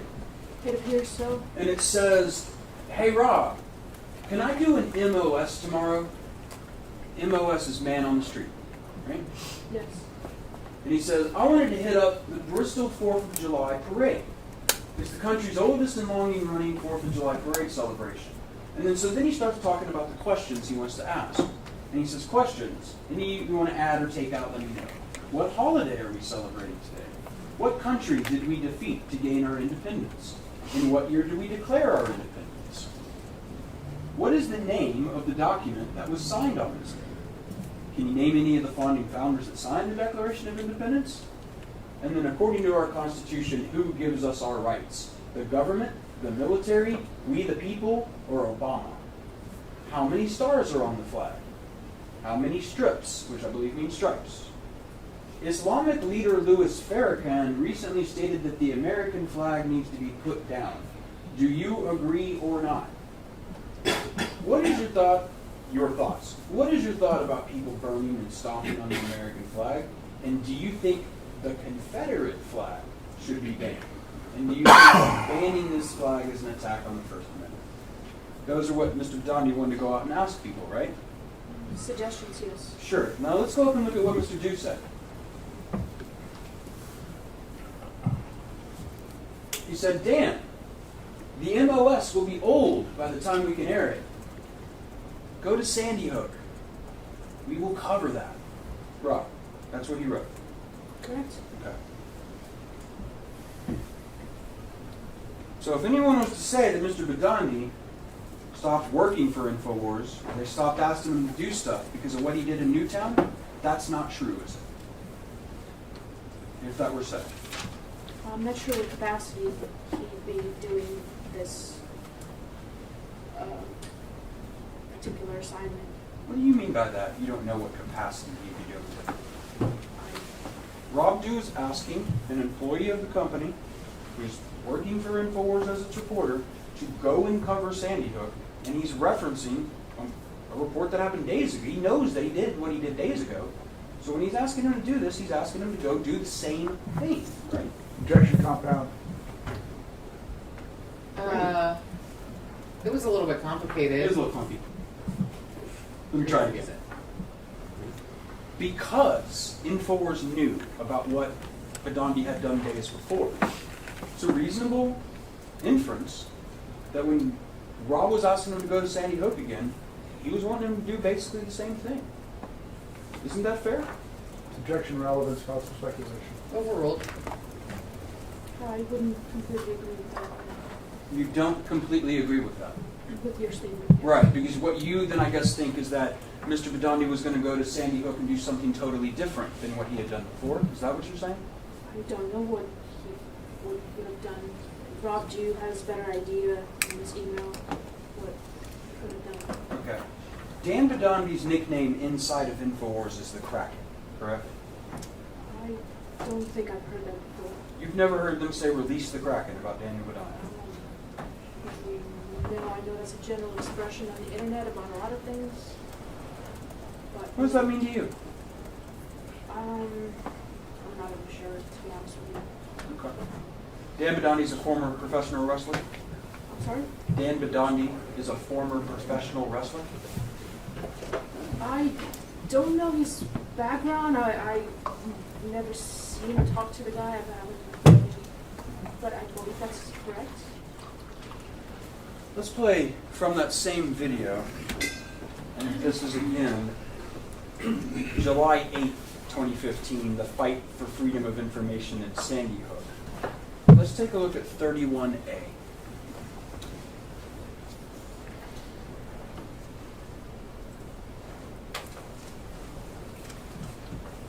They talk about how the school board has every record back for decades, yet they don't have permission slips or anything having to do with this trip that they're taking the Sandy Hook Choir to the Super Bowl. No mention of it anywhere. Oh, we're just going to send the kids to the Super Bowl. No big deal. Crazy. All right, on the right there, that's Leanne McAdoo, right? Yes. She was, as we discussed, an InfoWars anchor and reporter at that time. Yes. And on the left there, that's Robert Dew, right? Yes. Again, one of the people we were talking about as a high production employee during his course of his career at InfoWars. Right? At some point, I believe he was. I mean, look, Mr. Barkova, I think you can agree with me. For many, many, many years, Rob Dew was Alex Jones' right-hand man when it came to production. You agree with that? He does a lot of things. I don't know if he's in control. Okay. And in that clip, Mr. Dew is again talking about this idea of the Super Bowl choir. Some fishy going on with the Super Bowl choir. That's what he's talking about? I believe that's what he's talking about. Yeah. And so even after after Wolfgang Halbig had sent Plaintiff's Exhibit 43, and they had seen this picture, Rob Dew's still on InfoWars later talking about this Super Bowl choir, isn't he? He must have had questions about this picture. All right. At this time, you're aware, aren't you, that the company knew that Mr. Halbig had been warned about trespassing on the Catholic private school at Sandy Hook. You knew that? Would you remind me what you're exactly referring to? I would love to.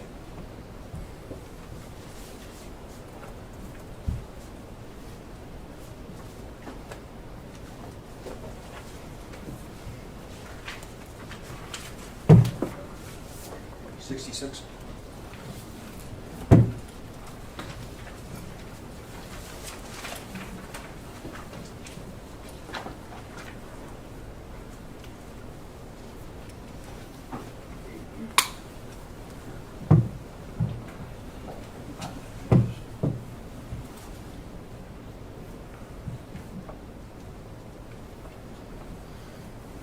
I'd like to see some predicate.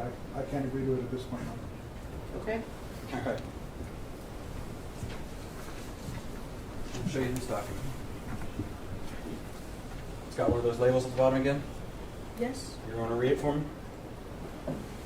FSSTX-042477. This was in the company's possession that they gave to me. It appears so. You know that's what that label means, Ms. Carpo. We testified about that before, right? The company gave this document to me. It appears so. This document was in the company's possession. The information in this document was in the company's possession. It appears so. If anyone in the company actually cared to look, they could learn every piece of information in this document. It was in their possession, right? I don't know whose possession it was in. Yes, you do, Ms. Karpova. You just testified that that label means it was in InfoWars' possession and they gave it to me, right? Correct, but the company comprises of people, and I don't know who the people would be. You understand that Free Speech Systems, LLC, is a defendant in this case. Yes. Corporation isn't a person like we know a person, right? It's a thing. You understand what I mean? Yes, but... And it's a defendant, right? Yes, but inanimate object cannot read an email in possession. That's absolutely true, isn't it? A corporation can only act with the people who are inside of it. And so if a corporation has a piece of information in its possession, the only way that they can act on it is if somebody actually reads it, right? Yes. And this piece of information was in the possession of Free Speech Systems, LLC. Do you agree with that? According to this stamp, yes. Move 66 into evidence. Any objections? Yes, Your Honor. I mean, the fact that this was in the possession of the company in What is the 2009, legal objection? they haven't established any predicate other than that we produced it in discovery. And it's not our document. Your Honor, I don't know what that legal objection is. I don't either. It's not what's the exception to the hearsay rule? It's not offered for the truth of the matter asserted. It's offered that they had knowledge that these events happened or that Mr. Halbig was informed of these events. His question. I object, Your Honor. All right, overruled. Petitioner 66 is admitted. Thank you, Your Honor. Can we put 66 up on the screen? We see up at the top of here. Melissa, can you highlight the letterhead at the very top that says diocese? See, it says Diocese of Bridgeport. Do you know what a diocese is? Vaguely. Like a division of the Yes. Catholic Church? Yes. Okay. Let's go down now to who it's addressed to. We'll go down to the email and the date and address. June 25th, 2015, Wolfgang Halbig down in Sorrento, Florida, correct? That's what it says. And that's June 25th. That is now, I believe, 21 days after the videos that we just saw with Dan Badandi and Wolfgang Halbig in Newtown together, right? Here, so. Okay. Can we go down to the text of this letter? Dear Mr. Halbig, as the Chief Legal Officer of the Diocese of Bridgeport, I write to serve you notice that you are to cease and desist any activity on or in the vicinity of St. Rose of Lima Parish, including the church, rectory, school, and any other ancillary buildings on or near the parish grounds. Your presence will be considered a trespass and a nuisance. Should there be any violation of this order, the parish reserves the right to seek any and all remedies available to it under the law, and will immediately contact law enforcement to remove you and any individuals in your company from the property, forcibly if necessary. This order shall remain in effect from the date of this letter forward. Very truly yours, Ann O. McCrory, Chief Legal and Real Estate Officer. I read that correctly? Yes. Okay. So, in the possession of Free Speech Systems, LLC, was a document which establishes that Wolfgang Halbig had been warned about a trespass on this church's property. I don't know where this document came from. This person can answer truthfully. No, I think you do know where it came from because we saw at the top it came from the Diocese of Bridgeport, right? That's where it came from. Right? That's what it says. And we know from your testimony this was in the possession of Free Speech Systems, LLC, correct? According to the stand. Sure. Did you know that Mr. Halbig was alleging that children at that private school were actually the crisis actor children of Sandy Hook? Did you know that? I don't recall that. You don't recall Mr. Badandi talking about that? I don't specifically recall that. You don't recall Mr. Dew talking about that? About what? About the fact that Wolfgang Halbig believed that children enrolled at the St. Rose of Lima Parish School were actually crisis actor children used to fake Sandy Hook. Did you know Mr. Dew ever talked about that? I don't remember the details.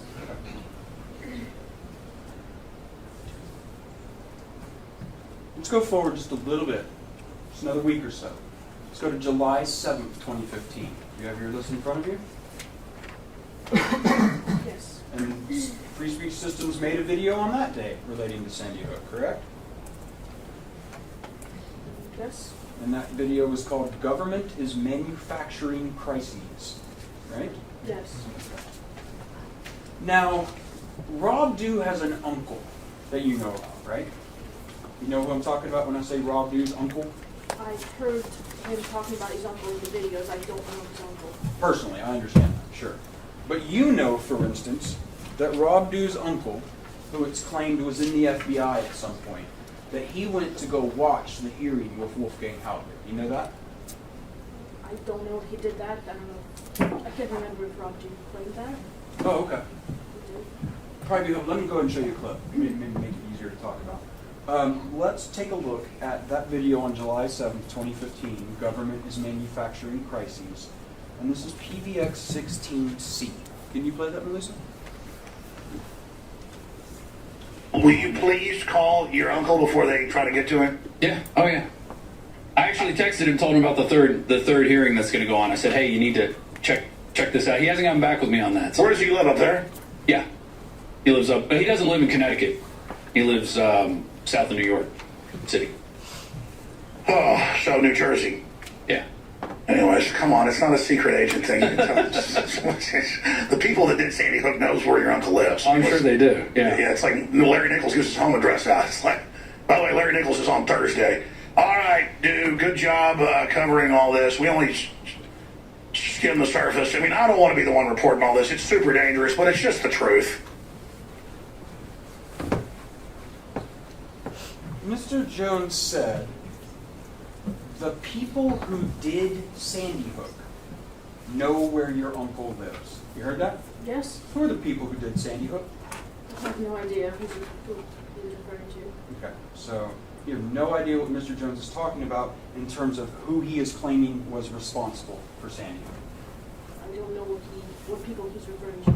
Don't you think about all of the videos we watched today that talk about government cover-up, false flag, Obama's psyop?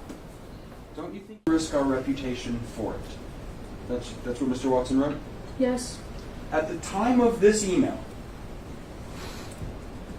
the company knew that both Fetzer and Rentz would be very questionable sources of information. You agree with that?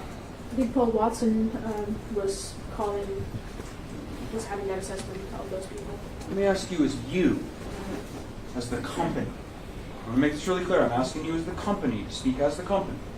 Because you were asked to prepare on the editorial discussions of Sandy Hook. It is the company's position that at the time of this email, the company knew that Fetzer and Rentz would be very questionable sources of information. You agree with that? Yes, based on Paul Watson's email here. Right. So, in other words, from this point forward, if anybody relies on Jeff Rentz or Jim Fetzer, they know in the company they were relying on an unreliable, questionable piece of information. You agree with that? I wouldn't say that that person would know, because it would have to be that individual person who would review, who would talk to Paul. Well, I want to make clear, because you said the company knew. The company knew. So Free Speech Systems published things after this date, relying on Jeff Rentz and Jim Fetzer. Then Free Speech Systems knew when it published those things that Fetzer and Rentz were very questionable sources of information. The company knew that. Paul Watson is an individual. This is his opinion. His opinion is not getting distributed to everybody in the company. I don't want to know about Paul's. What I'm getting from you is you disagree with me. That was not the company's position. I would have to repeat my answer. All right. Well, let's check that out. Do you remember giving your deposition in 2021? Yes. You were under oath at the time. Yes.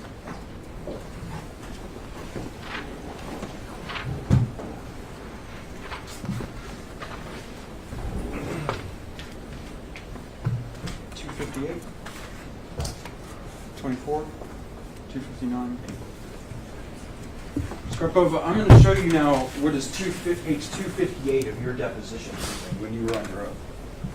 And I'm going to read these questions and answers to you. We're going to read this part, okay? I'm going to say, question, this email where Paul Watson says, it's promoted by the most batshit crazy people like Rentz and Fetzer. Does the company agree with Mr. Watson's position, or does it disagree with Mr. Watson's position? What was your first answer? That's Paul's opinion. And then my next question was, that's not, I know that. Does the company agree with it or not? What is the answer? At this time, it appears that Fetzer and Rentz would be a very questionable source of information. Fetzer and Rentz would be a very questionable source of information. That's what you said in your deposition. I stand by that answer. Okay. At this time, yes. So from this point forward, if the company is relying on Rentz or Fetzer, they are relying on a very questionable source of information. You agree with that? No, because you were asking me as a company representative at the time of deposition, and that what I was referring to. At the time of the deposition, those people are considered by the company as questionable sources. I thought your testimony to me now was that once the company got this email, once this email was sent around, now it was in the company's knowledge that Rentz and Fetzer are. But that's not what you're saying? I already told you that this came from Paul Watson, and in order for the company to know, company is comprised of people, and this email would have to be distributed to everybody who has That's editorial. not the law. The company does not need to notify every single employee for the company to have the knowledge. Thank you, Your Honor. This is how our company works. And this email was not distributed to every single person in the company. It sure wasn't.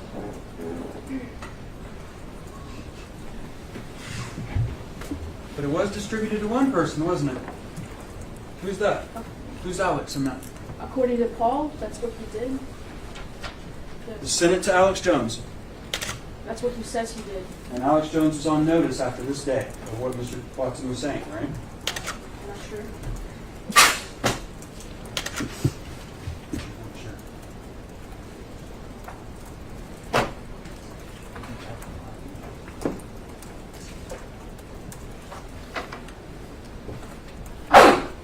Do you need some tissues? Thank you.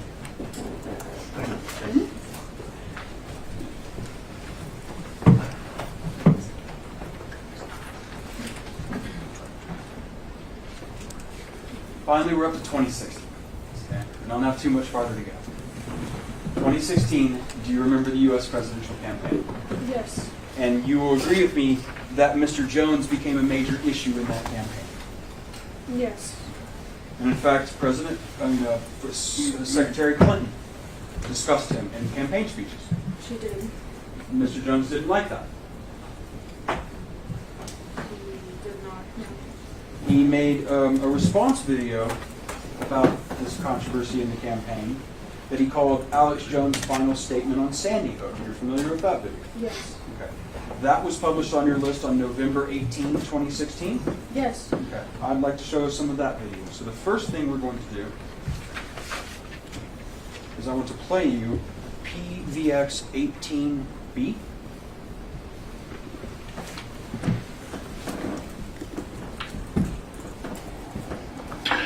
Number one, the day before this tragic event happened, an email was sent out by Bloomberg's anti-gun group saying, prepare for a big event. But the biggest piece of evidence, the smoking gun, if you would, of a cover-up, of whatever really happened, is the Wayback Machine, the Internet Archive. We see Sandy Hook's Newtown website, K through 12, having zero traffic, 2008, 9, 10, 11, 12, and then all of a sudden, it just explodes. It's impossible to have zero traffic to a K through 12 entire school system. And the word is that school system was shut down for those years. That's what the records show. But they tell us it was open. I don't know if the moon landings were faked, but I don't put anything past these anti-gunners. And early on that day, we watched footage of kids going in circles in and out of the building. You'd be running them away from the building. Emergency helicopters weren't called. Instead, porta potties were prepared for the press within hours of the event. I saw the helicopters that did respond, the police helicopters, saying that there were men or a man in the woods in camouflage. The media later said that was a conspiracy theory. So early on, I'm like, well, I saw local news of the guy in the woods, and they took him in custody. Now they're saying it never happened, so that shows there's some of a cover-up happening. And then I saw Anderson Cooper. I've been in TV for 20-something years. I know a blue screen or a green screen. Turn, and his nose disappear.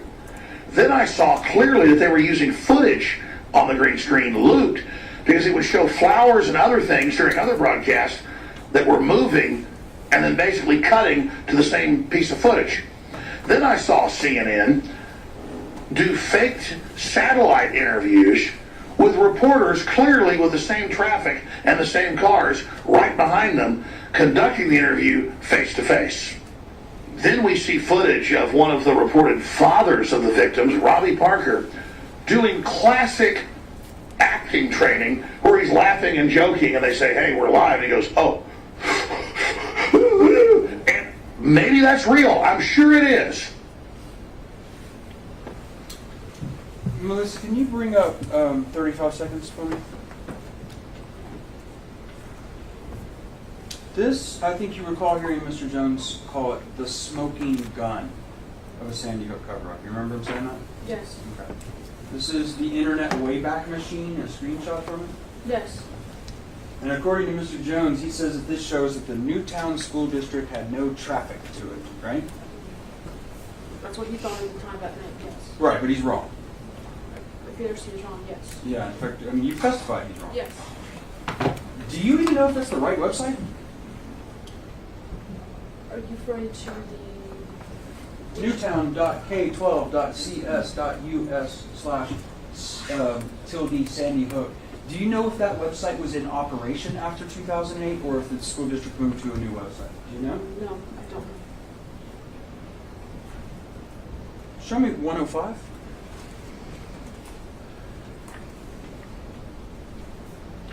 That's not Sandy Hook, is it? The school? Correct. Okay.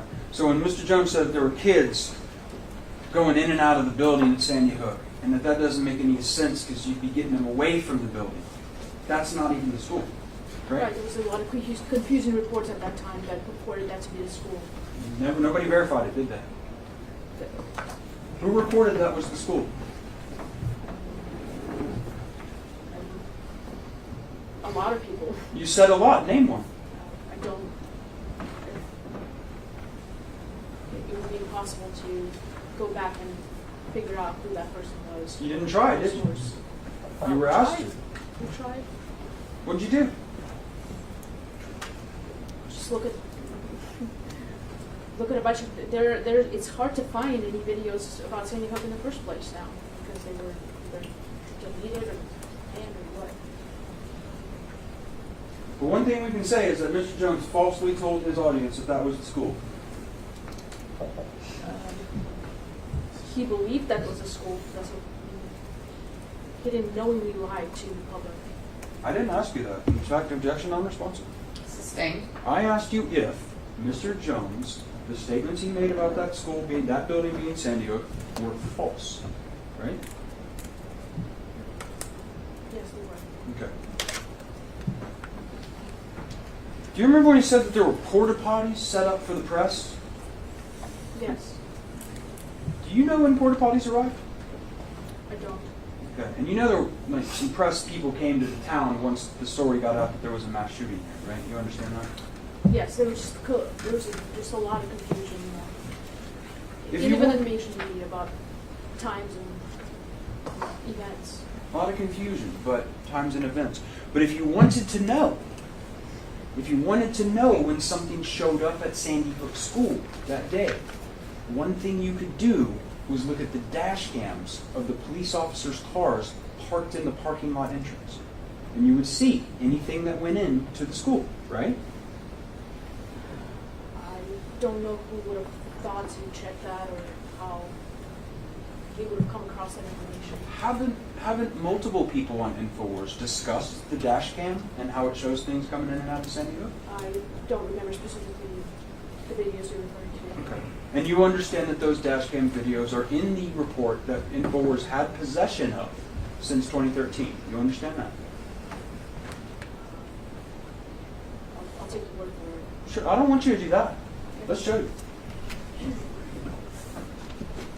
This is Plaintiff's Exhibit 27. And you see here, we've got a lot of media attachments. Do you see that? So it says media and attachments? We have outdoor scene processing videos, don't we? Yes. Okay. We even have indoor scene processing videos, right? Yes. And then we have primary scene videos, don't we? Yes. Okay. And this website was known to the company, as we established earlier, correct? This website. The website that contains the official report of the Sandy Hook crisis released by the state's attorney's office. We confirmed that InfoWars knew about this website and those requests for admissions. Do you remember that? Actually, I don't remember. Can you remember? Sure, I'll come over and point it out again. Let's go through your stack here, and I'm going to kind of help you with your papers. We're going to move some of these exhibits out of the way.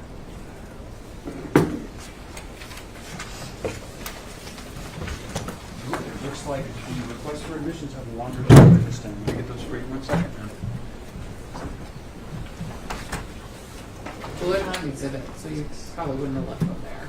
Yeah, that's what I figured, exactly. Yes, when I say they walked off, I mean I walked off with them absent-mindedly. Here we go. Do you remember this question? The report and appendix to the report can be accessed and downloaded from the following website. The company said, and you were aware that this report was publicly available on that date. Okay, thank you, Mr. Fitch.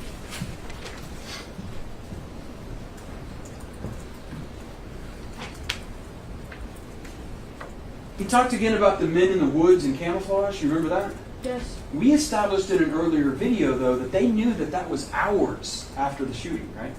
Who knew? Mr. Jones and Mr. Halbig.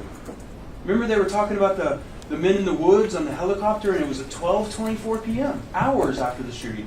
Mr. Halbig said the school was already safe and secure by 10:23. Do you remember any of this? I think there was just a lot of confusion in the times. And Didn't get cleared up before this video, did it?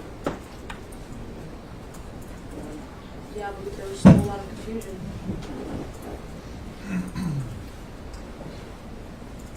Jones talks about two reporters talking to each other from the same parking lot. Did you see that part? Let's pull it up for you. Can you bring up 2 minutes?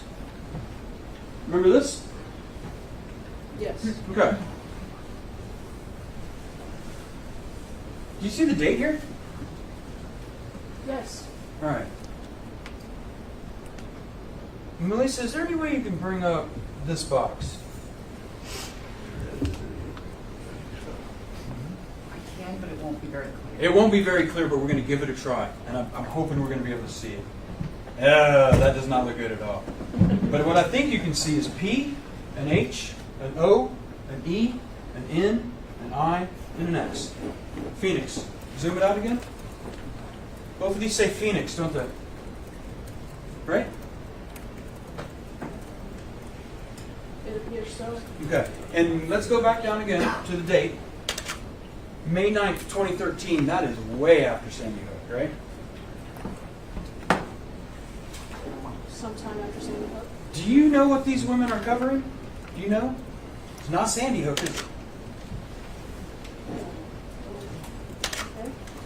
I'm asking, do you know? I'm not sure now. Okay, so this hasn't, as far as we know, this has nothing to do with Sandy Hook, right? I don't know. I'm sorry. These women are in a parking lot covering some event. But it's not Sandy Hook if it's in Phoenix, is it? I don't know.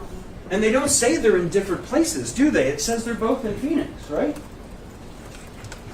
Yes, I don't know if Alex saw it in the video or this something about this video. I'm not sure. The article is not it's a repost from Happy Place. Ms. Karpova, please, objection on response. Sustained. Ms. Karpova, I don't know why I can't get you to answer the question. I don't want you to, I know. Object I know, to the we're gonna try. sidebar. What we need to do. Sustained. Sorry. So, I sustained your objection to her answer being non-responsive. That means you didn't answer the question he asked you. He's going to ask another question. You're going to listen to the question he asks you and answer that question. Not whatever you feel like saying.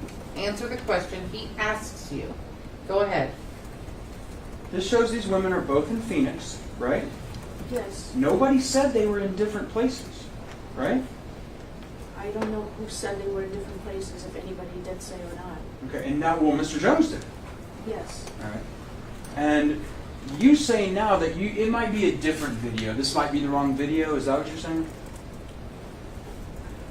I don't want to speculate. Right, and because you were ordered to prepare on the sourcing and research for the claims like this in plaintiff's petition, that was something you should have at some point reviewed, right? Well, again, this was taken down, so it's hard to it's impossible to go back to this particular article and see what was in it. This article isn't on the InfoWars website right now? I don't believe so. And then this video is certainly in your possession, isn't it? I don't believe so. Ms. Karpova, your company gave this video to me. You understand that? Okay. Right, so the video is in your possession. Did you even look at it? I looked at a lot of videos. I don't remember. Okay. Sometimes you've seen out in front of like parking lots of courthouse. Trailers of CNN anchors, and they're sitting in their little chairs in their setups, and they're being filmed in a parking lot. You've seen that before? Yes. Okay. And these two women here are both CNN anchors. Do you see that down on the bottom? Yes. Right. So I'm just trying to get, Ms. Karpova, what in the heck is suspicious about this? I don't know. Okay. Let's play another clip from this video. Let's play 18C.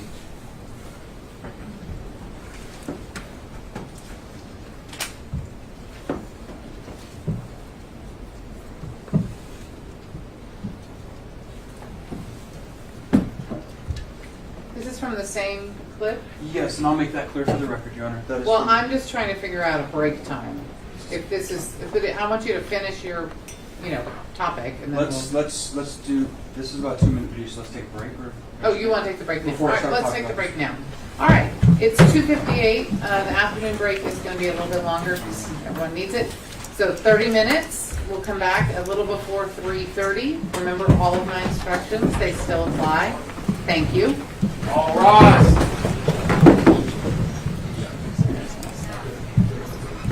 And you can step down, Ms. Carpenter. All right. Anyone need me? Lawyers? Nope. No.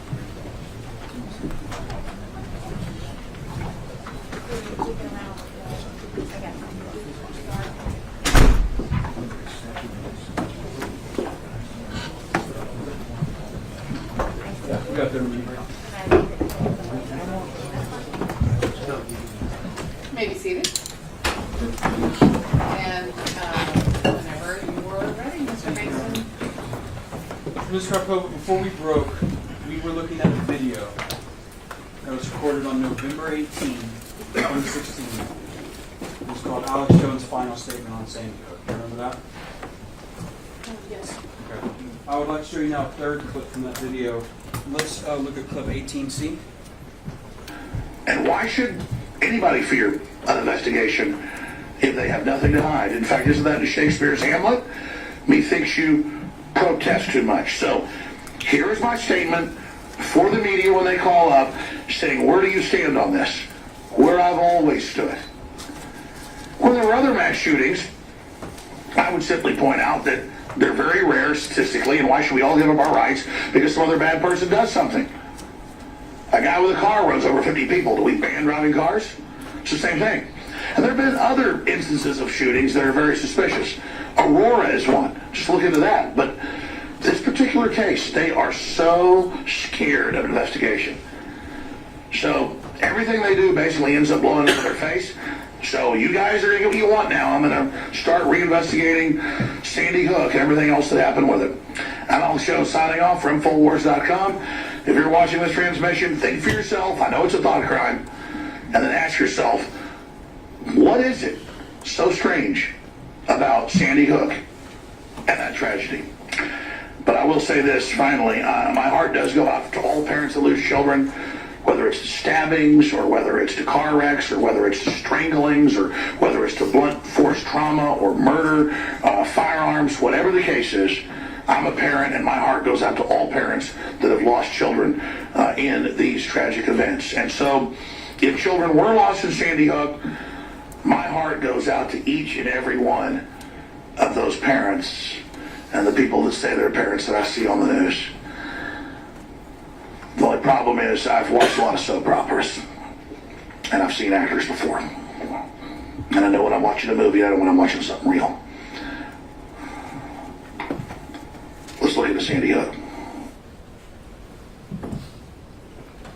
When Mr. Jones said there, let's look into Sandy Hook, he means his audience too.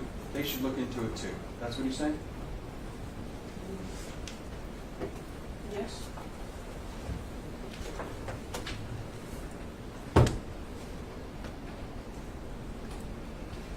Ms. Karpova, I would like to show you an email from that same day. Okay? We were talking to her about 77, which I assume.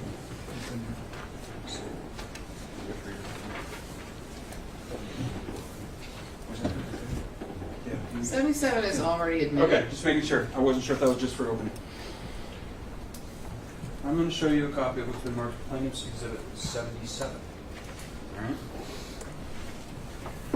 Now I'd like you, Ms. Karpova, to start at the second page, the bottom of this email. Okay. And can we bring up Plaintiff's Exhibit 77?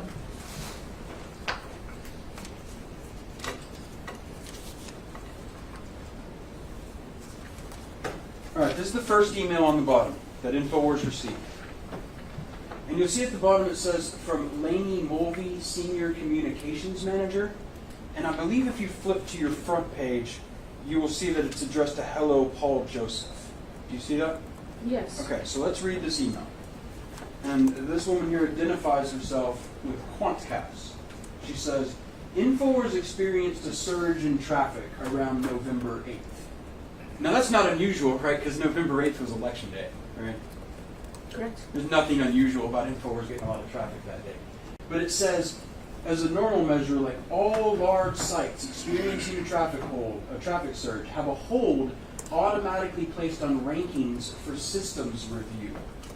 All right? It says this process typically takes 7 to 10 business days. During this period, the InfoWars profile has remained public at quantcast.com/Infowars. We hope this resolves any confusion surrounding the temporary hold on your ranking, which will be restored shortly, hopefully as soon as tomorrow. Please know that as a Quantcast customer, InfoWars can contact our support team at any time with questions regarding your measurement information. Did I read that right? Yes. All right, now Quantcast is something that InfoWars is a customer of that'll help track rankings of websites and who's getting traffic, right? Not sure what they do or how InfoWars communicates with them, but something along those lines. Something to do with the traffic for the tracking the traffic of the InfoWars website. We're not exactly sure what. It's something along those lines, right? Or some kind of hosting, yeah. Okay. I want to go up to the next email, which is just says, thanks, I'll pass this on. Can we go up to that next one? And it's Paul, the editor, writing back to the woman at Quantcast saying, thanks, I'll pass this on. Right? Yes. And then I want to go up because Mr. Watson gets sent an email from the person he passed it on to named Buckley. And you'll see that right there it'll say, and in fact, Melissa, do you say where it says on Friday, 18 November 2016? If you can just zoom it in from there, hopefully we can make it a little bit bigger. Okay, so here's the first part of Buckley's email that was written on November 18, 2016, the same day as the video we were just watching. And it says, but no, surely it's a conspiracy theory that they are trying to suppress our popularity so that the lizard people can return to the Ascension pad at Sandy Hook and feast on sacrificed crisis actors. And if you scroll down, you see that Mr. Buckley has included here a caricature of a man missing his teeth, given an OK symbol. Do you see that? Yes. So Buckley is making a joke here, right? That's what he's doing. It's some kind of meme, and he's saying LOL at the end. And yes, some Right. kind of an inside joke he's making. An inside joke, exactly. Because outside InfoWars, on this very day, Mr. Jones is talking about the parents being actors. And at the same time that's happening, we can tell from this email that his cousin, a managerial employee, is cracking jokes about the sacrifice of crisis actors at Sandy Hook. You agree with that? That's what's happening. I don't see how that's related. I don't know if Buckley is watching the broadcast. I have no idea what. I don't know either. But what we do know is from inside of InfoWars, at the same time these events where Mr. Jones is going on telling the public, that these folks think it's all a big joke. Right? I wouldn't say that now. I mean, talking about lizard people returning the Ascension pad to feast and sacrifice crisis actors. That's sick, isn't it? It's a bad, bad joke, isn't it? It's meant to be some kind of grotesque joke, but it's also, he's attaching a meme to it. Are you talking about that picture of the man there? That meme is what you're saying? Meme? Yeah, M-E-M-E-M-E. M-E-M-E. Right. And, yeah, repeated a couple of E's there. But But what a meme is, maybe from, I had actually I've grown up on the internet, that we have images that we use as jokes on the internet. Right? Yes. Okay. And that's what's happening here, right? Right? That's what's happening here. What's happening here is he's making a joke.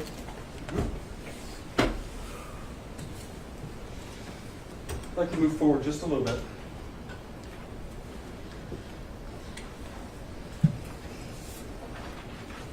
'81.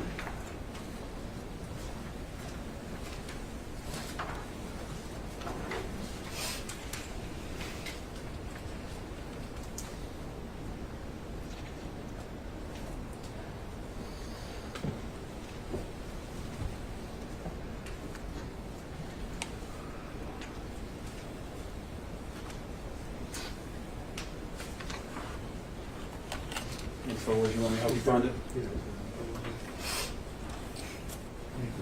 And we'll take. Subject to my continuing objection. The running objection, the Yes. one. Petitioner's 81 is admitted. Thank you, Your Honor. I'm going to provide you with 81. Luis, let's bring up 81.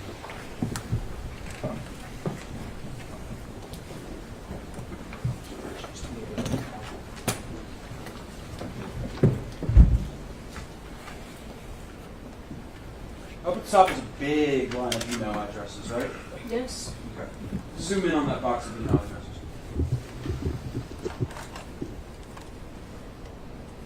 Now, it's all from Wolfgang Halbig, right? Yes. I'm going to walk over to the screen so I can kind of point some stuff out. NewtownCT.gov. That's certain somebody works in Newtown government, right? Appears so. Okay. You know what the AP is, the Associated Press, ap.org? Appears so. Okay. FBI.gov? Yes. You've got stuff like attorneys, I believe that's Wicker Smith. You've got Newtown Government, you see those? Yes. Washington Post, right? Washington Post? Wash Yes. Post, Mm-hmm. right? Yes. You've got Brian Ross at ABC. Yes. You got the Governor of Connecticut, Yes. Criminal Division of the U.S. DOJ. Yes. Rob Dew at InfoWars. Yes. Nico at InfoWars. Yes. Some more Orlando Sentinel. Right, that's a Florida newspaper. Appears so. Okay. New York Times. Yes. More FBI. Correct. Stratford K. That's some sort of school. Something like that. A lot of people copied on this email, right? Yes. Okay. Let's go down to the email. Let's start with the first few lines. We'll start reading it down. Now, this was sent, as you see on the document before you, on March 21, 2017. Is that right? Yes. Okay. And it says, Nick and Laura Phelps did a great job of acting in Newtown, Connecticut on December 14th, 2012. I visited their home today, and I'm not going to read their address for this live stream, but you visited it in Windermere, Florida. Thanks to Lieutenant Van Gailey telling me during my wellness check of Nick and Laura Phelps that they no longer live in Newtown, Connecticut, and they are now Richard and Jennifer Sexton. Guess what?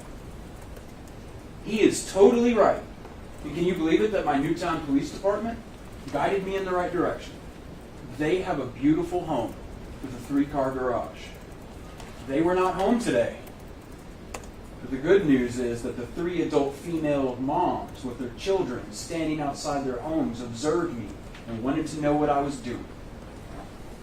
It is spring break for Orange County, Florida school children. I showed them this picture and told them that I did not want to go to the wrong house to surprise Nick and Laura from Newtown, Connecticut, a.k.a. Richard and Jennifer Sexton today. It took a few minutes for them to look at the pictures, and then they asked why I wanted to speak to them. They asked for my name, which I gave them as Wolfgang W. Howard. They told me how I knew them, and I told them that they have been on the national news, and so I wanted to meet them again. our conversation was all about Newtown, Connecticut. So she said, do you mind if I text her? I said, absolutely not. Waited about 10 minutes only to learn that they did not know me, which surprised me. They verified the pictures, and why would she text them about Newtown, Connecticut, and that someone from there wanted to visit if they were not Nick and Laura Phelps, now Richard and Jennifer Sexton? Then he says, at first I did not want to enter since it is a gated community. Several people told me to just go on in. There is no security guard at the gates. If there is a CCTV, they will see me being told to go in, and that is the only reason, or I would not have entered. Now who says that law enforcement does not know what they are doing? Thank you, Newtown, Connecticut Police Department. Read that right? Yes. Let's flip the page here and look at that picture he's talking about. Want to bring that up for me, Melissa?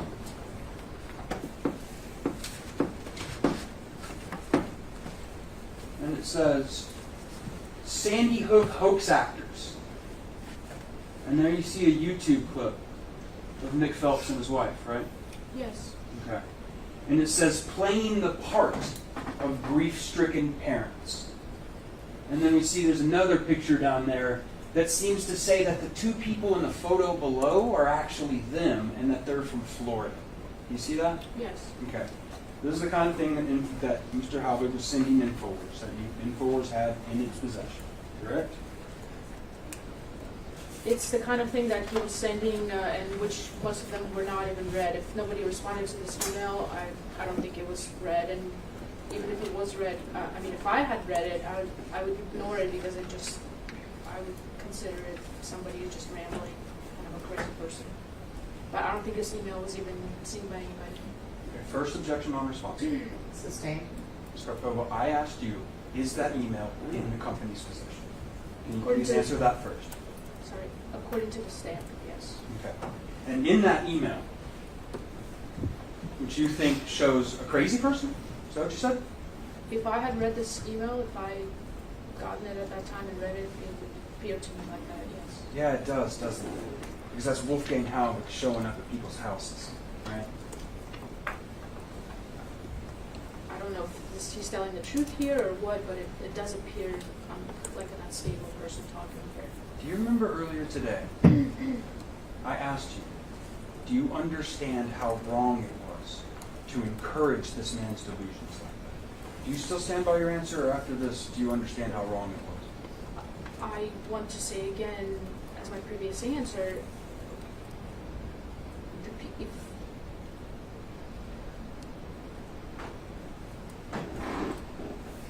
at that time we did not believe that Halbig was this unstable, crazy person, and had we believed it, we would have not put him on the air.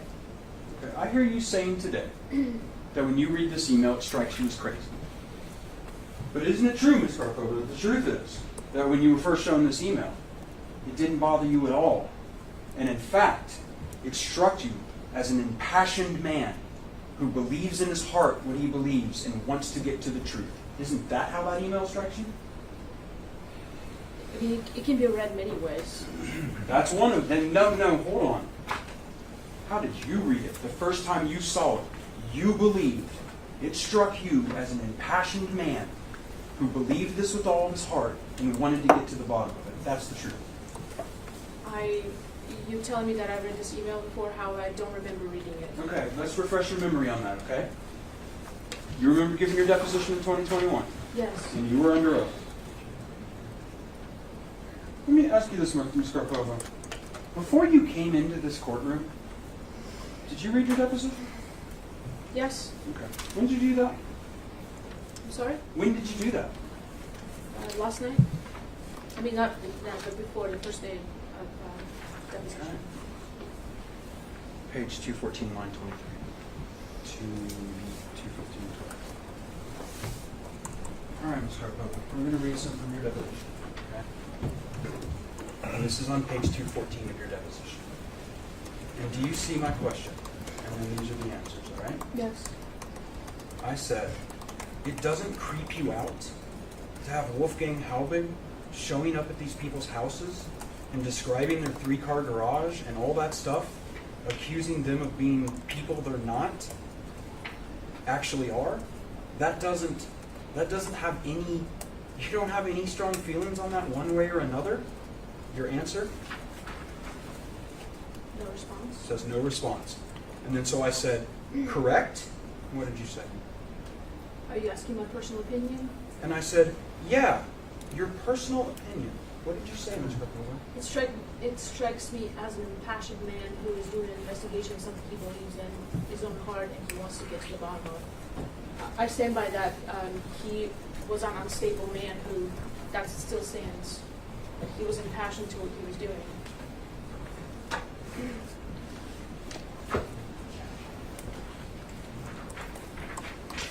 You know, about a month after that, April 22nd, 2017, InfoWars published a video. Which video are you referring to? Let me get your list in front of you, okay? I have it. You just put it out. April 22nd, 2017. Yes. Why don't you tell the jury what the title of that video was? Sandy Hook, Vampires Exposed.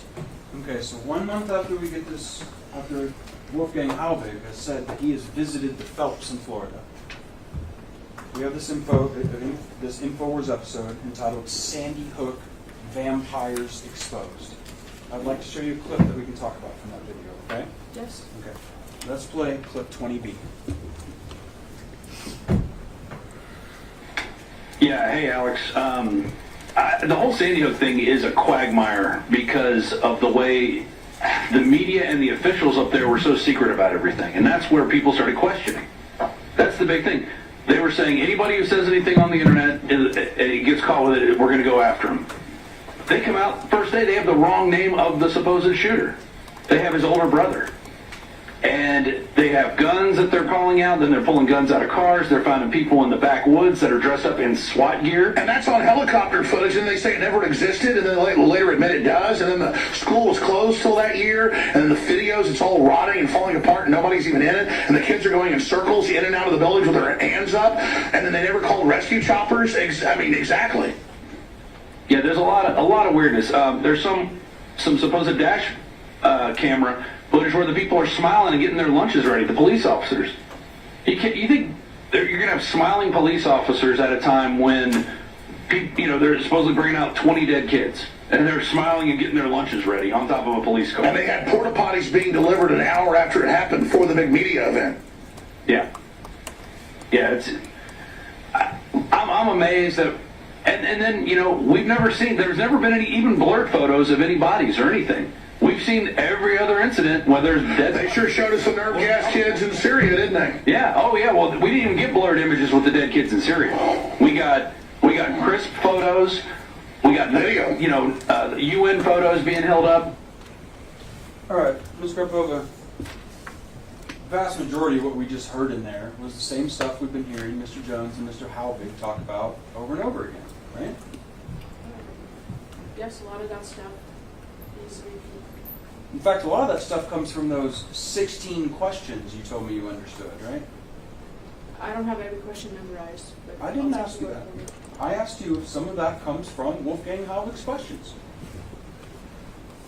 I would assume so, yes. So in 2017, well, after years of InfoWars receiving emails from Wolfgang Halbig of the type we've seen today, they were still repeating the stuff he said on InfoWars in 2017, correct? Could you repeat that again? Sure. Years after InfoWars had possession of all these emails that we've seen from Wolfgang Halbig and all the things that he was doing, they were still repeating the things he said in 2017.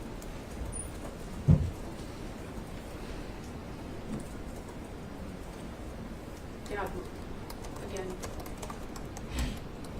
Is that a yes? it appears so, yes. Yes. Okay. By the way, that we've talked about most of these false things that are said in there. Have you ever seen this supposed dash cam footage of these cops that Mr. Jones was talking about, or Mr. Dew was talking about? I would like to see what you're referring to. I've never seen it. That's what I'm asking you. And I'm asking you because I don't think it exists. right? That's made up. If they talked about it, they must have seen it. Really? You think they must have seen it? They didn't make it up. Well, you're just assuming that, right? You didn't talk to Rob Dew about this, did you?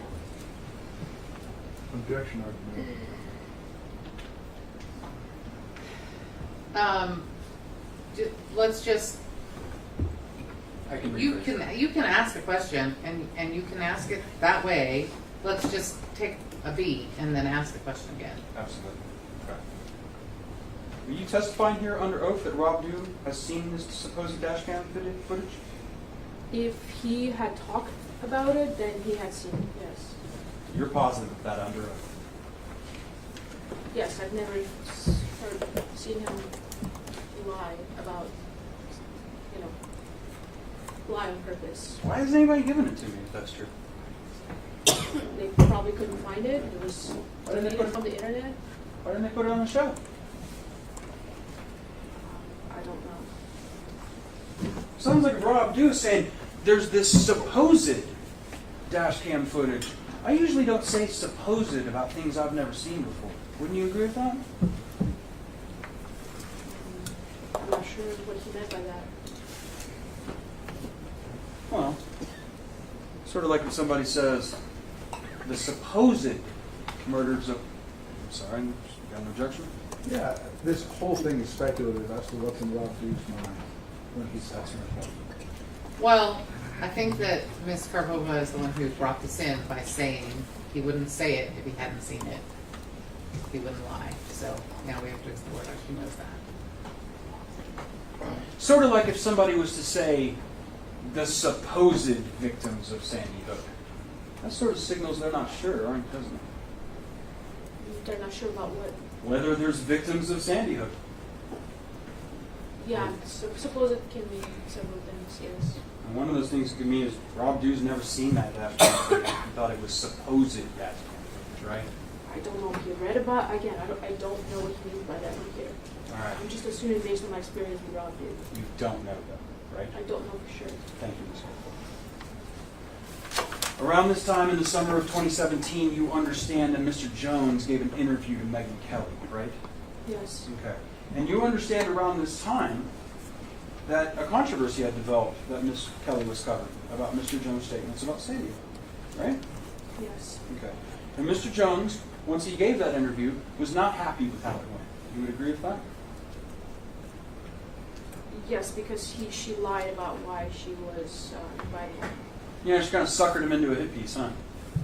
Pretty much. Yeah, she Set a kind trap of for him. entrapped him. Good reporter might go to a subject and say, try to soften his defenses and say, oh, Mr. Jones, you're so important, so powerful, we'd really like to interview you. But then when she got in the room, she went a different direction, didn't And I believe she specifically said that it wasn't going to be about Sandy Hook, which is why he accepted the interview, because he wasn't the one who wanted to keep the conversation about the Sandy Hook going. It was her and the mainstream media attaching him to the Sandy Hook. Yeah, he wouldn't stop talking about Sandy Hook because he was potentially facing some legal threat. Right? I don't know what. Okay. Let's take a look at a video. Do you remember? Let's take a look at on your list there, June 13th, 2017. Do you see that? Yes. Okay. And you see there was an episode entitled Media Refuses to Report Alex Jones' Real Statements on Sandy Hook. Is that right? Yes. Okay. Let's take a look at that clip. Let's look at PVX 21A. But again, I want to encourage people to read the Zero Hedge article that breaks it all down, because they absolutely are on target with this report, where they ask the questions that the media seems so scared that I might even actually talk about if the Megyn Kelly interview aired. Why does the Sandy Hook Elementary School website have zero traffic for 4 years before the event and show it was closed? Why were there several reports of other shooters dressed in camouflage in the woods that fled, of whom the police allegedly detained? Why were porta potties, sandwiches, and fruit drinks and chips brought up and set up for the crime scene in just an hour or so? Sandy Hook, it just goes on and on. An FBI crime stat which shows no murders occurred in Newtown in 2012. Why didn't they let paramedics and EMTs in the building? And 27 children were declared dead in 8 minutes. Why was Adam Lanz's home burned to the ground by the bank? Why have they declared all the records totally secret? These are questions the public has. They're the ones asking it. They're the ones demanding it. I've said I believe children did die there, but PR firms were involved, admittedly, hyping it up as much as possible, but there's been a cover-up, and Anderson Cooper got caught faking where his location was with blue screen.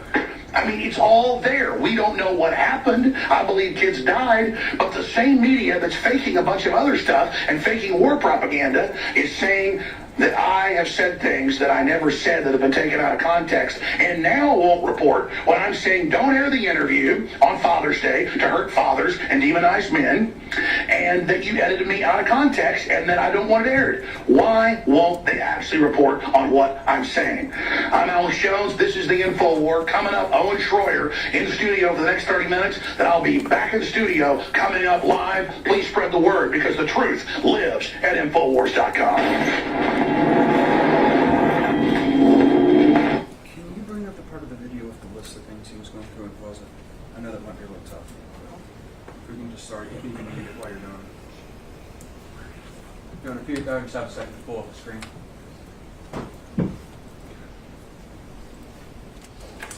Now, do you remember a part of this video where Mr. Jones, and she's going to be advancing it to this part, was reading through this list? Right? Yes. Okay. Not true. Right? Number one, not true. Correct? These are, I can't agree, but I mean, these are he's making a point that the Sandy Hook is, that Zero Hedge is actually reporting on what his questions are. I think that's the point that he's making Right. here. His means Jones. Yes. Why does the Sandy Hook school website traffic have 0 traffic for 4 years? That's not true. Right? Correct, but that's his question that they won't report on. Well, it's not a question, Ms. Karpova, it's a statement, right? If I was to say, Ms. Karpova, why do you steal from the school? Why do you steal? Why do you lie? Why do you cheat? Those are false statements, right? That's false. This is false. This is a false question, right? Right. Okay. False, right? Nobody dressed in camouflage fled into the woods, right? The questions Alex Jones has. And they're false. There were no shooters who dressed in camouflage. You can't answer why that happened if there were none, correct? Objection asked me. She couldn't answer. Right? You can't answer the question why these people in camouflage fled into the woods if there were no people. There's no why answer if there were none. That's false, right? Well, the answer would have been, false reports that he's seen. I mean, you could still answer the question. There's no false report. Mr. Jones says this. Camouflage fled into the woods. He just made it up, right? No, he's basing his question off the videos that he had seen. What videos? Of somebody being in camouflage, fleeing into the woods? Something like that, yes. All right. Porta potties, sandwiches, fruits, chips, and drinks brought up inside the school. That's a lie. That's not true, right? Again, that's a question that he has in his mind. The question is true because that's his question. I'm not sure. That's his question, and they're reporting on it. And that's the whole point. Did you notice how I started to read this one right here? He started to go Sandy Hook fuck, and then he stopped, and then he highlighted the next one. Did you see that? Let's play it again. Yes. Melissa, can you play us play right now? I want to see it.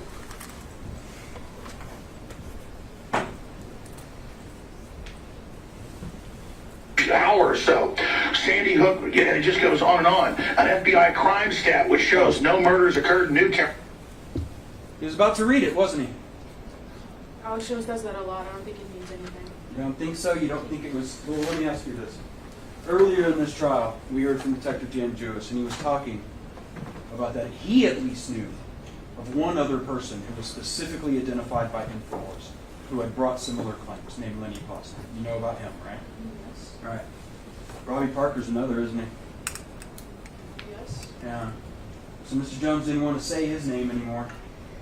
I don't know what he was. But Jones is known to skip lines whenever he reads stuff in the articles just because his mind is racing. He skips the lines. Sure. Okay.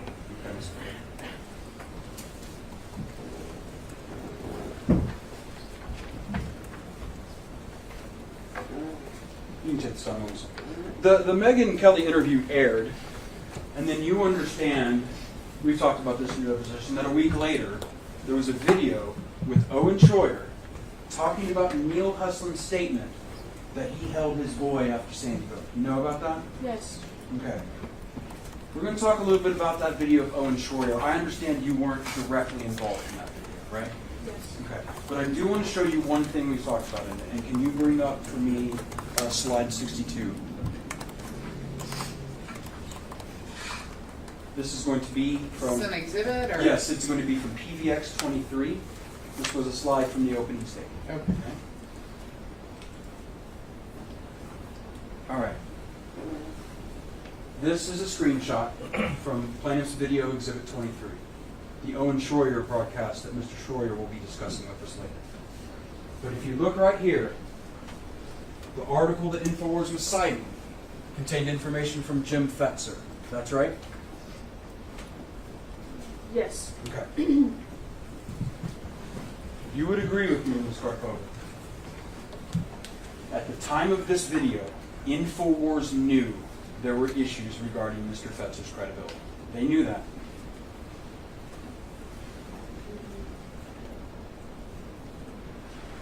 If you're referring back to the email from Paul Watson, I am not. Just, can you answer that question? I'm not sure. Sorry. Okay. You remember giving your deposition in 2021, don't you? Yes.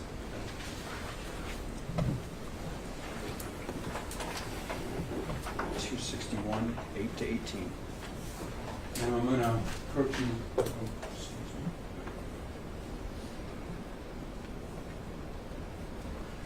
I'm going to approach you with your deposition. I'm going to be reading this excerpt here. Do you see that? Yes. Okay, I'm going to ask you. If Owen, and given your previous answer, given that there was some, InfoWars was aware that there were some issues being raised with Mr. Fetzer's credibility. That happened in the exact same year that Owen published this video in 2017. What was your answer? Right.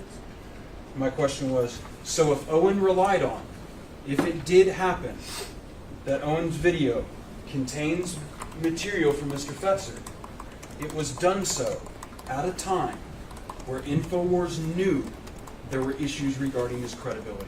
Ma'am, what was your answer? Yes.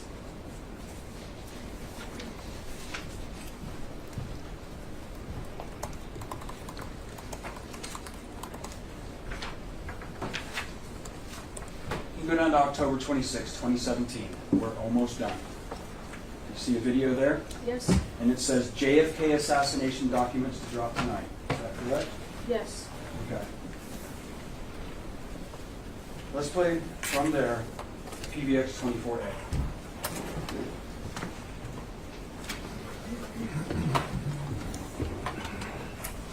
Top trends forecaster. But look at this article that was on Infowars.com a few days ago that I read, I meant to cover, and then I heard Leanne McAdoo during the break. A lot of our radio ads aren't radio ads, they're just 1 minute little information news pieces. It's something we do, we just change things up. And I'd forgotten in the documents the CIA visited Lanza and reportedly recruited him about a year before the shooting. I mean, they bulldozed the house to get rid of it. I don't know what really happened with Sandy Hook, folks. We looked at all sides. We played devil's advocate from both sides. But, I mean, it's as phony as a $3 bill with the CNN doing fake newscasts with blue screens. And I mean, Nancy Grace got caught doing it, Anderson Cooper. I mean, that is just a crazy, that's the kind of stuff that I read on Infowars.com that I don't even get to. So there we're hearing Mr. Jones say that it's phony as a $3 bill, right? That's an expression, yes. During his programming, Mr. Jones would frequently switch gears midstream and start asking his audience to buy his products, right?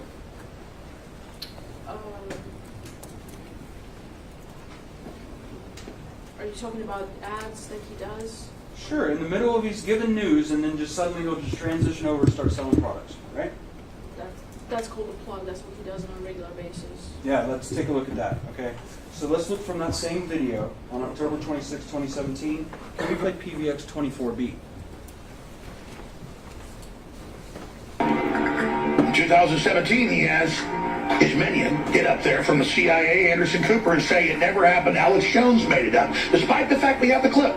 That shows how weak they are. They know they're exposed. So just tell bigger lies. Talk about Hitler and the big lie theory. And so that's why it's a revolutionary act to financially support this broadcast. And we've got specials that are ending in the next few days. 50% off Rainforest, just the known highest quality, healthy, organic compounds for healthy, more active, focused brain. 20% now and more in each bottle. We're doing 50% off, not because it's not selling. We sold so much of it, it's got so popular that I ordered the biggest order ever of it, so I could do it 50% off to see if my free market idea would work, to sell even more at lower prices, make you even happier, and fund ourselves to expand. A win-win. It's worked. I thought we had a 2-month supply. It'll be sold out in a couple of weeks at this rate, so I've got to end the special in the next few days and then put it back to regular price until more comes in. That is going to end in the next few days. Secret 12, 40% off, about to end. Survival Shield X2, 40% off, about to end. BioTrue Selenium for mustard seeds, strong formulation, 40% off. The new specials that will continue for a week or more, Anthroplex until they sell out, 50% off. That's the dry form of Super Male Vitality. And Super Male Vitality, 30% off. Highest quality known organic, high quality herbs, ladies and gentlemen, that have passed the strict, almost impossible California standards until we know someday what we've talked about we know they're going to do. But the point is, ladies and gentlemen, it's all available at InfoWarsLive.com, InfoWarsStore.com, or 888-253-3139. As everyone now knows, the globalists are trying to shut down free speech worldwide, and they see InfoWars as the tip of the spear. George Soros groups are coming after us. They're suing us. They're lying about us. They're attacking us because they know we're not Nazi collaborator scumbags like they are. They know we're telling the truth, and they know politically we are kicking their asses. Now more than ever, spread links to articles and videos and information at newswars.com and infowars.com, and support us financially, getting high quality products so we can stand against the billionaire globalists that think America is a bunch of slaves that they control. I'm Alex Jones, and we've proven we can resist these criminals as long as you support us. So please fund our operation at InfoWarsStore.com and spread the links. It's a revolutionary act against these scumbags.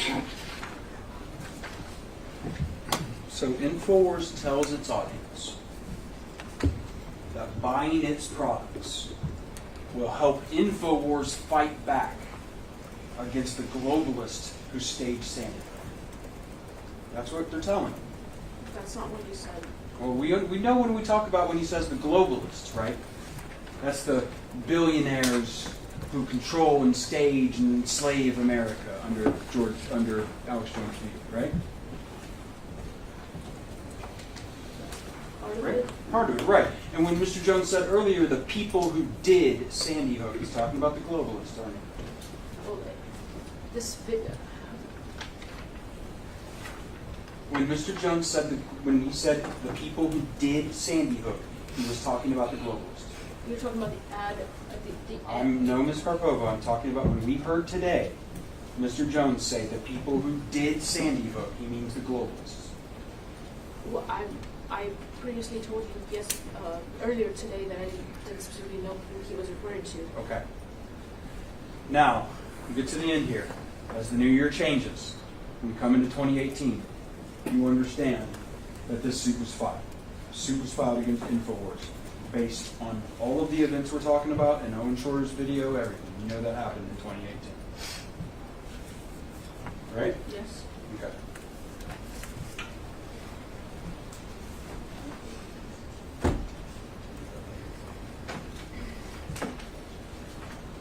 Ms. Karpova, by my count, we've now seen something like 20 plus videos of your employer, Alex Jones, denying Sandy Hook ever happened.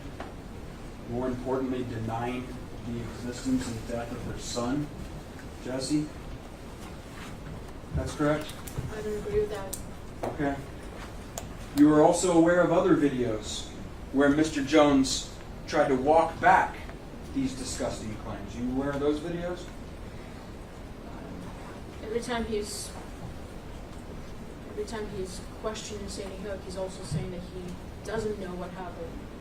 And some videos he says that he now believes that children were killed. Right, and the reason he started late in this period to try, if you need to stand up here. Yeah, I think you previously ruled that post-suit videos weren't coming in because they discussed the case. I have not made that ruling. What we said was, if you wanted to bring in, oh, that was something different than last night. I don't remember that. Is it on the list? Is it? I think it was discussed at the pretrial conference. I'm sorry, what are we, I'm confused. Let's do this.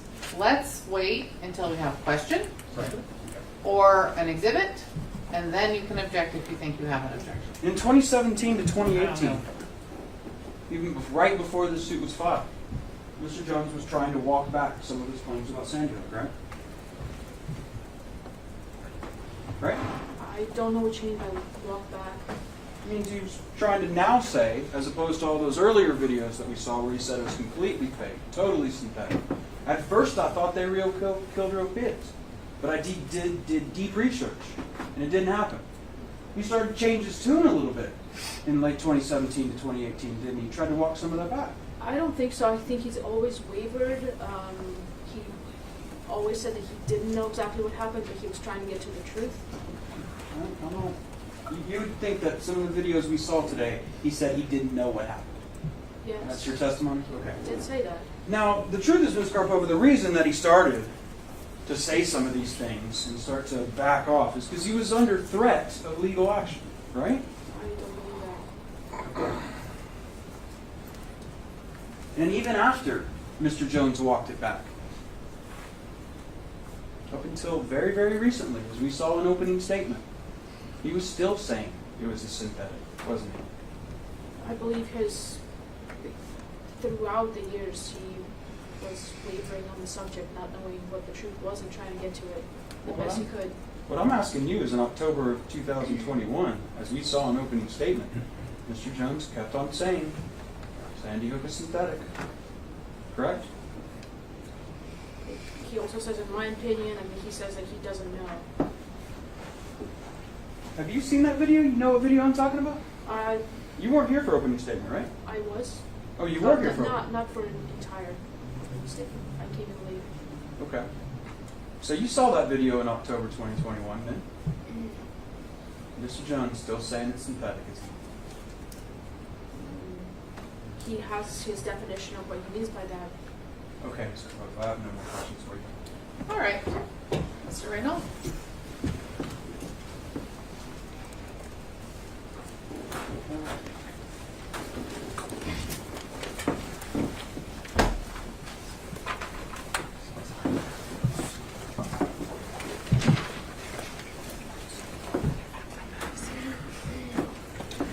So,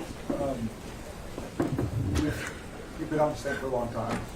We've discussed a variety of different issues.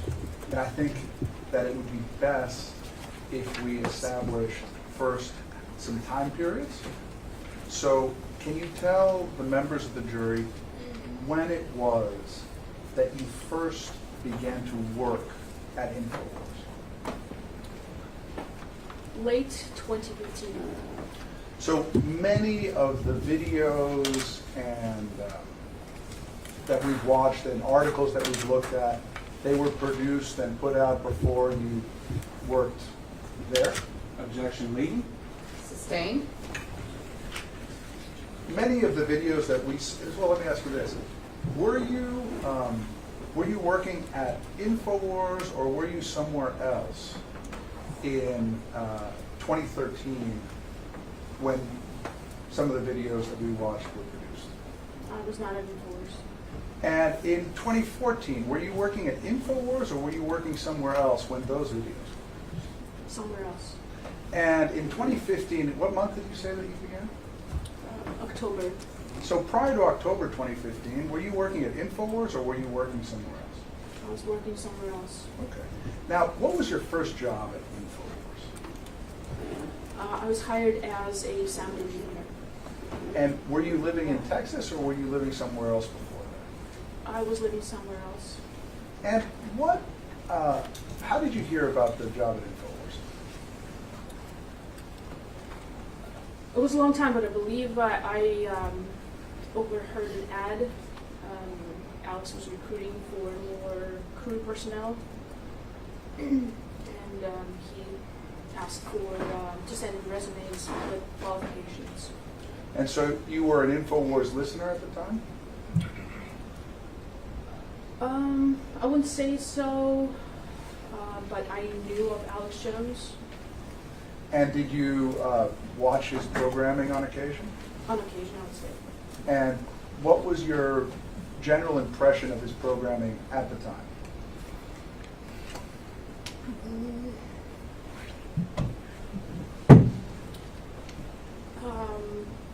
Bombastic, a lot of information that I wasn't able to process because I had other jobs, other things to take care of. It's a 3-hour, 4-hour broadcast. It's just hard to keep up with everything that he's saying. That was my general impression. Did you like the show? I didn't dislike it. Okay. Liked it enough to listen to it on occasion? Yes. So when you started there, how long did it take before you moved into production? Well, as a sound engineer, I'm still considered part of production since I'm there during the show. I'm engineering the music, bumpers in and out. I'm hearing Alex between the breaks. If I needed for somewhere else to do something else, I would be, available to do that. So I'm sort of part in that atmosphere of production in the control room. And did you have in a prior career in your education, do you have some experience in music and sound? Yes, I do. And can you tell us about that? Well, I grew up playing piano classically. I've always had passion for music. After I got out of the military, I was thinking, what should I do now? And I wanted to see, I kind of talked to myself and thought, what was it that I wanted to do? And I wanted to go back to my true passion, which is music, and figure out what I could do in that area. And I decided to become a music engineer. It was something up my alley. I really enjoyed it. When you so you got the job and you moved to Austin? Correct. And when you first started work, what was your impression of? Well, can you describe for the juries what the InfoWars studio is like? What does it look like?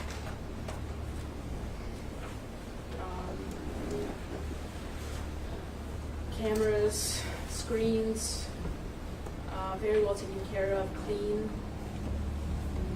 Lots of lights, a lot of things going on at one time, every day.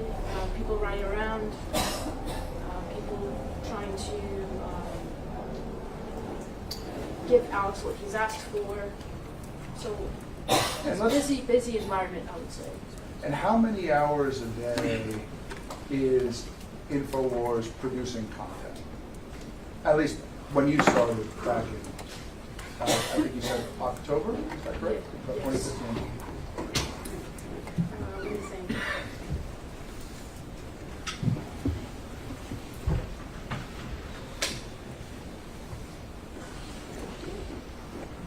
I would say around 8-9 hours of content per day.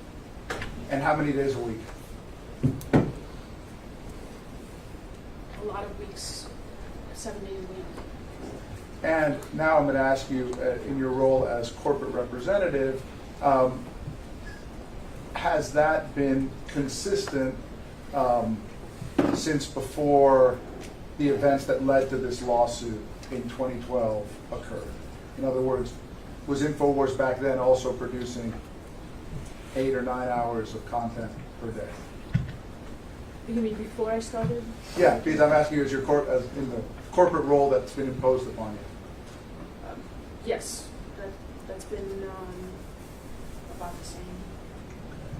And so, and that's So if we were to think about that, well, let's back up. Alex Jones, how many hours per day is he on the air? At least 4 hours a day. How many days a week? On average, 7 days a week. Okay. And so if we did some math, do you have an estimate of about how many hours he would be on the air in any given week?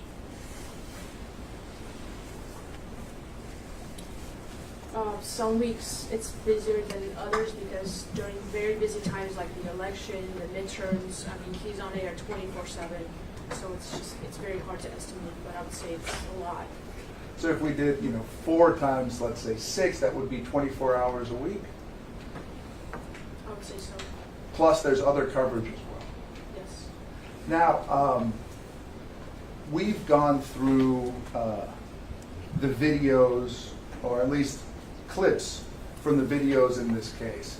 And do you recall the years that they span? These Feel free to videos look. on the list, Yeah. yes.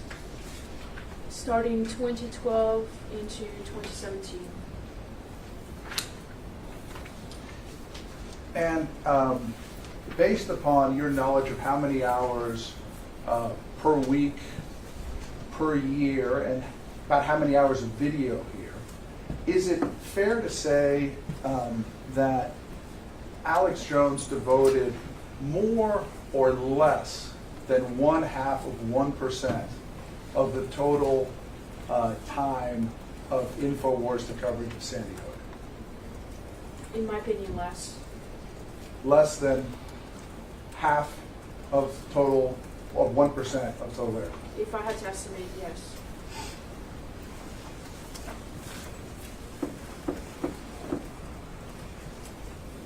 What are your job responsibilities now?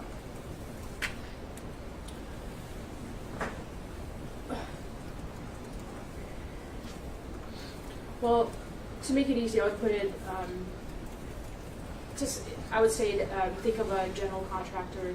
They're just responsible for making sure the people who are tasked with their job are doing their job.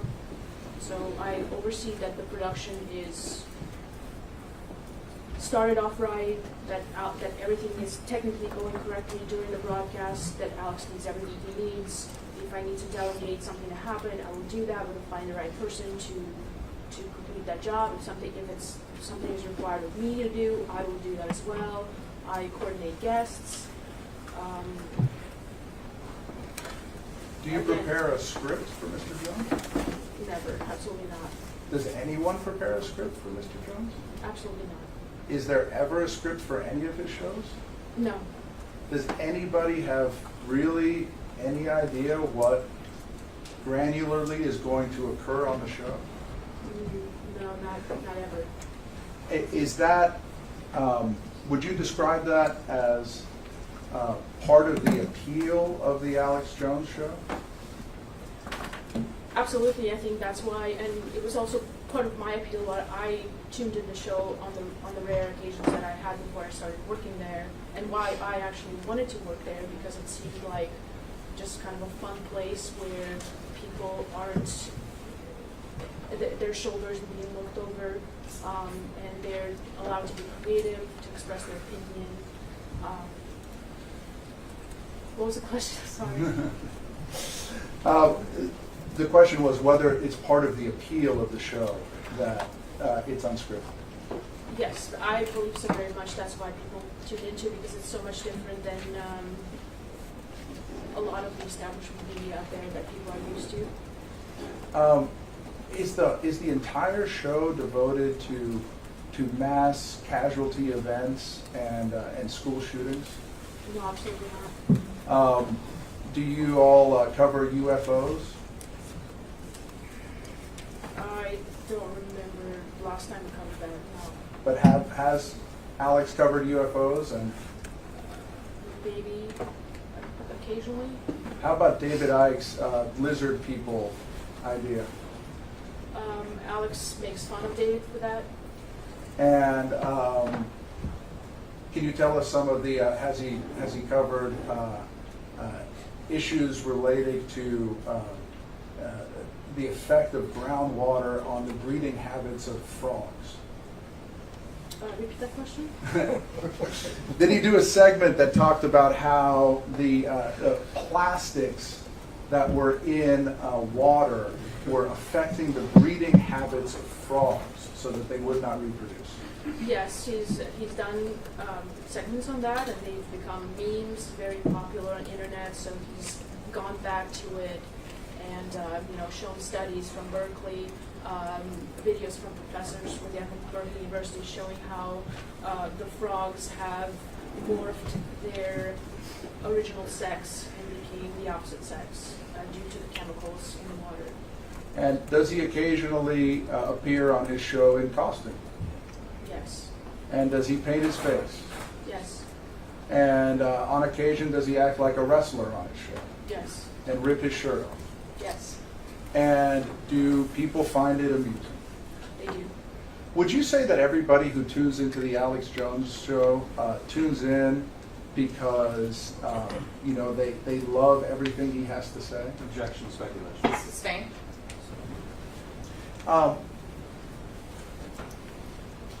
As part of your job as a production assistant, have you had occasion to get to know members of Alex Jones's audience?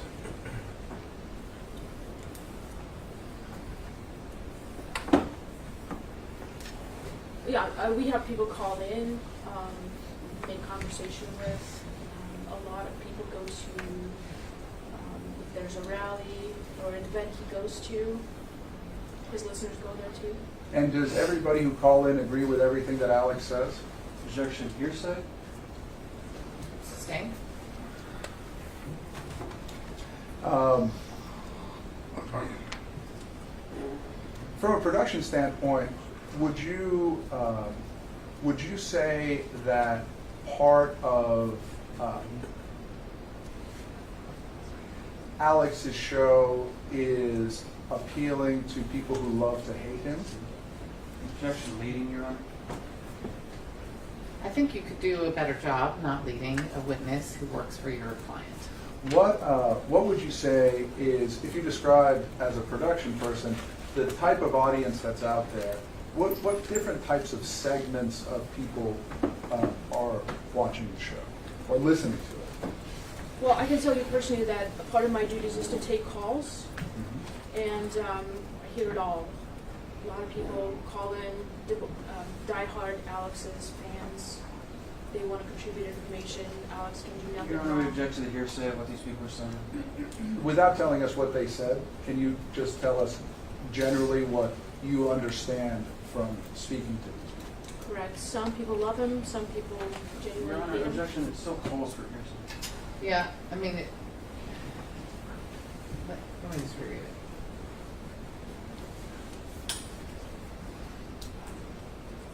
The answer is giving us hearsay, sustained. So, at some point you were asked to be well, let me back up just one more. Would you describe Alex's show more as radio or as television? I would say both. It's very television driven because we do produce. You have to speak up a little bit. It's very television driven because we do produce imagery on screen, and it's a lot more interactive for the audience. Our guests come on via video, but I would also say that it's a radio show in itself also, yes. How much of the content that's on InfoWars or that's Alex talks about, how much of that is self-produced original journalism, and how much of it is just discussing things that are found on the internet or that are trending? The vast majority is the latter. And by the latter you mean? It's taken from other sources, current breaking news, articles, videos. At some point, you were asked to be the corporate representative for InfoWars. Yes, And when was that? about a year ago. And do you recall, as part of that, being asked to review certain documents that had been turned over to the personal injury lawyers? Your question was again? Do you recall being asked to review the documents produced in this case? Yes. What did you understand that to mean?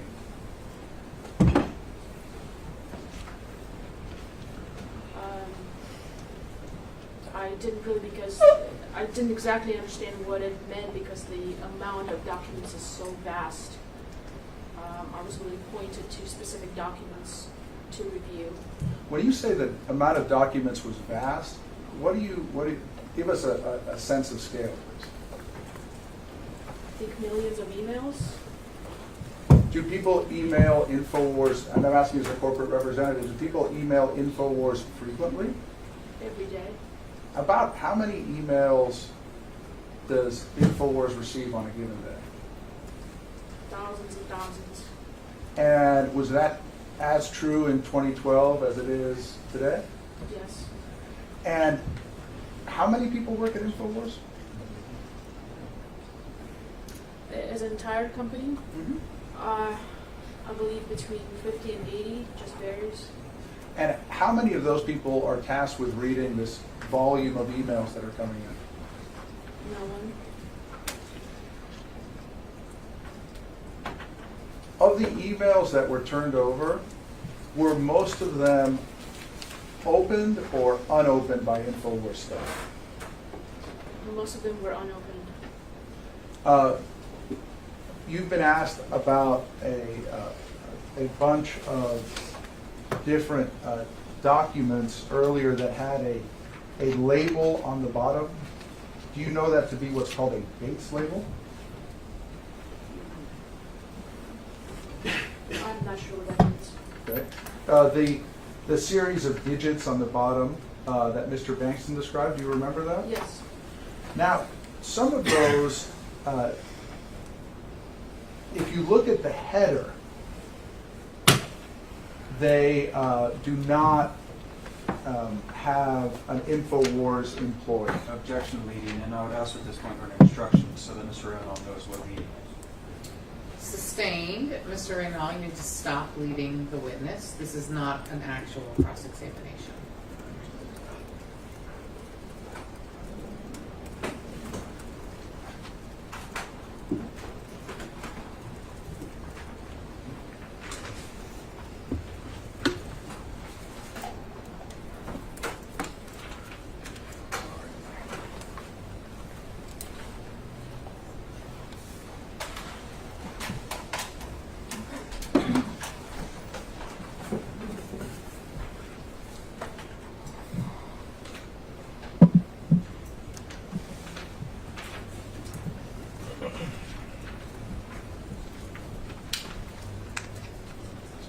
Do you recall being asked about a plaintiff's exhibit 66?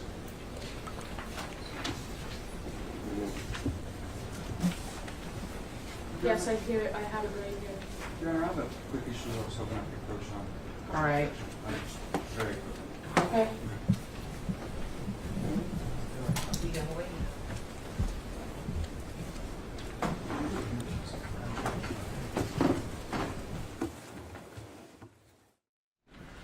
Earlier, I asked you about how many emails had been produced. Do you recall that? Yes.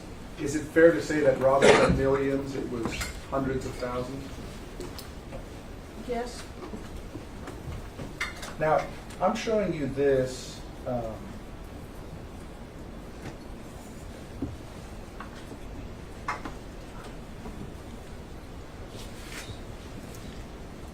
You see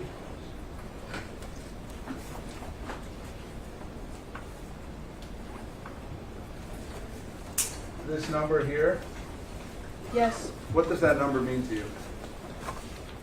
I was told that means that it was in the corporate file. Okay. Do you know, or can you say, when InfoWars received? No, This document? no.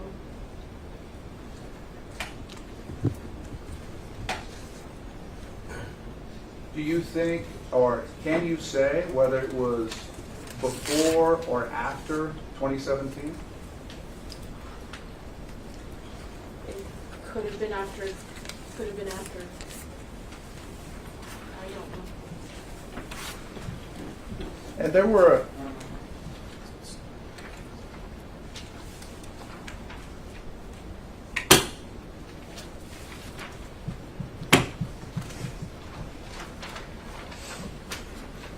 do you recall you were asked about Plaintiff's Exhibit 63?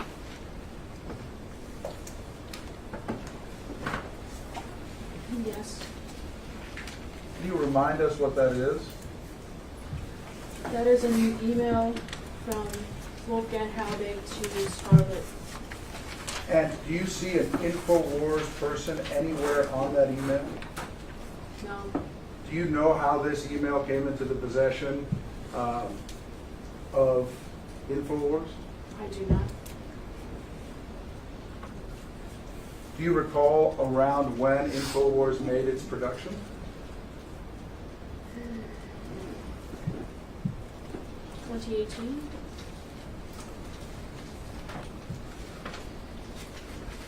Do you have an opinion as to when this came into the possession of InfoWars, or how? I want to go back and talk about the time period between 2012 and 2013 and the type of coverage that InfoWars was giving at the time. Do you have your list of videos in front of you? Yes. I'm going to direct you to a video called Sandy Hook Second Shooter Cover-Up. It's December 19th, 2012. How many days after the shooting is that?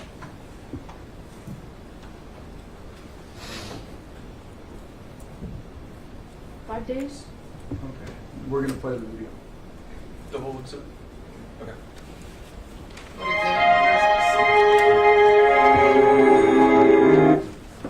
Defense Exhibit 4, Your Honor.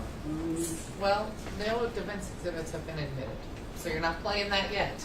Your Honor, we No, stipulated- it has not been admitted. We had a conversation at pretrial. No one was prepared, so you need to move to admit it. You might have an agreement, but I don't know about it, and it's not on the record. Defense moves to admit Defense Exhibit 4. Any objections? No, Your Honor, the plaintiffs have their exhibits, but we object to hearsay on this one. So do you object or not? Because you said Yes. no. Yes, no, for our videos, we're okay. His, they're hearsay. I mean, we can use them against the party for hearsay, but this is an out-of-court statement of Alex Jones. But you can't use it against us. All right. Here's what we're going to do. You guys are going to get to go home 14 minutes early, and we're going to finish up this design. So, all of my rules and restrictions still apply. Do not watch the news, don't go on social media, don't talk to anyone about anything that's happened here in this case. Ms. Matashik-Steele is going to give you the information that I was going to give you, because I'm going to be out here. It's very brief. If you have any questions, we can talk about it in the morning. We'll see you here at 8:45, so we can get started again tomorrow. All right? Thank you so much. All rise. That means, Ms. Barbola, you can go back down to the gallery for the rest of the day.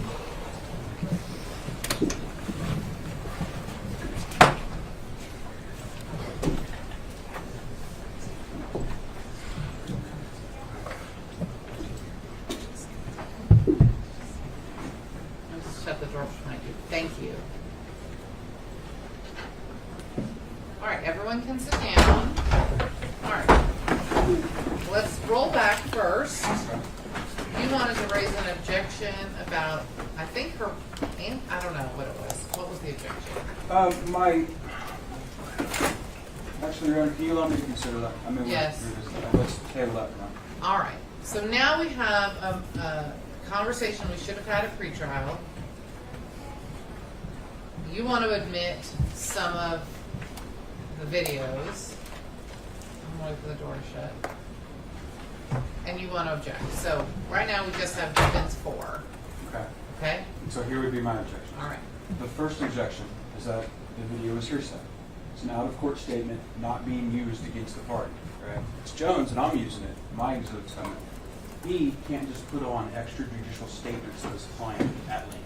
Can't do that. My second objection is that you ordered us on March 10th to specifically identify any clips that we wanted to play from the videos. Partially, this is because for reasons of optional completeness, I need to know what they're playing before and after. There's no clips. So now we just have this full video. When we got to pretrial, we made an agreement, and that agreement was, we don't have to discuss all these objections and all these things I'm talking to you about now, because not only did he not provide me clips, but he made the agreement that day, and we made it again, that the only reason that defendants would be offering video evidence in this case is for optional completeness. As such, I have not had a chance to lodge any of the objections, or in fact, even review the things on defendant's exhibit list, because the only reasons I would ever think they would come in is if I offered something with a misleading statement, and he identified for you a specific statement in an unplayed part that needed to be played to make that fully understood. Now, without that, and now he's talking about adding them as substantive evidence, not only do I have the hearsay, but he violated your pre-trial order. He's had my clips for months, and then I was under the impression we're only doing optional completeness. I almost certainly, if I need to go through these defense exhibits, I'm going to find loads of objectionable material, things that totally violate your orders. I was never offered any opportunity to do that, and you just totally violated your pre-trial order. All right. I couldn't disagree more. I think that Attorney Bankston is being absolutely dishonest with the court. Well, let's just focus on the issue. Exhibit 31 is a summary of voluminous records that I agreed to because we agreed that they were all in evidence. That's what a summary of voluminous records is. Under the rules, the evidence, it has to be in evidence to be a summary. And Mr. Bankston agreed to that. Beyond that, we have an intentional infliction of emotional distress claim here, which is based on the coverage that InfoWars gave to Sandy Hook during the period between 2012 and 2018. And this is the coverage that InfoWars gave to Sandy Hook during that period. So it's absolutely important substantive evidence in the case that he already agreed to. It's also a business record of the company if you want me to go through that dance, but I don't think it's necessary given Mr. Bankston's earlier agreement that this was all in, and its importance is substantive evidence in the case. All right. It is not the summary, what you're calling the summary, Plaintiff's Exhibit 31, was told to me is an agreed list of videos. So that is a very vague sentence. It doesn't say it's a summary exhibit. Maybe that was your understanding. Maybe that was your agreement. I don't know. It's not how it was presented to me. That's number one. You have an intentional infliction of emotional distress verdict, not claim. It's already been decided. So you don't get to defend against intentional infliction of emotional distress. You only get to defend against damages. Your Honor, the videos themselves, plaintiffs have been playing them for a reason. Since the beginning of this case, I've been saying that during this period, we should just be focusing on the actual damages suffered by the plaintiffs. Instead, plaintiffs have chosen to play little clips from cherry-picked videos throughout this period. They agreed before that these would come in, and now I'm hearing for the first time that I can't put them in. They are relevant to showing the level of emotional distress that the jury can infer was caused by these publications. I mean, if you did want to hear from me, Your Honor, if there was an agreement that I made, I think it would be put in front of you. I think there'd be a Rule 11. I emailed Mr. Reynolds about these to say that that list of videos was just an agreed list of videos that were produced in this case. All right? I have certainly never agreed to the admission of any defense exhibits, and we went through, you'll remember, we went through at pre-trial what was admitted. All right? I'm very disturbed about the idea that they blatantly defied your order to designate what they were going to play, and that they have made the only agreement we have in open court, the only one, is that they will only offer evidence for optional completeness. I am fine with that. If they want to offer things in my case because they need to be to fully understand something that I misled, I'm fine with that. What I'm not fine with is now being told that now we're offering substantive evidence. That was never, that's what's in violation of the agreement in open court. And so not only do I think they are hearsay, and we can probably work and talk about that, because there's hearsay in hearsay in here, right? But the fact that they violated your pre-trial order, the fact that I did everything you asked me to, you told us, show me what your substantive evidence is going to be. And I didn't get that. That's really disturbing to me, that they've had all my evidence for months. Is this video one of the ones that you played part of today? No. It's not? No.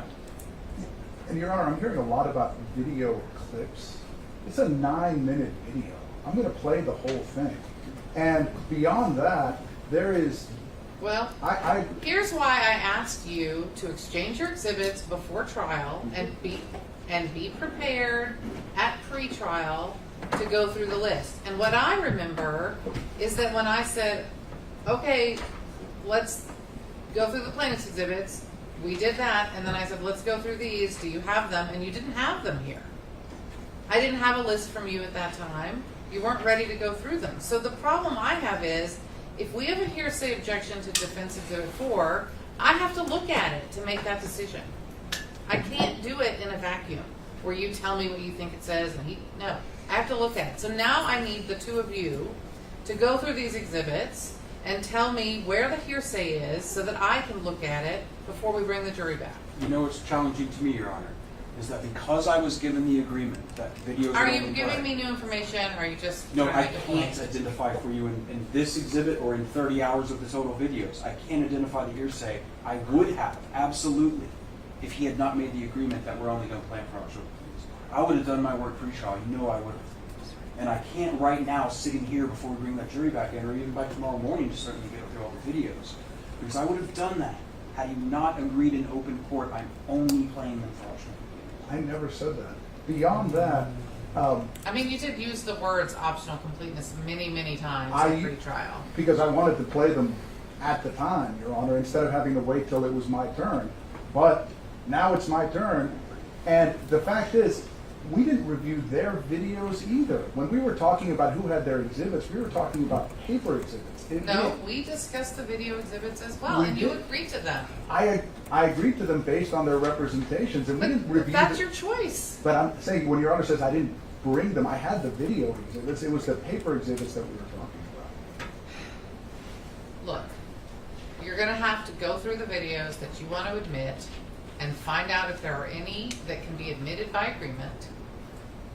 If there are some, I'll just give you some guidance. If there are some that mention Sandy Hook, they're going to be admitted. If there are parts of videos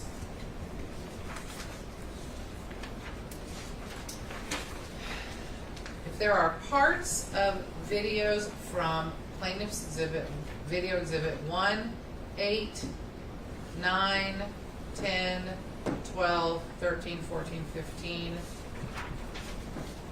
16, 18, 20, 21, 23, 24, 27, 31, or 30 that you think are needed to show the context of the part we've already seen, then you need to prepare that. And the way you do that is you prepare the clip so it shows it, including the part Mr. Bankston shows. That's how you do optional completeness. You do the whole thing together. So you're going to have to get that ready. I understand, Your Honor. The videos I want to play are on Mr. Bankston's list. But did he admit them? But they're the Sandy Hook videos. They don't discuss other things. This list, which list? We have like 8 lists. Exhibit 31. Okay. This is just a list of video names. That were agreed to be the videos that discuss They're Sandy not Hook. even all admitted. That's what we're talking about now. Right. And I'm giving you some guidance on how to get them admitted. We'd offer them as the business records of Have you filed a business records affidavit? I have a corporate representative on the stand. So then you'll have to question her about them. And since all we heard from her today is that she doesn't know where to find the videos, she's never seen the videos, she doesn't think they keep the videos, they all got de-platformed, you're gonna have a hard time with that.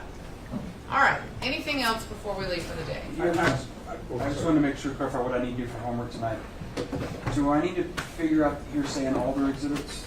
I would talk to Mr. Raynal about what he is hoping to admit tomorrow and start there. We know D4. Your Honor, can I bring up one quick issue? I suppose. Sorry to do it now. I want to be clear. All four of us are very proud of what we do. I'm a little tired of the personal injury lawyers stuff. It's a direct violation of Texas disciplinary rules, paragraph 4. I think it should stop. I haven't heard it since opening. Has there Just been did more? twice today. No. Stop doing Thank you, Your Honor. that. Is there anything else? I mean, that crosses very close to the line of a personal attack against another counsel, which you know we don't do in our courts, right? Certainly. You agree with me or you don't agree with me? I agree. They are personal injury lawyers, but I won't call them. Well, I mean, just They're dishonest. That's still a personal attack. That is And we're a on the record. violation of the I stood there with him and he agreed to these videos. when and was it on the record? It was not on the record. I took him at his word as a Texas lawyer. I shouldn't. So I can't, but we need to, I know they've already left. Ms. Ward and Ms. Matchstick, if you can tell the jury to not come in at 9 tomorrow, we clearly have more things to work out with just the attorneys. I don't know if they've already left, we might have to call them or send them in. I